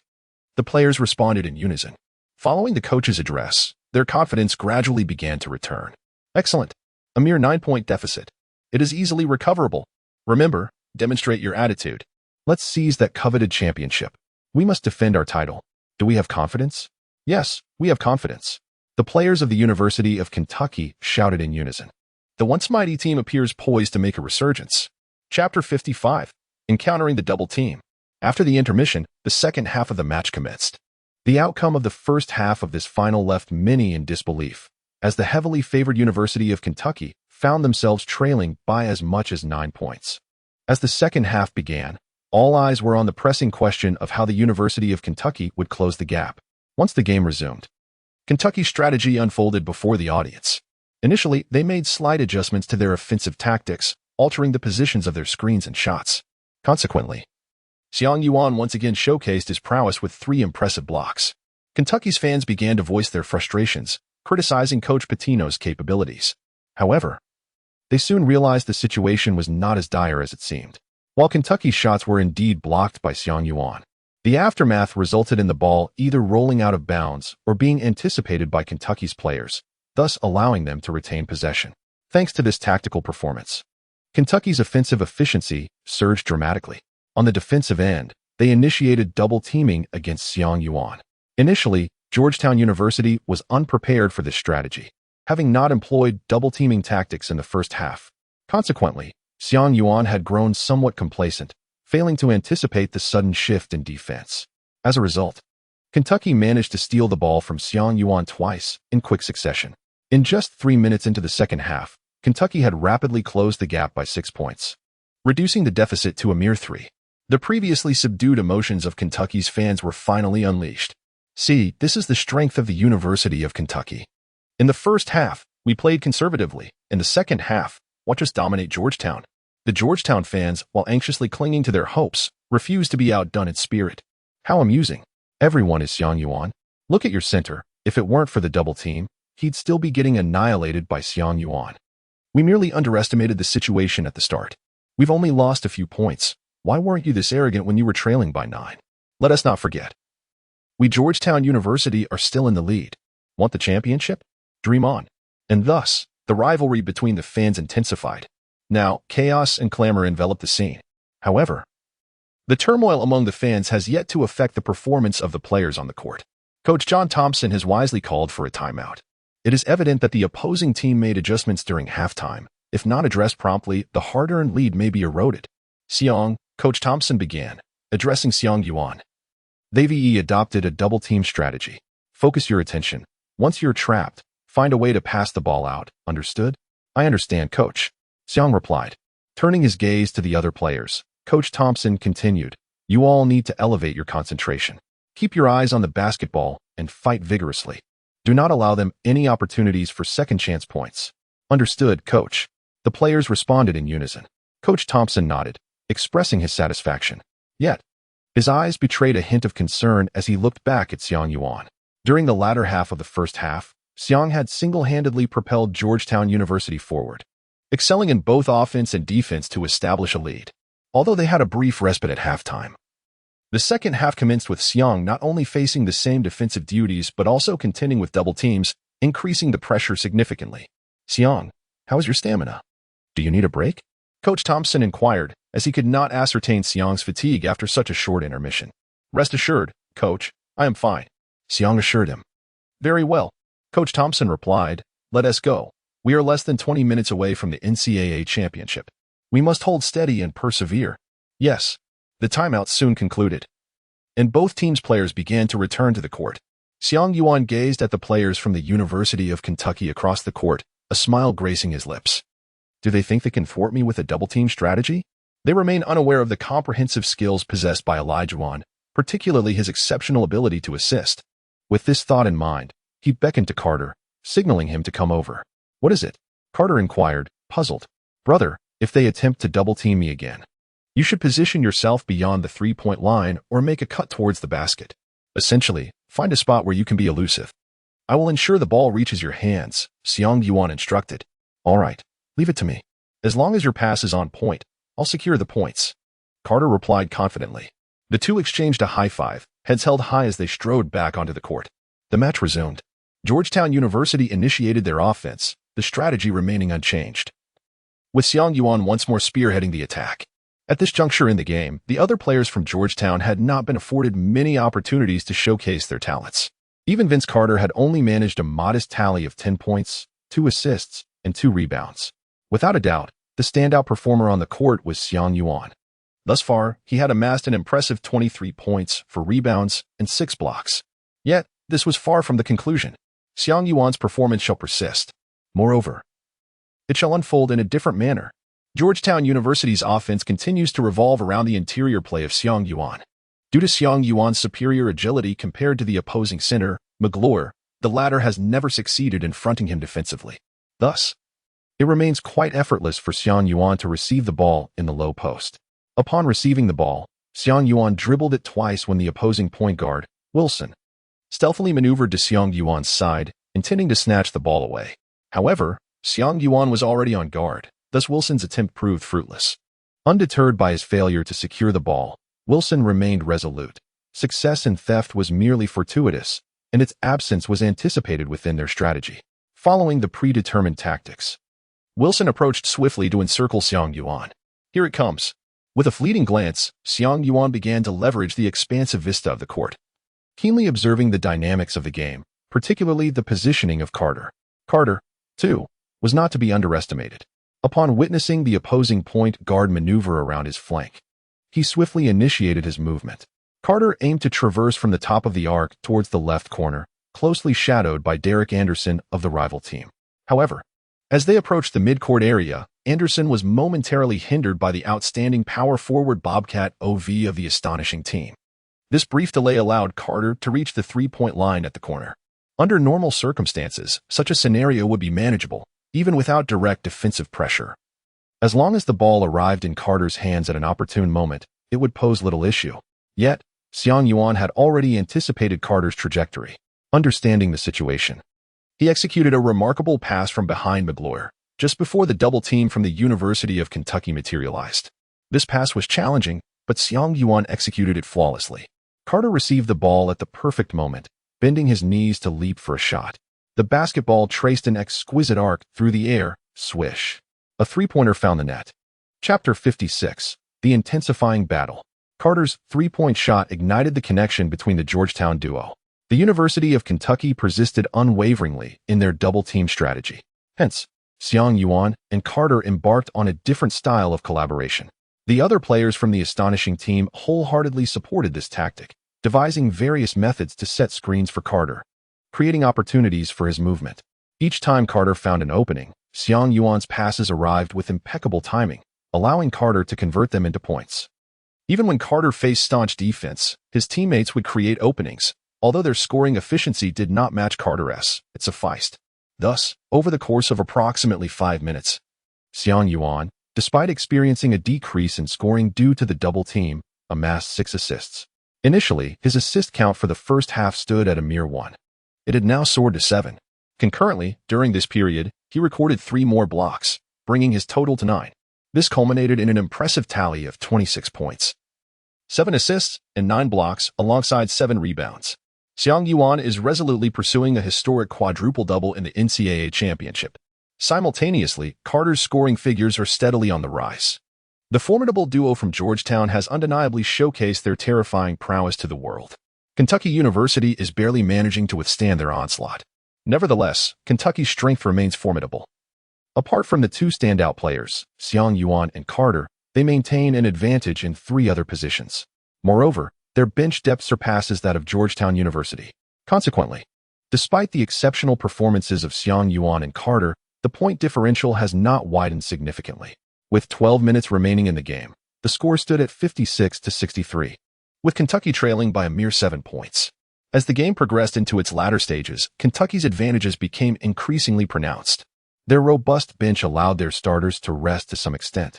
In contrast, Coach Thompson of Georgetown hesitated to substitute his key players, particularly Carter and Xiang Yuan. They are essential for maintaining Georgetown's lead. Coach Thompson could scarcely imagine the difficulties Georgetown's offense would face and the defensive vulnerabilities that would emerge if either player were to be benched. He could only hope that Xiang Yuan and Carter could endure. Alas, this was ultimately a futile wish. Xiang Yuan has persevered from the beginning of the game until now, having not taken a moment's respite aside from the pauses and halftime. Since the latter part of the first half, he has remained the linchpin of both the team's offensive and defensive strategies. Coach Thompson can only imagine the extent of Xiang Yuan's fatigue at this point. Carter is not faring much better. His style of play is inherently taxing on his stamina. Although he has been diligently moderating his desire to perform, opting for layups over dunks and shots over drives to conserve energy by this stage. Having rested for just over a minute during halftime, he is beginning to feel the strain. Gradually, Carter's movements have lost their former quickness, and the quality of his teammates' screens has diminished. Under these circumstances, when Xiang Yuan passes the ball, Georgetown University struggles to create effective offensive opportunities. Conversely, their opponents remain remarkably vigorous. Coach Smith of the University of Kentucky astutely recognizes the physical challenges facing Georgetown, a situation he had anticipated. A spark of determination ignites in his eyes as he gestures from the sidelines. Kentucky resumes its dual center strategy, with their players exhibiting ample stamina and consequently swifter movements. This shift in dynamics makes it increasingly difficult for Xiang Yuan to pursue defensive plays and block shots, thereby diminishing his ability to interfere with Kentucky's attempts at scoring. As a result, Kentucky's scoring efficiency begins to rise once more. Simultaneously, they intensify their strategy of double-teaming Xiang Yuan, employing 2 substitute players to alternate in this endeavor. In this scenario, the players assigned to double-team Xiang Yuan maintain abundant energy. Soon enough, the shooting accuracy of Xiang Yuan's teammates starts to wane, with even Carter struggling to find his mark. As the game progresses, Georgetown's errors begin to accumulate, and Kentucky continues to close the gap. Before long, the score narrows to 66-69, with a mere 3 points separating the teams. Witnessing this turn of events, Xiang Yuan realizes that he can no longer afford to allow this trend to continue. Even amidst the double team, he must refrain from passing the ball. Although he too is weary, Kentucky has underestimated him. Throughout this period, his focus on assists has not depleted his energy reserves excessively. While stepping out to help on defense and block shots has become challenging, he still possesses sufficient stamina for offense. Thus, Xiang Yuan reverts to a one-on-one mode, and remarkably, he does so even against a double team. In a departure from his previous tactics, he refrained from positioning himself low to demand the ball. At this moment, the duration of the unique skill of footwork in the paint, conferred by the Xiang character card, had already elapsed. Although a modicum of experience lingered in Xiang Yuan's mind, it was insufficient for him to adeptly execute the dream shake once more. However, one must not forget that Xiang possessed a repertoire of skills beyond this singular ability. When Xiang Yuan initially examined the character card, the multitude of badges still vividly danced before his eyes. In the ensuing play, Xiang Yuan advanced his position to just beyond the free throw line, initiating an offensive maneuver face-to-face with the basket. This unexpected shift left the University of Kentucky momentarily bewildered. Upon receiving the ball, Xiang Yuan surged directly towards the basket, a center, executing a drive. The opposing double team had not yet arrived in time. Xiang Yuan skillfully maneuvered past the opposing center, advancing to a position just beyond the free throw line, heading towards the basket. At this juncture, he executed a graceful hook shot. The rival center, eager to defend, leapt in an attempt to block the shot, but instead, his hand merely grazed Xiang Yuan's wrist. Beep. Swish. The ball found its mark. The whistle blew. An impressive three-point play. Beautiful. Carter roared. Well done. Awesome.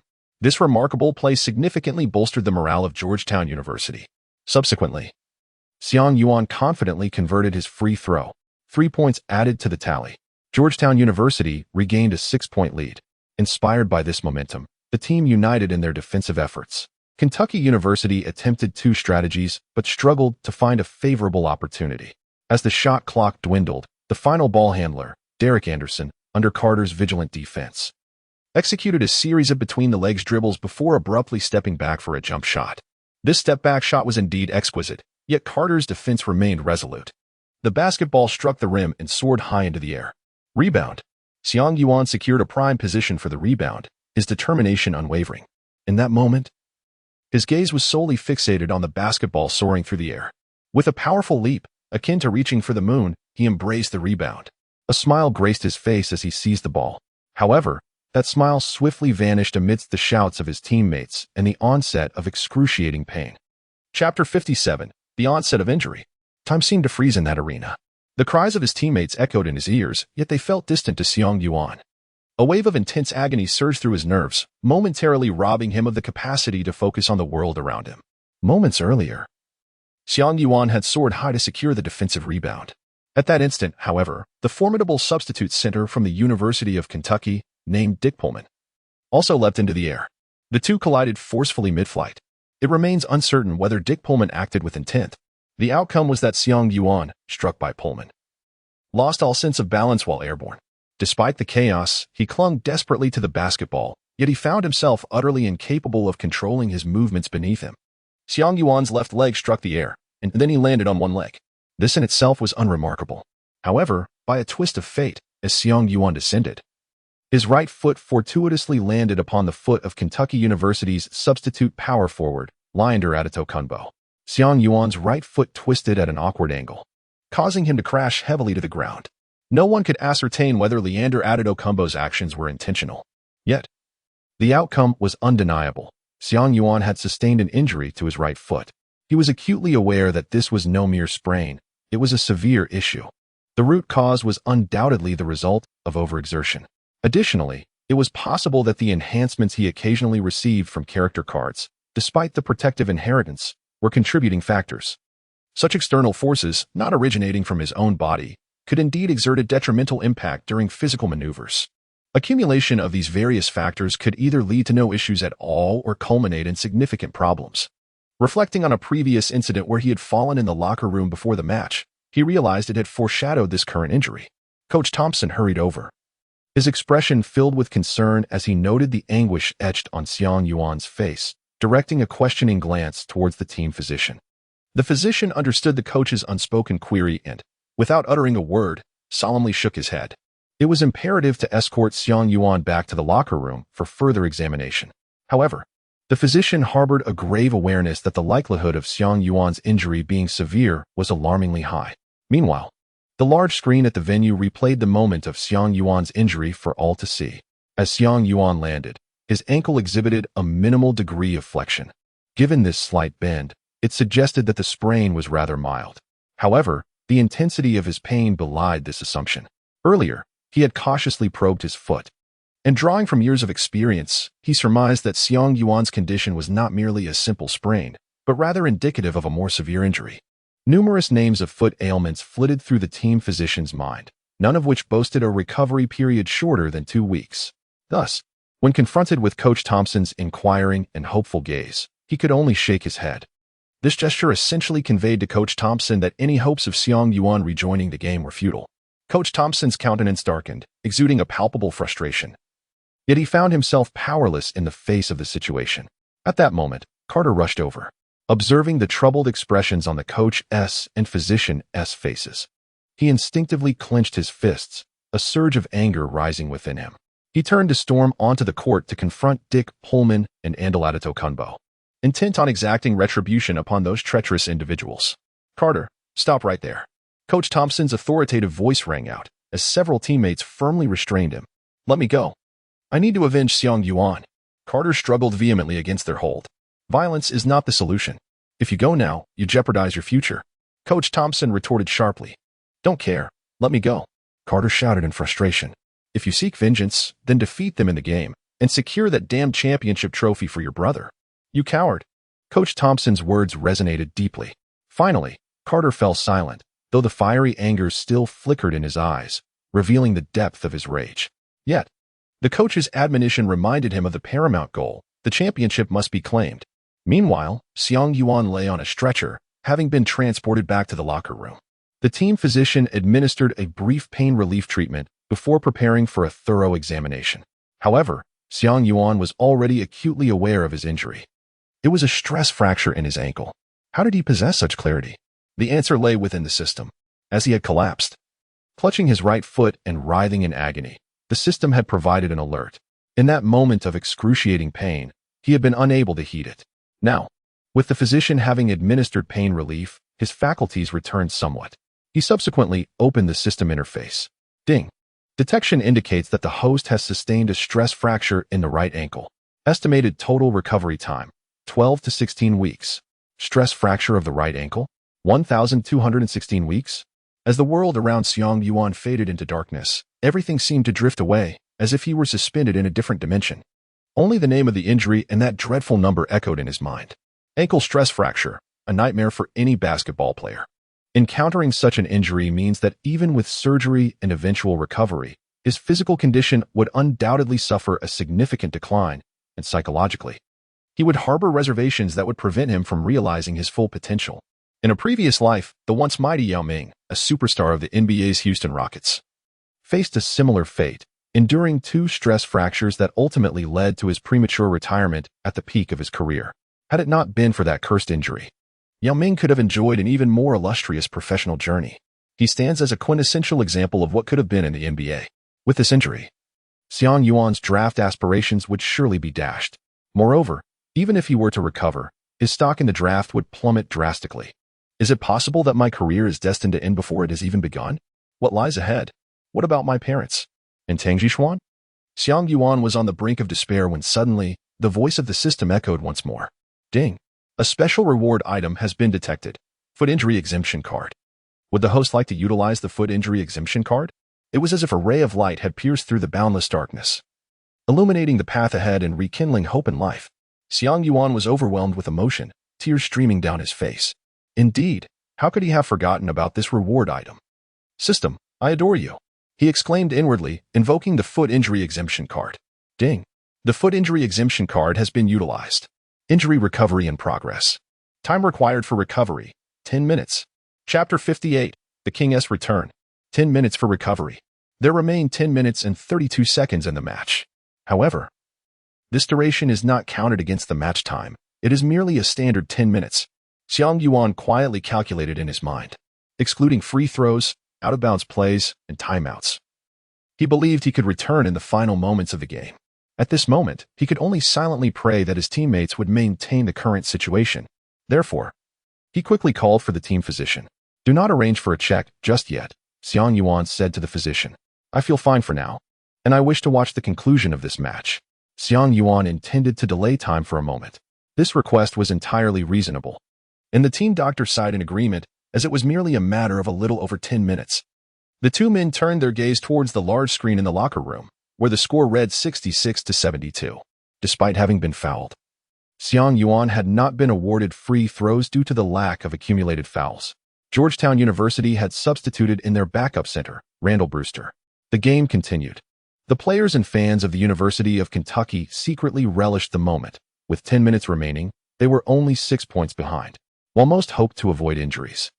Xiang Yuan's departure due to injury was undeniably advantageous for Kentucky. Without their formidable asset on both offense and defense, Georgetown's strength had diminished significantly. However, reality diverged slightly from their expectations as Carter erupted onto the scene. Fueled by fierce determination, Carter took control of the game. He relentlessly drove into the paint, forcing his way to the basket. While some of his attempts may not have succeeded, he often drew fouls. At times, he would receive the ball beyond the arc and, without a moment's hesitation, launched a three-pointer. Perhaps luck was on his side, as his shooting accuracy from distance was commendable, hitting 3 out of 4. Yet, for Georgetown, they could rely solely on Carter's outbursts to keep them afloat. Apart from Carter, the rest of the team was overwhelmed on both ends by Kentucky. Thus, the contest continued in a back-and-forth manner. In just over 8 minutes, Carter amassed an impressive 13 points, showcasing his formidable individual prowess to the fans, media, and scouts alike. Previously, although Carter had performed admirably, his brilliance had been overshadowed by Xiang Yuan. Now, it was clear to all that the Georgetown duo was truly a duo, not merely a singular force. Regrettably, even with Carter's heroics, Georgetown could not stabilize their lead. With 2 minutes remaining, Kentucky's Derek Anderson sank an open three-pointer, leveling the score. Shortly thereafter, Carter forcefully penetrated the front court, drawing a foul and earning 2 free throws. However, fatigued, he managed only one successful attempt. Kentucky swiftly seized the rebound and executed a fast break, capitalizing on Georgetown's sluggish defense to easily score 2 points. The score now stood at 87-86, with Kentucky gaining a 1-point lead. Witnessing this, Carter felt a surge of frustration. Could he possibly let down his brother? A fierce determination burned within him. Yet despair crept in, vying for dominance over his spirit. Carter understood that Georgetown's current strength was indeed lacking. All they required now was a miracle. With just 1 minute and 35 seconds remaining in the game, Coach Thompson called for a timeout. This pause was not intended to devise new strategies. Rather, it served to disrupt the rhythm of the University of Kentucky and provide his players a moment to catch their breath as the championship loomed within reach. An unexpected turn of events unfolded at the most critical juncture. Coach Thompson felt as though he were on a roller coaster, having savored the breathtaking views from lofty heights one moment, filled with boundless anticipation, only to plummet abruptly into a profound sense of weightlessness the next. The expressions on everyone's faces were grave. Some even bore the countenance of profound despair. It was evident to all that Georgetown University's chances of victory were dwindling. The enthusiasm among Georgetown's fans had dissipated, their hearts tightly knotted with anxiety. Meanwhile, the Kentucky supporters refrained from excessive cheer, acutely aware that their advantage had only materialized after the injury of a key opponent. The atmosphere in the arena seemed to solidify, akin to a pot of broth, still warm beneath, yet capped with a layer of cool oil. As the timeout concluded, Georgetown University was left with but 1 timeout remaining, while Kentucky retained 2. The players returned to the court, with Georgetown initiating their offense. Kentucky commenced a full-court press defense. Georgetown struggled to advance the ball to the front court, ultimately landing in the hands of Carter. His legs trembled slightly, and he was nearly out of strength, relying solely on sheer willpower to persist. Yet, his resolve was unwavering. With every ounce of energy, he executed a crossover, maneuvering past his defender. Positioned near the free-throw line, he faced the oncoming defender and released a mid-range jump shot. Swish! The basketball sailed through the net. 87-88. Georgetown University has once again reclaimed the lead, igniting hopes of championship glory. Unfortunately, the University of Kentucky remained unfazed by this turn of events, methodically advancing the ball from the backcourt. With just 1 minute and 7 seconds remaining in the game, Kentucky initiated their strategy. Georgetown, determined to thwart their efforts, exerted every ounce of energy and defense. Kentucky's first play faltered, yet they remained composed, executing another strategy. However, due to fatigue, Georgetown ultimately allowed an opportunity to slip through their fingers. Jamal Magloire found himself unmarked beneath the basket, executing a powerful two-handed dunk while drawing a foul from the defending Bobcat Ovi. This resulted in a potential three-point play. Ovi, visibly frustrated, struck his head in dismay. But the error had already transpired. Magloire converted the free throw, bringing the score to 90-88, with Kentucky leading by 2 points and only 50 seconds remaining. Subsequently, Georgetown's shot missed the mark, and Kentucky's good opportunity clanged off the rim, bouncing out of play with 34 seconds left on the clock. Trailing by 2 points, Georgetown still held a chance for an offensive play, a glimmer of hope for either a tie or a lead. Yet, observing the weary state of the Georgetown players, the majority felt that hope was fleeting, with Carter struggling to keep pace. Coach Thompson called for a final timeout. Just then, amidst the despair felt by the Georgetown fans, an unexpected eruption of cheers erupted from the vicinity of the players' tunnel. All eyes turned in that direction to witness a tall figure, towering in the eyes of Georgetown supporters. Emerging from the tunnel, this figure bore a distinctly different yellow complexion from most in attendance, running forth and waving to the fans. It was Xiang Yuan. Chapter 59. The allure of competitive sports. This moment profoundly moved everyone present, whether Georgetown or Kentucky supporters, who showered Xiang Yuan with enthusiastic applause. Media reporters' cameras flashed incessantly, their minds racing with thoughts on how to report this scene in the following day's news. Coach Thompson and Xiang Yuan's teammates were filled with astonishment. As none had anticipated his return to the game, Xiang Yuan returned to the team amidst a fervent applause. "Xiang, is your foot all right?" Coach Thompson inquired. "No issues at all. Thank you for your concern, Coach," Xiang Yuan replied as he flexed his ankle and bounced lightly on the spot, clearly in excellent form. "Incredible!" Coach Thompson exclaimed. With his years of experience, he believed that Xiang Yuan's injury would at least result in a fracture. So to discover that he was completely unharmed was truly astonishing. The teammates of Xiang Yuan let out a great sigh of relief upon witnessing the situation. "How wonderful!" "Indeed. It is fortunate that he is unharmed. Xiang Yuan has returned, and there is still hope." At that moment, Carter approached, casting a skeptical glance at Xiang Yuan. He had been right beside him and was acutely aware of the excruciating pain Xiang Yuan had endured. Such agony could not simply be the result of a mere sprain that would heal in a matter of minutes. With a furrowed brow, he posed a troubling question. "Xiang, you didn't receive a pain relief injection to participate in the game, did you? If that's the case, I cannot condone it." The atmosphere grew tense following Carter's words. After all, as a true brother, Carter genuinely cared for Xiang Yuan, prioritizing his well-being over the championship, unwilling to see his dear friend jeopardize a promising future. Coach Thompson, suddenly enlightened, swiftly directed an inquiring gaze towards the team physician who had come along. Xiang Yuan gazed at Carter with profound emotion, shaking his head gently. The team physician promptly interjected. "Rest assured, I stake my life on it. Xiang Yuan has not received any injections. I would never risk his well-being by administering such treatment." Although the reason remains unclear, Xiang Yuan's injury poses no issues, and the reality is that he is indeed free from any problems. Upon hearing the physician's assurance, Carter finally exhaled in relief, a smile returning to his face. "Excellent. Splendid," exclaimed Coach Thompson, his spirits lifted. "Now, let me outline the current situation on the field and reorganize our strategy." As the discussion of the game situation commenced, the jubilant atmosphere surrounding Xiang Yuan's return began to dissipate, leaving a sense of somberness in its wake. Although Xiang Yuan has returned, his timing is somewhat belated. During his period of recuperation from injury, they were unable to maintain their lead. Georgetown University now trails by 2 points, with a mere 34 seconds remaining on the clock. Particularly, Carter wears an expression of deep remorse, feeling he has let down his good friend. Just as Coach Thompson was about to make an introduction, Xiang Yuan interjected. "Coach, I am fully aware of the situation. May I make a request for the upcoming match?" Coach Thompson nodded and replied, "Go ahead." Xiang Yuan Dao. "In this fleeting moment of 30 seconds, I implore you, Coach, to devise a strategy that will create an opportunity for me to attempt a three-point shot in the final seconds. Let us execute a three-point game winner." "A three-point game winner?" Coach Thompson gazed at Xiang Yuan Dao with a serious expression. "How confident are you?" In truth, he had contemplated a direct strategy for a three-point game winner himself. However, he was acutely aware that the difficulty of executing a three-point shot to clinch victory is considerably greater than that of a two-point shot to equalize. The University of Kentucky would undoubtedly employ stringent defense against three-point attempts. Moreover, the success rate of three-point shots is significantly lower than that of two-point shots. Should we succeed with a two-pointer, there remains a chance to extend the game into overtime. Conversely, a failed three-point attempt would likely seal our fate in this match. Thus, after careful consideration, Coach Thompson was reluctant to take such a monumental risk. Yet now, Xiang Yuan had proactively proposed it.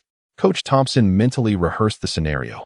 Once Xiang Yuan took to the court, the creation of opportunities became somewhat more manageable. Through tactics such as screens, it was not overly difficult to craft a three-point shooting opportunity for him in the final seconds. Naturally, this opportunity would not be an open one. Thus, ensuring a certain level of shooting accuracy was imperative. In simpler terms, the associated risks remained considerable. However, the return of Xiang Yuan significantly mitigated these risks. Prior to his comeback, the success rate of the three-point strategy lingered at a mere 20%, causing Coach Thompson to hesitate in embracing such a gamble. Yet, with Xiang Yuan back in play, the success rate escalated to 40%. Although still modest, it was a noteworthy improvement. A 40% chance is certainly a risk worth taking. Coach Thompson paced back and forth, repeatedly weighing his options in his mind.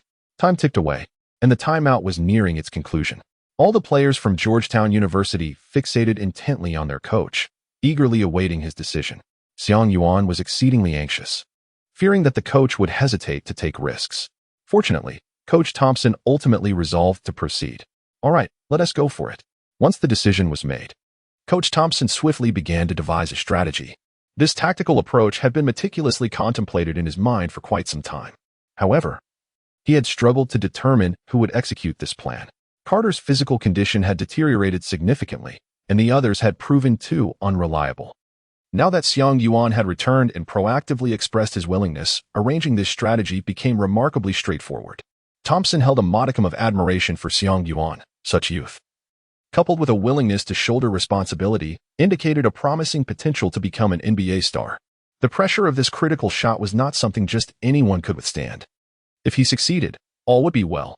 However, should he fail, he would face the ire and scorn of countless fans, a burden few at his age could bear. Unbeknownst to Coach Thompson, Xiang Yuan possessed unwavering confidence in this shot. This was due to a special reward item from his system that he had yet to utilize, a clutch shot guarantee card he had drawn after the first game of the NCAA regular season via a special reward roulette. Special reward item, clutch shot guarantee card effect. Upon use, during any basketball game, if a shot is taken within 3 seconds of remaining time while trailing by 1 point, either a 2-point or 3-point shot will be guaranteed to score. If trailing by 2 points, a 3-point shot will be guaranteed to score. After Coach Thompson finalized the tactics, Xiang Yuan made use of the card. The timeout had concluded. Go on, do not feel pressured, you are all still young. This match does not define everything. Maintain a calm mindset, and the divine will favor us. Coach Thompson delivered his final words. Subsequently, both teams entered the arena. In just 34 seconds, the champion of the 1997 NCAA tournament would be determined within this first Capitol Arena. The grand finale, which has driven fans across the nation and even the world into a frenzy, is about to reach its conclusion. Will the University of Kentucky successfully defend their title? Or will Georgetown University, the dark horse, seize victory? All will be revealed in these fleeting moments. The fervor of the fans has ignited the entire venue, their cheers soaring to the heavens. Outside the arena, supporters, filled with immense anticipation and excitement, await the outcome through various mediums such as radio and television. This is the allure of competitive sports. Chapter 60. Gradually fading away the day after the 1997 NCAA championship, on the campus paths of Georgetown University, Tang Zhishuan. Her hair styled in a ponytail and clad in athletic attire, radiated youthful energy as she engaged in an international phone call. On the other end was her close friend, Rong Qingxi. The two chatted animatedly, having already spoken for nearly an hour, oblivious to the potential cost of the call. Their excitement overshadowed any concerns. So, what happened next? Rong Qingxi asked eagerly. Don't rush, Tang Zhishuan replied, taking a slight breath, her tongue brushing against her dry lips before continuing. Then, Yuan Ge got injured. A hefty African-American collided with him, and another person deliberately placed their foot beneath his. What? How wicked. Is Yuan Ge all right? Did he get hurt? Rong Qingxi exclaimed in shock upon hearing Tang Zhishuan's words. Yes, my heart nearly leapt out of my chest. I was worried about Yuan Ji's injury while loathing those two despicable individuals. Unfortunately, I couldn't enter the court and was left anxiously sitting in the stands. When I saw Yuan Ge being carried out on a stretcher, my mind went completely blank. I sat there in a daze for over 10 minutes, not absorbing any of the game. Eventually, as the match neared its end, I managed to gather myself and glanced at the score, only to find that the team was trailing by 2 points. But the American media reported that Georgetown University won the championship. Rong Qingxi gasped. Let me finish. Tang Zhishuan recounted that in the final 30 seconds, Yuan Ge unexpectedly emerged, sprinting out from the player tunnel, while the seemingly clumsy team doctor trailed behind, shouting in a comical manner, which left me in stitches. Ah, it appears his foot is fine, Rong Qingxi sighed in relief. Indeed, upon witnessing this, I too felt a wave of comfort wash over me. Then, Yuan Ge entered the court, and the atmosphere was electric. The crowd erupted in applause and cheers for him, sending shivers down my spine. He was utterly magnificent, Rong Qingxi exclaimed. Absolutely, and there is even more to come, Tang Zhishuan replied. What is happening? Rong Qingxi inquired. When Yuan Ge took the court, the team was trailing by 2 points with only 34 seconds remaining, and they were on the attack, passing the ball desperately as time was slipping away. Tang Zhishuan shared. This is so nerve-wracking. Just hearing you describe it makes my palms sweat. Rong Qingxi gasped. Indeed. I felt the same way. Cold sweat was pouring down my back, Tang Zhishuan admitted. And then? Rong Qingxi asked. Then, with less than 2 seconds left in the game, the ball found its way into Yuan Ge's hands. Tang Zhishuan exclaimed. Ah.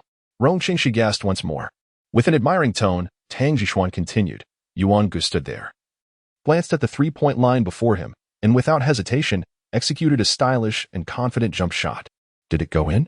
Although she had anticipated the outcome, Rong Qingxi couldn't help but ask. Of course, that 3-pointer had the most exquisite arc. The Wildcat center leaped with all his might but didn't even graze the rim.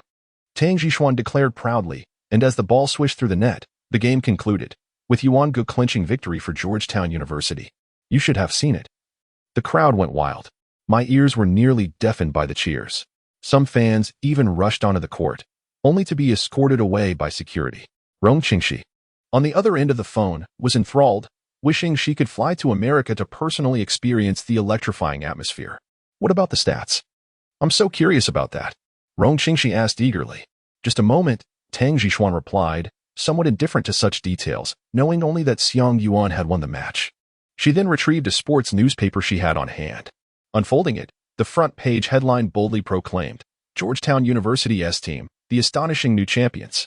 Tang Zhishuan had perused the newspaper several times over, though she had not retained many specific statistics. However, the location of the relevant information was quite clear to her. She directly sought out the section detailing the match data and recited it to Rong Qingxi. In this game, Kentucky University's shooting guard, Derek Anderson, delivered a remarkable performance, scoring 23 points alongside 6 assists and 4 rebounds. Furthermore, center Jamal Magloire contributed 14 points and 8 rebounds, while power forward Nazar Muhammad added 11 points and 12 rebounds. On the opposing side, Georgetown University's Vince Carter dazzled with an impressive 27 points, 5 assists, and 6 rebounds, while Victor George netted 9 points and 9 assists. Undoubtedly, the standout performance of the match belonged to Xiang Yuan.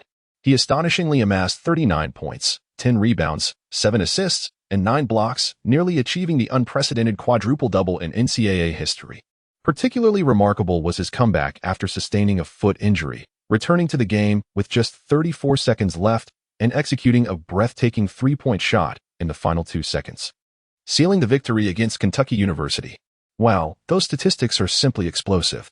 Xiang Yuan must be the MVP of the finals, Rong Qingxi exclaimed. Indeed, Tang Zhishuan replied. It was so exhilarating. I could never witness such matches back home. Next semester, I truly wish to go to America and study alongside you, Rong Qingxi responded. Oh? Tang Zhishuan seemed momentarily taken aback before quickly regaining her composure, exclaiming, That would be wonderful. Little girl, why does it sound like you're not very welcoming? Rong Qingxi teased. How could that be? Don't you remember that I invited you to America back when I was in high school and you never came? If you truly come, how could I not be delighted? Tang Zhishuan clarified. All right, I was just joking. It's all uncertain. We shall discuss it later, Rong Qingxi remarked. When the time comes, you must have your brother Yuan give me an autograph to keep for future value. By the way, how are things progressing between you two? Any developments? Rong Qingxi suddenly inquired. Tang Jixuan's face flushed momentarily before shifting to a look of concern as she replied, "No progress. He seems to be avoiding the topic." She hesitated, her thoughts lingering. "And what else?" Rong Qingxi pressed. "Moreover, he is going to leave me," Tang Jixuan sighed. "Leave you? Where to?" Rong Qingxi gasped. "He announced in a post-game interview that he intends to enter the NBA draft this year. He will be playing in the NBA," Tang Jixuan explained. "At that point, he may not even reside in the same city. Qingxi, it feels like the distance between us is only growing."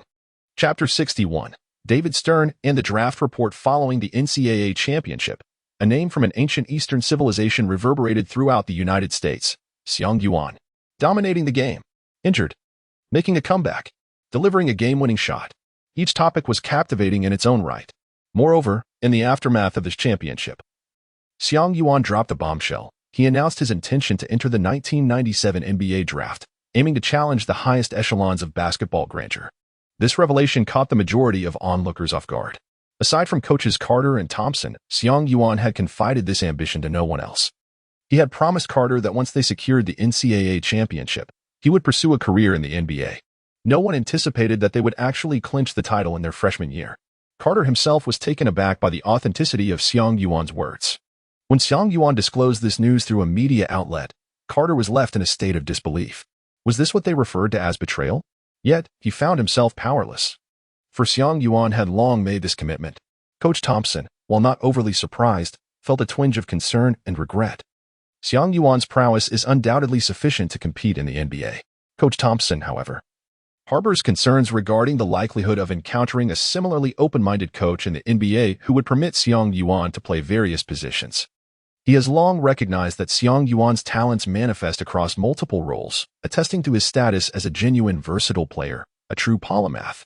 Nevertheless, even he cannot afford to be overly capricious by frequently shifting Xiang Yuan's position.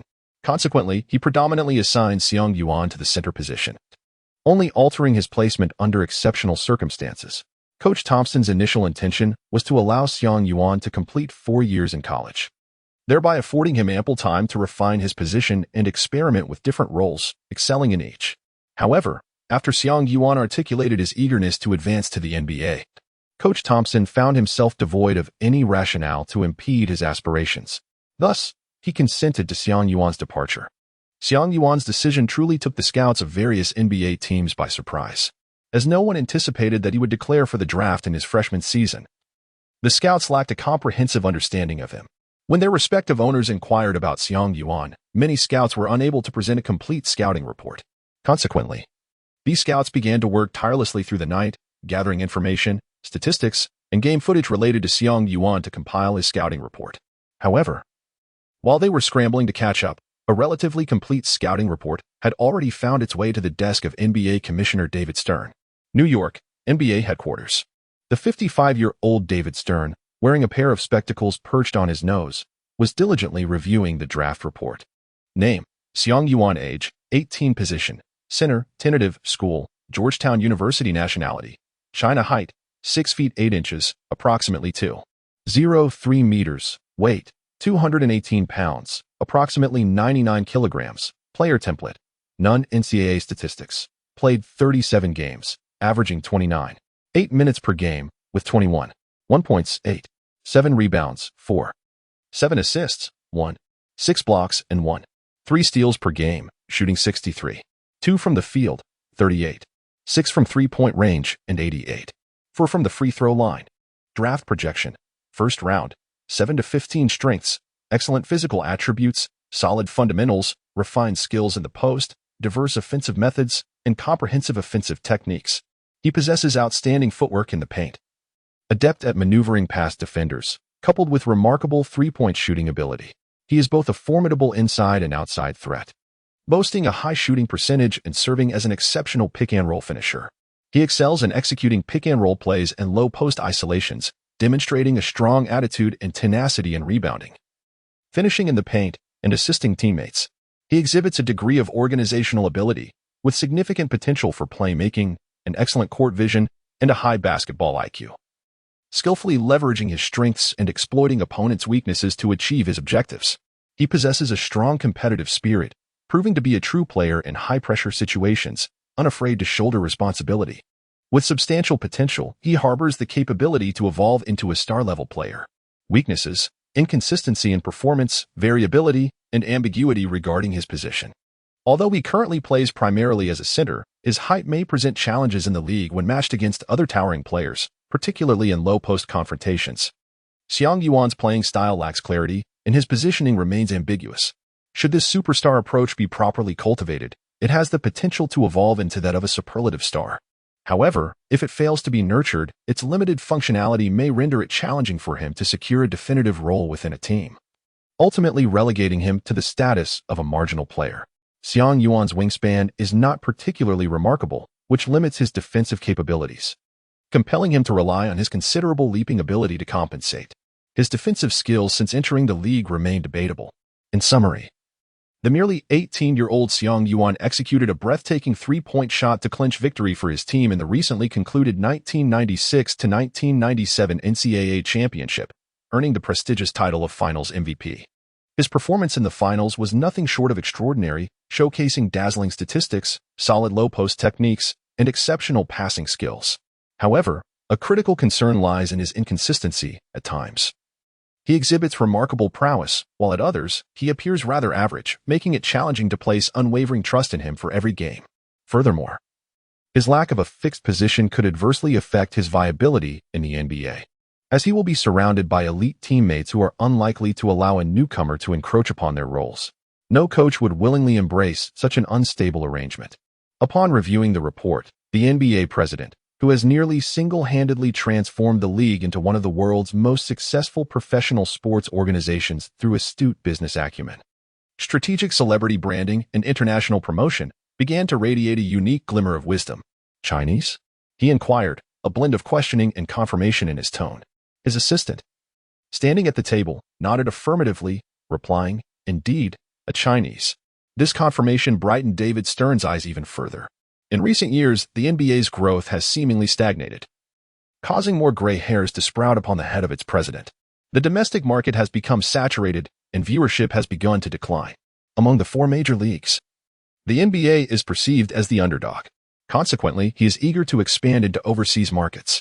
He has long believed that sports like football, baseball, and hockey, due to their localized nature, garner little interest abroad. In contrast, basketball is a highly international sport. His research indicates that many overseas individuals show little enthusiasm for baseball, hockey, or football but possess a genuine fondness for basketball. Thus, he has been exploring ways to penetrate these markets. Earlier, he faced challenges while attempting to establish a foothold in Europe. Now, with the emergence of Xiang Yuan, he sees a glimmer of hope for breaking into the Eastern market. Just when he was feeling lost, a timely opportunity has presented itself. It is indeed a fortuitous turn of events. Quickly, arrange for heightened promotional efforts to build momentum for Xiang Yuan, striving to elevate his draft position. "Do you understand?" David Stern urged eagerly. Chapter 62, The Battle for the Second-in-Command. Mid-April, Washington, within a restaurant. Xiang Yuan and Carter sat facing each other. On the table lay an assortment of food, including hamburgers, pizza, and steak. Beside Carter stood a large cup of Coca-Cola, with one hand holding a slice of pizza and the other grasping the soda. Carter indulged himself with great delight. Xiang Yuan savored a delectable steak, sipping water, while his gaze fixated on the cola in Carter's hand, swallowing hard. A few days prior, he had engaged a professional trainer who had firmly instructed him to abstain from carbonated beverages. Consequently, Xiang Yuan could only watch enviously as Carter relished the joy of gulping down cola. Ever since Xiang Yuan resolved to participate in this year's NBA draft, the two had frequently convened, spending even more time together than he did with Tang Zixuan. This had only intensified Tang Zixuan's already palpable frustration. "Hey, you don't have to fulfill your promise of all those hamburgers and pizzas. I can't consume that much," Carter remarked after taking a large sip of cola, belching afterward. "That is not acceptable. When I, Xiang Yuan, make a promise, I see it through. 100 means 100, not one less." Xiang Yuan retorted. "Huh? Do you think I'm foolish?" Carter replied mockingly. "You're merely using this agreement to treat me to a meal while cleverly avoiding Tang Zixuan." Upon hearing Carter's words, Xiang Yuan's expression fell. He hadn't anticipated that the sharp-witted, big-eyed UFO would be so astute. "By the way, what are you really thinking?" Carter inquired. If I were you. With such a beautiful girl by my side, I would have been with her long ago. Why are you dragging this out? Are you a scoundrel? As he spoke, Carter feigned trembling, crossing his arms defensively as if to shield himself from intrusion. Get lost with your theatrics. Xiang Yuan retorted irritably. Let me be frank. I need to earn money first. Once my family's financial situation stabilizes, then I will consider romance. You haven't told Tang Jishuan? Carter asked, puzzled. Even if I did, she wouldn't comprehend, Xiang Yuan replied. Carter shook his head and said, suit yourself, it's not my concern. But rest assured, after you leave, I will look after Tang at school, ensuring that no bothersome individuals disturb her. This banter felt ominously superstitious. By the way, Carter, Xiang Yuan suddenly grew serious. You've confirmed your decision not to enter the draft, right? Carter took another sip of cola, then, noticing Xiang Yuan's envious gaze, smiled with pride. I won't be participating this year. Firstly, I wish to complete more of my studies, and secondly, I want to play another year in college to improve my draft position. I'm aiming to be the first pick. Oh, and there's another reason. I want to enjoy another year of cola, ha ha ha ha. Xiang Yuan's expression darkened as he turned away, no longer wishing to engage with the bothersome individual. If circumstances allowed, he would gladly extend his collegiate career for another year. Following the conclusion of the NCAA finals, his overall evaluation had impressively reached 70. The roll card of Elijah had also conferred upon Xiang Yuan a total of 4 badges, 2 golden and 1 each of silver and bronze. These badges included Dreamy Footwork, Gold, Powerful Finisher, Gold, Master of Positioning, Silver, and Master of Assists, Bronze. Given Xiang Yuan's current prowess, should he enter a year with a less competitive draft class, he might stand a chance of securing a top 3 position. He yearned to savor the experience of being the first pick, to relish the attention of the media and the pursuit of various teams. Alas, time waits for no one. He must participate in this year's NBA draft, leaving him to wistfully miss the opportunity of being the top pick. Xiang Yuan, you are quite the sensation, Carter exclaimed upon returning from the restroom, having procured a newspaper from an unknown source. After glancing at it, he discovered a report on Xiang Yuan. What is going on? Xiang Yuan inquired with curiosity. ESPN has updated its latest draft ranking predictions, and your position has risen, Carter exclaimed with excitement. How high? Xiang Yuan asked. 12th overall. Just ahead of Derek Anderson from the University of Kentucky, Carter responded. Let me see, Xiang Yuan replied, taking the newspaper. The sports publication prominently featured this latest draft prediction from ESPN, occupying a significant portion of the page. The first pick was undoubtedly assigned to Tim Duncan. The second pick was awarded to Keith Van Horn from the University of Utah. Hailed by the media as the next Larry Bird, a tall white player standing at 6 feet 10 inches, possessing a calm demeanor and shooting abilities akin to Bird's. ESPN bestowed upon him high praise and expectations, placing him in the second position, just behind Duncan. Xiang Yuan retained a vivid recollection of a certain individual from his previous life. After entering the NBA, Chris Van Horn indeed did not squander his prodigious talent, displaying remarkable prowess on the court. Regrettably, a series of debilitating injuries ultimately curtailed the career of this gifted player, leading to his premature retirement after only a few years. As he continued to peruse the information, he noted that ESPN had predicted the 3rd overall pick would be Chauncey Billups from the University of Colorado. Billups had performed commendably in college, contributing to his team's impressive standing as they ranked 18th nationally. As the star player and leading scorer, he earned a spot on the NCAA All-American First Team, as well as being recognized among the best 12 players. It must be acknowledged that ESPN's forecasts exhibited considerable acumen. Xiang Yuan recalled that in his previous life, the top 3 selections in the 1997 draft were indeed these 3 individuals, and in precisely the same order. However, the remaining names eluded his memory, save for Tracy McGrady, who was selected 9th overall, and Steven Jackson, who was picked 42nd in the 2nd round. In this draft prediction, McGrady was slated for the 11th pick, while Jackson was projected as the 38th, yielding a comparable outcome overall. Then, Xiang Yuan's own projected draft position and profile came into view. Xiang Yuan, team, Georgetown University, age, 18 years, height, 203 centimeters, weight, 99 kilograms. Best comparison, Scottie Pippen. Following this was a series of statistics and an overview of strengths and weaknesses. Your template is rather impressive, Carter remarked as he leaned in for a closer look. He further suggested, once you enter the NBA, you could assume the small forward position like Pippen. The league is inundated with towering centers, and with your height, playing center may prove somewhat disadvantageous. A mischievous smile crept across Carter's face as he added, "You should hone your skills in the NBA for a year. And when I join the league, I will be the cornerstone of the team. You could serve as my perfect second in command." Xiang Yuan cast a disdainful glance at Carter, retorting, "Scottie Pippen? No, my aspirations soar beyond that. I aim to surpass Magic Johnson. By the time you make it to the NBA, I shall already be an all-star. At that point, I might begrudgingly accept you as my second in command." Chapter 63, Joint Trials and Adherence to the Principle of Perseverance. Upon announcing his participation in this year's NBA draft, Xiang Yuan chose not to return to his homeland, but rather dedicated his limited time to fervently accumulating academic credits. Despite his decision to embark on a professional basketball career, he remained resolute in his commitment to his studies at Georgetown University. As a native of China, Xiang Yuan placed great importance on his education and qualifications. He was determined not to live his life merely as a high school graduate. Fortunately, the American university system operates on a credit-based system, allowing him to graduate once he accrued the necessary credits.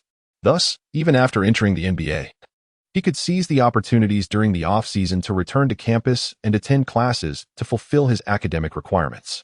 Much like the renowned Vince Carter, who valued his education immensely, Xiang Yuan was inspired by the example set by those who pursued their studies diligently, even after entering the professional realm.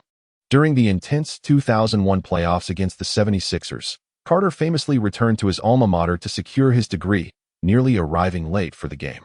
Time passed swiftly, and before he knew it, Xiang Yuan's freshman year came to a close. He bid farewell to Carter and, alongside Tang Zhishuan, embarked on the journey back to their homeland. At this juncture, Xiang Yuan's name had begun to resonate within the basketball community in China, as the second individual after Song Tao to declare for the NBA draft. His prominence in the domestic basketball scene surged rapidly. Soon, his performances in the American High School Basketball League and the NCAA regular season and tournaments were prominently featured on the desks of media outlets and basketball association leaders across China. Xiang Yuan emerged like a comet. Major media outlets across the nation have begun to fervently report on his story. In this era, basketball in our country is just beginning to develop, with many talents only recently exposed to news regarding the NBA. At present, in the hearts of the people, the most influential basketball player remains the legendary Michael Jordan, often revered as the basketball deity. At this moment, another figure of immense influence, the number 824, is just embarking on his own legendary journey. Concurrently, the other notable giant, Yao Ming, has only just begun his basketball career. Meanwhile, Xiang Yuan is already preparing to make a bid for the NBA draft, with projections placing him at the impressive 12th pick. This is indeed within the lottery range, creating quite a sensation. Remarkably, even the business of Xiang Yuan's parents has been positively affected. However, this has not been sufficient to avert bankruptcy. At the airport, after addressing several waves of reporters from major domestic media, Xiang Yuan escorted Tang Zhishuan home before wearily returning to his own residence. To his surprise, both of his parents were at home, having prepared a feast of homemade dishes, eagerly awaiting his return. Upon seeing this, Xiang Yuan immediately surmised that they were about to discuss some significant matters. It was undoubtedly regarding his intention to participate in the NBA draft. When Xiang Yuan announced to the media his decision to participate in the talent competition, he did not inform his parents in advance nor discuss it with them, fearing their lack of understanding and potential disapproval. Indeed, after dinner, his mother was the first to speak. "Xiang Yuan, you have grown up. We understand that there are some matters you can decide for yourself. However, your father and I still hope that you will discuss important issues with us." "Mom, I understand," replied Xiang Yuan. Xiang Yuan's father remarked during this period, "We have acquired a wealth of knowledge about the NBA and have come to understand the nature of the place you are destined for. Your future is in your own hands, and we shall support you unconditionally.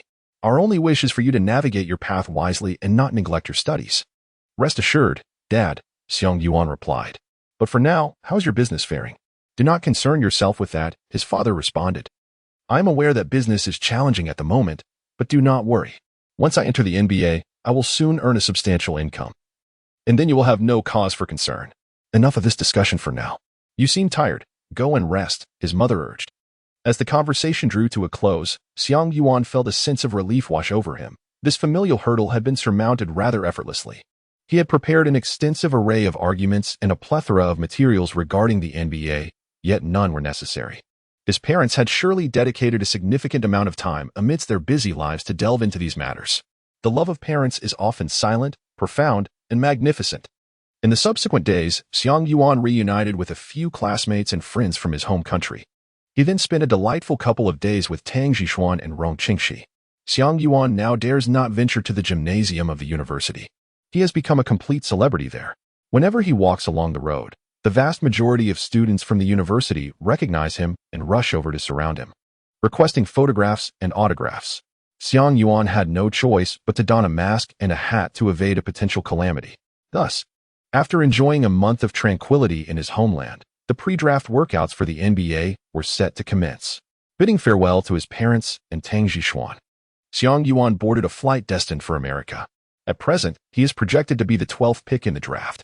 However, this is merely a speculative ranking, therefore. Teams possessing lottery picks, as well as those with the 15th and 16th selections, hold a viable chance of acquiring Xiang Yuan. Consequently, teams interested in him would initiate workouts. The workouts are quite comprehensive, assessing various aspects of a player's physical capabilities, including height, wingspan, vertical leap, reach, and shooting accuracy, thereby offering a holistic evaluation of a player's static and dynamic talents. Following these evaluations, team managers will gauge a player's performance to ascertain if their abilities meet the team's expectations.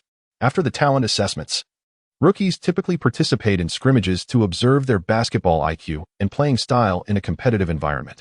These are fundamental aspects of the tryouts, which are tailored to identify the type of player the team requires through selective workouts and evaluations.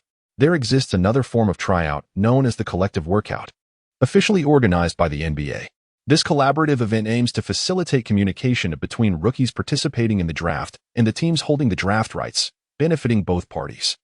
During the collective workout, this year's rookies have the opportunity to thoroughly showcase their talents and abilities. Simultaneously, teams can assess all participating players, gathering information to inform their upcoming draft selections. The collective workout serves as a vital avenue for elevating one's visibility and striving for a higher draft position.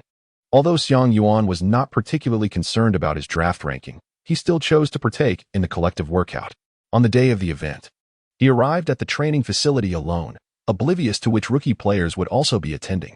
Upon his arrival, he was astonished to discover that Deng Dada was also present. Chapter 64. Reaping benefits. The 1997 rookie class, while not as illustrious as the legendary 1996 draft, holds a notable position in history. This selection yielded several individuals who would later achieve great renown, such as the well-known Tracy McGrady, Chauncey Billups, and Bobby Jackson, who played for the Houston Rockets. Among them, the most representative figure is undoubtedly Tim Duncan, affectionately dubbed the Big Fundamental, widely regarded as the greatest power forward in basketball history. It is safe to assert that the position of the first overall pick in this draft was entirely unambiguous. Duncan, a senior from Wake Forest University, had already established his reputation prior to the draft. Although he did not secure an NCAA championship title, his prowess on the court was indisputable, even though another player, who had clinched the NCAA championship and dazzled in the finals, could boast impressive performances. His fame paled in comparison to Duncan's. During that season, Duncan averaged an impressive 28 points and 14.7 rebounds per game. He became the 10th player in NCAA history to surpass 2,000 points and 1,500 rebounds during his college career, and the first to achieve the remarkable combination of 1,500 points, 1,000 rebounds for 100 blocks, and 200 assists. In pursuit of Duncan, the entire NBA saw a surge of teams intentionally losing games. Undoubtedly, every franchise aspired to secure Tim Duncan. The teams with the most hope were the Boston Celtics and the San Antonio Spurs, with the Denver Nuggets and Philadelphia 76ers also harboring some aspirations. Thus, it was a genuine surprise for everyone when Duncan chose to participate in the joint workouts. After all, whether he participated or not, the first overall pick was undeniably his. Beyond the reach of any competitor, Duncan stood there, somewhat dazed, surrounded by a throng of media personnel, team staff, and players eager to forge connections with the impending first overall pick. During this joint workout, 12 of the 29 NBA teams sent representatives. These teams included the Vancouver Grizzlies, Denver Nuggets, New Jersey Nets, Golden State Warriors, Toronto Raptors, Milwaukee Bucks, Sacramento Kings, Indiana Pacers, Cleveland Cavaliers, Los Angeles Clippers, Dallas Mavericks, and Orlando Magic. Some teams, recognizing their lack of chances to secure the top pick, opted to forego the Duncan spectacle and instead focused on observing other players in search of desirable options. Approximately 40 rookies attended this draft. As Xiang Yuan gazed around, he recognized but a few faces. Among the players he had encountered in this lifetime were Ron Mercer and Derek Anderson from the University of Kentucky, as well as Tim Thomas from Villanova University, all present at the event. Moreover, among those familiar from his previous life, aside from Duncan, Tracy McGrady was notably absent, while Chauncey Billups was in attendance, along with Bobby Jackson. It is worth mentioning that Xiang Yuan also spotted a former CBA luminary, God Shamgod, at the venue. Xiang Yuan recalled that Gauda Shanmu Gauda had once been the scoring champion of the CBA. However, he could hardly remember anything else. To his astonishment, he discovered that he was indeed one of the NBA rookies of the 1997 class. Xiang Yuan intended to engage in conversation with some players, only to find himself utterly ignored. To be candid, despite his formidable skills and impressive performance in the NCAA, as an Asian player amidst a sea of predominantly black and white athletes, he stood out rather conspicuously. There lingered an air of prejudice among them, leading to a reluctance to interact with him extensively. They harbored doubts about his potential to make a significant impact in the NBA. Many believed that his current projected draft position was rather inflated. Initially, at the conclusion of the NCAA finals, his forecasted ranking lingered at the tail end of the first round. However, unexpectedly, after about a month, media sentiment began to shift, fervently promoting Xiang Yuan, which propelled his ranking higher and higher, reaching the 12th position, with further ascension anticipated. This encroached upon the interests of other players. Who wouldn't desire a higher draft position? With someone's rise, inevitably, another S rank must plummet. Consequently, aside from the few players firmly ensconced within the top 5, competition among those further down the list grew increasingly fierce. Xiang Yuan circled the training grounds several times before ultimately making his way to Duncan, desperately pushing through the crowd. It was not that Xiang Yuan sought to curry favor with Duncan. Rather, he had an important task at hand. Following the conclusion of the NCAA finals, Xiang Yuan had reaped substantial rewards, accumulating a staggering 5,000 points after completing one main quest and 3 side quests. Additionally, he had earned 2 opportunities for special rewards. Furthermore, once his overall rating reached 70, the system not only unlocked the diamond card pool, but also activated the function for exchanging points for special reward opportunities. However, the points required for redemption were exorbitant, amounting to a total of 5,000 points. He had come to realize that the character card pool was merely foundational, while the special rewards represented a higher echelon. The allure of these special rewards was undeniable, given their potent functionalities. In this instance, the 2 special rewards he drew included a stamina recovery card, beginner level, and a skill replication card. Special reward item, stamina recovery card, beginner level, effect. When the host encounters a physical crisis during a match, using this card can restore 1/10 of the host's total stamina. This was a valuable item. Typically, physical crises arose during the final stages of a match when players' stamina began to wane. If the score remained tightly contested, restoring a portion of stamina could significantly impact the outcome of the game. The other item, however, boasted an even more impressive effect. Special reward item, skill replication card effect. When used on a player within a 1-meter range, it allows the host to replicate one of that player's special skills. Skills without specific attributes cannot be replicated. Upon replication, this card is consumed, and the host permanently acquires the replicated skill. This was extraordinary. Xiang Yuan understood well the difficulty of acquiring skills. He had yet to develop any skills himself. Despite having utilized numerous character cards, some of which possessed skills, he had never received a skill as a reward from the system. Now, with this card, he could finally obtain a skill. The butterfly step of Allen Iverson, the fadeaway jumper of Michael Jordan, the dream shake of Hakeem Olajuwon, Kareem Abdul-Jabbar's skyhook. Merely contemplating these skills, Xiang Yuan found himself salivating in anticipation. Initially, after acquiring the card, he was torn over which skill to replicate. However, upon encountering Duncan, his indecision swiftly evaporated. As the universally acknowledged greatest power forward in history, any skill drawn from Duncan would undoubtedly prove immensely beneficial to Xiang Yuan. 5 minutes later, having finally maneuvered within a meter of Duncan, Xiang Yuan gazed at the stone Buddha with fervent eyes, mentally selecting the skill replication card. An invisible violet light connected the 2 figures, enveloping them in a mystical aura. Chapter 65, The audition begins to astonish. The violet light persisted for approximately 10 seconds before gradually fading away. Ding! The host has acquired a special skill, 45 bank shot. Skill description. Derived from the renowned signature move of the Stone Buddha Duncan, this skill significantly enhances the host's fundamental techniques, footwork, and various skills, greatly increasing the accuracy of bank shots taken from the diagonal 45-degree edges within the 3-second zone. It is the 45 bank shot. Xiang Yuan was utterly exhilarated. This was none other than Duncan's signature move. Though it may appear deceptively simple, in reality, it is exceedingly challenging. Otherwise, why has it been that throughout the years? Only Duncan in the entire NBA has mastered this technique. This skill is not something that can be executed casually. It demands a solid foundation and fundamental techniques to support it. Duncan's offensive prowess in the paint can be regarded as the quintessential guide to interior tactics. Whether it be his footwork feints or his ability to overpower opponents, he has truly reached the pinnacle of mastery. Among his many exquisite skills, his bank shot from within the paint is particularly lauded.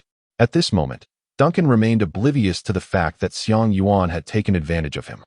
He merely noticed a peculiar, fervent gaze emanating from the crowd.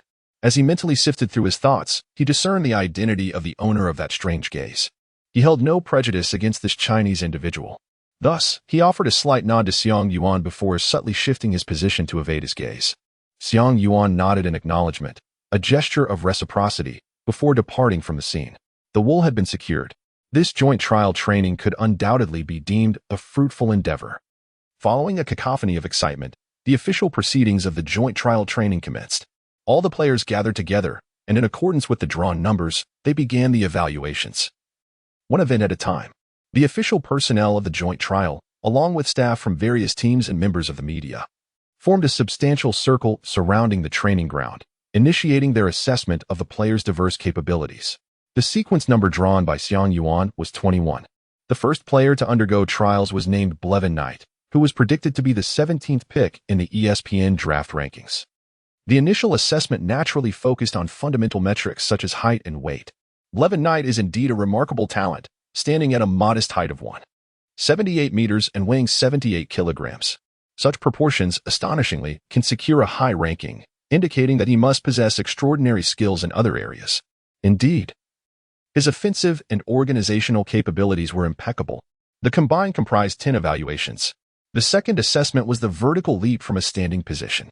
Following this were a series of tests: running vertical leap, bench press, shuttle run, sprint drills, shooting drills, dribbling followed by shooting, and running shots.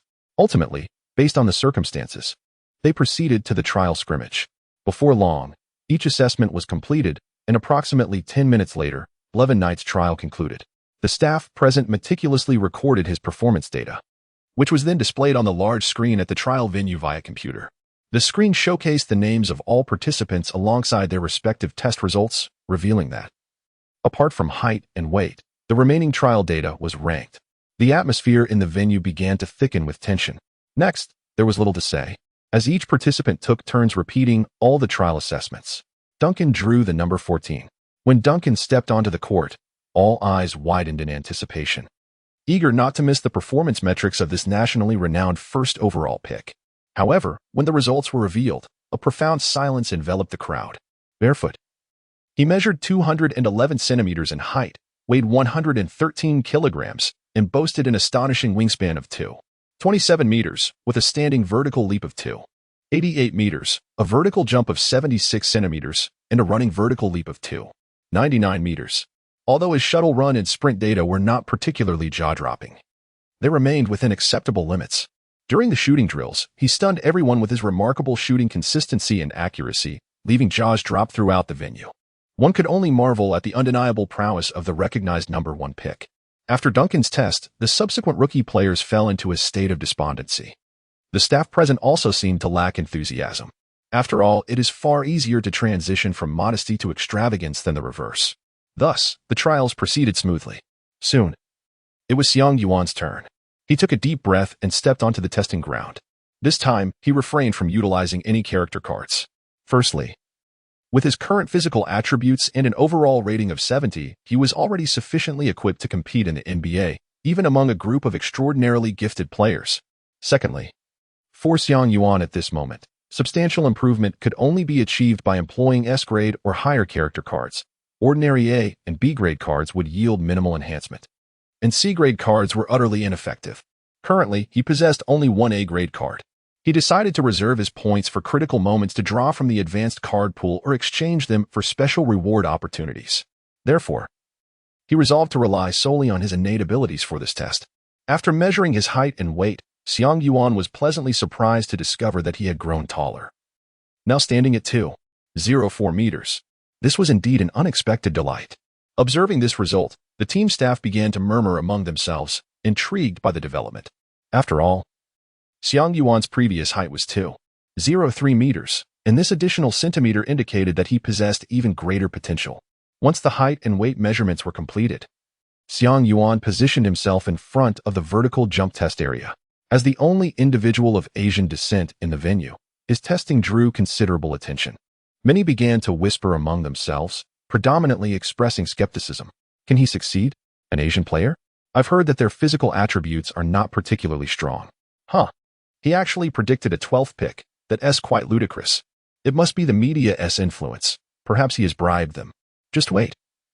He will reveal his true self in this trial. However, a few voices arose in his defense. You haven't seen him play. I think his jumping ability is quite impressive. If you watch the finals, you'd know his footwork in the paint is truly solid. Our school is in the East District, and I know him. His skills are exceptionally well-rounded. Xiang Yuan gazed at the testing pole before him, concentrating deeply, effectively silencing the cacophony surrounding him. With a surge of energy, he leaped. Vertical jump, 88 centimeters. The recorder's voice echoed. What? 88 centimeters? Surely, this is a deception. Duncan only managed 76 centimeters. Duncan is not even renowned for his leaping ability, yet 88 centimeters is indeed quite extraordinary. This figure should rank among the top 3, no doubt. It was truly unexpected. A revelation. In truth, not only were those present astonished, but Xiang Yuan himself was equally surprised. That remarkable leaping badge had proven its worth even outside of competitive play. Thus, at the onset of testing, Xiang Yuan captivated everyone. Chapter 66. Trial training. As each of Xiang Yuan's tests progressed, the skepticism surrounding him gradually diminished.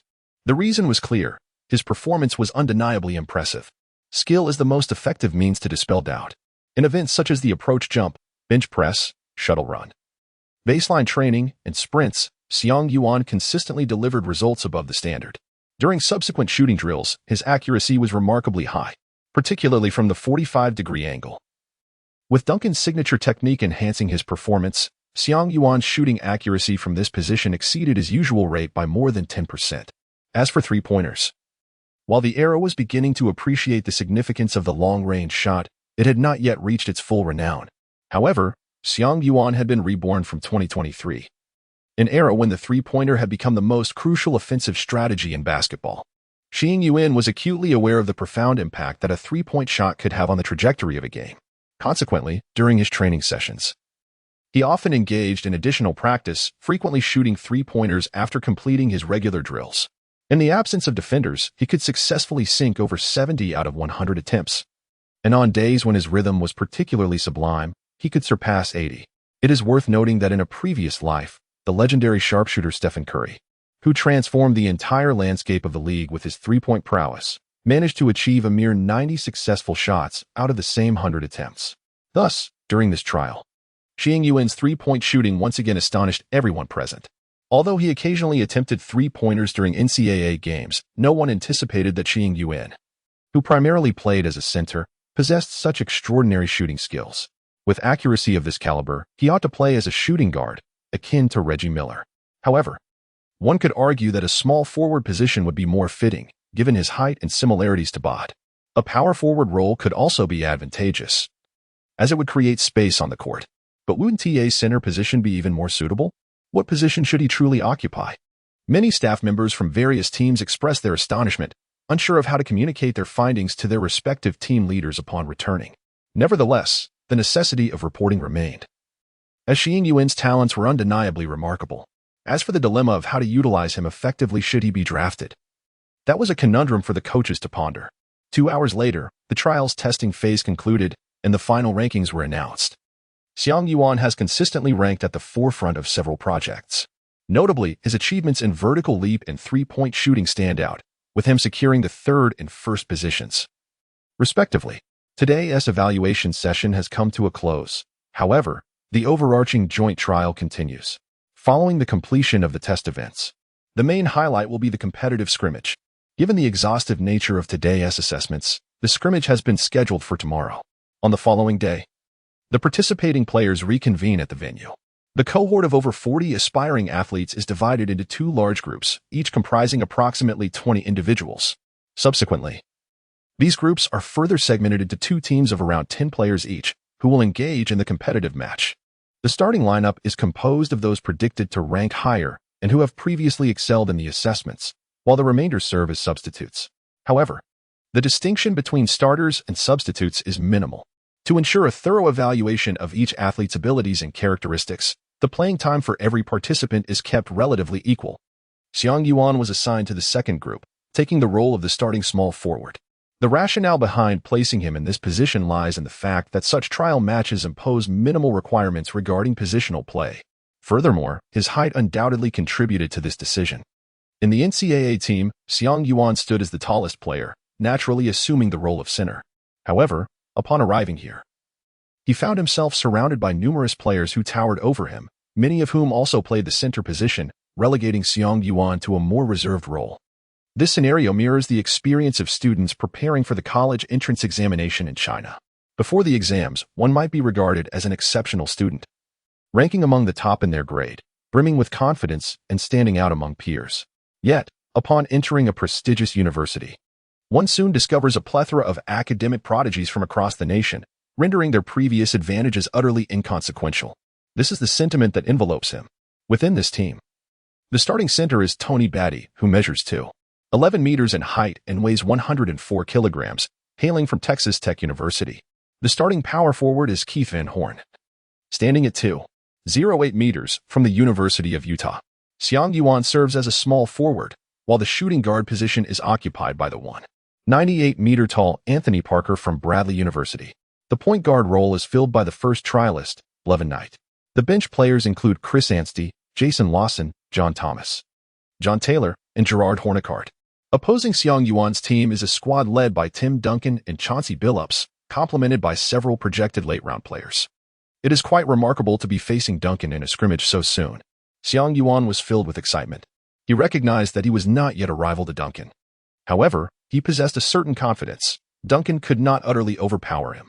Furthermore, he believed that he would inevitably surpass Duncan in the future. Once the groupings were completed, the first round of the scrimmage commenced swiftly. During this initial competition, the attention of the staff from various teams was particularly focused on players such as Derek Anderson, Antonio Daniels, Ron Mercer, and Tim Thomas. After approximately an hour, the first round concluded.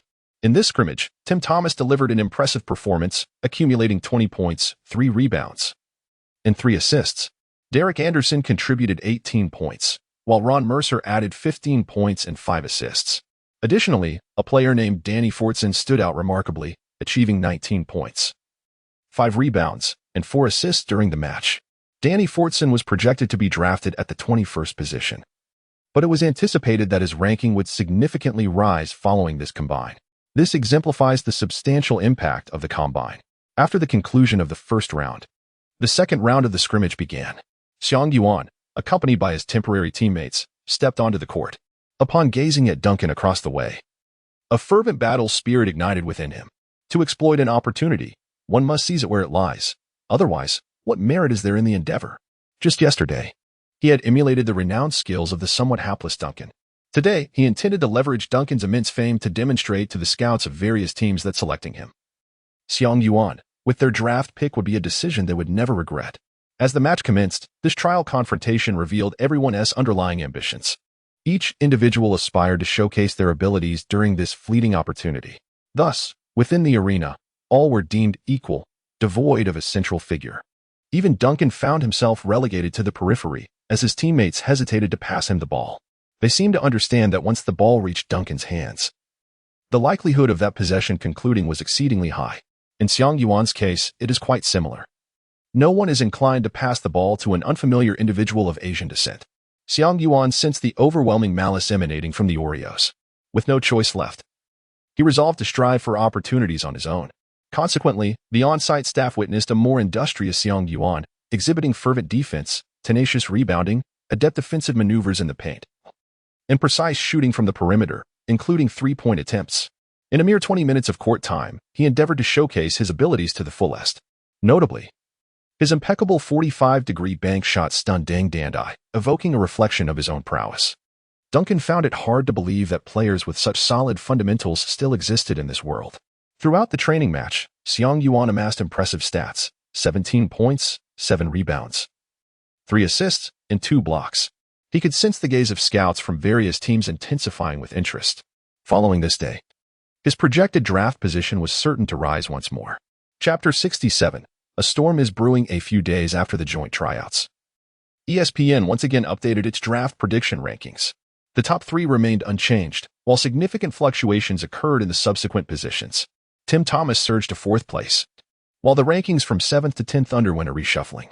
Tracy McGrady slipped from 11th to 13th, whereas Derek Anderson ascended to the 11th spot. Among these developments, none captivated public discourse more than the rise of Xiang Yuan. His draft position steadily ascended, ultimately soaring to the 6th overall pick. Consequently, a deluge of both praise and skepticism ensued. However, at the epicenter of this storm, Xiang Yuan remained unfazed. He sought out several trainers and embarked on a period of intense seclusion, immersing himself in rigorous training, oblivious to the world beyond. Prior to his retreat, Xiang Yuan enlisted the services of an agent, opting for Mark Bartelstein, who had previously represented both Kevin Garnett and Allen Iverson, over the more conventional choice of Bill Duffy, the favored agent of a certain sports district. During Xiang Yuan's period of secluded training, the external landscape was tumultuous. By mid to late April, the 1996 to 1997 regular season came to a close. This season unequivocally belonged to Michael Jordan, who played all 82 games, averaging an astounding 29, 6 points, 5, 9 rebounds, and 3 assists per game, eclipsing all competitors. Under Phil Jackson's guidance, the Chicago Bulls executed the triangle offense with remarkable finesse. Scottie Pippen flawlessly embraced the role of a strong second-in-command, averaging 22 points, 6, 5 rebounds, and 7 assists, along with 88 steals. Dennis Rodman claimed the title of rebounding champion, averaging 16, 1 boards per game. The Bulls concluded the regular season with an impressive record of 69 wins and 13 losses, nearly matching their own historic achievement of 72 wins and 10 losses. Such a formidable team and such exceptional players necessitated great rivals to craft a narrative of grandeur and emotional resonance in history. This season, the Chicago Bulls encountered such adversaries, and Michael Jordan met his match. As the regular season drew to a close, amidst a chorus of skepticism and accusations of impropriety, the league controversially awarded the regular season MVP to Karl Malone, whose performance paled in comparison to that of Jordan. This decision underscored the emergence of an era defined by the Bulls' rivalry with the Jazz. The Utah duo continued their pursuit, although John Stockton relinquished his title as the assist leader and fell short of securing his 10th championship. He exhibited unparalleled mastery in orchestrating the team's offense and controlling the tempo. Karl Malone remained a formidable force, participating in all 82 regular season games, averaging 27 points, 9 rebounds, and 5 assists, leading the Utah Jazz to an impressive record of 64 wins and 18 losses. With fresh talent infused into the roster and the peak performance of the dynamic duo, they were unequivocally on a quest for the championship. As April came to a close, the 1996 to 1997 playoff saga was set to unfold once more. In the Eastern Conference, the Chicago Bulls once regarded the Orlando Magic as their most formidable rivals. However, this season, the Magic have suffered the loss of their pivotal player, the legendary Shaquille O'Neal, known as the Big Shark. With O'Neal's departure, the Magic have significantly diminished their championship aspirations. As for the other teams, it is not a matter of underestimating them. Rather, they simply lack the competitive edge in the presence of the Bulls. The only teams still striving to make a mark are the Miami Heat and the New York Knicks. The Miami Heat boast the formidable duo of Alonzo Mourning and Tim Hardaway as their core players. Alonzo Mourning, a distinguished alumnus of Georgetown University and a senior to Xiang Yuan, has commenced this season in remarkable form, averaging 8 points and 9 rebounds per game. His fellow cornerstone, Tim Hardaway, contributes an impressive 23 points and 6 assists per game. Under their leadership, the Miami Heat exhibit formidable competitiveness.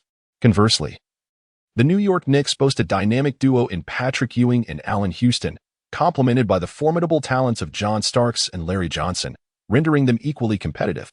Consequently, the Chicago Bulls swiftly dispatched the Washington Bullets with a commanding 3-0 victory in the first round. In the second round, they achieved a gentleman's sweep of the Atlanta Hawks, winning 4-1. Meanwhile, both the Heat and the Knicks triumphed over their respective adversaries in the first round, only to clash in the second round. This matchup culminated in a thrilling 7-game battle, with the Heat ultimately eliminating the Knicks. Regrettably, the Heat emerged from this grueling contest significantly weakened, paving the way for the Bulls to prevail. In the Eastern Conference Finals, the fatigued Heat succumbed to the Bulls, who effortlessly advanced to the finals with a 4-1 series victory. In the West, the Utah Jazz faced minimal opposition. During this era, the NBA landscape favored the East, while the West struggled for dominance.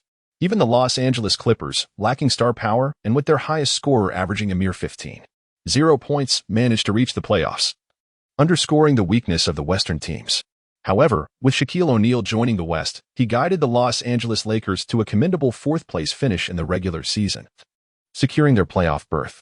Additionally, the Houston Rockets, featuring Hakeem Olajuwon, Charles Barkley, and Clyde Drexler, claimed the second seed, posing a potential threat to the Jazz. In the first round of the Western playoffs, the Utah Jazz swept the Los Angeles Clippers 3-0. In the second round, they faced the Lakers, who were bolstered by O'Neal. Unfortunately, a young Kobe Bryant was still finding his footing, having played 71 regular season games with averages of 15.5 minutes, 7.6 points, 1.9 rebounds, and 1.3 assists. In the playoffs, his impact was minimal, resulting in the Jazz eliminating the Lakers with a 4-1 series win. Meanwhile, the Houston Rockets easily dispatched the Minnesota Timberwolves 3-0 in the first round and narrowly overcame the Seattle Supersonics 4-3 in the second round, setting the stage for a showdown with the Jazz in the Western Conference Finals. Ultimately, the Utah Jazz advanced to the finals with a 4-2 victory. Alas, Sir Charles Barkley missed out on the coveted championship opportunity. In the finals, it was a celestial collision, as Michael Jordan once again affirmed why he is revered as the basketball deity. In the inaugural match, Jordan scored an impressive 31 points, culminating in a pivotal jump shot just before the final whistle. In contrast, Malone faltered in the closing moments, missing two crucial free throws that ultimately led to their defeat. In the subsequent game, Jordan unleashed a remarkable 38 points, securing another victory for his team. However, the formidable duo from Utah refused to surrender easily, managing to equalize the series with two consecutive wins, altering the overall score to 2-2. In the fifth match, Jordan once again dazzled with 38 points, guiding his team to a narrow triumph with a score of 90-88, placing the Bulls ahead 3-2. The sixth game, a decisive encounter, proved to be exceptionally intense. With just 26 seconds remaining, the score stood at 82-82, a deadlock. Following a timeout by the Bulls, Jordan faced a double team, yet he had anticipated this move. Under pressure, he deftly passed the ball to the awaiting Steve Kerr on the perimeter, who scored. Shortly thereafter, Tony Kukoc intercepted the Jazz's sideline inbounds, adding another 2 points. The Jazz found themselves unable to recover. On June 13, 1997, the Bulls clinched the championship once more, marking the conclusion of the 1996-1997 season. Following this, the NBA Draft of 1997 is scheduled to take place on June 25th in Charlotte, North Carolina. A tumultuous era is poised to unfold. Chapter 68, The Madman Spree.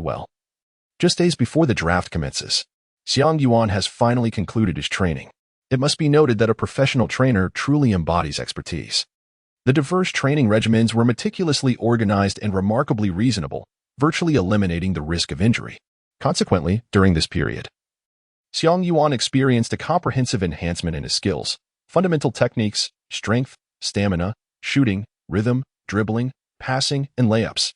Although Xiang Yuan's abilities have not undergone a qualitative leap, he has become increasingly adept at adapting to the rhythm of the NBA. Following his specialized training, Xiang Yuan accessed his attribute panel. Host, Xiang Yuan height, 204 centimeters weight, 97.8 kilograms points, 5,600 badges, explosive jumps, bronze, spatial conduit, silver, come hither, silver, post punisher, bronze, brawler, bronze, catch and shoot specialist, silver. Dreamlike footwork, gold, powerful finisher, gold, Box out master, silver.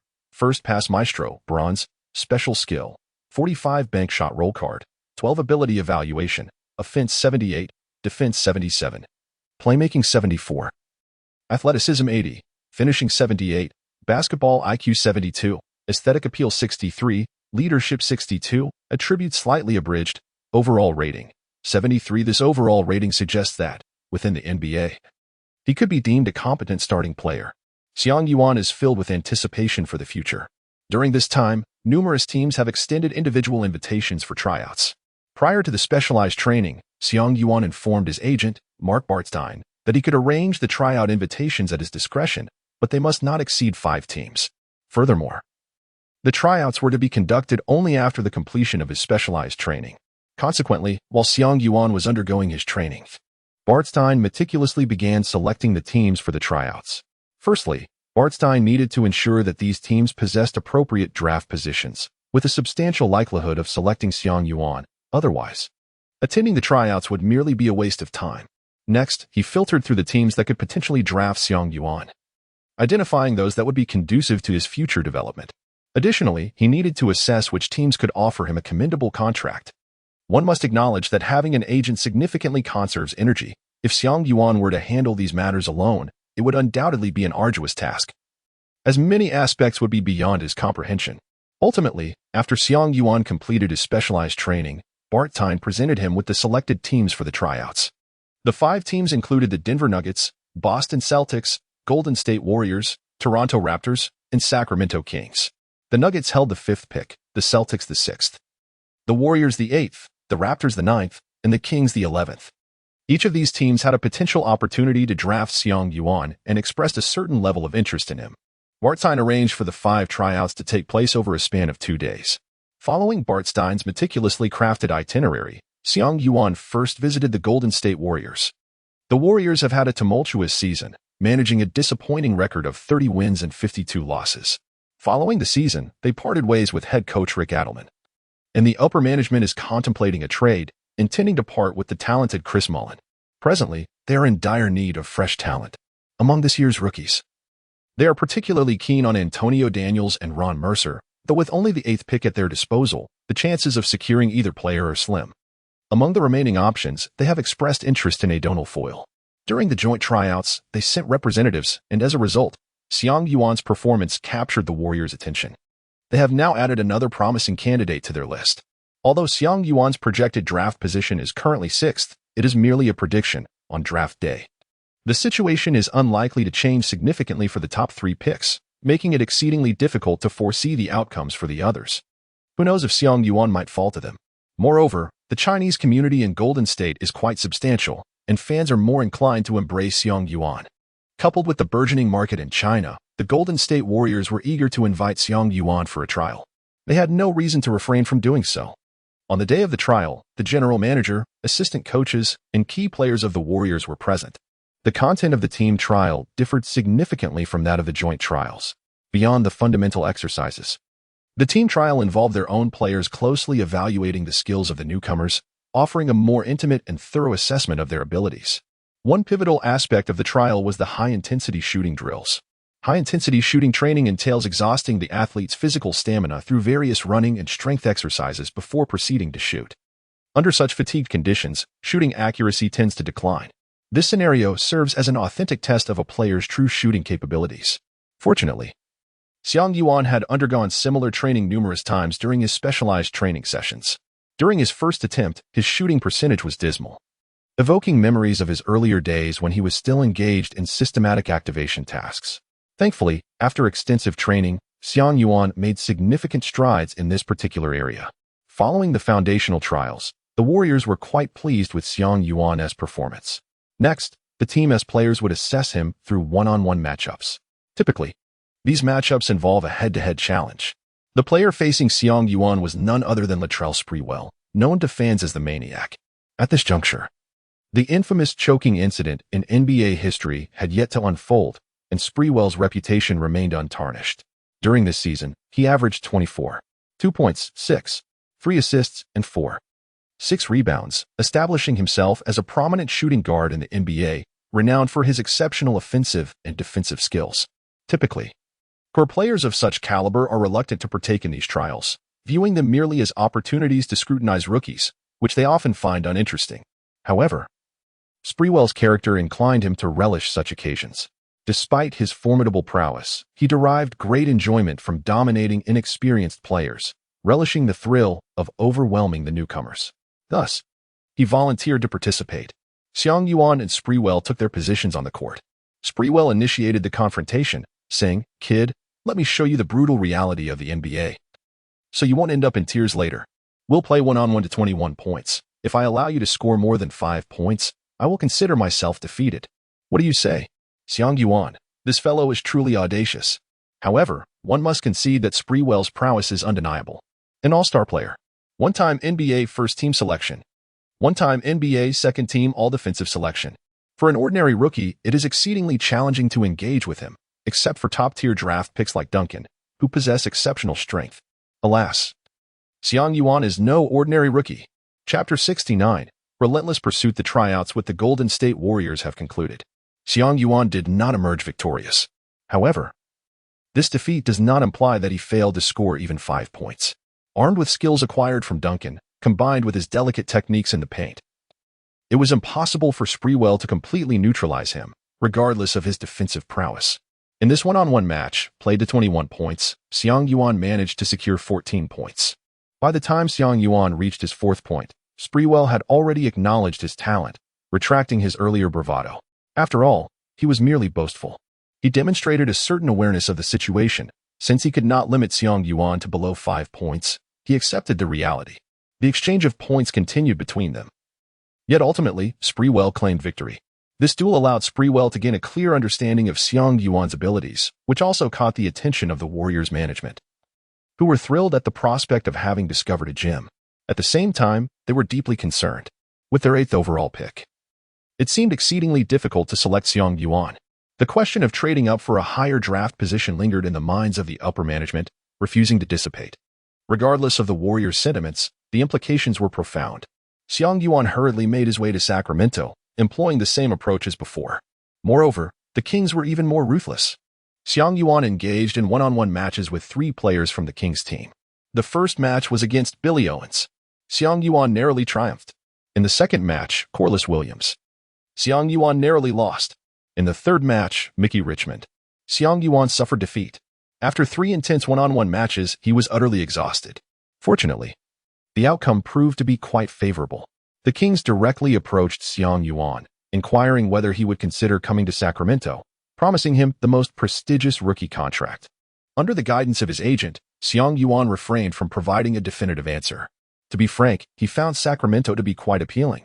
Here, his prospects for development appeared promising. However, the Kings possessed the 11th pick, which was relatively lower in the draft order. Furthermore, they had explicitly stated their intention to retain the existing roster and refrain from trading up for a higher selection. Consequently, they devised a strategy. The Kings planned to release information to the public after the workouts, suggesting that Xiang Yuan's performance had been subpar, coupled with significant concerns regarding potential injuries and personality issues. Such narratives would likely cause his draft position to plummet. The Kings assured him that as long as he remained available by the 11th pick, they would undoubtedly select him for Sacramento. Xiang Yuan found this maneuver rather amusing and promptly declined without hesitation. The NBA, after all, is a commercial league.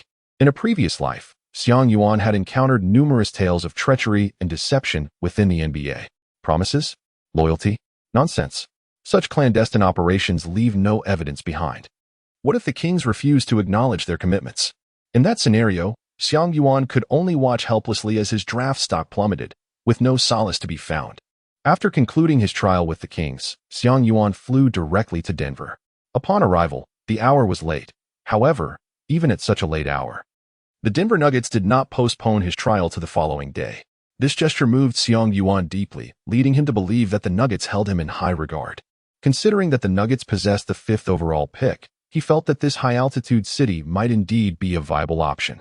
Although he experienced a slight bout of altitude sickness, he dismissed it, reasoning that he would eventually acclimatize.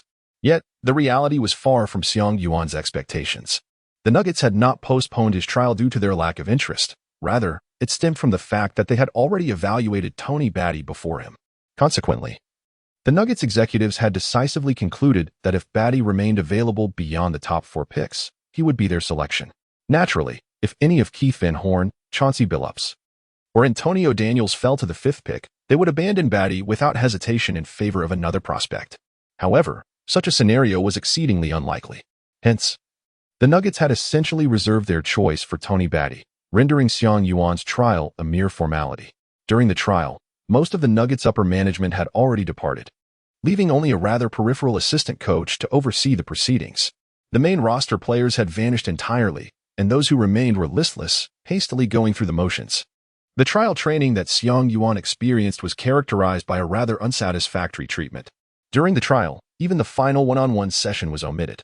The entire process of the trial training lasted for less than half an hour. As Xiang Yuan completed his training session and stepped outside, a tempest of frustration brewed within him. The Denver Nuggets. A grudge had undeniably formed.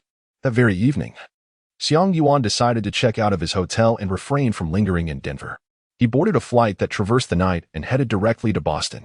The following morning, he arrived at the TD Garden, the home of the Boston Celtics.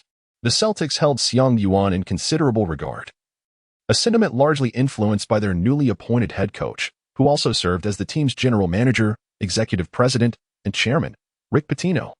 Prior to assuming his role with the Celtics, he had been the head coach at the University of Kentucky. Indeed, this was the very same institution that Xiang Yuan had triumphed over with a last-second three-pointer in this year's NCAA championship. At that time, Rick Pitino was the head coach. Upon arriving at the training facility, Xiang Yuan was taken aback to see Rick Pitino. The latter approached him with evident delight. Memories of the NCAA championship still vivid in his mind. It was this young man from China who had audaciously snatched away what should have rightfully been Pitino's NCAA championship. Xiang Yuan's remarkable physical attributes, his proficiency in post techniques, shooting ability, defensive skills, and his extraordinary composure during critical moments left an indelible impression on him. He had contemplated the possibility of trading for a draft pick around the 10th position to bring Xiang Yuan under his wing. Unfortunately, Xiang Yuan's projected draft position has now ascended to the 6th. Thus, there is no recourse. During this tryout, he intends to personally assess Xiang Yuan's caliber. He summoned most of the players from his team. Following a series of standard drills, Xiang Yuan engaged in one-on-one matchups against 5 key players from the Celtics: Antoine Walker, David Wesley, Rick Fox, Eric Williams, and Todd Day. Due to the necessity of recovering stamina, this tryout extended unusually long. In Denver, the tryout concluded in half an hour, whereas in Boston, it lasted over 2 hours. The outcome of the tryout left Rick Pitino in a state of greater indecision. He realized that Xiang Yuan was indeed quite impressive. However, this impressiveness was merely adequate. The prowess of Xiang Yuan appears to have diminished since the NCAA finals. Chapter 70. Tracy McGrady. In truth, Xiang Yuan harbored a strong desire to join the Boston Celtics, the illustrious Boston Celtics, a venerable powerhouse within the league. The team with the most championship titles in NBA history. They have secured a total of 16 championships in the years 1957, 1959 to 1966, 1968 to 1969, 1974, 1976, 1981, 1984, and 1986. This includes an unprecedented stretch of 8 consecutive championships. The roster has boasted legends such as Bill Russell, Larry Bird, John Havlicek, Bob Cousy, and Kevin McHale, all of whom are enshrined in the Hall of Fame. These are the icons Xiang Yuan aspires to emulate and surpass. Who would he yearn to play for such a team? Hence, he approached this trial with great anticipation, fully showcasing his current abilities. However, Coach Rick Pitino had witnessed Xiang Yuan at the peak of his powers. In that particular game, Xiang Yuan had utilized Hakeem Olajuwon's character card, resulting in an impressive evaluation soaring to 79, complemented by an array of badge effects. He even employed a clutch shot guarantee card. At that time, Xiang Yuan was indeed formidable. As a first-hand observer, Rick Pitino held considerable expectations for Xiang Yuan's capabilities. Currently, Xiang Yuan had made significant advancements, adding a new skill to his repertoire.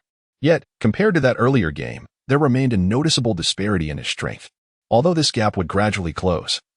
Pitino was unaware of this. Subconsciously, he recalled the label associated with Xiang Yuan: unstable and unpredictable. Such a player was not what Rick Pitino desired. Consequently, his interest in Xiang Yuan began to wane. Xiang Yuan could sense the shift in his circumstances, yet he found himself powerless. He could not indulge in a high-tier card pool merely for the sake of a trial, primarily due to the lack of sufficient points to squander. The cards from the low-tier pool offered minimal utility. After completing his trial with the Celtics, Xiang Yuan felt that his prospects of joining Boston were rather dim. His next destination was the Toronto Raptors, the final team for his trials and the one he anticipated the most. It was the team he yearned to join above all others. If given the choice, Xiang Yuan would undoubtedly select the Toronto Raptors over the Boston Celtics or any other team. As for the reason, in his previous life, during the 1997 NBA draft, the Toronto Raptors selected Tracy McGrady with the 9th overall pick. As a former teammate of Yao Ming, McGrady enjoys considerable popularity in China. At that time, Xiang Yuan was also quite fond of McGrady, frequently emulating his playing style. However, lacking a systematic training regimen, Xiang Yuan's basketball skills could only be described as rather ordinary. Xiang Yuan aspires to play basketball alongside McGrady, which is one of the reasons. However, the other reason, and indeed the most significant one, is Vince Carter. Xiang Yuan distinctly recalls that, in his previous life, the Toronto Raptors executed a subtle maneuver during the 1998 NBA draft. They cunningly intercepted the player that the Golden State Warriors coveted, Antoine Jamison, with the 4th overall pick. The Warriors, swift in their response, promptly selected Vince Carter, the player the Raptors desired, with the 5th pick. Subsequently, the two teams engaged in negotiations, ultimately facilitating a trade that saw Carter and Jamison exchange franchises. In this transaction, the Raptors not only secured Carter but also received a portion of cash from the Warriors, while the rookie contract for Carter, selected 5th, was $1 million less than that of Jamison, chosen 4th. This strategic play allowed the Raptors to outsmart both the Warriors and Carter. Nevertheless, Carter was destined to join Toronto. In this lifetime, although history may shift due to Xiang Yuan's presence, the realm of the NBA has remained largely unchanged over the past 5 years since his rebirth. Xiang Yuan anticipated that only through personal involvement could genuine change manifest. Thus, he perceived the Toronto Raptors' decision regarding Carter as relatively inconsequential. Furthermore, he was confident that once he joined the Raptors, within a year, he would undoubtedly make a significant impact, thereby amplifying his influence within the team. When the 1998 draft arrived, he envisioned himself skillfully orchestrating events to ensure that the Raptors would securely acquire Vince Carter. With McGrady, Carter, and himself in the lineup, the prospect was exhilarating. With great anticipation, Xiang Yuan arrived in Toronto. Upon his arrival, his agent communicated with the Raptors, due to an extended training period in Boston.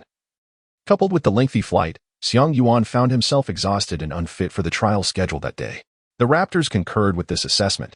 Consequently, Xiang Yuan spent the day resting in Toronto to recuperate his energy. The following day, he arrived at the trial venue, only to be astonished to encounter Tracy McGrady there. The trial training for Xiang Yuan coincided with that of Tracy McGrady. As a member of the premier McDonald's All-American team, McGrady's statistics for the 1996-97 season, 27, 5 points, 8, 7 rebounds, and 8 steals were indeed impressive. Although his fame did not quite match that of his contemporary Lamar Odom, it was sufficiently notable. Initially, McGrady had intended to pursue a collegiate career, harboring a strong interest in the University of Kentucky Wildcats. However, news of his potential to be a first-round pick soon emerged. Following the advice of his high school coach, McGrady opted to forego college altogether, choosing instead to bring his prodigious talent directly to the NBA. During the combined trials, McGrady was unable to attend due to a family emergency, resulting in a slight dip in his projected draft position by 2 slots. He remained indifferent to this, viewing it merely as speculation. Nonetheless, he eagerly participated in subsequent individual workouts with various teams. The Toronto Raptors marked the 7th team McGrady had tried out for, and among the teams on his list, the Chicago Bulls exhibited the most keen interest in him. After completing his workout with the Bulls, McGrady was almost convinced he would be joining this highly coveted team in the league. Thus, he did not place much significance on his trial with the Raptors.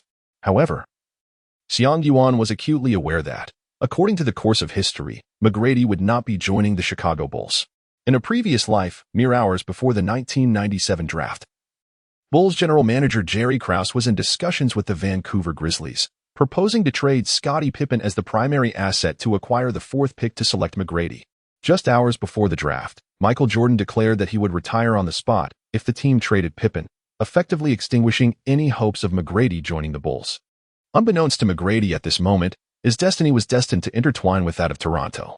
He remained in an extraordinarily relaxed state when Xiang Yuan beheld him. He appeared to have just awoken from slumber. Upon noticing Xiang Yuan's presence, Maddie was the first to greet him. "Hello, I know you, Xiang Yuan." Xiang Yuan has encountered numerous celebrities by now, and the thrill he once felt upon seeing Carter for the first time has long since faded. However, McGrady still holds a special place in his heart. "Hey, T-Mac, it's me, Sitamite." Upon witnessing McGrady's bleary eyes and the pronounced dark circles beneath them, a wave of concern washed over him. "Come on, my friend, take care of yourself. Make the most of this training session," Xiang Yuan advised. Chapter 71, Another 79. In a context of genuine effort, forming friendships is indeed a remarkably simple endeavor.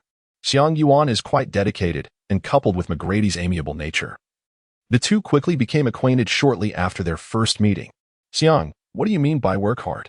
McGrady inquired, recalling Xiang Yuan's earlier words. He expressed his confusion.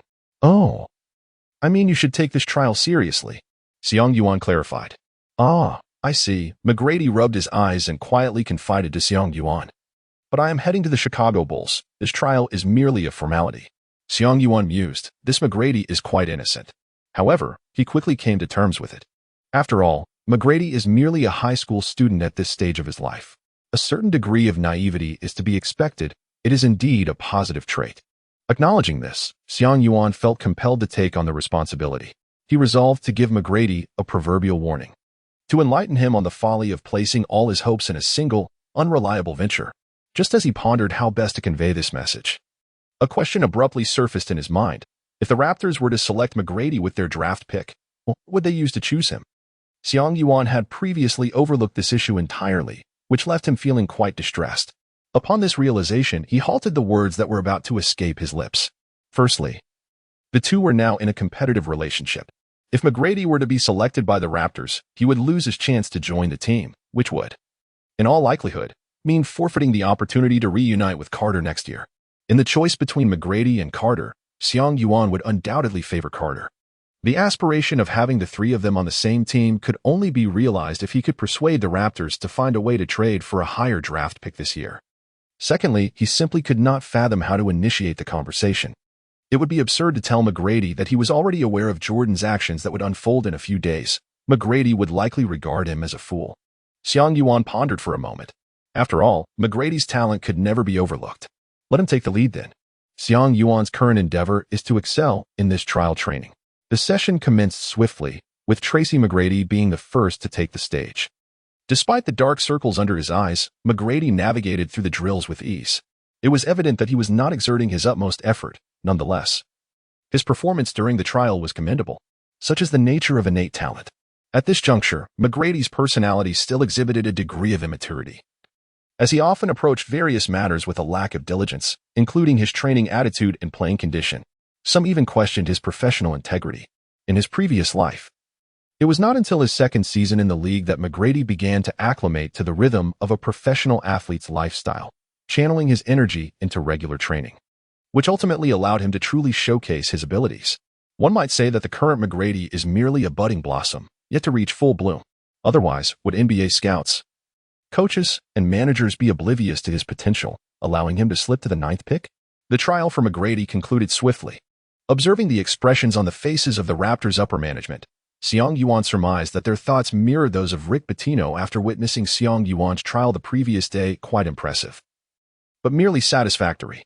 However, the Raptors possessed a clear self-awareness, recognizing that their draft position was merely the 9th overall. Did they truly expect to select a player at this position who could evolve into an all-star? While such an outcome was not entirely impossible, the odds were exceedingly slim.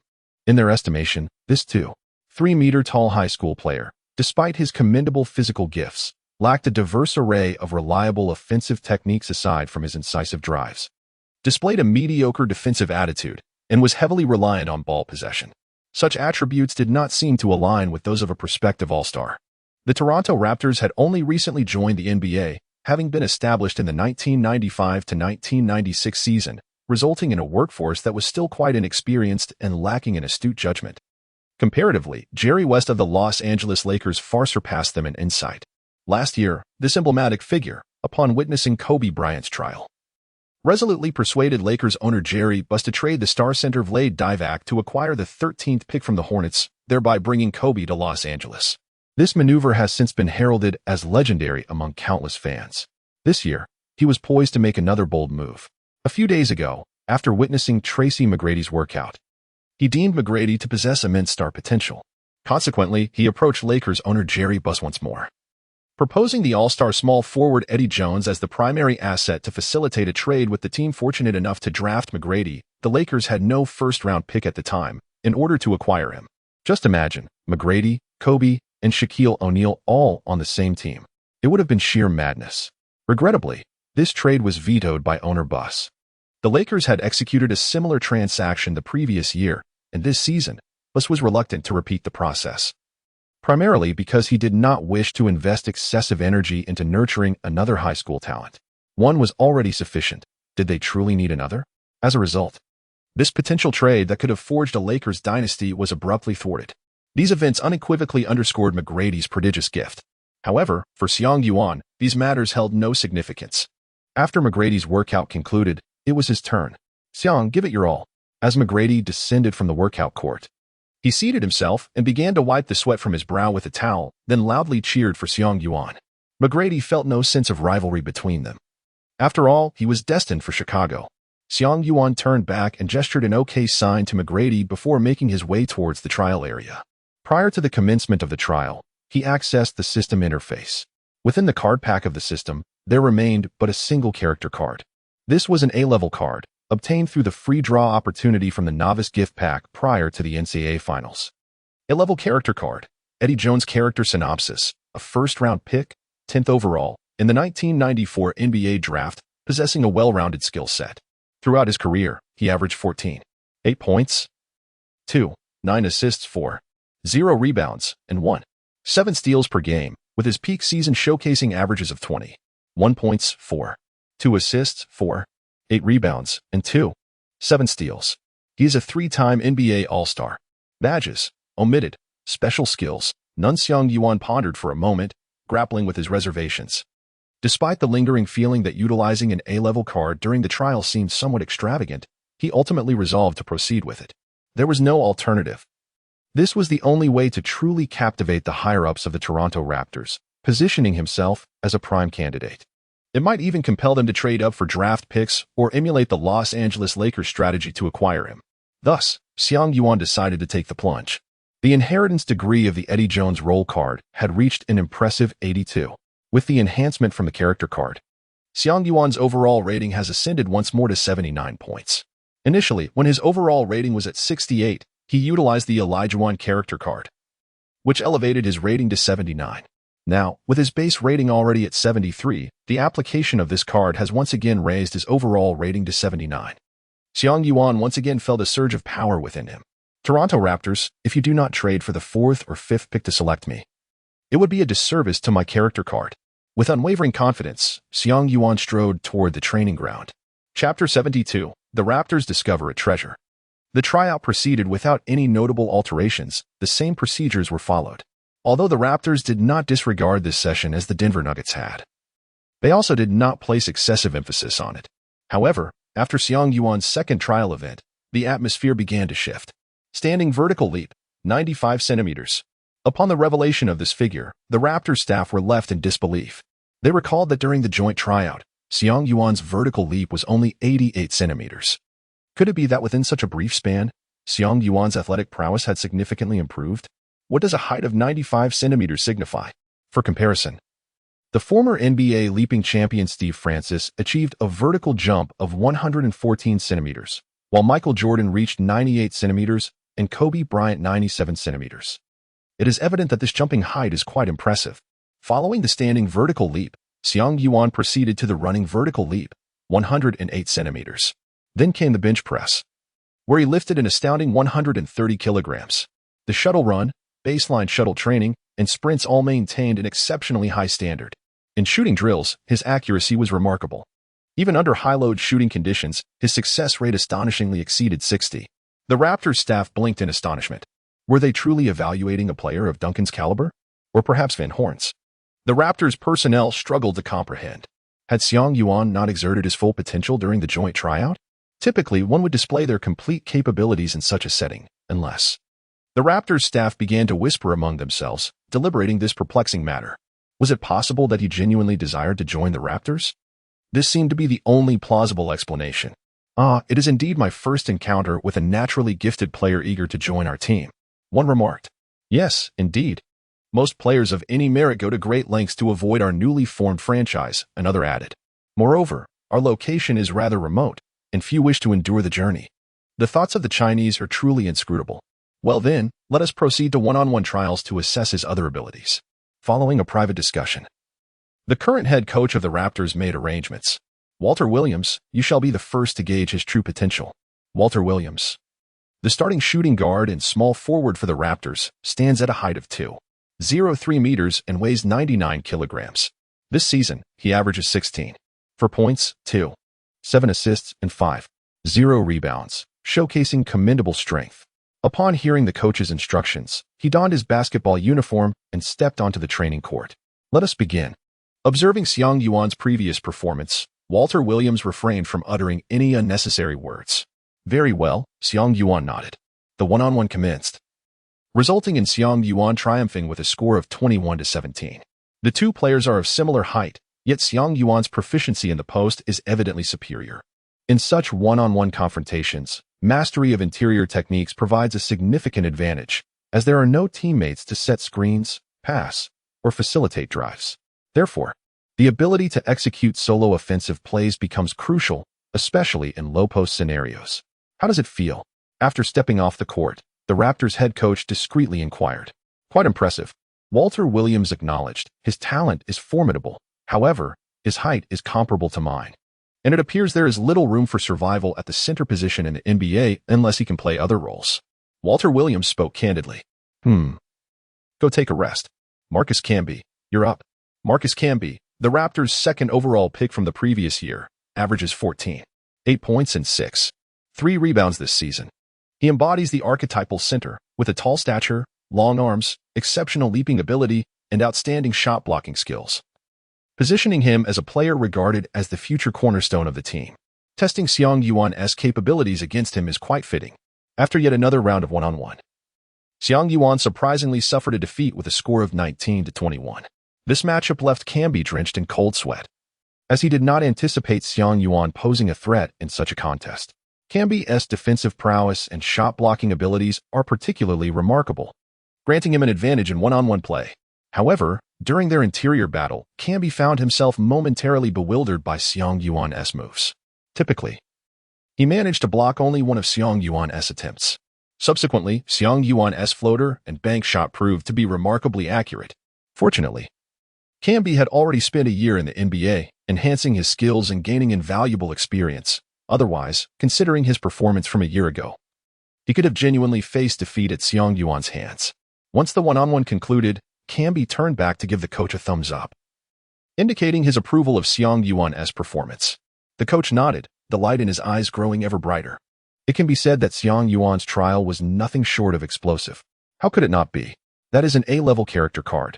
For Carter's sake, Xiang Yuan has truly given his all. The Raptors were pleasantly surprised to discover that he is indeed a hidden gem. During the joint tryouts, the Toronto Raptors were also present. At that time, no one realized that Xiang Yuan possessed such remarkable talent. Undoubtedly, apart from Duncan, he was the most promising player of this draft class. Consequently, the Raptors management swiftly sought to gather intelligence. After extensive inquiries, they discovered that Xiang Yuan's exceptional abilities seemed to be known only to the Raptors themselves. This constituted a significant advantage. Thus, the Raptors executives immediately issued a gag order, resolutely preventing any information about Xiang Yuan's outstanding performance during the tryouts from leaking. At this juncture, McGrady had been cast aside in the minds of the Raptors executives. As for the 9th pick, the Raptors no longer desired it. They commenced deliberations on how to trade up in the draft. Their minimum requirement was to secure the 6th pick. If they could select Xiang Yuan with the 6th pick, it would be an undeniable triumph. However, the Raptors now needed to address a pressing matter. During the tryouts, all personnel present were Raptors staff, except for McGrady. After McGrady completed his tryout, he had no immediate obligations and leisurely sat on the sidelines watching Xiang Yuan's performance. The Raptors did not give it much thought and allowed him to stay. As a result, they now deeply regretted their decision. Had they known, they would have expelled McGrady. The Raptors were apprehensive that McGrady might divulge details about Xiang Yuan's tryout. Yet, they were at a loss as to how to communicate their concerns to him. They certainly could not say, "We apologize, but we no longer intend to select you. We wish to choose Xiang Yuan, and we kindly ask you to keep our choice confidential." Ultimately, the Raptors devised a plan. They approached McGrady and informed him that if he was not selected before the 9th pick, the Raptors would indeed choose him. McGrady was indifferent to this notion, as he believed that regardless of his draft position, the Chicago Bulls would secure him through a trade. Subsequently, the Raptors discussed with McGrady that there was a team friendly to the Raptors that had its sights set on Xiang Yuan, hoping to select him during the draft. This team requested that the Raptors keep Xiang Yuan's tryout performance under wraps, and thus, the Raptors hoped that McGrady could assist them in maintaining this secret for a few days. McGrady did not overthink the matter and readily agreed. The Raptors then ceased arranging any further tryout events, hastily concluding this session. They needed to focus on strategizing how to trade up in the draft. Chapter 73, Conversations Beneath the Setting Sun. After all the tryouts concluded, Xiang Yuan hurried back to Washington. At this time, Carter was still diligently working on his credits. Upon Xiang Yuan's return, Carter was absolutely thrilled. Recently, he had been relegated to the cafeteria, with no opportunity to elevate his culinary experience. Now that he had the chance to dine with Xiang Yuan, he was determined to indulge in a lavish feast. Given Xiang Yuan's rising draft position, Carter was well aware that a lottery pick was all but assured. With such a status, the value of the rookie contract would undoubtedly soar. A conservative estimate would place it at around $4 million over 3 years, which seemed quite feasible. Furthermore, there was the potential for lucrative endorsement deals with sports brands in the future. Notably, Xiang Yuan's agent, Mark Bartine, had already been in discussions with various major companies regarding commercial endorsements. Tracy McGrady, who bypassed college to enter the NBA, was significantly influenced by the fact that his coach informed him of a 6-year, $12 million endorsement deal from Adidas. McGrady's projected draft position was even lower than Xiang Yuan's. It is easy to envision that if endorsement contracts were successfully negotiated, Xiang Yuan would also secure an unimaginably substantial deal. Therefore, Carter felt no psychological burden regarding the prospect of indulging in a grand feast. Xiang Yuan discovered a rather exquisite restaurant nearby and arranged for Carter and Tang Jixuan to meet. With the impending draft approaching, he found himself unable to devote time to both of them separately. Thus, he had no choice but to organize this gathering. Carter was quite indifferent to the arrangement, but Tang Jixuan felt a tinge of disappointment. After such a long separation, she had hoped that Xiang Yuan would spend a couple of days with her upon his return. Nevertheless, being a considerate young woman, she understood the significance of Xiang Yuan's current commitments and refrained from voicing her discontent. After they shared a delightful dinner, they sought out a tranquil CAF to engage in conversation. "Xiang, which team are you hoping to join?" Carter inquired with curiosity. Yes, brother Yuan. "Which team do you aspire to play for?" Tang Jixuan echoed with equal intrigue. Xiang Yuan pondered for a moment and replied, "Currently, the 3 teams I am most inclined to join are the Toronto Raptors, the Boston Celtics, and the Golden State Warriors. Why wouldn't you consider the Washington Wizards?" Tang Jixuan pouted. Xiang Yuan found himself at a loss for words. "My dear, did you not mention that you have been diligently studying the NBA? Are you unaware that the Wizards do not possess a first-round draft pick this year?" Seeing Xiang Yuan's predicament, Carter swiftly redirected the conversation. "They only hold the 46th and 49th picks. Can you bear to watch Xiang Yuan fall to the end of the second round?" "Of course. I am aware that the Wizards lack a first-round draft pick, and I certainly do not wish for him to drop to the latter end of the second round." Tang Jixuan countered. "But so what? He should still desire to join the Wizards." Lowering her head to conceal her disappointment, she added, "Whether or not it is achievable is one matter, wanting it is an entirely different one." Carter remarked, "Well, that logic is impeccable." He shot Xiang Yuan a glance that conveyed, "I have no girlfriend. I cannot assist you. You are on your own. I would indeed like to join the Wizards, however. It is simply not feasible at present. I will find a way to get there when the opportunity arises," Xiang Yuan quickly clarified. "That is more like it." Tang Jixuan ceased her pouting. "So, you mean to say that you currently wish to go to the Toronto Raptors?" With the tension dissipating, Carter continued to inquire. "But Toronto is quite distant, and the Raptors are a newly established team. In every respect, it does not seem to be the most favorable choice for Xiang Yuan. Moreover, Carter knew that the Raptors currently hold only the 9th pick. Xiang Yuan nodded and said, "Indeed, I aspire to join the Raptors. Within the ranks of the new team, there may be greater opportunities for development. I have just completed a trial with the Raptors, and they expressed satisfaction with my performance. From what I gather, they might consider trading up in the draft to select me at the 6th position or higher." Xiang Yuan concocted a plausible excuse. After all, he couldn't very well inform Carter that he was aware of his impending participation in the draft, especially considering that the team poised to select him was none other than the Toronto Raptors. To his satisfaction, Carter appeared to believe Xiang Yuan's words. Being chosen within the top 6 picks would undoubtedly facilitate a more prosperous future for him. Subsequently, Carter expressed a hint of regret, remarking, "You were simply too eager. If you were to wait a couple of years before entering the draft, while I cannot guarantee the first overall pick, securing a position within the top 3 should not pose a significant challenge. That matters little. Given the current rankings, things are already quite commendable. With talent, success will naturally follow," Xiang Yuan replied. "Haha, you speak the truth, but you are destined to be my second in command, for when I enter the draft, I shall undoubtedly be the first overall pick." Carter laughed heartily. Bored, Xiang Yuan did not wish to further debate the matter. With a robust system at his disposal, he anticipated carving out a name for himself in the NBA, relegating Carter to the role of his loyal subordinate. The three continued their conversation about the draft and the CAF until they had thoroughly explored the topic. Eventually, Carter excused himself, citing other commitments. For although he currently lacked a girlfriend, he was not foolishly oblivious to the nuances of emotional intelligence. The remaining time was better suited for a romantic pair. Primarily, Tang Jixuan's gaze toward him had grown increasingly peculiar. From Tang Jixuan's large, glistening eyes, Carter perceived a glaringly bright light bulb, akin to one with several hundred watts. Thus, he feigned ignorance of Xiang Yuan's pleading glance and made his hasty retreat. "Come, let us take a stroll," Xiang Yuan suggested, realizing that there was little he could do now that Carter had fled. "All right," Tang Jixuan nodded.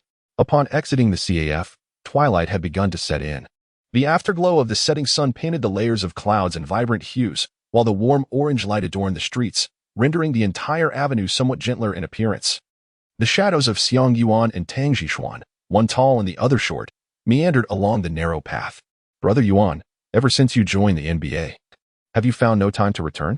Tang Jixuan's voice was subdued, betraying her melancholic spirit. "Not at all. Sometimes I still come to Washington for away games. Moreover, the NBA season only lasts a little over 6 months, and I will return to earn credits during the remainder of the year," Xiang Yuan replied hastily. "Is it just to earn credits?" Tang Jixuan inquired. "I will also accompany you," Xiang Yuan added with a hint of cleverness. Tang Jixuan's expression brightened slightly, but soon faded again. "After you joined the NBA, you became a star. Surely many beautiful American girls will pursue you, and you will eventually forget about me." Upon hearing this, Xiang Yuan realized he could no longer evade the matter. "That won't happen, Jixuan. I promise that for at least the next 2 years, I will not date anyone," Xiang Yuan declared earnestly. Tang Jixuan felt a flicker of joy at his words, yet a shadow of worry loomed over her. "What about me?" she asked, her voice barely a whisper. However, Xiang Yuan feigned ignorance and replied, "What did you say?" At that moment, Tang Jixuan had lost the courage to continue. "Nothing. I wish you success in the draft," she said instead. Chapter 74. Trade discussions a few days before the draft in Boston, Massachusetts. Rick Pitino, the newly appointed head coach of the Boston Celtics, who also held the titles of general manager, executive president, and chairman, was engrossed in studying this year's draft in his office. In recent years, the Celtics, a storied franchise, had found themselves mired in disappointment with poor performance. Nevertheless, when the Celtics extended an invitation to Rick Pitino for the respective positions, he arrived with great enthusiasm. The reason was singular. The Celtics had the highest probability of securing the first overall pick, which meant they had a significant chance of acquiring Tim Duncan. This condition possesses an immense allure. Rick Pitino, who has taught at the university level for many years, is acutely aware of Tim Duncan's prowess. Should a team secure Duncan as the cornerstone of its rebuilding efforts, it would equate to harboring aspirations for a championship. However, the results of the lottery left him profoundly shocked and disheartened. The Celtics had over a 30% chance of obtaining the first overall pick, the highest among all teams involved in the lottery. Yet, they ended up with merely the 3rd pick.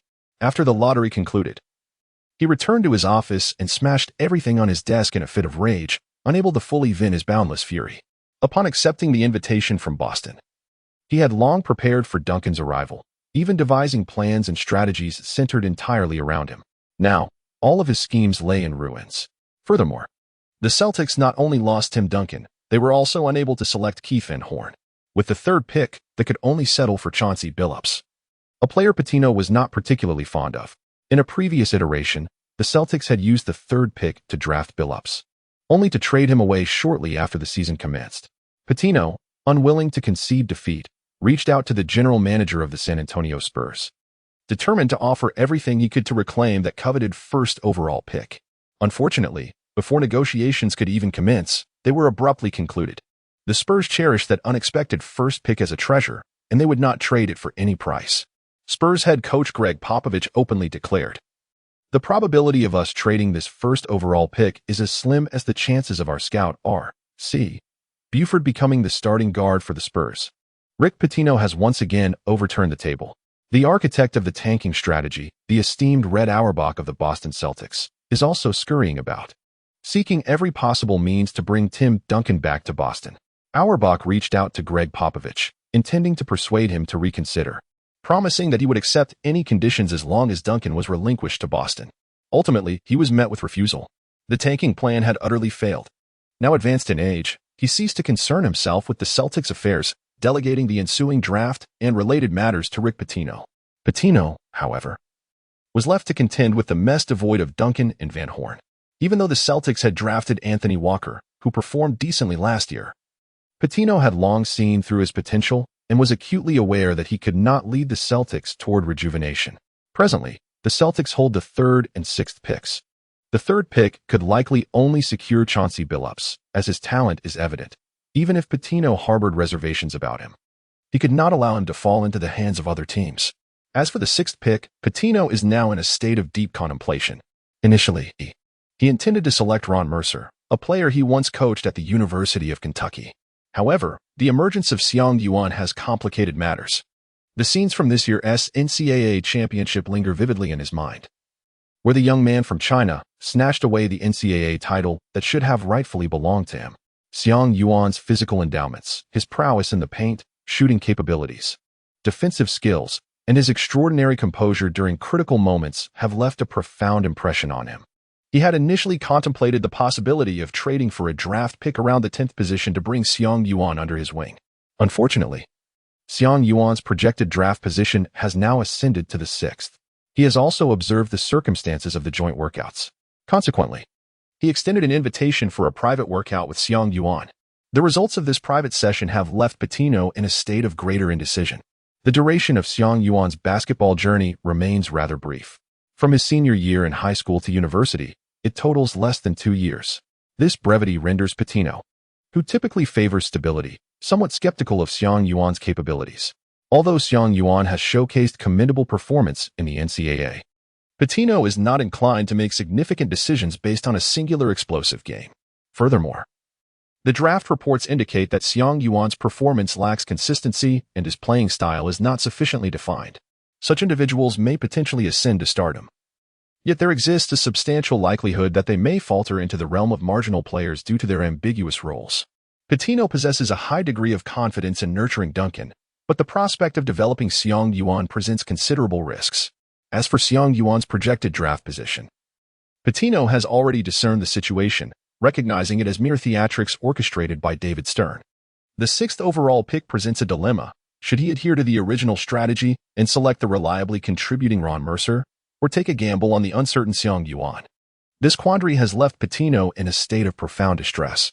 Just as Pitino grappled with this uncertainty, a phone call interrupted his thoughts. On the other end was Glenn Grunwald, the general manager of the Toronto Raptors. Upon connection, Grunwald wasted no time. "Pitino, we desire the 6th pick in your possession. What sort of compensation can you provide?" As the dual-role general manager, Pitino instinctively inquired, while simultaneously assessing which players and assets from the Raptors piqued his interest. "We can offer Ronald Jones along with this year's 9th pick in exchange for your 6th pick and Roy Rogers," Grunwald proposed. Ronald Jones? As a manager, Pitino maintained a mental catalog of talent across various teams. Ronald Jones is a forward with considerable readiness to compete. However, to exchange such an asset for the 6th pick seemed inadequate. Thus, he decisively declined, I'm afraid I'm not interested in this trade. Oh? Then what sort of compensation do you seek? Grunwald countered. Trade negotiations are a matter of haggling, and Patino recognized this as merely the onset of negotiations, with both parties cautiously probing one another. Nonetheless, he sensed Grunwald's genuine desire for the sixth pick. Which player could the Raptors be eyeing? Perhaps Ron Mercer? Patino mused internally. Yet, he harbored little interest in the Raptors' intentions. His focus lay solely on the potential compensation he could secure. He swiftly reviewed the roster of the Raptors and then boldly declared, "We also require Doug Christie." The mere mention of the name, Patino, was not met with the expectation that the counterpart would acquiesce. Doug Christie, the 17th pick of the first round in 1992, boasted an impressive average of 14.5 points, 3.9 assists, and 5.3 rebounds this season. Such a valuable asset, exchanged merely for the sixth pick? Absurd. Patino's intent was clear. He anticipated that the other party would concede defeat, allowing him to continue deliberating over whom to select with his sixth pick. However, what took Patino entirely by surprise was the prolonged silence from Glenn Ward on the other end of the line. Followed by the suggestion, "Let us arrange a time to meet and thoroughly discuss the particulars of the trade." Chapter 75. The approaching tide. Rick Pitino was astounded to find that his sixth pick had unexpectedly become highly coveted. Not long after concluding his conversation with the Toronto Raptors general manager, he received a call from the Golden State Warriors. Their request mirrored that of the Raptors, seeking to trade for the sixth pick. After a discussion, they also scheduled a time to meet. Shortly thereafter, the Sacramento Kings reached out, expressing a similar desire to acquire the sixth pick. Now, Pitino found himself in a quandary. One after another, they all sought the sixth pick? There must be something amiss. He promptly dispatched his aides to gather intelligence. Soon, reports began to trickle in. Although the information was somewhat nebulous, Pitino was able to synthesize and analyze the various strands of information, leading him to surmise the intentions of these teams. They aimed to select Xiang Yuan with the sixth pick. What extraordinary allure did Xiang Yuan possess? Pitino was utterly perplexed. However, given the prevailing demand, the sixth pick in his possession had suddenly become quite valuable. He could comfortably adopt a wait-and-see approach, biding his time for the right offer. After all, he had already resolved not to pursue Xiang Yuan. Should the opposing team's proposal prove satisfactory, relinquishing the sixth pick and parting ways with his protege, Ron Mercer, would pose no problem. Pitino meticulously gathered information on the three teams in question, embarking on an analysis of which players might be suitable for the Celtics and how to maximize potential benefits. This scenario was merely a minor reflection of the undercurrents swirling in the lead-up to the draft. As the 1997 NBA draft day approached, such occurrences transpired daily. The phones in the offices of general managers across the league rang incessantly. They exerted every ounce of their ingenuity to secure advantages for their teams, optimize roster structures, enhance competitive prowess, or conserve salary cap space. For teams struggling with poor records yet holding high draft picks, the draft represented a paramount opportunity, a chance to extricate themselves from their predicaments. Selecting a player who could become a cornerstone for the franchise in the future could genuinely alter the destiny of a team. A prime example is the Chicago Bulls, who, during the 1984 draft, secured Michael Jordan with the third overall pick, thereby laying the foundation for their future dynasty. This year, the San Antonio Spurs were set to embark on a similar path. Having chosen Duncan, they would maintain formidable competitiveness for the next 2 decades. Any team armed with a first-round draft pick eagerly anticipated the possibility of reshaping their fortunes through the draft. Even those possessing only second-round picks dared to dream of unearthing hidden gems in the later rounds. At the New York headquarters, David Stern was diligently attending to pre-draft matters. He was already well-versed in the intricacies of the draft process. The arrangements were proceeding systematically and efficiently. As the commissioner of the entire league, he had an immense array of responsibilities. After nearly a full day of bustling activity, he had nearly completed his tasks and paused to summon his secretary for a cup of coffee, reclining slightly in his chair for a brief respite. However, even in this moment of relaxation, his mind remained preoccupied with work. Yet, before he could enjoy his rest for long, a sharp knock at the door interrupted his thoughts. Perhaps it was time to contemplate retirement. His body surely seemed to decline with each passing year, he mused inwardly. Come in. The fleeting notion of retirement quickly dissipated, overshadowed by the pressing demands of the vast league that still required his steady hand at the helm. The door swung open, revealing his secretary. Mr. President, please take a look at these newly submitted trade reports. The secretary handed the documents to David Stern. As David Stern prepared to peruse them, a thought struck him, prompting him to inquire, "Allow me to ask you first, how has the situation regarding that Chinese individual progressed? What is the media's impact? Are you referring to Xiang Yuan?" The secretary replied. "Indeed," David Stern affirmed. After a moment's reflection, the secretary remarked, "The media coverage has been quite favorable. His projected draft position has ascended to 6th.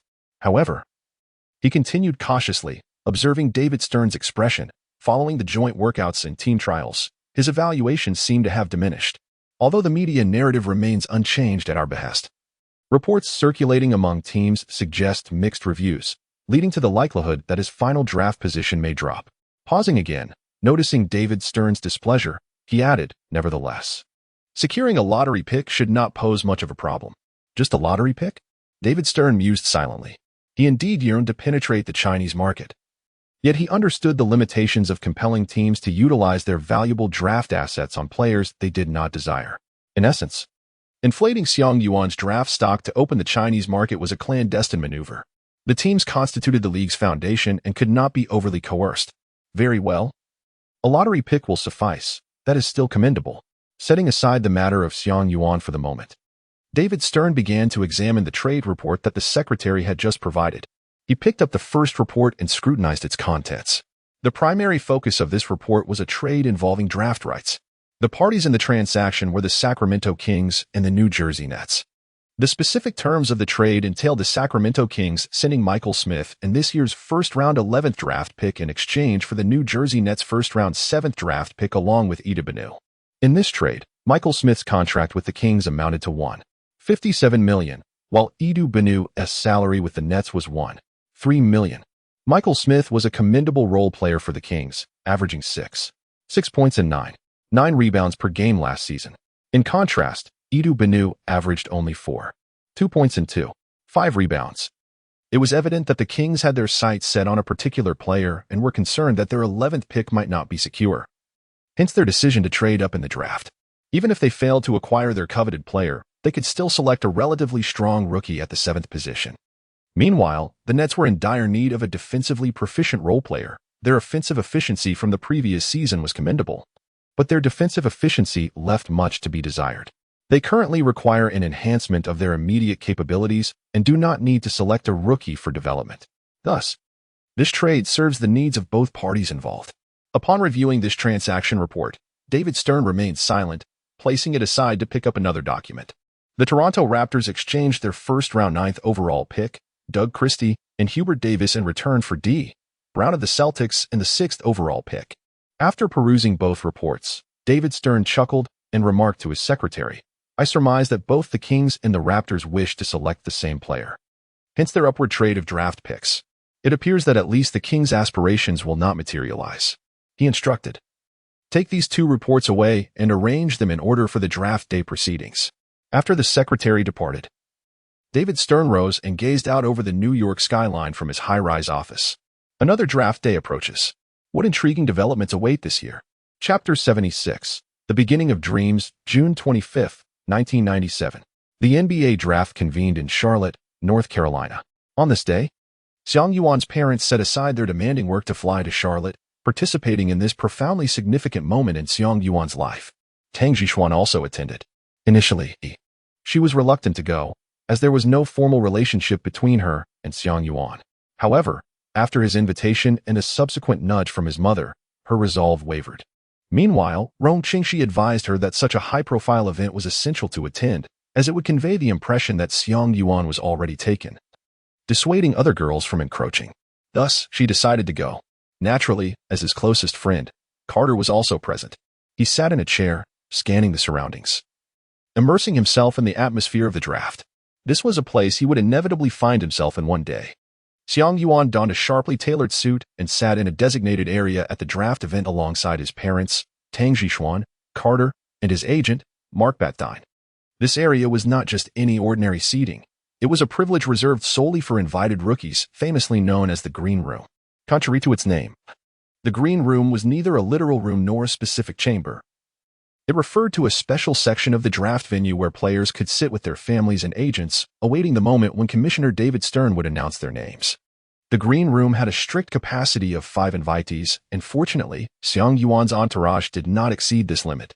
The roster of players in the green room was determined through a voting process prior to the draft. The NBA League would invite team presidents or general managers to partake in this voting, selecting those they deemed likely to be chosen within the first 25 picks. Subsequently, the player list for the green room would be established based on the voting results, typically comprising around 14 individuals. Although being in the green room did not guarantee a first-round selection, it signified a mark of honor and recognition of the player's capabilities. Under the attentive gaze of David Stern, Xiang Yuan naturally basked in this accolade. As a series of preparations unfolded, the 1997 draft was poised to commence. Anticipation filled the air. David Stern hoped for a seamless event without any unforeseen complications, while team executives yearned to secure promising talent to enhance their competitive edge. Ideally selecting the next potential superstar. Each rookie aspired to be picked early, to secure a lucrative rookie contract and greater developmental opportunities. The friends and families of the players shared in this hope. As time progressed, Xiang Yuan felt a wave of nervousness wash over him. A sentiment entirely natural given the significance of the moment. After his rebirth, he had worked tirelessly. And now he was about to confront one of the most pivotal moments of his life. To claim he was not anxious would be disingenuous. At that moment, his mother took hold of his hand. Despite her own nervousness causing her to perspire, she embraced her role as a mother. She comforted Xiang Yuan, saying, "My son, regardless of the outcome, you have your parents as your unwavering support. Your future holds boundless possibilities. The NBA is indeed splendid, but we have many options. So there is no need to be anxious. Just let things unfold as they may." Xiang Yuan nodded gently, patting his mother's hand to signal that he was fine.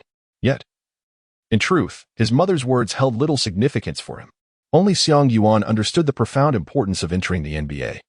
Not only for himself, but also for the future of his family. Xiang Yuan's father gently patted his shoulder, offering no words. Such was his character, silently providing unwavering support from behind, never articulating his feelings, yet his love was always present. Tang Zhishuan, on the other hand, was in a state of great anxiety, but her position rendered her powerless to take any action, leaving her to stew and worry. Meanwhile, Carter, observing the scene before him, suddenly burst into hearty laughter. "Ha ha ha. Xiang Yuan, in this draft, you might just scrape through to the top 6. But the number 1 spot is beyond your reach. When my time comes, I will claim the title of the first pick, surpassing you by several ranks. At that moment, you shall have to respectfully call me the champion. What do you say? Are you afraid?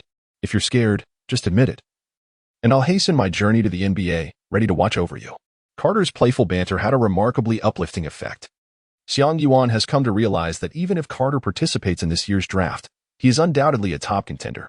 Moreover, considering this year's performance, he surpasses Carter, leaving no room for concern. The necessary steps have been taken. What reason remains to lack confidence? Everything is progressing in a favorable direction, so why remain anxious? Consequently, Xiang Yuan's mood settled, and he mused to himself, who supports whom is still uncertain. Just don't come crying to me to be the leader later, haha. Confidence returned to Xiang Yuan with renewed vigor. Mark Bartine turned to glance at Carter, contemplating that when Carter enters the NBA, he too would like to bring him under his wing. At that moment, a cacophony of cheers and boos resonated throughout the draft venue. Amidst this sound, David Stern, adorned with silver-framed glasses and impeccably styled white hair, stepped confidently to the front of the draft stage. His opening remarks were, of course, a lengthy expression of gratitude to the fans, the broadcasters, the media, and the players. Then, David Stern proclaimed, "Today, here, is where dreams begin." He then exited the stage momentarily. This statement ignited the atmosphere, bringing tears of excitement to the eyes of the aspiring players present. Xiang Yuan felt a surge of exhilaration, unable to contain himself. Meanwhile, within the temporary war room of the San Antonio Spurs, the atmosphere remained relatively tranquil. After all, there was little left to deliberate. Their acquisition of the first overall pick was indeed a delightful surprise, a blessing from above. The Spurs had not performed poorly in the preceding season. They had been strong contenders in the playoffs. With the likes of David Robinson and Sean Elliott, they had battled fiercely against the Jazz, who boasted the formidable duo of Stockton and Malone, ultimately succumbing after a 6-game series. Yet, in the 1996 to 1997 season, despite acquiring Dominique Wilkins, injuries to David Robinson caused their performance to plummet, leaving them out of the playoffs entirely. Subsequently, they found themselves with a 21% chance of securing the first overall pick. an opportunity that would bring Tim Duncan to San Antonio. The prospect of not selecting Duncan was utterly inconceivable, unless, of course, the entire Spurs organization collectively lost their senses. Thus, they were the most relaxed group in the vicinity, having already submitted their well-considered decision. Soon, David Stern returned to the forefront. It was now the Spurs' turn to make their selection. Glancing at the slip of paper in his hand, he lifted his gaze and announced, "With the first pick in the 1997 NBA draft, the San Antonio Spurs select Tim Duncan from Wake Forest University." Chapter 77. The unexpected trade. As Duncan's name resonated through the hall, a wave of cheers erupted. In contrast, disappointment permeated the war rooms of the other teams, with the Boston Celtics particularly disheartened. Although they were aware that Duncan would likely be chosen by the Spurs, the reality of it still struck them hard. On stage, Duncan wore a smile. Even the stoic big fundamental could not suppress his emotions at such a moment. Embracing his family and friends one by one, he donned the cap emblazoned with the Spurs name and logo, stepping forward amidst the jubilant cheers. Highlights of Duncan's collegiate career began to play. And after sharing a handshake and hug with David Stern, the selection of the first overall pick in 1997 was officially sealed. It was a moment of joy for some and sorrow for many others.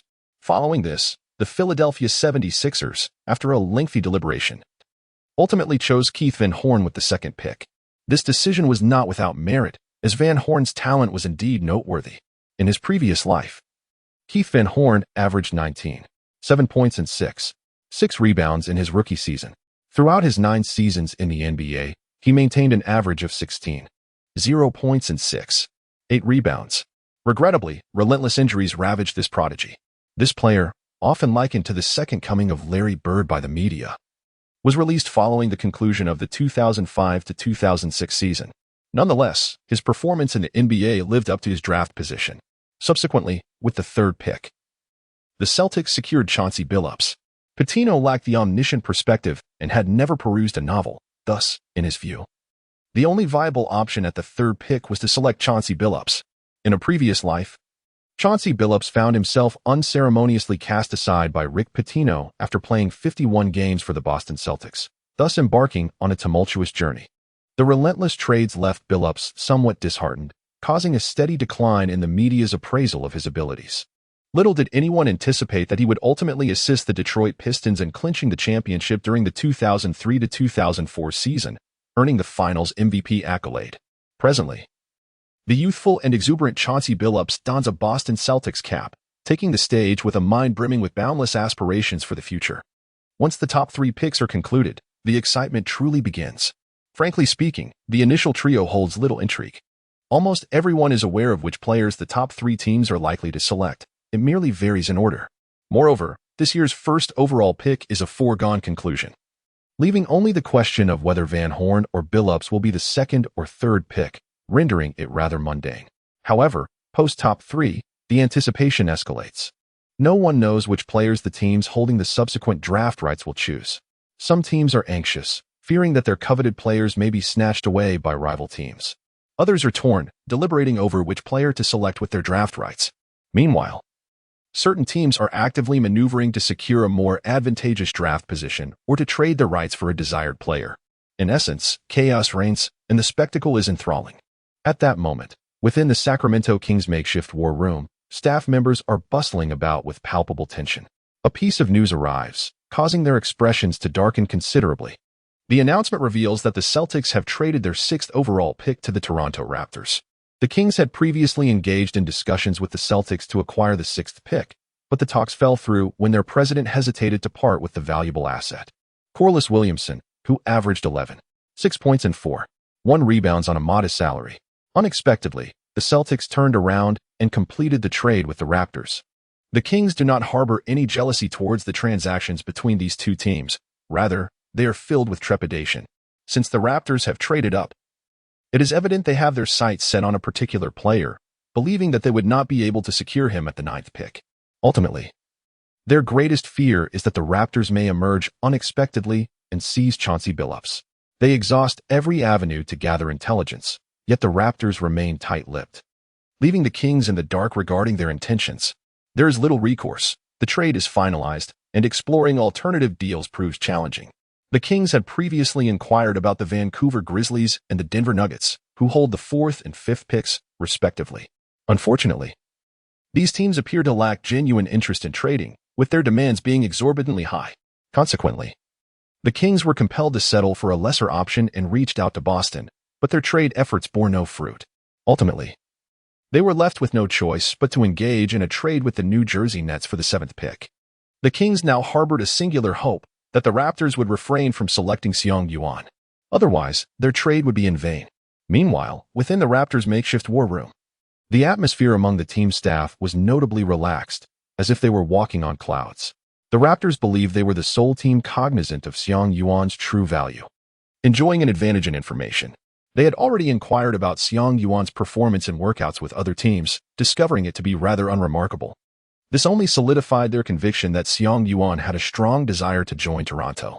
They even discreetly contacted Xiang Yuan's agent prior to the draft to gauge his intentions, further affirming their belief that he wished to play for the Raptors. And indeed, this was the case. To ensure they secured Xiang Yuan, the Raptors took decisive action to acquire the 6th pick. They had contemplated whether to pursue the 4th or 5th pick, but like the Kings, the offers they received were exorbitantly high and difficult to accept. Additionally, the Raptors learned that Xiang Yuan had not even auditioned for the Vancouver Grizzlies. The Denver Nuggets' interest in selecting Tony Batty was common knowledge, yet they seemed oblivious to the fact that others were aware. Given these circumstances, the Raptors felt confident that their 6th pick was relatively secure. They also received news of the Kings trading for the 7th pick and surmised that the Kings intended to select Xiang Yuan, which brought them a quiet sense of amusement. The Kings' aspirations were destined to be thwarted. Without delving into the respective calculations of both teams, the moment arrived as David Stern took the stage to announce the results of the 4th pick in the draft. A hush fell over the crowd in anticipation. Stern stood before the audience and first declared a trade. "We have an announcement regarding a trade. The Dallas Mavericks are sending Michael Finley and Greg Dreiling in exchange for Vancouver Grizzlies' Eric Mobley and the 4th overall pick in the 1st round." The announcement of the trade sent a wave of astonishment through the venue. Chapter 78, 4th overall pick. Michael Finley. Selected in the 1st round at the 21st position in 1995, he had been named to the All-Rookie team. He had joined the Mavericks only last season. In the 56 games he played for the Mavericks, he averaged 16.0 points, 2.8 assists, and 4.5 rebounds, with shooting percentages of 43.2 from the field, 38.7 from three-point range, and 80.7 from the free throw line. It is clear that, barring unforeseen circumstances, Finley is destined to become a future star player. Moreover, his contract is still a rookie deal, with a mere salary of $720,000 this year and only $820,000 next year. To think that such a valuable asset could be traded for merely the 4th overall pick is utterly insane. The Mavericks have truly lost their minds. The fans are on the brink of despair, met with a chorus of boos and thunderous criticism echoing throughout the arena, in front of televisions, and across radio stations. Wherever Mavericks fans may be, they cannot contain their indignation. How foolish. Management, you should take a long, hard look at yourselves. What on earth is this perplexing maneuver? Who orchestrated this confounding trade? Farewell, Mavericks. Fans are turning against you. A trade that may go down in history as the most foolish of all time has been birthed. But fear not, for we shall fiercely contend for the top pick in the upcoming season. The Mavericks are doomed with such management. There shall never be a rise to glory. Yet, the wrath of the fans cannot alter reality. From the moment David Stern stood at the podium announcing this trade, it became an irrevocable fact. Frankly, this trade left even David Stern astounded. Some may question why there is such shock, considering the Los Angeles Lakers executed a similar trade just last season, during the 1996 draft. The Charlotte Hornets and the Los Angeles Lakers struck a deal in which the Lakers sent their star, all-star center Vlade Divac, to the Hornets in exchange for the 17-year-old high school prodigy Kobe Bryant. At the time, this trade was met with considerable derision. A season passed, and the criticism remained unabated. Of course, those detractors were unaware of the heights to which Kobe would ultimately ascend. Nonetheless, to fans, that was a trade deemed outrageous. Today, a similar transaction has occurred, with the Dallas Mavericks now at the center of this madness. Furthermore, this trade is, in fact, even more astonishing. At first glance, these two transactions appear quite similar. However, the circumstances surrounding each team are entirely distinct. Let us conduct a brief analysis. Last year, the Los Angeles Lakers had just secured a lucrative 7-year, $120 million contract with the dominant center Shaquille O'Neal, bringing this superstar to Los Angeles. Consequently, they faced a dilemma, as O'Neal and Vlade Divac occupied overlapping positions. Both were all-star caliber centers, rendering the notion of one serving as a backup to the other untenable. Thus, it became evident that Divac had to be traded. In this context, the Lakers were not overly concerned with Divac's trade value. They merely wished to avoid losing him without compensation. Fortuitously, the astute Jerry West recognized the potential in Kobe Bryant, leading to the transaction's fruition, each side fulfilling its respective needs. When viewed without the benefit of hindsight, this trade posed little issue. In contrast, the second transaction presents significant complications. Firstly, Michael Finley was a rookie player. Since the NBA instituted the rookie scale contract system in 1995, the drafting team's investment in a rookie has become more secure. Thus, upon Finley's contract expiration, the Dallas Mavericks could choose to renew or trade him before the contract ended. Secondly, unlike the Lakers, the Mavericks had not secured a new star-caliber guard or forward. The loss of Finley left them with scant options at the small forward position. Thirdly, fans perceived that this year's rookie class lacked any particularly noteworthy players to select. Hence, this trade is perplexing to many. Even the operational staff of various teams expressed shock and confusion regarding the Mavericks' decision. Prior to the trade, the Mavericks and the Vancouver Grizzlies had maintained a commendable level of secrecy, leaving no one privy to the details. Mainly, no one anticipated such a transaction. Even if rumors had circulated, they would likely have been met with skepticism, thus garnering little attention. Rick Pitino of the Boston Celtics was once again taken aback, exclaiming in disbelief about Michael Finley. When the Mavericks approached me to trade the third overall pick, why did I refuse so emphatically? He lamented, tugging at his hair in frustration. When the Dallas Mavericks initially called, expressing interest in trading for the Celtics' third pick, Pitino had no intention of parting with it. After some contemplation, he concluded that the Mavericks lacked sufficient assets to entice him and promptly declined their offer. He truly never anticipated that the Mavericks would be willing to part with Michael Finley. In his mind, Finley was undoubtedly an untouchable asset for the Mavericks.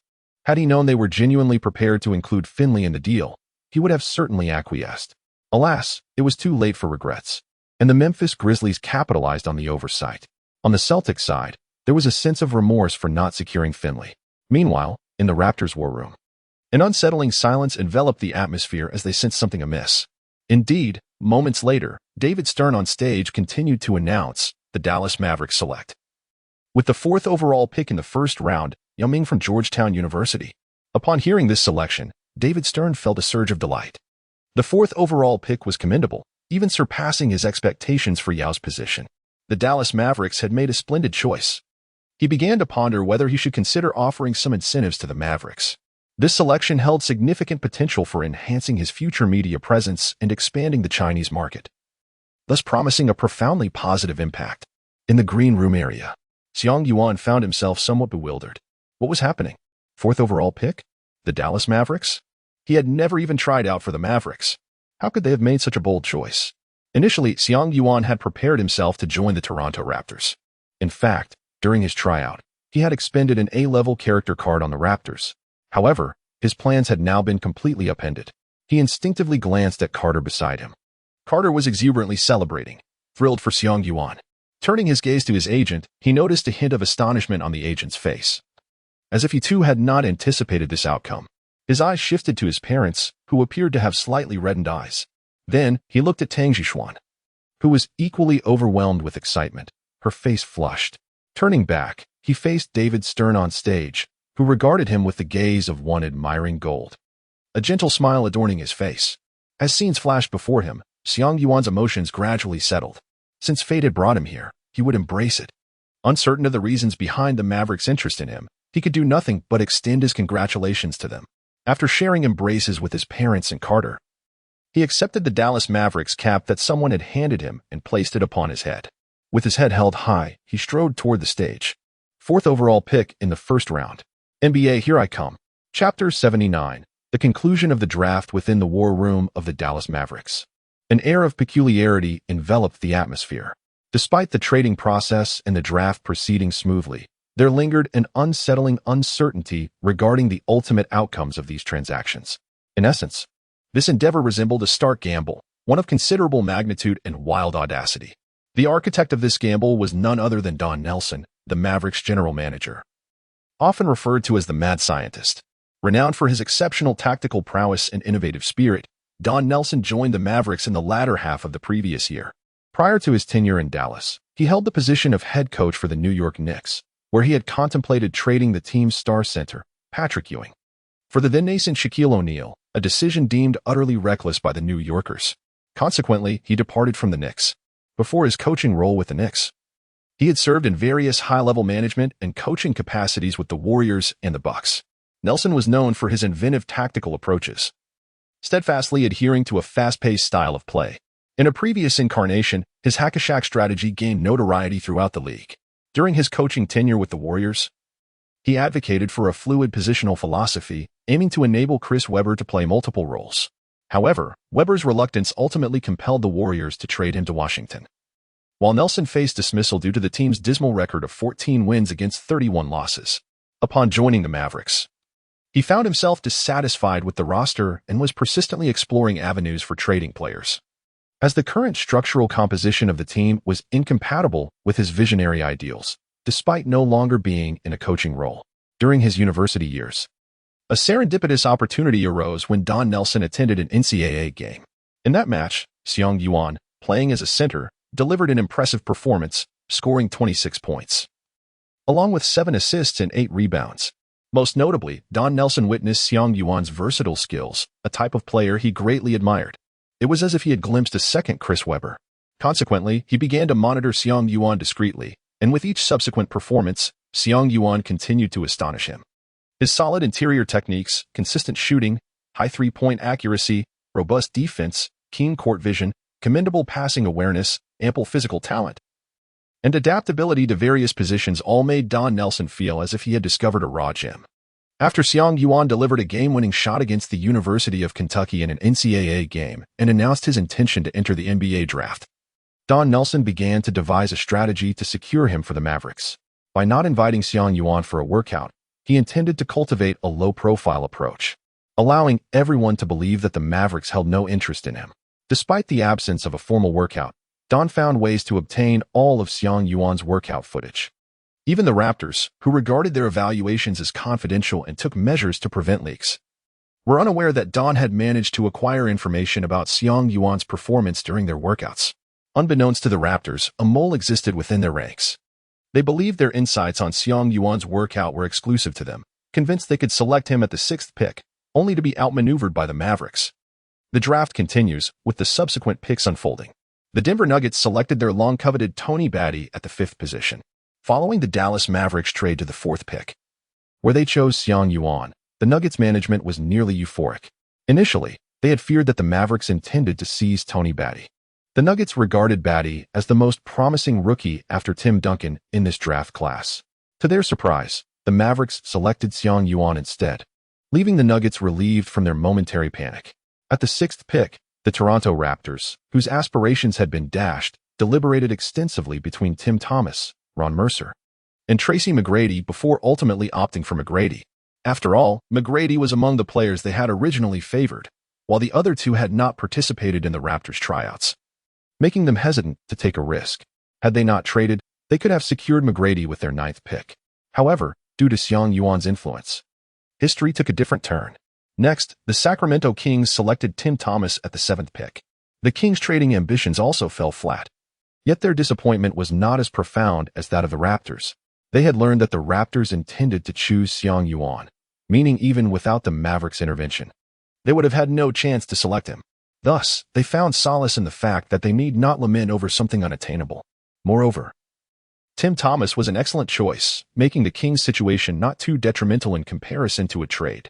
At the 8th pick, the Golden State Warriors chose Ron Mercer, a player the Celtics had initially intended to select at the 6th position. Rick Pitino slammed the table in frustration, feeling that he should not have accepted the Celtics' invitation this year. It had been a year of misfortune. The 1st and 2nd picks were gone, and the potential trade for Michael Finley was missed due to carelessness. He had hoped to find consolation by selecting his protege with the 9th pick in the exchange, only to be thwarted by the Warriors. It was a classic case of a futile endeavor. At the 9th pick, he could only grimace as he chose Adonal Foyle. The Milwaukee Bucks selected Danny Fortson at the 10th position, followed by the New Jersey Nets, choosing Tariq Abdul-Wahad at the 11th. The subsequent selections mirrored Xiang Yuan's past circumstances entirely. Soon, the first round concluded with the Chicago Bulls selecting Keith Booth at the 20th pick.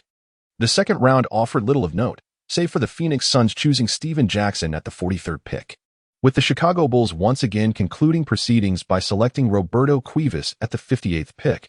The 1997 draft came to a close. Xiang Yuan, accompanied by his parents, Carter and Tang Zhishuan, returned to Washington. The group indulged in a sumptuous feast to commemorate the occasion, with Xiang Yuan graciously footing the bill. Following the celebration, he escorted Carter and Tang Zhishuan back to their respective school dormitories. Subsequently, he sought refuge in a CAF, intending to engage in conversation with his parents. After being selected by the NBA, the heavy burden that had long weighed on Xiang Yuan's heart was finally lifted. His agent informed him that the salary for the fourth pick in the first round would exceed $2 million annually, not to mention the endorsement contracts currently under negotiation. The scale of his parents' business was approximately several tens of millions. In his previous life, after his parents' bankruptcy, the outstanding debts amounted to around $20 million. In 1997, the exchange rate between the dollar and the yuan was 1.828. There was truly no need for panic. Chapter 80, A Bounty of Rewards. Xiang Yuan engaged in an extensive conversation with his parents. Prior to his selection, his parents' business had already faced a conspicuous crisis. Nevertheless, they were still eager to salvage their efforts. After their discussion with Xiang Yuan, his parents resolved to heed his counsel and promptly seek ways to extricate themselves from their current industry, redirecting their focus towards the realm of basketball. Xiang Yuan's words have gained significant weight in the eyes of his parents. Over the past few years, they have observed his remarkable growth. While other children remain immature and capricious, Xiang Yuan has matured considerably. Consequently, after being selected by the NBA, his parents are finally willing to listen to his opinions with earnestness. Moreover, Xiang Yuan's analysis of the current economic landscape is both insightful and prescient. In truth, his parents are not oblivious to the fact that maintaining their business has become increasingly challenging. However, extricating themselves from it is not a simple task. Withdrawing now would likely lead to financial ruin and potential debts, possibly robbing them of any chance for a future resurgence. Yet, the circumstances have changed. Xiang Yuan has unequivocally stated that his salary, coupled with the earnings from his sneaker endorsement contract, suffices to settle his bankruptcy debts and bank loans. The basketball industry, currently flourishing, presents a promising avenue for investment. Consequently, Xiang Yuan's parents have finally resolved to take decisive action. Upon their return from the United States, they will conclude all business affairs and pivot towards the basketball sector. Thus, the concerns that have long plagued Xiang Yuan seem to be steering towards a favorable trajectory. Furthermore, his journey in the NBA also appears to be on an auspicious path. After bidding farewell to his parents at the airport, Xiang Yuan finally found a moment to relish solitude. He returned to his hotel, reclined on the bed, and reflections of his past life before and after his rebirth flooded his mind. In his previous existence, he was a wealthy heir, devoid of life as pressures and lacking motivation, following his parents' plans to inherit the family business. However, this led to bankruptcy, debt, the loss of his parents, and ultimately everything else, resulting in a haze of despair, drowning his sorrows in alcohol and contemplating self-destruction. In contrast, reborn into a similarly precarious situation, he has embraced resilience, his character fortified, and has been bestowed with a system that has set him on the path of basketball, joining his high school team, advancing to college, clinching a championship, and breaking into the NBA. This world indeed brims with miracles at every turn. Presently, there are no significant worries. A splendid future beckons him. Given the system's arrival in his life, how could he possibly fail to carve out a name for himself in the NBA? Honoring the system and the second chance bestowed upon him by fate, contemplating these thoughts, Xiang Yuan felt an exhilarating surge of emotions, which lingered long into the night until he finally succumbed to sleep in the early hours of the morning, overwhelmed by fatigue. Xiang Yuan awoke to find it was already noon on the following day. He drew back the curtains, and the brilliant sunlight cascaded upon his face, filling him with a profound sense of vitality. Xiang Yuan ventured outside in search of sustenance. He even indulged in a modest glass of cola to celebrate. His cravings were genuine, yet he dared to indulge in only this small exception. It was disheartening, but he had no choice. He must maintain a healthy physique and an optimal body fat ratio. Recently, he sensed that he had grown a tad taller. he discovered a place capable of measuring height. And upon testing, it indeed confirmed his suspicion. His stature had increased slightly, inching towards 2.05 meters. This news filled Xiang Yuan with immense joy, yet simultaneously, he felt a heavy guilt regarding the small glass of cola he had consumed. After finishing his meal, Xiang Yuan returned to the hotel. He was about to engage in an exceedingly significant task. He opened the system interface. How could the system fail to issue tasks for such a crucial event as the NBA draft? The system had released numerous tasks once the joint trials commenced. At that time, many tasks related to the draft were announced, and they had already been settled following the conclusion of Xiang Yuan's draft. However, he had neglected to check the system interface until now. It was time for him to relish in his rewards. Like a miser aware of the gold hidden in his vault yet reluctant to unveil it, he was now ready to examine and appreciate his treasures. The anticipation was exhilarating. Xiang Yuan rubbed his hands together and licked his lips, suppressing the surge of excitement within him. In his mind, he summoned the system interface. The taskbar displayed the main quest, to be selected in the first round of the NBA draft by a team during the 1997 draft. The reward for this task was 2,000 points. This task had been accomplished the moment Xiang Yuan was chosen. The 2,000 points were a decent sum, though he felt they were somewhat trivial. He reflected that, at this stage, he had grown somewhat dismissive of such rewards, having developed a sense of superiority. His current favorite reward was the opportunity for a special draw. However, Xiang Yuan had already discerned that the main quests within the system were not particularly challenging. Hence the meager rewards. The true excitement lay within the side quests. Xiang Yuan has embarked on a side quest. The objective of this quest is to be selected within the top 20 picks of the first round by an NBA team during the 1997 draft. The reward for this task is 1,000 points. Naturally, he accomplished this task, thus earning another 1,000 points. Following this, there are additional quests. One requires being selected within the top 10 picks of the first round, offering a special reward draw opportunity, while another stipulates selection within the top 5 picks, granting 2 special reward draw opportunities. These 2 tasks are among those that Xiang Yuan values most, aside from the main quest. Why did he expend an A-grade card during his tryout with the Toronto Raptors? Beyond his desire to join the Raptors and the potential chance to play alongside Vince Carter, the paramount reason was his intention to ensure he completed the first side quest. At that time, although his projected draft position had risen to 6, he honestly did not believe he would be securely picked within the top 10. Thus, he added a precautionary measure for himself. In retrospect, this measure proved to be invaluable. Not only was he selected within the top 10, successfully completing the first side quest, but he also exceeded expectations by fulfilling the second task as well. This resulted in 3 special reward draw opportunities, translating to a remarkable 15,000 points, an extraordinary gain. Unfortunately, there remains one side quest that Xiang Yuan is unable to complete, being selected within the top 3 picks of the first round, which offers 5 special reward draw opportunities. He had long recognized the impracticality of this task, and thus did not concern himself with it. In total, throughout the draft, Xiang Yuan amassed 3,000 points and 3 special reward draw opportunities. The feeling of success is utterly delightful. He decided to draw a character card for enjoyment.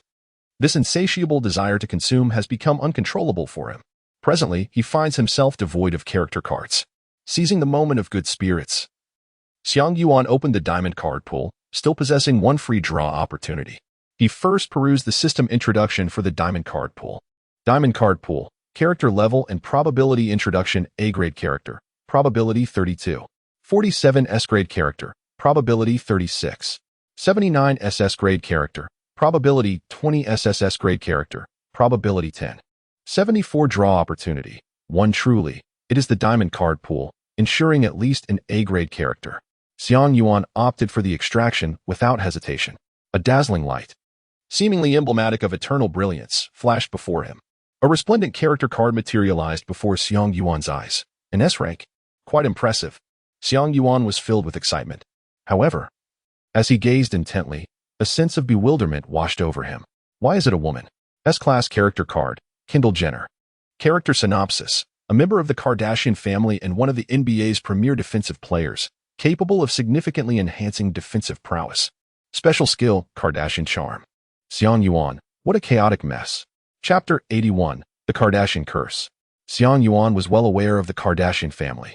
Although none of the sisters excelled in basketball, They astonishingly garnered significant fame within the basketball community.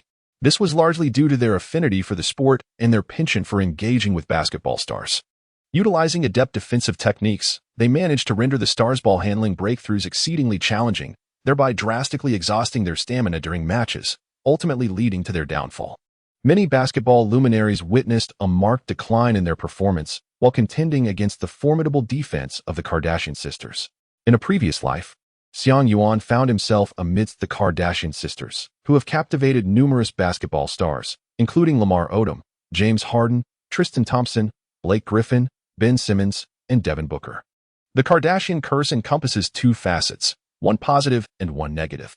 The positive aspect suggests that teams associated with the Kardashian family have a remarkable propensity to secure championship titles.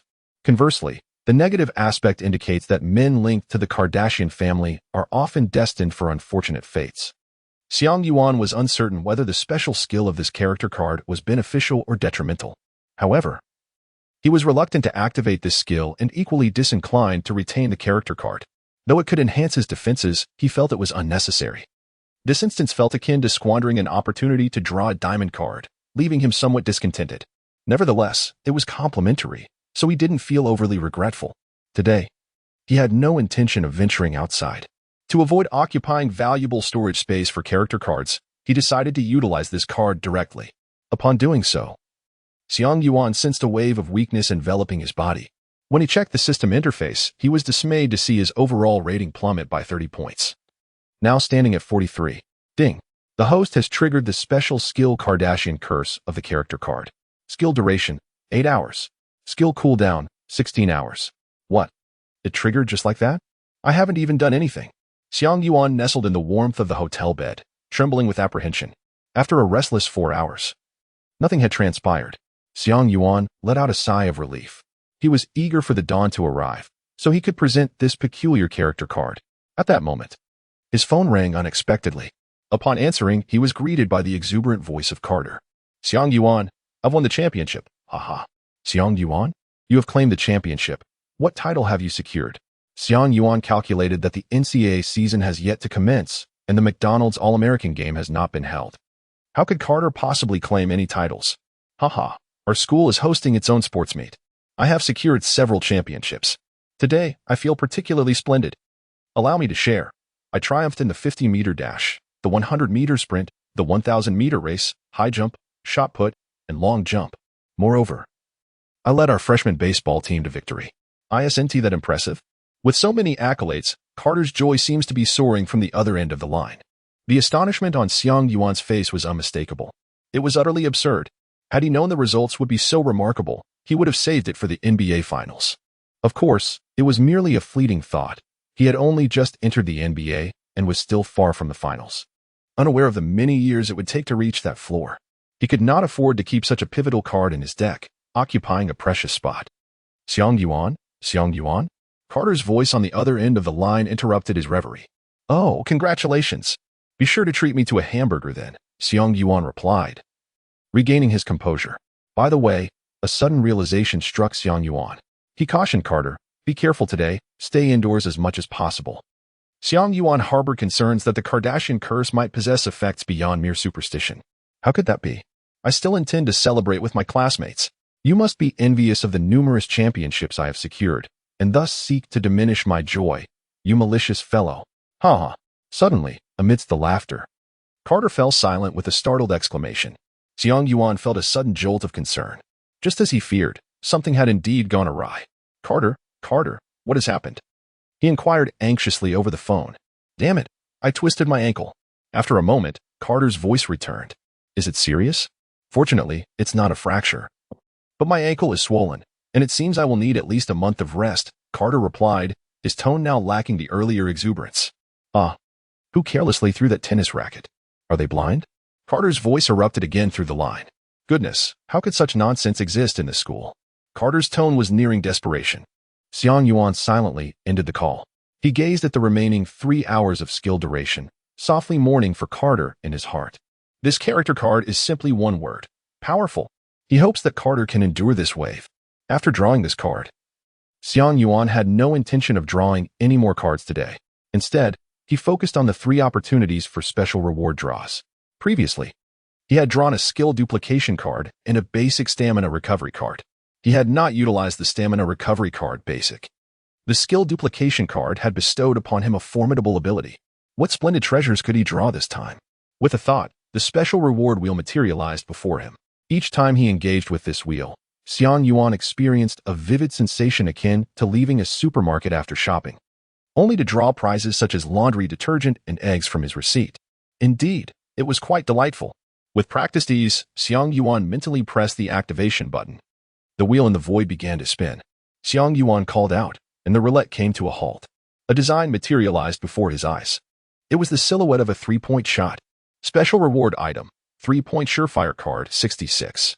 Effect, upon utilizing this card, the host will successfully make 6 3-point shots over the next 30 minutes. Quite commendable. This reward is particularly advantageous for use in crucial matches when trailing behind. A promising start indeed. Xiang Yuan persevered and commenced the second round of special reward draws. Soon, the second reward materialized before him. The special reward item, player lock card. Effect, upon utilizing this card, the host can shield other character types during the next card pool draw, guaranteeing a 100% acquisition of a player character. This reward is somewhat mediocre. However, if employed during the draws for Master or Supreme card pools, it ensures that an S-grade or higher character will not go to waste. Only one opportunity remains. Xiang Yuan rose to his feet, stretching as he paced a few circles within the room. He then composed himself, adopting a posture of solemnity, as he sought to attune himself to an ethereal sensation. Subsequently, he commenced the final extraction. Special reward item, passing skill pack. Effect. This pack contains the passing abilities of legendary NBA point guards. Upon usage, the host will randomly acquire the passing skills and unique abilities of a renowned ball handler. Xiang Yuan's eyes sparkled with delight. This reward was precisely what he needed. Chapter 82. Signing the contract. Xiang Yuan's passing ability has always been rather unremarkable. During his high school and college years, he was able to compensate for this shortcoming with other skills. However, upon entering the NBA, an individual's deficiencies are magnified significantly. The astute coaches within the league devise strategies tailored to exploit a player's weaknesses. Consequently, those players with pronounced flaws are unlikely to evolve into superstars. Xiang Yuan had previously harbored concerns regarding this matter. The art of passing is not merely a skill that can be honed through practice. It necessitates an innate talent. One must possess a sufficiently expansive field of vision, exquisite technique, ample imagination, exceptional sense of rhythm, a keen ability to seize opportunities, and swift reflexes. Now, however, clarity has emerged from the shadows. Xiang Yuan eagerly opted to utilize the skill package. Ding. The host has activated the passing skill package and is in the process of randomly selecting a point guard template. Ding. The random selection is complete. And the host has acquired the passing template of Jason Williams. Template matching in progress. Matching complete. Ding. Congratulations to the host for obtaining Jason Williams' passing ability. With an enhancement of 8 in organization attributes, 5 in basketball IQ, 5 in flair, and 6 in leadership. Ding. Congratulations to the host for acquiring the special skill, fancy passing. Skill description. Inspired by the imaginative and unexpected passing techniques of white chocolate Jason Williams. This skill significantly elevates the host's passing capabilities. To my astonishment, I have received such an abundance of attributes from this skill draw. Xiang Yuan eagerly opened the attributes interface. Host, Xiang Yuan physical stats. Height, 205 centimeters, weight, 98 kilograms points, 7,600 badges. Rapid bounce, bronze. Space envoy, silver. Come here, silver. Backcourt punisher, bronze. Brawling maniac, bronze. Catch and shoot, silver. Dreamlike footwork, gold. Powerful finisher, gold. Positioning master, silver. First pass master, bronze. Special skills, 45 bank shot. Fancy passing character card, 0-2 ability ratings. Offense 78, defense 77, organization 82, athleticism 80, finishing 78, basketball IQ 77, aesthetic appeal 68. Leadership 68, attributes abridged, overall evaluation, 76, a score of 76. This already qualifies him as a competent starting player. However, for Xiang Yuan, this is merely the beginning. With the support of the system, his future will undoubtedly ascend to the realm of superstars. He closed the system interface. Xiang Yuan exhaled deeply before throwing himself heavily onto the bed. What a relief. After a brief period of exhilaration, the exhausting events took their toll, and he soon fell into a deep slumber once more. Time flew by, and before he knew it, July had arrived. Numerous events transpired during this interval. Setting aside matters concerning the league, there was much to discuss solely regarding Xiang Yuan. On July 5th, Xiang Yuan officially signed with the Dallas Mavericks. The agreement was a 3-year rookie contract valued at a total of $7.4 million. Do not inquire about the reason for such a lofty sum. It is merely due to Xiang Yuan being the 4th overall pick in the first round. The higher the draft position, the greater the financial worth of the rookie contract. For instance, Tim Duncan, as the 1st overall pick, secured a staggering $10.24 million over 3 years. Van Horn's contract was worth $9.16 million over 3 years, while Billups garnered $8.22 million. On the day of signing, Xiang Yuan met Don Nelson, who greeted him with remarkable enthusiasm, leaving Xiang Yuan quite astonished. After the signing, the elder Nelson kept Xiang Yuan back for a private conversation. "Xiang, do you know why I've taken such a bold step to bring you to Dallas?" Don Nelson stated directly. Xiang Yuan shook his head and replied, "I do not know." Old Nelson inquired, "What do you believe your draft position will be?" Xiang Yuan candidly remarked, "9th overall. I had always believed I would be heading to Toronto. However, they have traded for the 6th pick, and I am uncertain of their choice." Old Nelson chuckled, "I have heard the news that Toronto acquired the 6th pick specifically to select you. Furthermore, the Kings have also secured the 7th pick for the same purpose." What? Xiang Yuan was taken aback by the revelations surrounding the draft. "There is no need for doubt. You now comprehend your worth," Old Nelson stated. Xiang Yuan nodded thoughtfully. He did not doubt his own worth. Rather, he was acutely aware that the NBA had little precedent for successfully integrating Chinese players. Moreover, there had always been skepticism and discrimination regarding the athletic capabilities of individuals of Asian descent. Thus, while he considered himself to be a player worthy of being selected in the early lottery picks, he was not so arrogant as to believe he would be chosen 4th overall. To his surprise, however, the Dallas Mavericks, under the guidance of Don Nelson, bestowed upon him this unexpected opportunity. In his heart, he felt immense gratitude towards the venerable Nelson. Upon seeing Xiang Yuan nod, Nelson expressed his satisfaction, remarking, "Indeed, I recognize your strength, potential, and talent. More importantly, I am drawn to your unorthodox playing style. Hence, I have taken on considerable pressure to acquire you, using valuable assets to bring you to Dallas." Suddenly, Nelson's tone shifted. "However, potential and talent do not guarantee fulfillment. I hope you will exert every effort to ensure I do not lose face in front of others. Rest assured, choosing me will be one of the best decisions you make in your life." Xiang Yuan replied earnestly, his eyes radiating unwavering confidence. Observing this demeanor, Nelson nodded approvingly. At the very least, Xiang Yuan possessed a strong sense of self-assurance, an essential quality for becoming a cornerstone of the team. "I hope he does not disappoint me."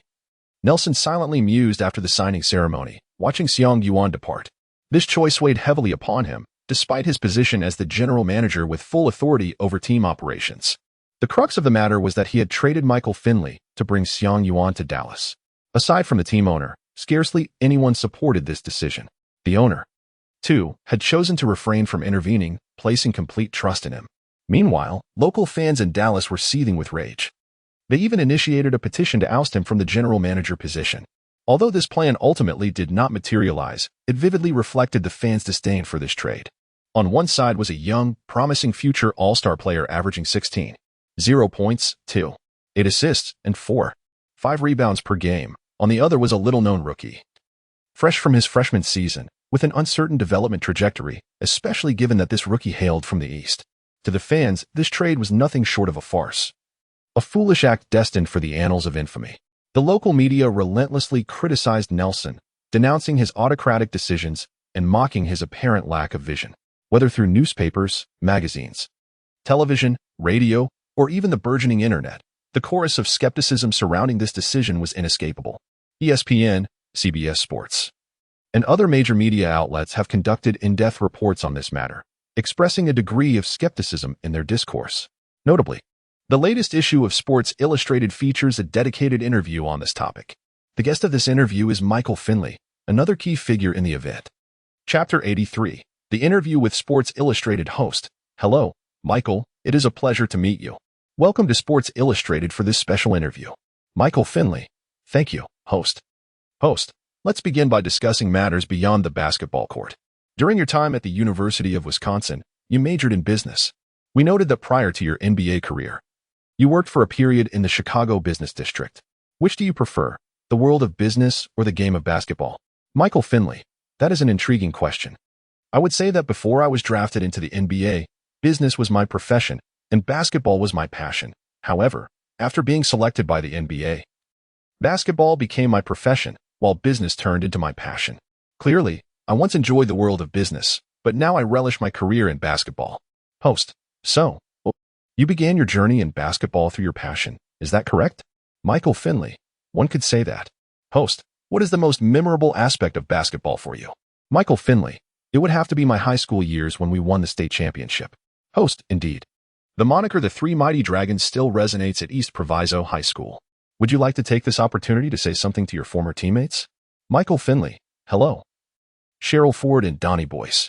I wish you both continued success in the NBA, and I hope we can reunite as teammates in the future. Host, it is said that you had the chance to compete against Michael Jordan and performed admirably. Is that true? Michael Finley, well, we played a game of horse, which is hardly noteworthy, and in one-on-one play, Michael didn't exert much effort and easily triumphed over me. Host, nevertheless, that is quite impressive, considering you were only 18 at the time. Michael Finley, thank you.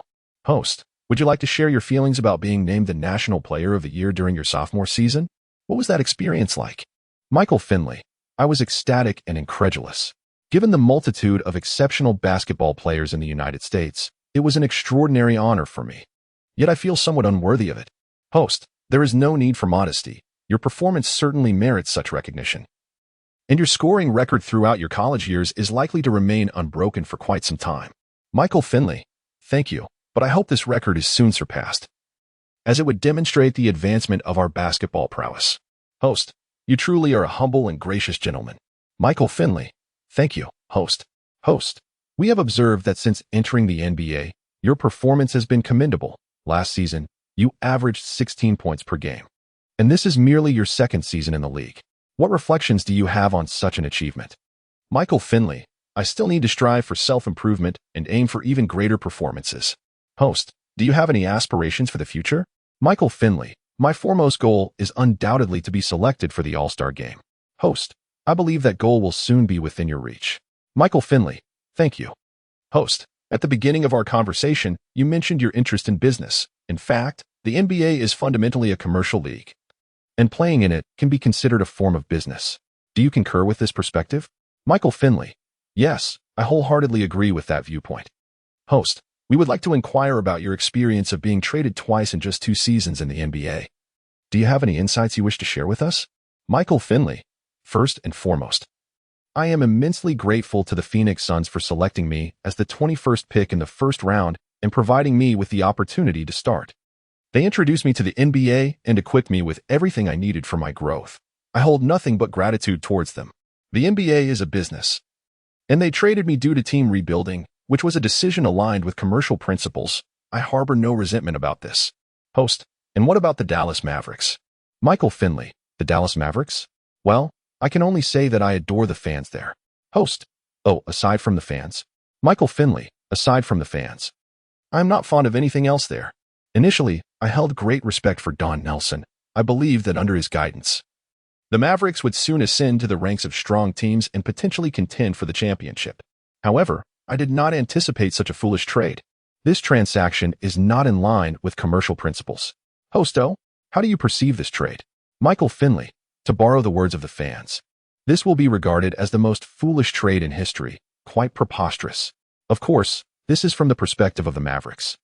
If viewed from the standpoint of the Vancouver Grizzlies, I believe this trade is one of the most successful in history. Host, do you have any words for the fans of the Vancouver Grizzlies? Michael Finley, thank you for the trust, Vancouver.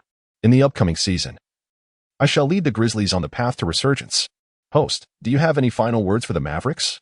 Michael Finley, first and foremost, I wish to express my gratitude to the fans for their unwavering support throughout the season. My affection for you remains steadfast.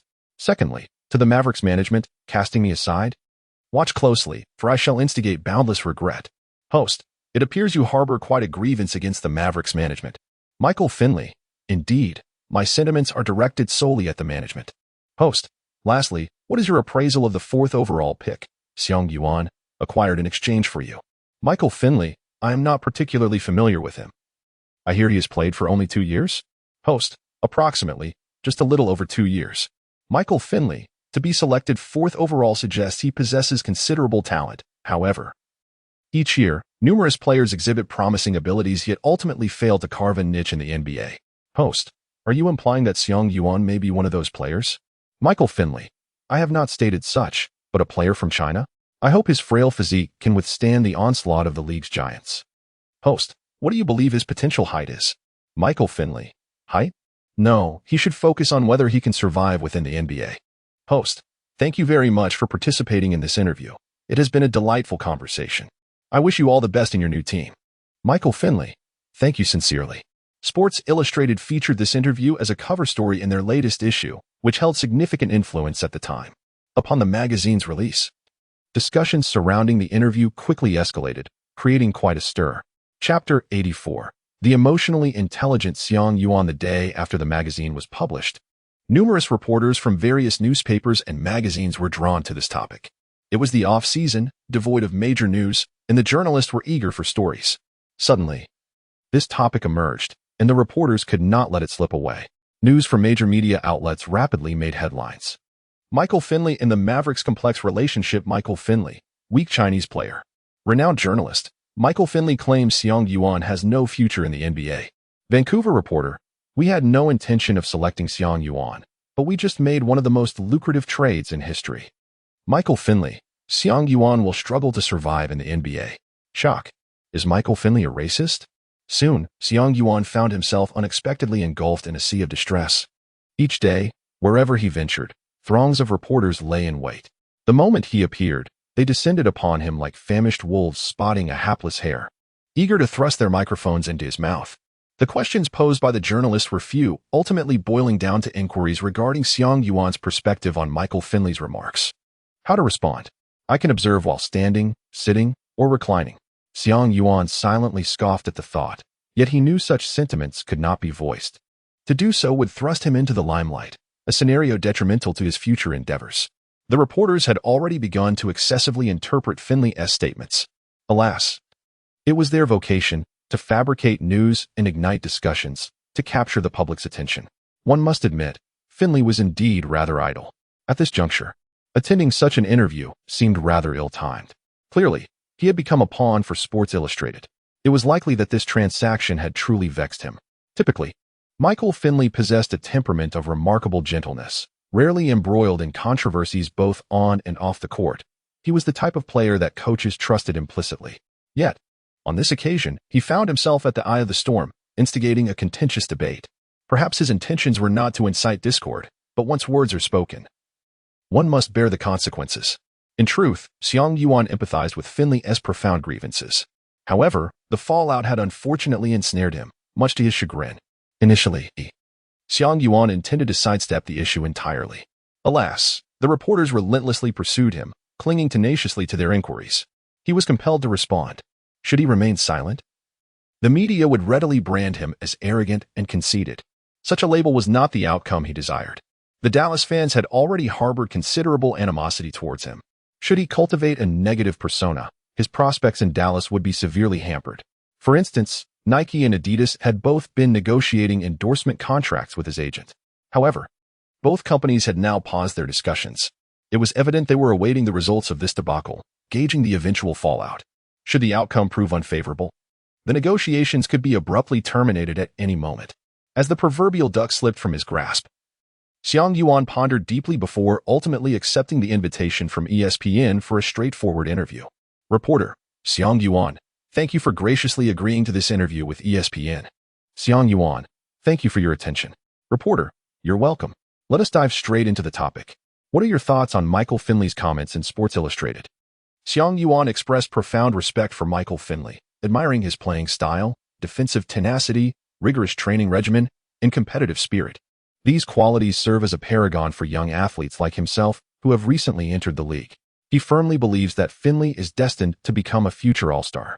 At the outset, Xiang Yuan deftly employed a strategy akin to a towering block, skillfully keeping the dispute within manageable bounds. A glint of curiosity flickered in the reporter's eyes as he inquired, "So, do you believe Michael Finley's statements are indeed correct?"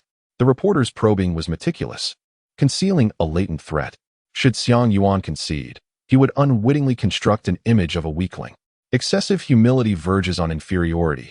Such a demeanor may find favor domestically, but it is ill-received among American players. The NBA is a ruthless arena, and an individual plagued by self-doubt cannot hope to thrive within its confines. Xiang Yuan keenly perceived this. Thus, he replied, "No, I merely respect him, but I do not believe his statements are entirely accurate." Xiang Yuan remained astute, incorporating the word completely into his statements. The journalist posed another trap. "So, which of his remarks do you believe to be erroneous?" "Firstly, I must assert that he made one statement that is undeniably accurate. He will indeed lead the Vancouver Grizzlies on a path to resurgence in the upcoming season." Xiang Yuan continued to embellish Finley's reputation, a sentiment that resonated pleasantly and posed little risk, for no one can definitively define what constitutes a path to resurgence. Even fiercely contending for the top draft pick can be seen as a form of resurgence. Secondly, I regard one of his assertions as biased. The transaction executed by the Mavericks is a mutually beneficial one, contrary to his claim of it being a foolish deal. Xiang Yuan elaborated further. The journalist inquired, "Oh, why is that?"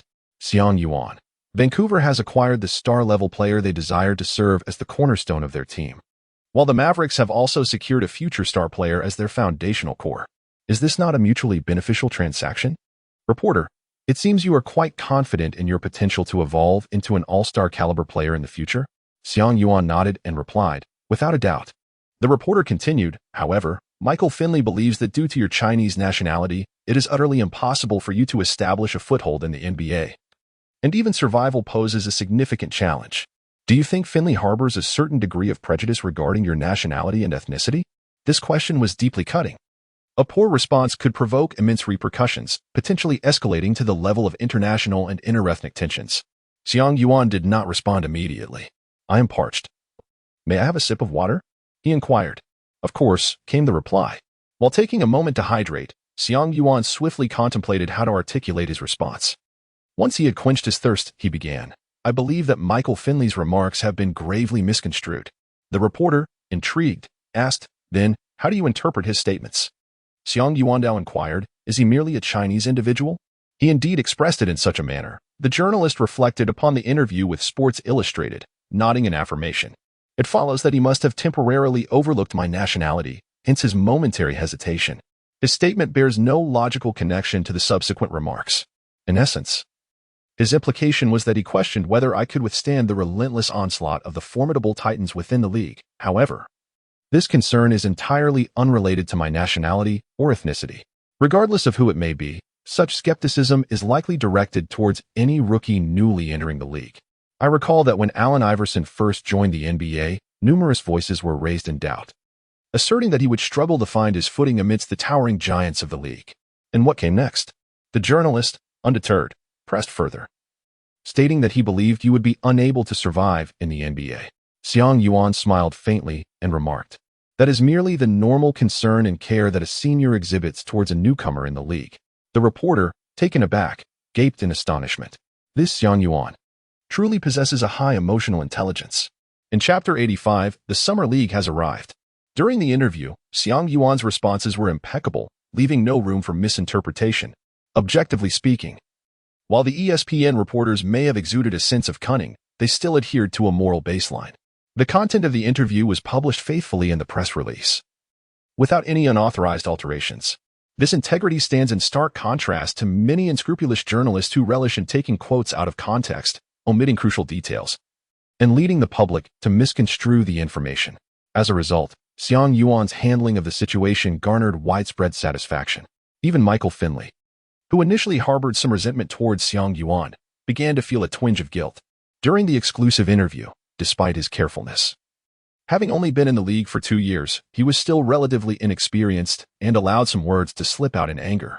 Regrettably, once spoken, those words could not be taken back, leading to a tumultuous public reaction.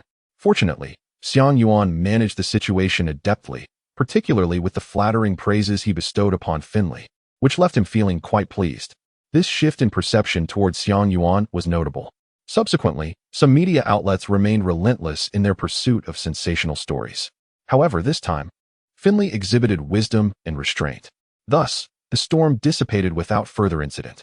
Don Nelson expressed his satisfaction with Xiang Yuan's management of the situation, making a point to call and commend him. The Dallas media began to slightly alter their tone, and while fans did not immediately embrace Xiang Yuan, their hostility noticeably lessened.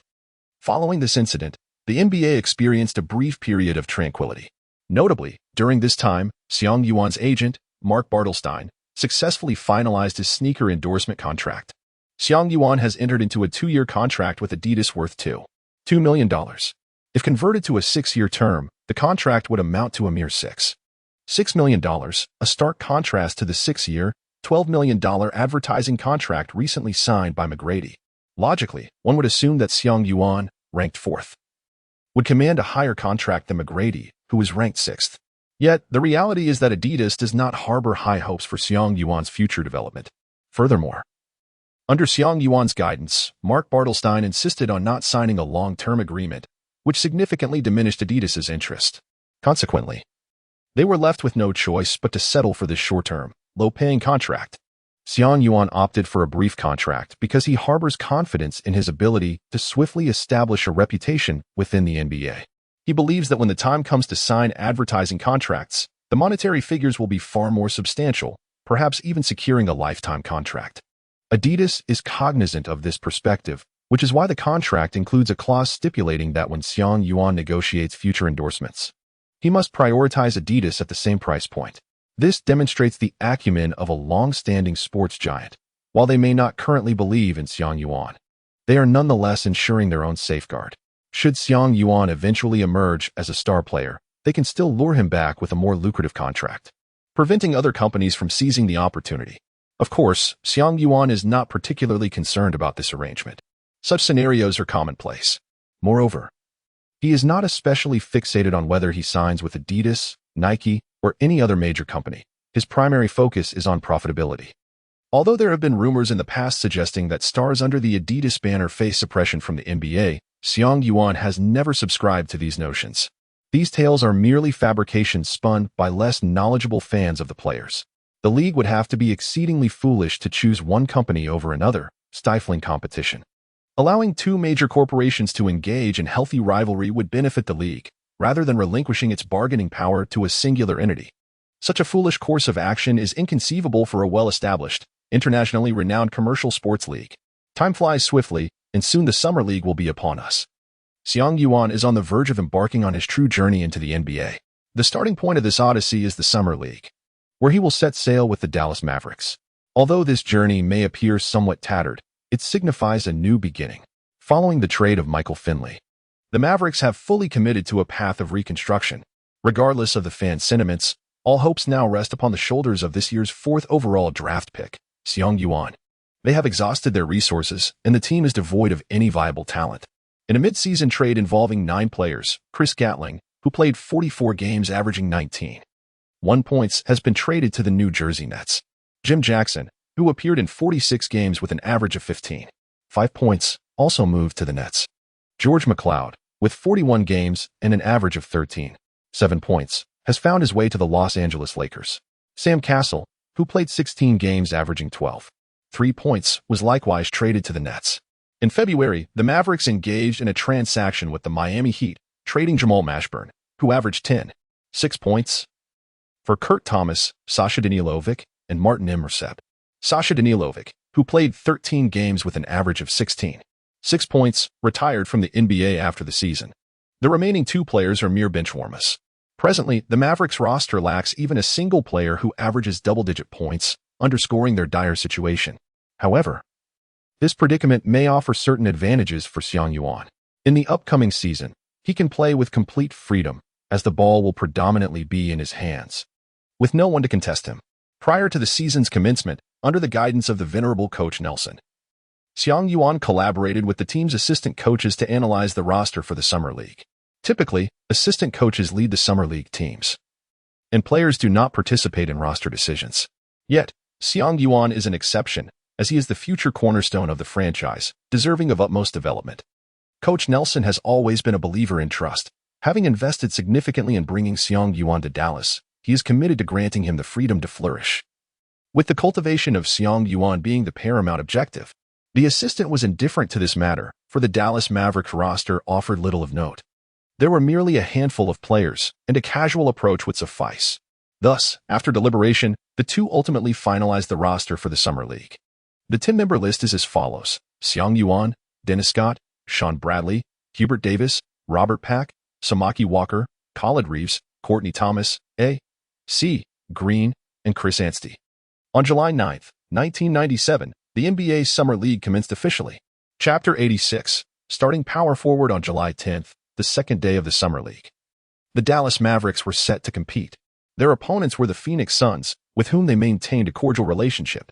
Last season, the two teams engaged in a trade, resulting in Jason Kidd joining the Suns from the Mavericks.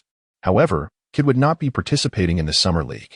During this period, NBA teams often experiment with different lineups, distinct from those used in the regular season. The roster for the Summer League typically comprises a substantial number of rookies and second-year players, along with unsigned free agents that the teams wish to evaluate. The Suns have designated Kidd as a core player for development. Last season, he averaged 9 assists per game. As an elite point guard, his expansive vision and exceptional court management render him the cerebral force upon which the Suns heavily rely. The team no longer requires evaluation in his case. Nonetheless, the Suns now have another point guard under scrutiny: Steve Nash. Xiang Yuan arrived at the venue of the Summer League and immediately spotted Nash across the court. At this moment, the future son of the wind did not yet possess his signature flowing locks. Instead, he sported a simple short haircut, his youthful visage reflecting unmistakable naivety. Moreover, he appeared remarkably inexperienced on the court. During the 1996 to 1997 season, Nash represented the Suns in 65 games, averaging a mere 3 points, 1 assists, and 0 rebounds. As a second-year player who garnered little attention, Nash sat quietly in the corner, attentively listening to the assistant coach's admonitions. Xiang Yuan was quite eager to establish rapport with Nash, who would likely become his future teammate in the forthcoming draft next year. If Xiang Yuan refrained from intervening and history remained unaltered, the Mavericks would acquire Nash from the Suns. However, upon observing Nash's amiable demeanor, Xiang Yuan reconsidered, realizing that there would be ample opportunities in the future. Soon, both teams announced their starting lineups. For the Mavericks, Xiang Yuan was designated as the starting power forward. This arrangement was not made by today's assistant coach, but was rather orchestrated by Don Nelson well before the commencement of the Summer League. Although Xiang Yuan predominantly played as a center during his collegiate years, he found that his height was no longer conducive to that position upon entering the NBA. Despite the fact that he was still growing, reflecting on the situation, he recognized that several prominent centers still dominated the league: Patrick Ewing at 2.13 meters, Hakeem Olajuwon at 2.13 meters, Shaquille O'Neal at 2.16 meters, and David Robinson at 2.16 meters. It must be acknowledged that while Michael Jordan reigned supreme during this era, towering centers remained emblematic figures of the time. At present, Xiang Yuan's height and slender physique leave much to be desired. Coach Nelson, with great effort, brought him to Dallas not with the intention of having him play as a center. During his tenure with the Golden State Warriors, Nelson had the opportunity to coach Chris Webber, a player who epitomized his coaching philosophy. Webber's skill set, speed, explosiveness, and court vision seamlessly intertwined, making him a quintessential representative of the new generation of versatile forwards. With remarkable shooting accuracy, exceptional athleticism, an expansive offensive range, formidable rebounding ability, and exceptional playmaking skills, he mastered nearly every offensive technique both inside and outside the paint. Nelson held a profound admiration for Webber, envisioning him as the cornerstone of a revolutionary approach that would create a tempest in the league. Alas, fate proved unkind. Webber harbored a strong aversion towards Nelson. As Webber primarily played the power forward position, he resented Nelson's insistence on a fluid positional approach that required him to adopt multiple roles. Consequently, their relationship deteriorated, leading Webber to demand a trade to Washington, while Nelson, beset by disappointing results, had no choice but to resign from his positions as head coach and vice president of the Warriors. Following Webber's departure, Nelson struggled to find another player who resonated with his ideals until this year. The emergence of Xiang Yuan has instilled a sense of hope within the seasoned Nelson. In Xiang Yuan, he perceives a tangible reflection of Chris Webber. Their heights are nearly identical, with Weber standing at 2.06 meters. Both possess exceptional physical attributes, precise shooting skills, an extensive array of offensive techniques, and versatile capabilities. Moreover, it appears that Xiang Yuan's proficiency in three-point shooting and footwork in the paint surpasses that of Chris Webber. The unstable state and unpredictable position of Xiang Yuan are perceived as significant flaws by others in the league. However, to the seasoned coach Nelson, these very traits are perfectly tailored for his tactical approach. What others disdain, he cherishes with great enthusiasm. Consequently, Xiang Yuan finds himself here today, poised to represent the Dallas Mavericks in this much-anticipated Summer League match. This game has garnered considerable attention, with numerous media outlets present, particularly several from his home country. The inaugural Summer League game of a Chinese player certainly warrants thorough coverage. Domestic media arrived with hope, while many foreign outlets approached with a mocking disposition. The overwhelming consensus among the media is that Xiang Yuan does not merit the fourth pick in the first round, deeming the Mavericks' decision a grave error. Indeed, many have predicted that Xiang Yuan might become the weakest fourth overall pick in NBA history. Although a single Summer League game holds little significance, a poor performance could expose him to relentless scrutiny, placing greater pressure on both the Mavericks and coach Don Nelson. Thus, while others may disregard the importance of this match, Xiang Yuan cannot afford to do so. Fortunately, he possesses confidence in his abilities, which are more than adequate to contend in this Summer League. For some players, participating in such a game for the first time, coupled with the accompanying pressures, can understandably lead to anxiety. When one becomes tense, their performance may falter, resulting in missed shots that would typically be easy. The worse one plays, the greater the desire to excel, which in turn breeds further tension, a vicious cycle. However, this is not the case for Xiang Yuan. As someone who has faced death, his psychological resilience is unparalleled. Anxiety is a sentiment that rarely surfaces within him. Furthermore, he has a safety net. Should he fail to deliver an impressive performance, he can always resort to his points, effectively becoming a joyful player willing to invest. Regardless, this Summer League serves as a significant step in shattering doubts and a small stride towards achieving greatness in the NBA. With the sound of the referee's whistle, this highly anticipated game officially commences. Chapter 87. 2 shots at the jump ball. Sean Bradley secured possession for the Mavericks, standing at 2.29 meters. Winning the tip-off was a mere formality for him. Once the Mavericks obtained the ball, they immediately passed it to Xiang Yuan. Although he is a rookie, and typically, newcomers face challenges and are often overlooked in favor of more seasoned players, Xiang Yuan is hardly an ordinary rookie. The coach has issued clear directives, positioning Xiang Yuan as the focal point of the team, with all other players fully committed to supporting him. This aligns with the intentions of General Manager Don Nelson. Who among the players would dare to offend either of these two figures? Consequently, they naturally comply with the orders. Furthermore, due to the scarcity of talent within the Mavericks, this Summer League features no notable rookie players aside from Xiang Yuan. The team members, having navigated the complexities of the league, are acutely aware of the necessity to endear themselves to the future cornerstone of the franchise, even if he is merely a novice entering the league. Thus, the ball was promptly placed in Xiang Yuan's hands from the onset. Xiang Yuan was unapologetically confident. He was no stranger to the core role. It was merely a familiar formula, a well-known flavor.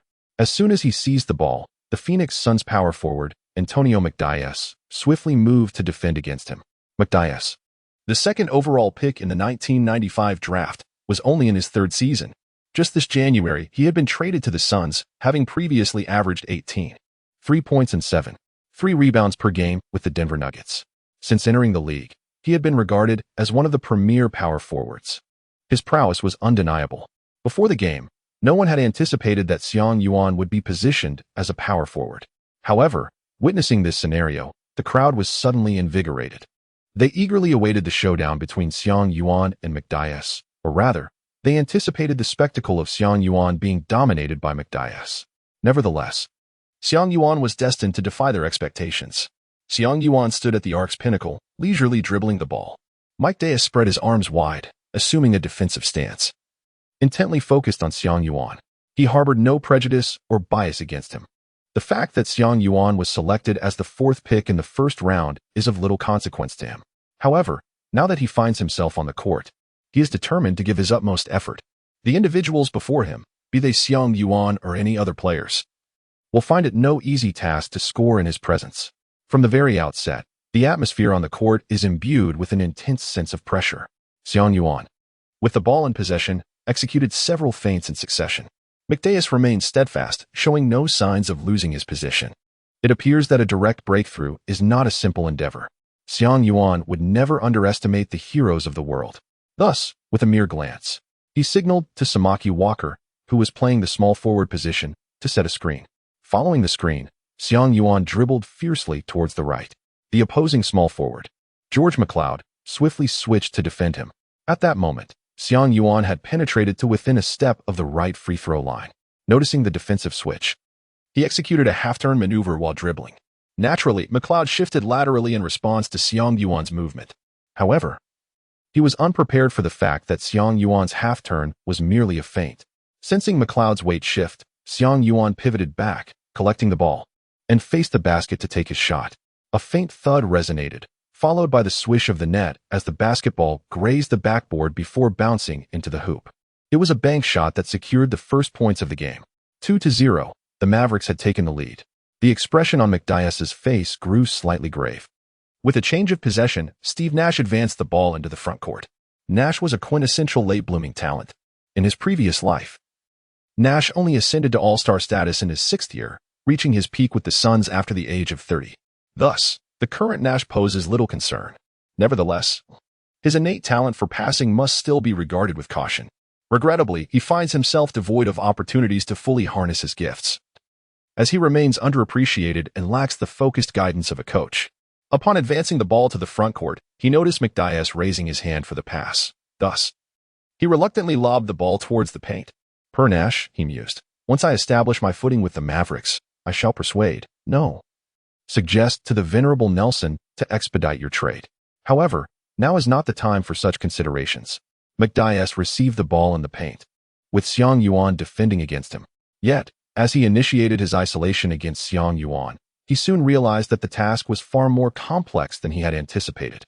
To speak candidly, although McDyess held no prejudice against Xiang Yuan, he harbored certain preconceived notions about individuals of Asian descent.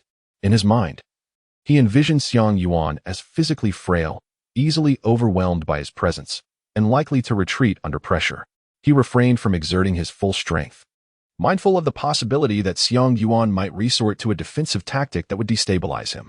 After a brief collision, he was surprised to find that Xiang Yuan remained steadfast. Undeterred, he pressed again, only to meet the same resistance. Skeptical, he intensified his efforts and pushed once more. Yet the outcome remained unchanged. Xiang Yuan's lower body was remarkably steady, his feet unwavering. Thus, Mike Dayes was compelled to exert all his strength. Ultimately, Xiang Yuan only shifted slightly, his defense wholly unaffected. Left with no alternative, he feigned a couple of movements, but upon realizing that Xiang Yuan remained unperturbed, he passed the ball to his cutting teammate, Brooks Thompson, while pushing Xiang Yuan aside and turning to sprint towards the basket. At this moment, the Suns center, Clifford Robinson, moved in to create a barrier, obstructing Xiang Yuan's pursuit. Meanwhile, Thompson of the Suns found himself encircled by two Mavericks players, their defensive focus entirely fixated on the ball. Consequently, Thompson discovered a gap and passed the ball to Mike Dayes, who had already cut beneath the basket. Dayes caught the ball and executed a reverse layup, securing 2 points. The score stood at 2-2. Turning around, the Mavericks embarked on their offensive sequence. The Mavericks' point guard, Kevin Ollie, advanced the ball into the front court and once more delivered it to Xiang Yuan beyond the three-point line. Upon receiving the ball, Xiang Yuan lofted it to the interior for Bradley. Bradley, momentarily taken aback, soon caught sight of Xiang Yuan cutting towards the basket. McDyess closely trailed Xiang Yuan from behind. Just as everyone anticipated that Xiang Yuan would drive in, catch the ball, and take a shot at the basket, Xiang Yuan suddenly made a swift retreat. Mike Dayes was caught off guard and was effortlessly shaken off by Xiang Yuan. Xiang Yuan dashed to the left corner at a 45-degree angle, seizing an opportunity for an open shot. Having been focused on Xiang Yuan with the intention of passing him the ball, Bradley promptly recognized this chance. He swiftly passed the ball over. Xiang Yuan received the ball once more, executing a bank shot with finesse. 2 points scored. At that moment, Greg Popovich, the general manager and head coach of the San Antonio Spurs, happened to be watching the game broadcast on television. Observing Xiang Yuan's 2 shots, he instinctively ran his fingers through his hair and murmured to himself, He bears a striking resemblance to Tim Duncan. Chapter 88. Point guard turning around. Nash held the ball. Seizing the opportunity while Kevin Ollie was momentarily distracted, he performed a deft move and broke through the defense. Upon breaching the defense, the other Mavericks players swiftly converged to assist. At this juncture, Nash's court vision came into play. He astutely identified his teammates in open positions. With precision, he delivered a pass, enabling the Suns to score another 2 points. The score stood at 4-4. Subsequently, the Mavericks initiated their offensive play. The coach signaled from the sidelines, and the Mavericks began to execute a predetermined strategy. Xiang Yuan refrained from holding the ball for the moment. Instead, he made a decisive cut towards the paint, prompting McDyess to instinctively follow him in defense. Subsequently, he began to sprint from the interior towards the perimeter. Having learned from the previous play, McDyess was particularly vigilant in guarding against Xiang Yuan's backdoor cut.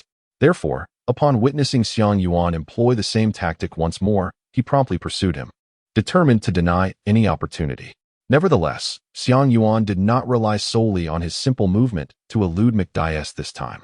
He began to circle around the half-court, occasionally utilizing his teammate screens to momentarily disrupt McDyess's positioning.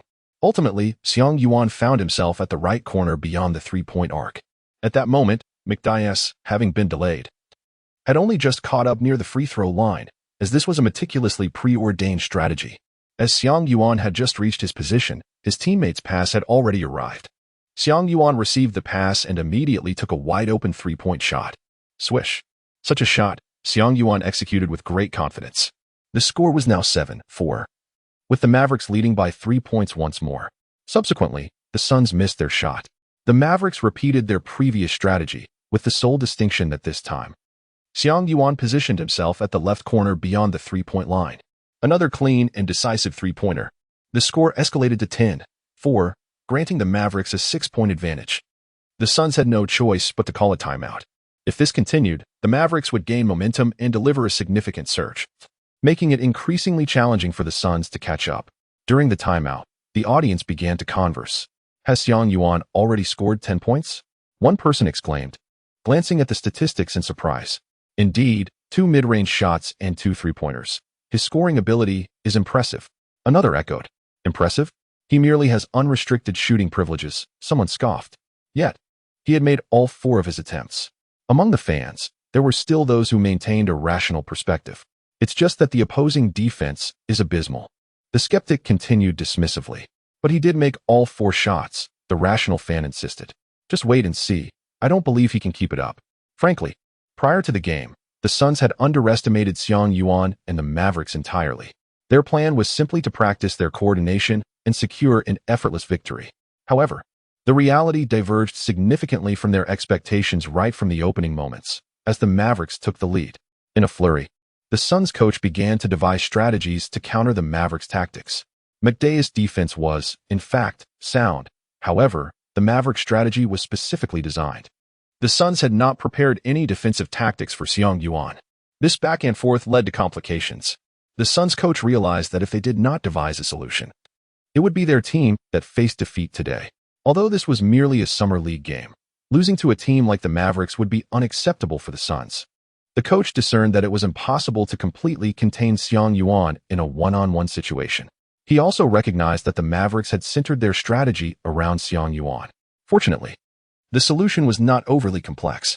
Implementing a half-court pressing defense strategy would suffice. This tactic blends zone defense and man-to-man defense, offering greater collective efficacy than man-to-man defense while providing more targeted coverage than zone defense.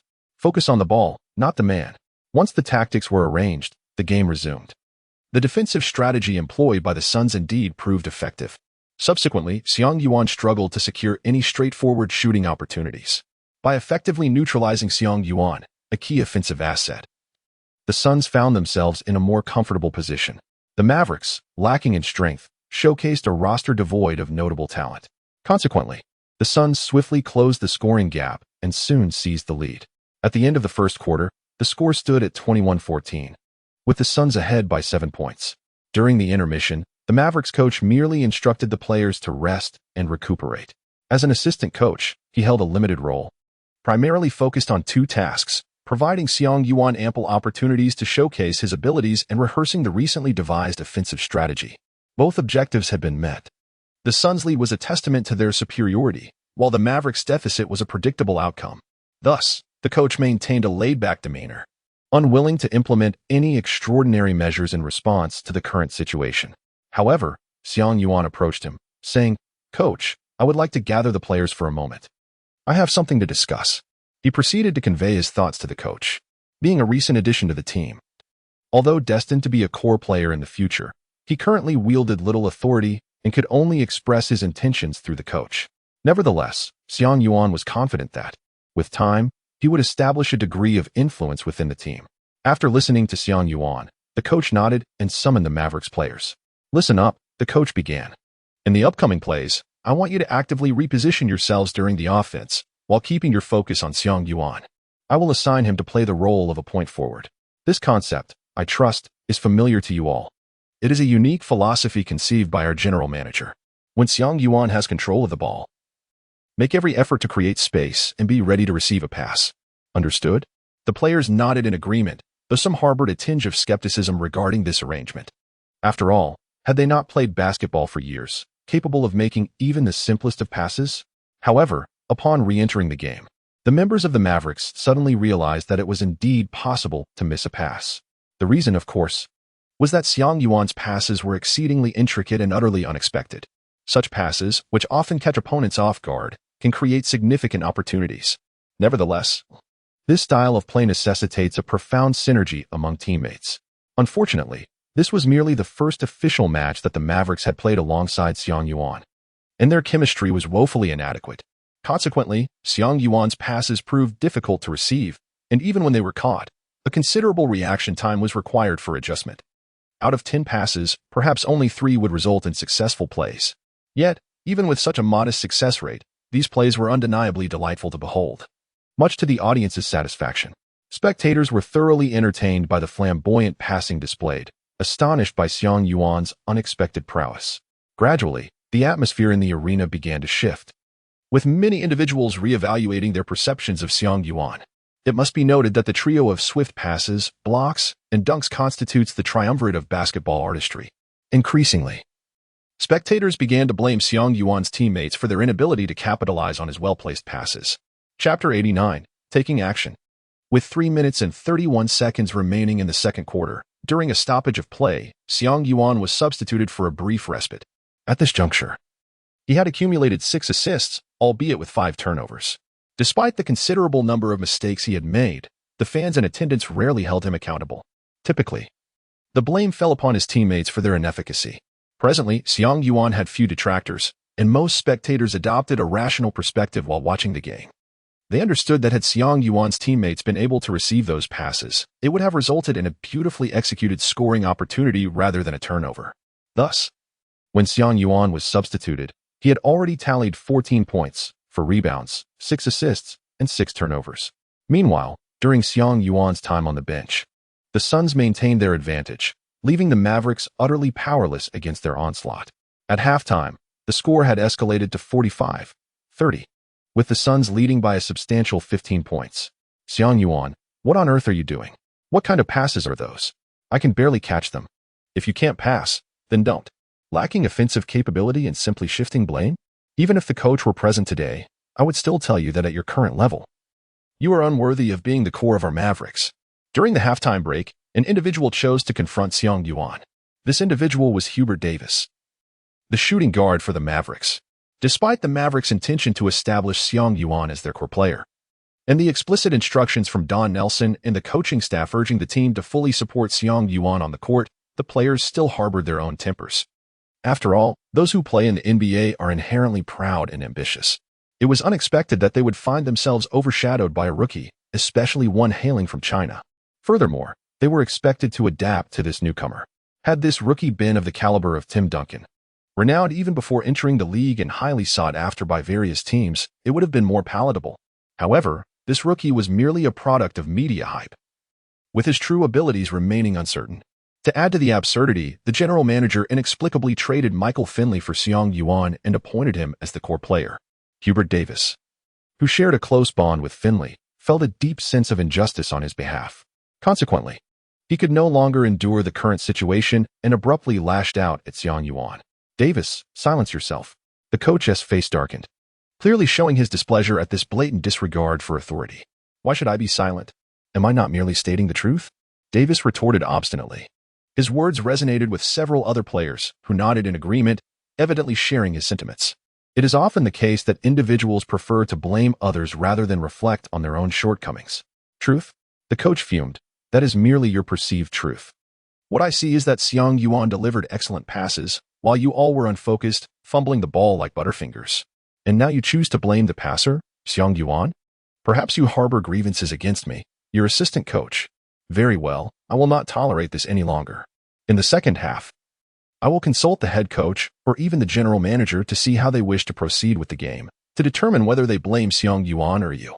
With that, the assistant coach turned to leave. At that moment, Xiang Yuan intercepted him. "Coach, there is no need for such measures," Xiang Yuan said. "I am aware that many of you harbor dissatisfaction towards me, holding in your frustrations, but out of respect for the general manager's authority, you choose to endure in silence." His eyes sparkled with an intense light as he gazed at his teammates.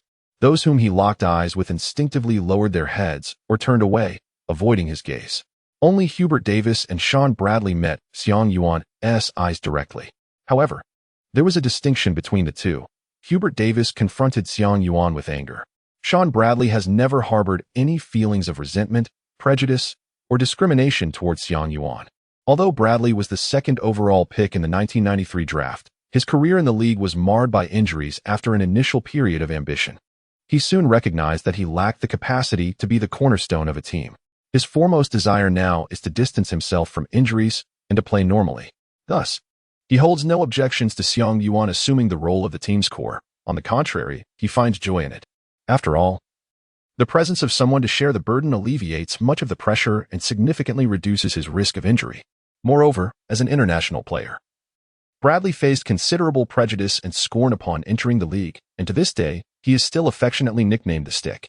He also harbors a degree of sympathy for Xiang Yuan, allowing him to approach the situation with composure.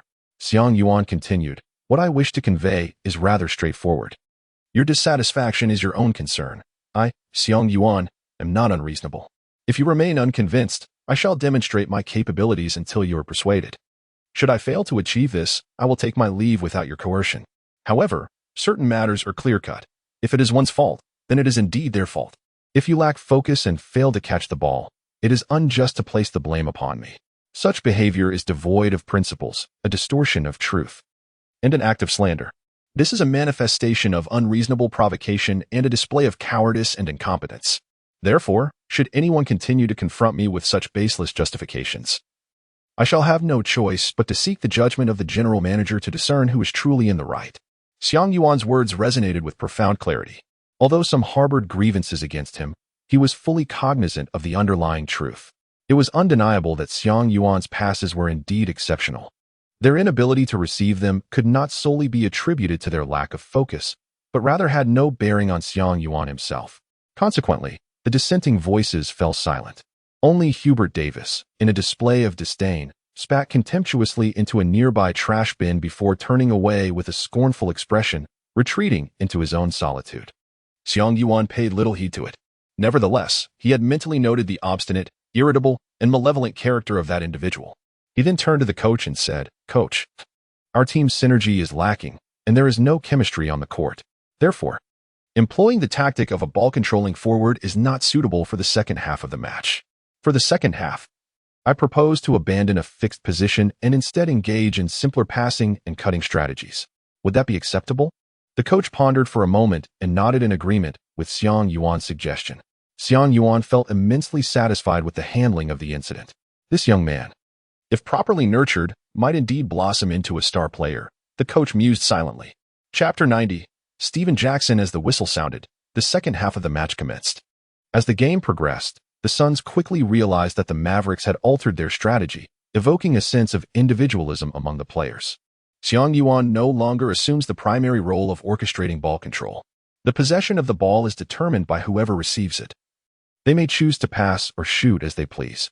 During offensive plays, Xiang Yuan primarily positions himself within the paint. should a teammate pass him the ball. He engages in one-on-one plays. Given the Phoenix Suns' relentless full-court pressing strategy, it is nearly impossible for Xiang Yuan to secure a favorable shooting opportunity. Fortunately, he possesses the remarkable skill of executing bank shots from a 45-degree angle. Alongside his solid footwork in the post and the advantages conferred by badges such as Dream Shake and Post Lockdown Defender, he is well equipped for battle in the paint. Thus, upon receiving the ball, Xiang Yuan initiates a physical confrontation with McDyess. Although the efficiency of this offensive strategy may not rival that of executing a shot immediately following a fast break, it is certainly superior to the scenario where a pass to a teammate goes astray. Presently, Hubert Davis has entirely ceased passing to Xiang Yuan. Whenever the ball finds its way into Davis's hands, he opts to take the shot himself, neglecting his fellow teammates. Xiang Yuan has grasped this insight. Thus, whenever the ball reaches Davis, he promptly positions himself beneath the basket. Following Davis's shot, the ball typically ricochets off the rim. Positioned early, Xiang Yuan utilizes his exceptional leap to fervently contest for the offensive rebound. Securing an offensive rebound significantly enhances the efficiency of second-chance opportunities. In this manner, approximately 7 minutes have elapsed. Xiang Yuan showcased his prowess by successfully scoring 6 points from 3 out of 5 shots, and further demonstrated his offensive skills by seizing 3 offensive rebounds, converting all 3 attempts into another 6 points. In total, he amassed an impressive tally of 12 points and 7 rebounds, including 3 offensive boards. Additionally, his fervent efforts on the defensive end yielded a steal, which he seamlessly transformed into a long pass assist, aiding Bradley in securing 2 points. Thanks to Xiang Yuan's remarkable performance, the Mavericks managed to stay firmly in the game, trailing by a narrow margin. However, such an intense playing style proved to be exceedingly taxing on his stamina. With nearly 5 minutes remaining in the third quarter, Xiang Yuan was visibly fatigued and gasping for breath. Consequently, the coach opted to substitute him out of the game, with the score standing at 61-50, leaving the Suns ahead by 11 points. Shortly thereafter, the Suns also replaced McDyess along with 2 other key players, leading both teams into a phase marked by less competitive play. Nash remained on the court as the Suns coach deemed him, too, to be a less formidable opponent at this juncture. Ultimately, the bench players, led by Nash, performed admirably, further extending the Mavericks' disadvantage. As the fourth quarter commenced with 10 minutes left on the clock, Xiang Yuan re-entered the game to find the score had escalated to 72-54. With the Suns enjoying an 18-point lead, many fans had already begun to vacate the arena. Observing the situation, the Suns decided to keep McDyess on the bench, opting not to risk his health further, considering he was one of their primary players and there was no necessity for him to exert himself in a summer league game. In this context, Xiang Yuan found himself with ample space to maneuver, as the substitute power forward from the Suns was no match for him. Consequently, within a mere 5 minutes, Xiang Yuan managed to score another 10 points through individual efforts. Regrettably, despite his scoring contributions, the Suns continued to increase their own tally. Despite the relentless defensive efforts of Sean Bradley and Xiang Yuan, the weaknesses at the other 3 positions proved insurmountable.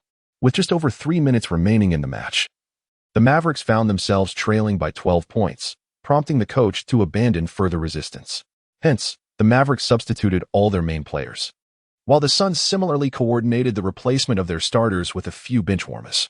Xiang Yuan sat on the sidelines, clutching a towel, wiping away the sweat that flowed down profusely. In this match, he had already amassed an impressive stat line of 33 points, 7 assists, and 8 rebounds, far exceeding expectations. The only blemish on his performance was the 8 turnovers, which nearly reached double digits. However, these were but trifles. Xiang Yuan's performance truly astonished the audience. Many believed that he would be unable to adapt to the rigorous competition of the NBA. However, reality dealt a harsh blow to their assumptions. Although it was merely the summer league, most of the participants were bona fide NBA players. Just look at the outcome. Xiang Yuan is not only adaptable, but excels remarkably in this regard, achieving an impressive score of 33 points. This performance stands out as a remarkable exhibition in the annals of the Summer League's history. The audience was thoroughly engaged, and it is conservatively estimated that Xiang Yuan managed to eliminate over 1,000 detractors with this singular match. His teammates remained silent. Even Hubert Davis chose to refrain from comment. In a typical game, after attempting 15 shots, he could only muster 9 points, along with 2 assists and 2 rebounds, statistics that are undeniably disappointing. No matter how he might wish to challenge the situation, he could hardly afford to lose face. Nor did he possess a suitable justification. Meanwhile, Xiang Yuan sat leisurely, observing the unfolding events on the court. Following the substitutions made by the Mavericks, the Phoenix Suns began to rotate their players as well. Several individuals who had yet to see any playtime stepped onto the court. In this summer league, apart from a handful of key players, the rest were substitutes. Those who could only take the floor during garbage time were the second-string substitutes, players with non-guaranteed contracts or free agents under evaluation by the Suns, excluding marquee free agents. These individuals were entirely unremarkable. Initially, Xiang Yuan paid them little mind. However, as his gaze meandered across the court, he suddenly spotted a somewhat familiar figure. With dark skin, prominent double eyelids, a flat nose, and slightly protruding lips, this individual bore a somewhat fierce appearance, coupled with an odd, shuffling gait. A name gradually surfaced in Xiang Yuan's mind: Stephen Jackson. Indeed, Xiang Yuan suddenly recalled that Stephen Jackson had indeed been selected by the Phoenix Suns in this year's draft, at the 42nd pick of the second round. At that time, Xiang Yuan had been engrossed in the draft and had not paid attention to it. Now, this individual stood before him. Memories from his previous life surged back into Xiang Yuan's mind. During the 1997 NBA draft, although Stephen Jackson was chosen by the Suns in the second round, his contract was entirely non-guaranteed. Soon after, the Suns released him. Following his release, no NBA team offered him an opportunity. Consequently, he had to venture into overseas leagues, seemingly traveling to numerous countries. Ultimately, after years of perseverance, he managed to return to the NBA. Even upon his return, his circumstances remained bleak until he arrived at the San Antonio Spurs, where he encountered Coach Popovich, which finally liberated him from his tragic fate. He became the starting shooting guard for the Spurs and gradually forged his own reputation. Upon seeing Stephen Jackson, Xiang Yuan's eyes sparkled with insight. If all went as expected, Jackson would soon be waived by the Suns. Therefore, with the perspective of a deity, why not devise a means to bring Jackson into his fold, to serve as a formidable ally? Chapter 91. An opportunity for you Summer League. Xiang Yuan participated in a total of 4 matches. During the regular season, the Mavericks achieved 1 victory and suffered 2 defeats. Subsequently, they were eliminated in the first round of the championship. Throughout these 4 games, Xiang Yuan averaged 27 for points, 7, 2 rebounds, and 6 assists, boasting a shooting percentage of 51.2 and a 3-point shooting percentage of 41.9. It can be said that such remarkable statistics in the Summer League will undoubtedly etch his name in history. Initially, some players on the Mavericks held a condescending attitude towards him, harboring resentment yet refraining from voicing it. However, as Xiang Yuan's performance unfolded, they began to adopt a more open-minded perspective and shed their disdain. In contrast, Hubert Davis's attitude towards Xiang Yuan remained unchanged, and his obstinacy increasingly frustrated Xiang Yuan. Consequently, Xiang Yuan ceased attempts to adjust, leading to a further deterioration in their relationship. Meanwhile, the skepticism among Mavericks fans regarding Xiang Yuan began to wane slightly. Naturally, it would be unrealistic to expect a few Summer League games to completely alter the fans' perceptions, but it certainly marked a positive beginning. The 2-week schedule swiftly concluded, culminating in the Boston Celtics claiming the championship of the Summer League. Their 2 standout rookies, Chauncey Billups and Adonal Foyle, both put forth commendable performances. Billups averaged 14.2 points and 4.1 assists, while Foyle averaged 11.6 points, 1.9 assists, and 7.6 rebounds, collaboratively leading the Celtics to victory. It is noteworthy that Stephen Jackson participated in 3 games during the Summer League, with one game lasting a mere 3 minutes, another 2 minutes, and the last totaling less than a minute. Across these 3 matches, he managed to score only 4 points, along with 2 assists and 3 rebounds. As a last-round pick, his situation was not far removed from that of an undrafted player. The scant playing time afforded to him in the Summer League left him with no opportunity to showcase his abilities. Consequently, following the conclusion of the Summer League, the Suns unhesitatingly terminated his non-guaranteed contract, leaving Stephen Jackson without a job. After being cut by the Suns, Stephen Jackson found himself abandoned by the basketball community. Had he followed the trajectory of his previous life, he would have ventured overseas to Xiang Yuan's hometown, joining the prestigious CBA League, subsequently making his way through leagues in Australia, Venezuela, and the Dominican Republic, only to return to the NBA in the 2000 to 2001 season. On this day, disheartened, Stephen Jackson was packing his belongings, having resolved to join the CBA League, for he still needed to make a living. At that moment, his heart was heavy with despair. He had dedicated himself to basketball, aspiring to reach the pinnacle of the sport, only to find it all slipping away like a fleeting mirage. His mother consoled him, assuring him that even without financial success, as long as the family remained united, no hardship was insurmountable. His sister offered solace, telling him that it mattered little, as long as he found peace and happiness. His grandmother, his brother, and his close friends all provided him with warmth and encouragement. He knew that his family loved him dearly. Yet, he could also perceive the occasional glimmer of disappointment in their eyes. This disappointment was not directed at him. It was simply a natural human response, devoid of any blame. Nevertheless, he found it impossible to forgive himself. He had entered the NBA with dreams of earning money to improve the lives of his impoverished family. Now, everything was over. He was left with no choice but to venture overseas, far from his family, to earn a meager salary for his own survival, let alone to enhance his family's living conditions. He understood that this departure might mean he would never return to the NBA. Yet, he felt utterly powerless. As Stephen Jackson packed his bags at home, he silently grappled with his sorrow. Standing at 2.03 meters tall, his resilient character had weathered poverty, hunger, and injuries without shedding a single tear. Yet now, tears brimmed in his eyes, poised to fall at any moment. Suddenly, a knock echoed through the silence. Knock, knock, knock. Sister, could you please open the door? Jackson called out, his mood unfit for company. The sound of the door creaking open echoed through the air. Stephen. Someone is looking for you, his sister announced. Who is it? Daniel, Collins, or Charles? He pondered, realizing that only his brothers would come to visit at this hour. Yet, he had no desire to see them. Sister, please tell them to leave. I am not in the mood to entertain anyone. None of them, she replied. He says his name is Xiang Yuan, and he is Chinese. Upon hearing this, Stephen Jackson was momentarily taken aback. Xiang Yuan? Which Xiang Yuan? His acquaintances among the Chinese were few, having only met a handful since his recent foray into the CBA. Yet, none of those he knew bore the name Xiang Yuan. The only Xiang Yuan he was aware of was the 4th overall pick in this year's draft. Stephen had been quite astonished by the trade involving the Mavericks. However, he harbored no prejudices against Xiang Yuan. Rather, he felt a twinge of envy. The disparity in their standings was monumental. There was no overlap between their lives. Could it truly be him? Jackson contemplated, momentarily setting aside his task to open the bedroom door. He was greeted by the sight of a tall Chinese man standing in the center of the living room, engaged in conversation with his sister. It was indeed him. Stephen Jackson was taken aback. Just days prior, he had witnessed Xiang Yuan's prowess during a game between the Suns and Mavericks, where Xiang scored an impressive 33 points, while he himself managed just 2 points in a mere 3 minutes of play. The impression of Xiang Yuan's talent was deeply etched in his mind.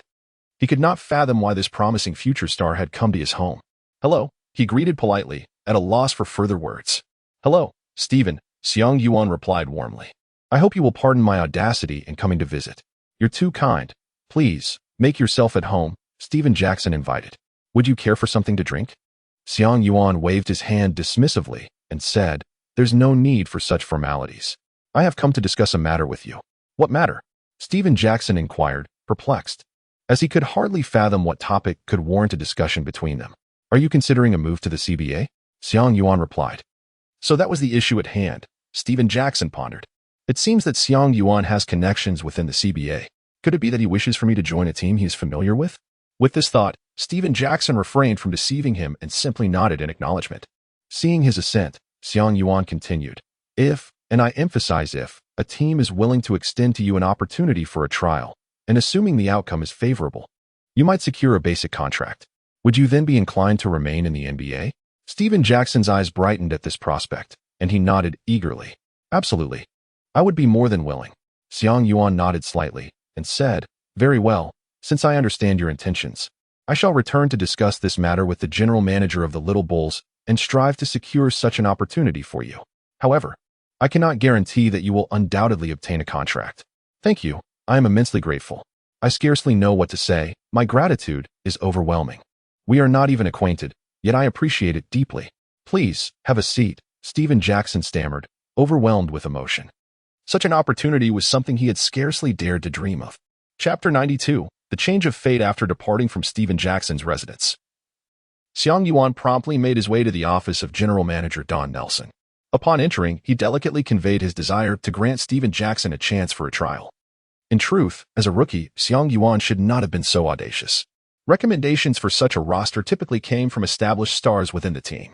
Fortunately, Xiang Yuan sought merely a trial opportunity, rather than directly demanding a contract, thus considerably diminishing the challenge. Moreover, Don Nelson held a profound fondness for Xiang Yuan at that moment. Xiang Yuan's performance in the Summer League alleviated considerable pressure from Coach Nelson, affirming the correctness of his decision. It further solidified his intention to position Xiang Yuan as the cornerstone of the Mavericks. Witnessing his prospective core player present such a straightforward request, Coach Nelson found himself with no reason to decline. Consequently, Stephen Jackson was granted an opportunity for a tryout. On the day of the audition, Xiang Yuan was also in attendance. Jackson's selection in the draft attested to his inherent basketball talent, yet his shortcomings were equally apparent. Primarily, he lacked explosive athleticism. Furthermore, as a guard, his ball handling skills were subpar, and his speed was somewhat sluggish. However, his advantages included his considerable height for a guard and a high shooting release point, which facilitated shooting not only from the guard position but also against most small forward matchups. Additionally, his tenacious defensive approach and indomitable spirit were notable strengths. Alas, these attributes necessitated time and opportunity for demonstration, yet Jackson had scant chance to showcase them, as his playing time was exceedingly limited. In truth, this tryout scarcely allowed for a comprehensive exhibition of his strengths. Fortunately, Coach Nelson, having nothing pressing on his agenda, made his way to the tryout venue. What kind of individual is Coach Nelson? He possesses keen insight and discernment. He quickly recognized some of Stephen Jackson's advantages. Although this individual may not blossom into a star player, with proper development, he could indeed evolve into a capable starter. The current Mavericks roster offers a dearth of viable players. Presently, aside from Khalid Reeves, the only available guards are Eric Strickland and Robert Pack. As the team's general manager, he was already well aware of the unfolding events in the Summer League. To develop a conflict with a future core player? That would be a perilous folly. One ought to reflect upon their own worth before making such decisions. This fellow, though recently signed by the Mavericks, earns a mere $1.94 million over 3 years. Can a mere benchwarmer truly be compared to the core members of the team? Hubert Davis, in his heart, had already become a player for another team. He simply needed time to identify a suitable trading partner, aiming to maximize Hubert Davis's trade value.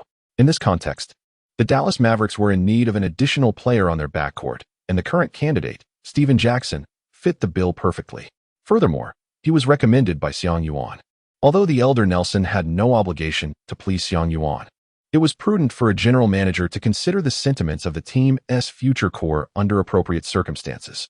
In essence, this vacancy could be filled by anyone. While players like Stephen Jackson were not overly abundant, they were not exceedingly difficult to find either. Yet, given that he came highly recommended by Xiang Yuan, there was little room for hesitation. After the tryout concluded, the elder Nelson invited Stephen Jackson to accompany him.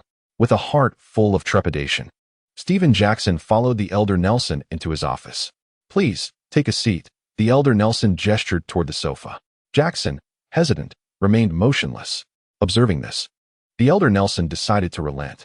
"I watched your tryout," he began, "and your performance can only be described as rather ordinary." Upon hearing this, Stephen Jackson's heart sank. The flicker of hope that had just ignited seemed on the verge of extinguishment. Was the NBA truly beyond his reach? He lamented, feeling the weight of wasted opportunity that Xiang Yuan had fought for on his behalf, deeming himself utterly inept. With great effort, Stephen Jackson lifted his gaze and murmured, "Thank you," but, discouraged, he prepared to express his gratitude and turned to leave, only to be interrupted by the elder Nelson's words. "Young man, allow me to finish," he said. "However, both Xiang Yuan and I have advocated for you vigorously. You must understand that he's the future core we intend to cultivate, and his endorsement warrants consideration. Thus," he continued, "if you can assure me of your unwavering commitment to support Xiang Yuan in leading the Mavericks to resurgence, I would not be opposed to contemplating a contract for you." With that, a mysterious smile graced the elder Nelson's face. His reasoning stemmed from a concern that Xiang Yuan faced considerable prejudice within the team. As a young individual, such immense pressure could prove overwhelming, potentially leading to psychological distress. Consequently, the elder Nelson sought to find a loyal ally for Xiang Yuan, thereby extending a significant favor in the process. Nevertheless, to Stephen Jackson, this enigmatic smile radiated warmth, stirring within him a profound sense of gratitude. "Rest assured, manager, I, Stephen Jackson, will dedicate myself wholeheartedly to contribute everything I can for you and the Dallas Mavericks. Xiang Yuan, my benefactor.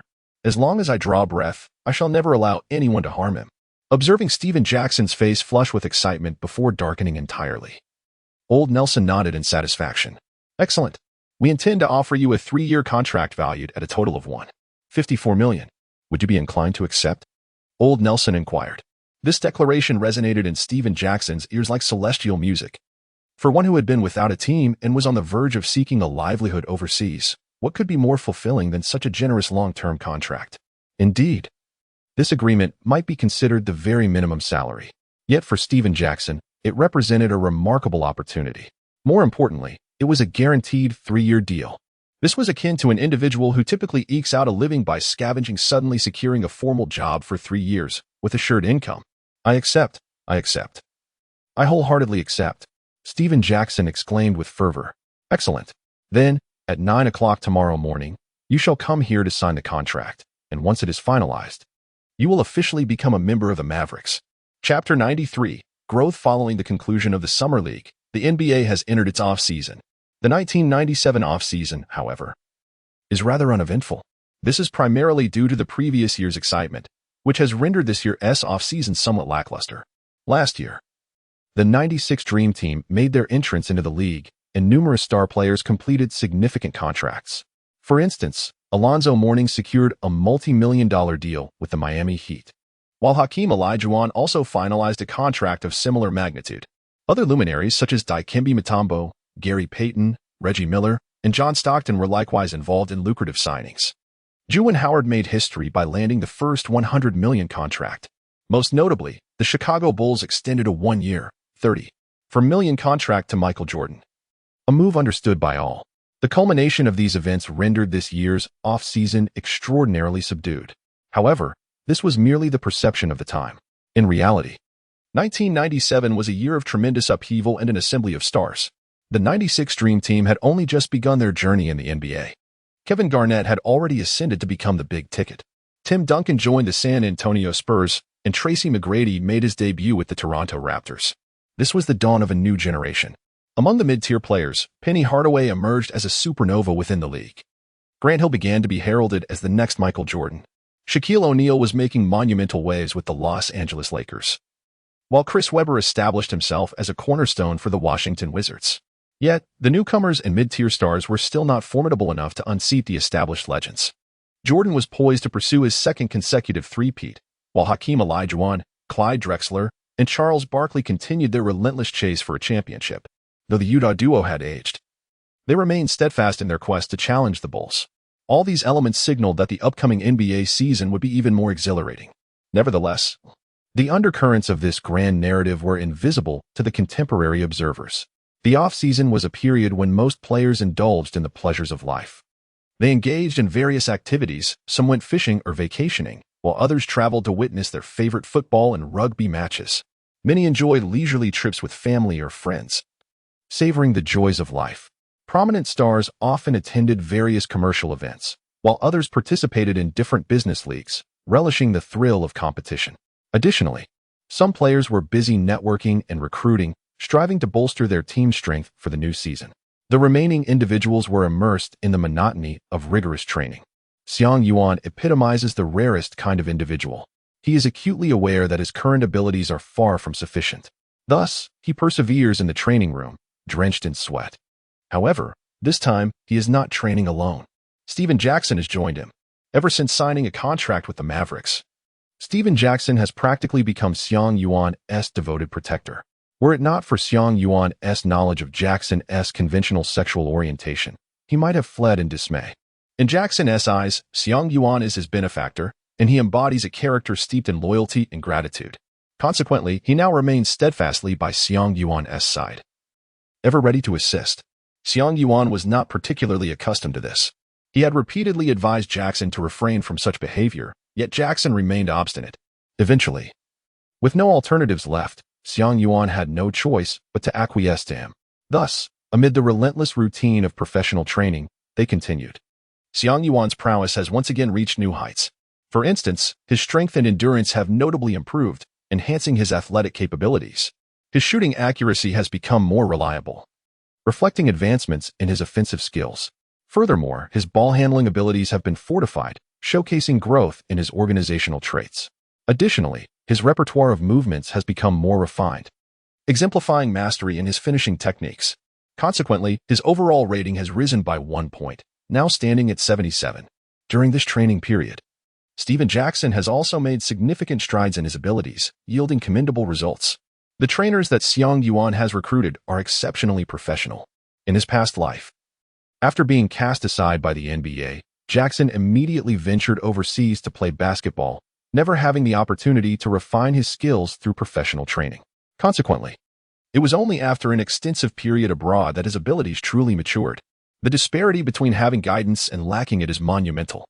The path one chooses is of utmost importance. It is akin to an individual entering a vast and dense forest, where one can easily become lost amidst the mountains, unable to find a way out.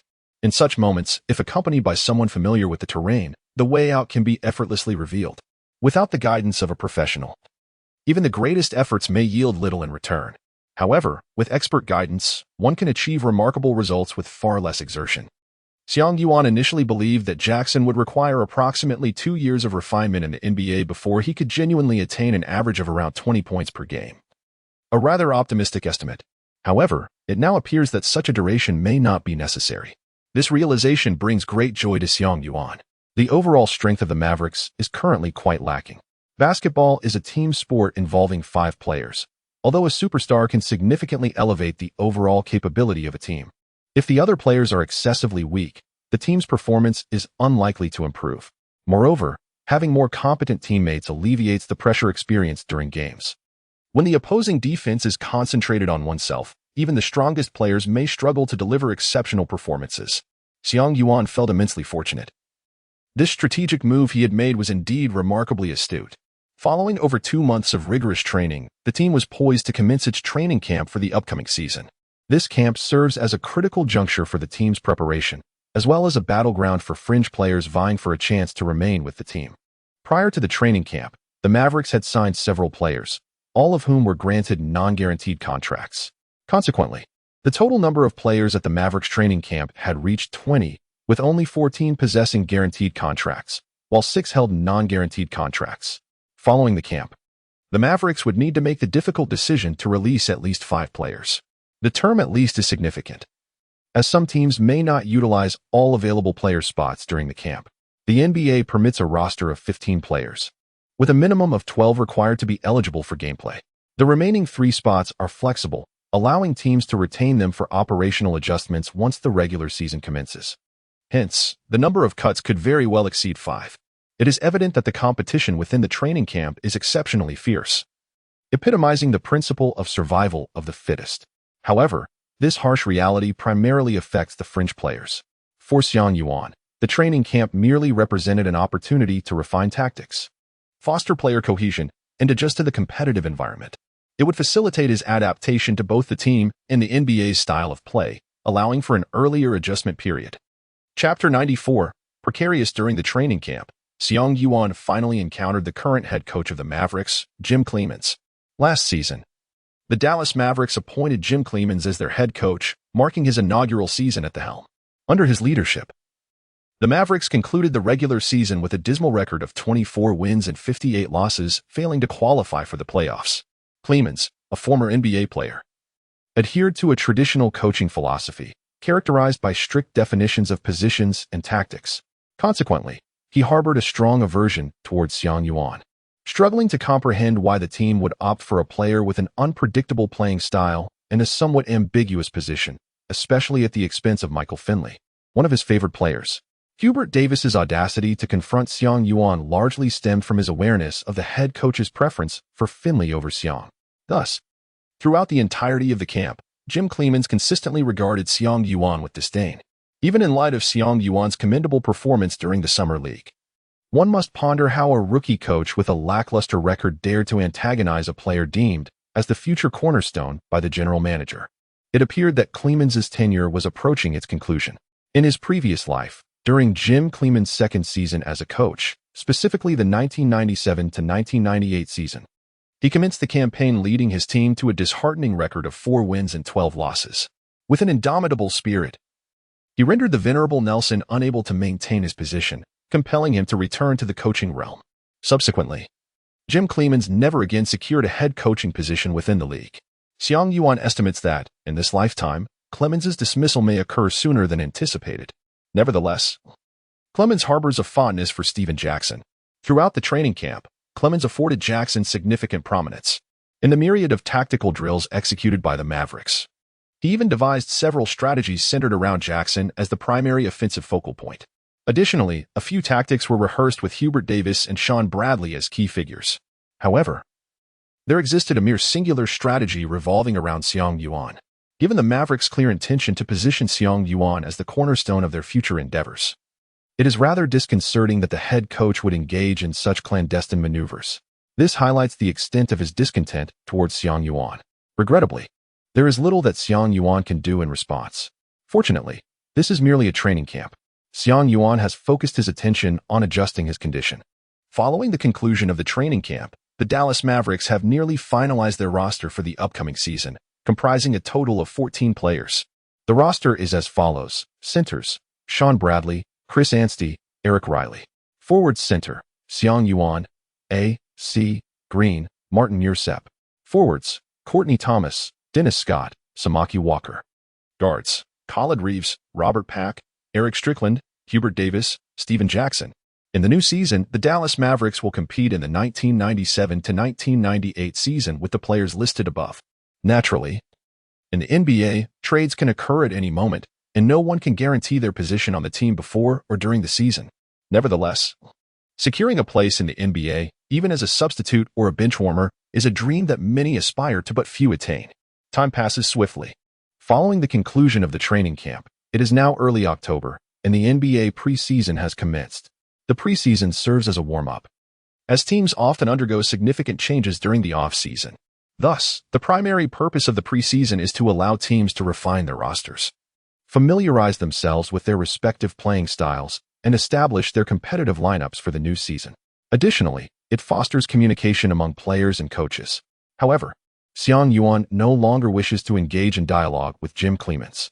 On October 6th, the Dallas Mavericks will face the Milwaukee Bucks on the road. Xiang Yuan participated in this preseason match. Prior to the game, Jim Clemens hesitated repeatedly before ultimately placing Xiang Yuan in the bench lineup. Old Nelson was unaware of this arrangement, for while he held the title of general manager, the specifics of tactical decisions during the game rested solely with the head coach. As Old Nelson sat in his office, watching the live broadcast of his team's preseason game, he was astonished to discover that the future core player he had personally selected was absent from the starting lineup. Could there be some special arrangement? Old Nelson pondered. He was reluctant to interfere excessively in the coach's affairs, so he could only exercise patience and continue watching. Perhaps the head coach had a strategy of his own. Consequently, after the game, Old Nelson found himself deep in thought. Throughout the match, Xiang Yuan played as a substitute for the Dallas Mavericks.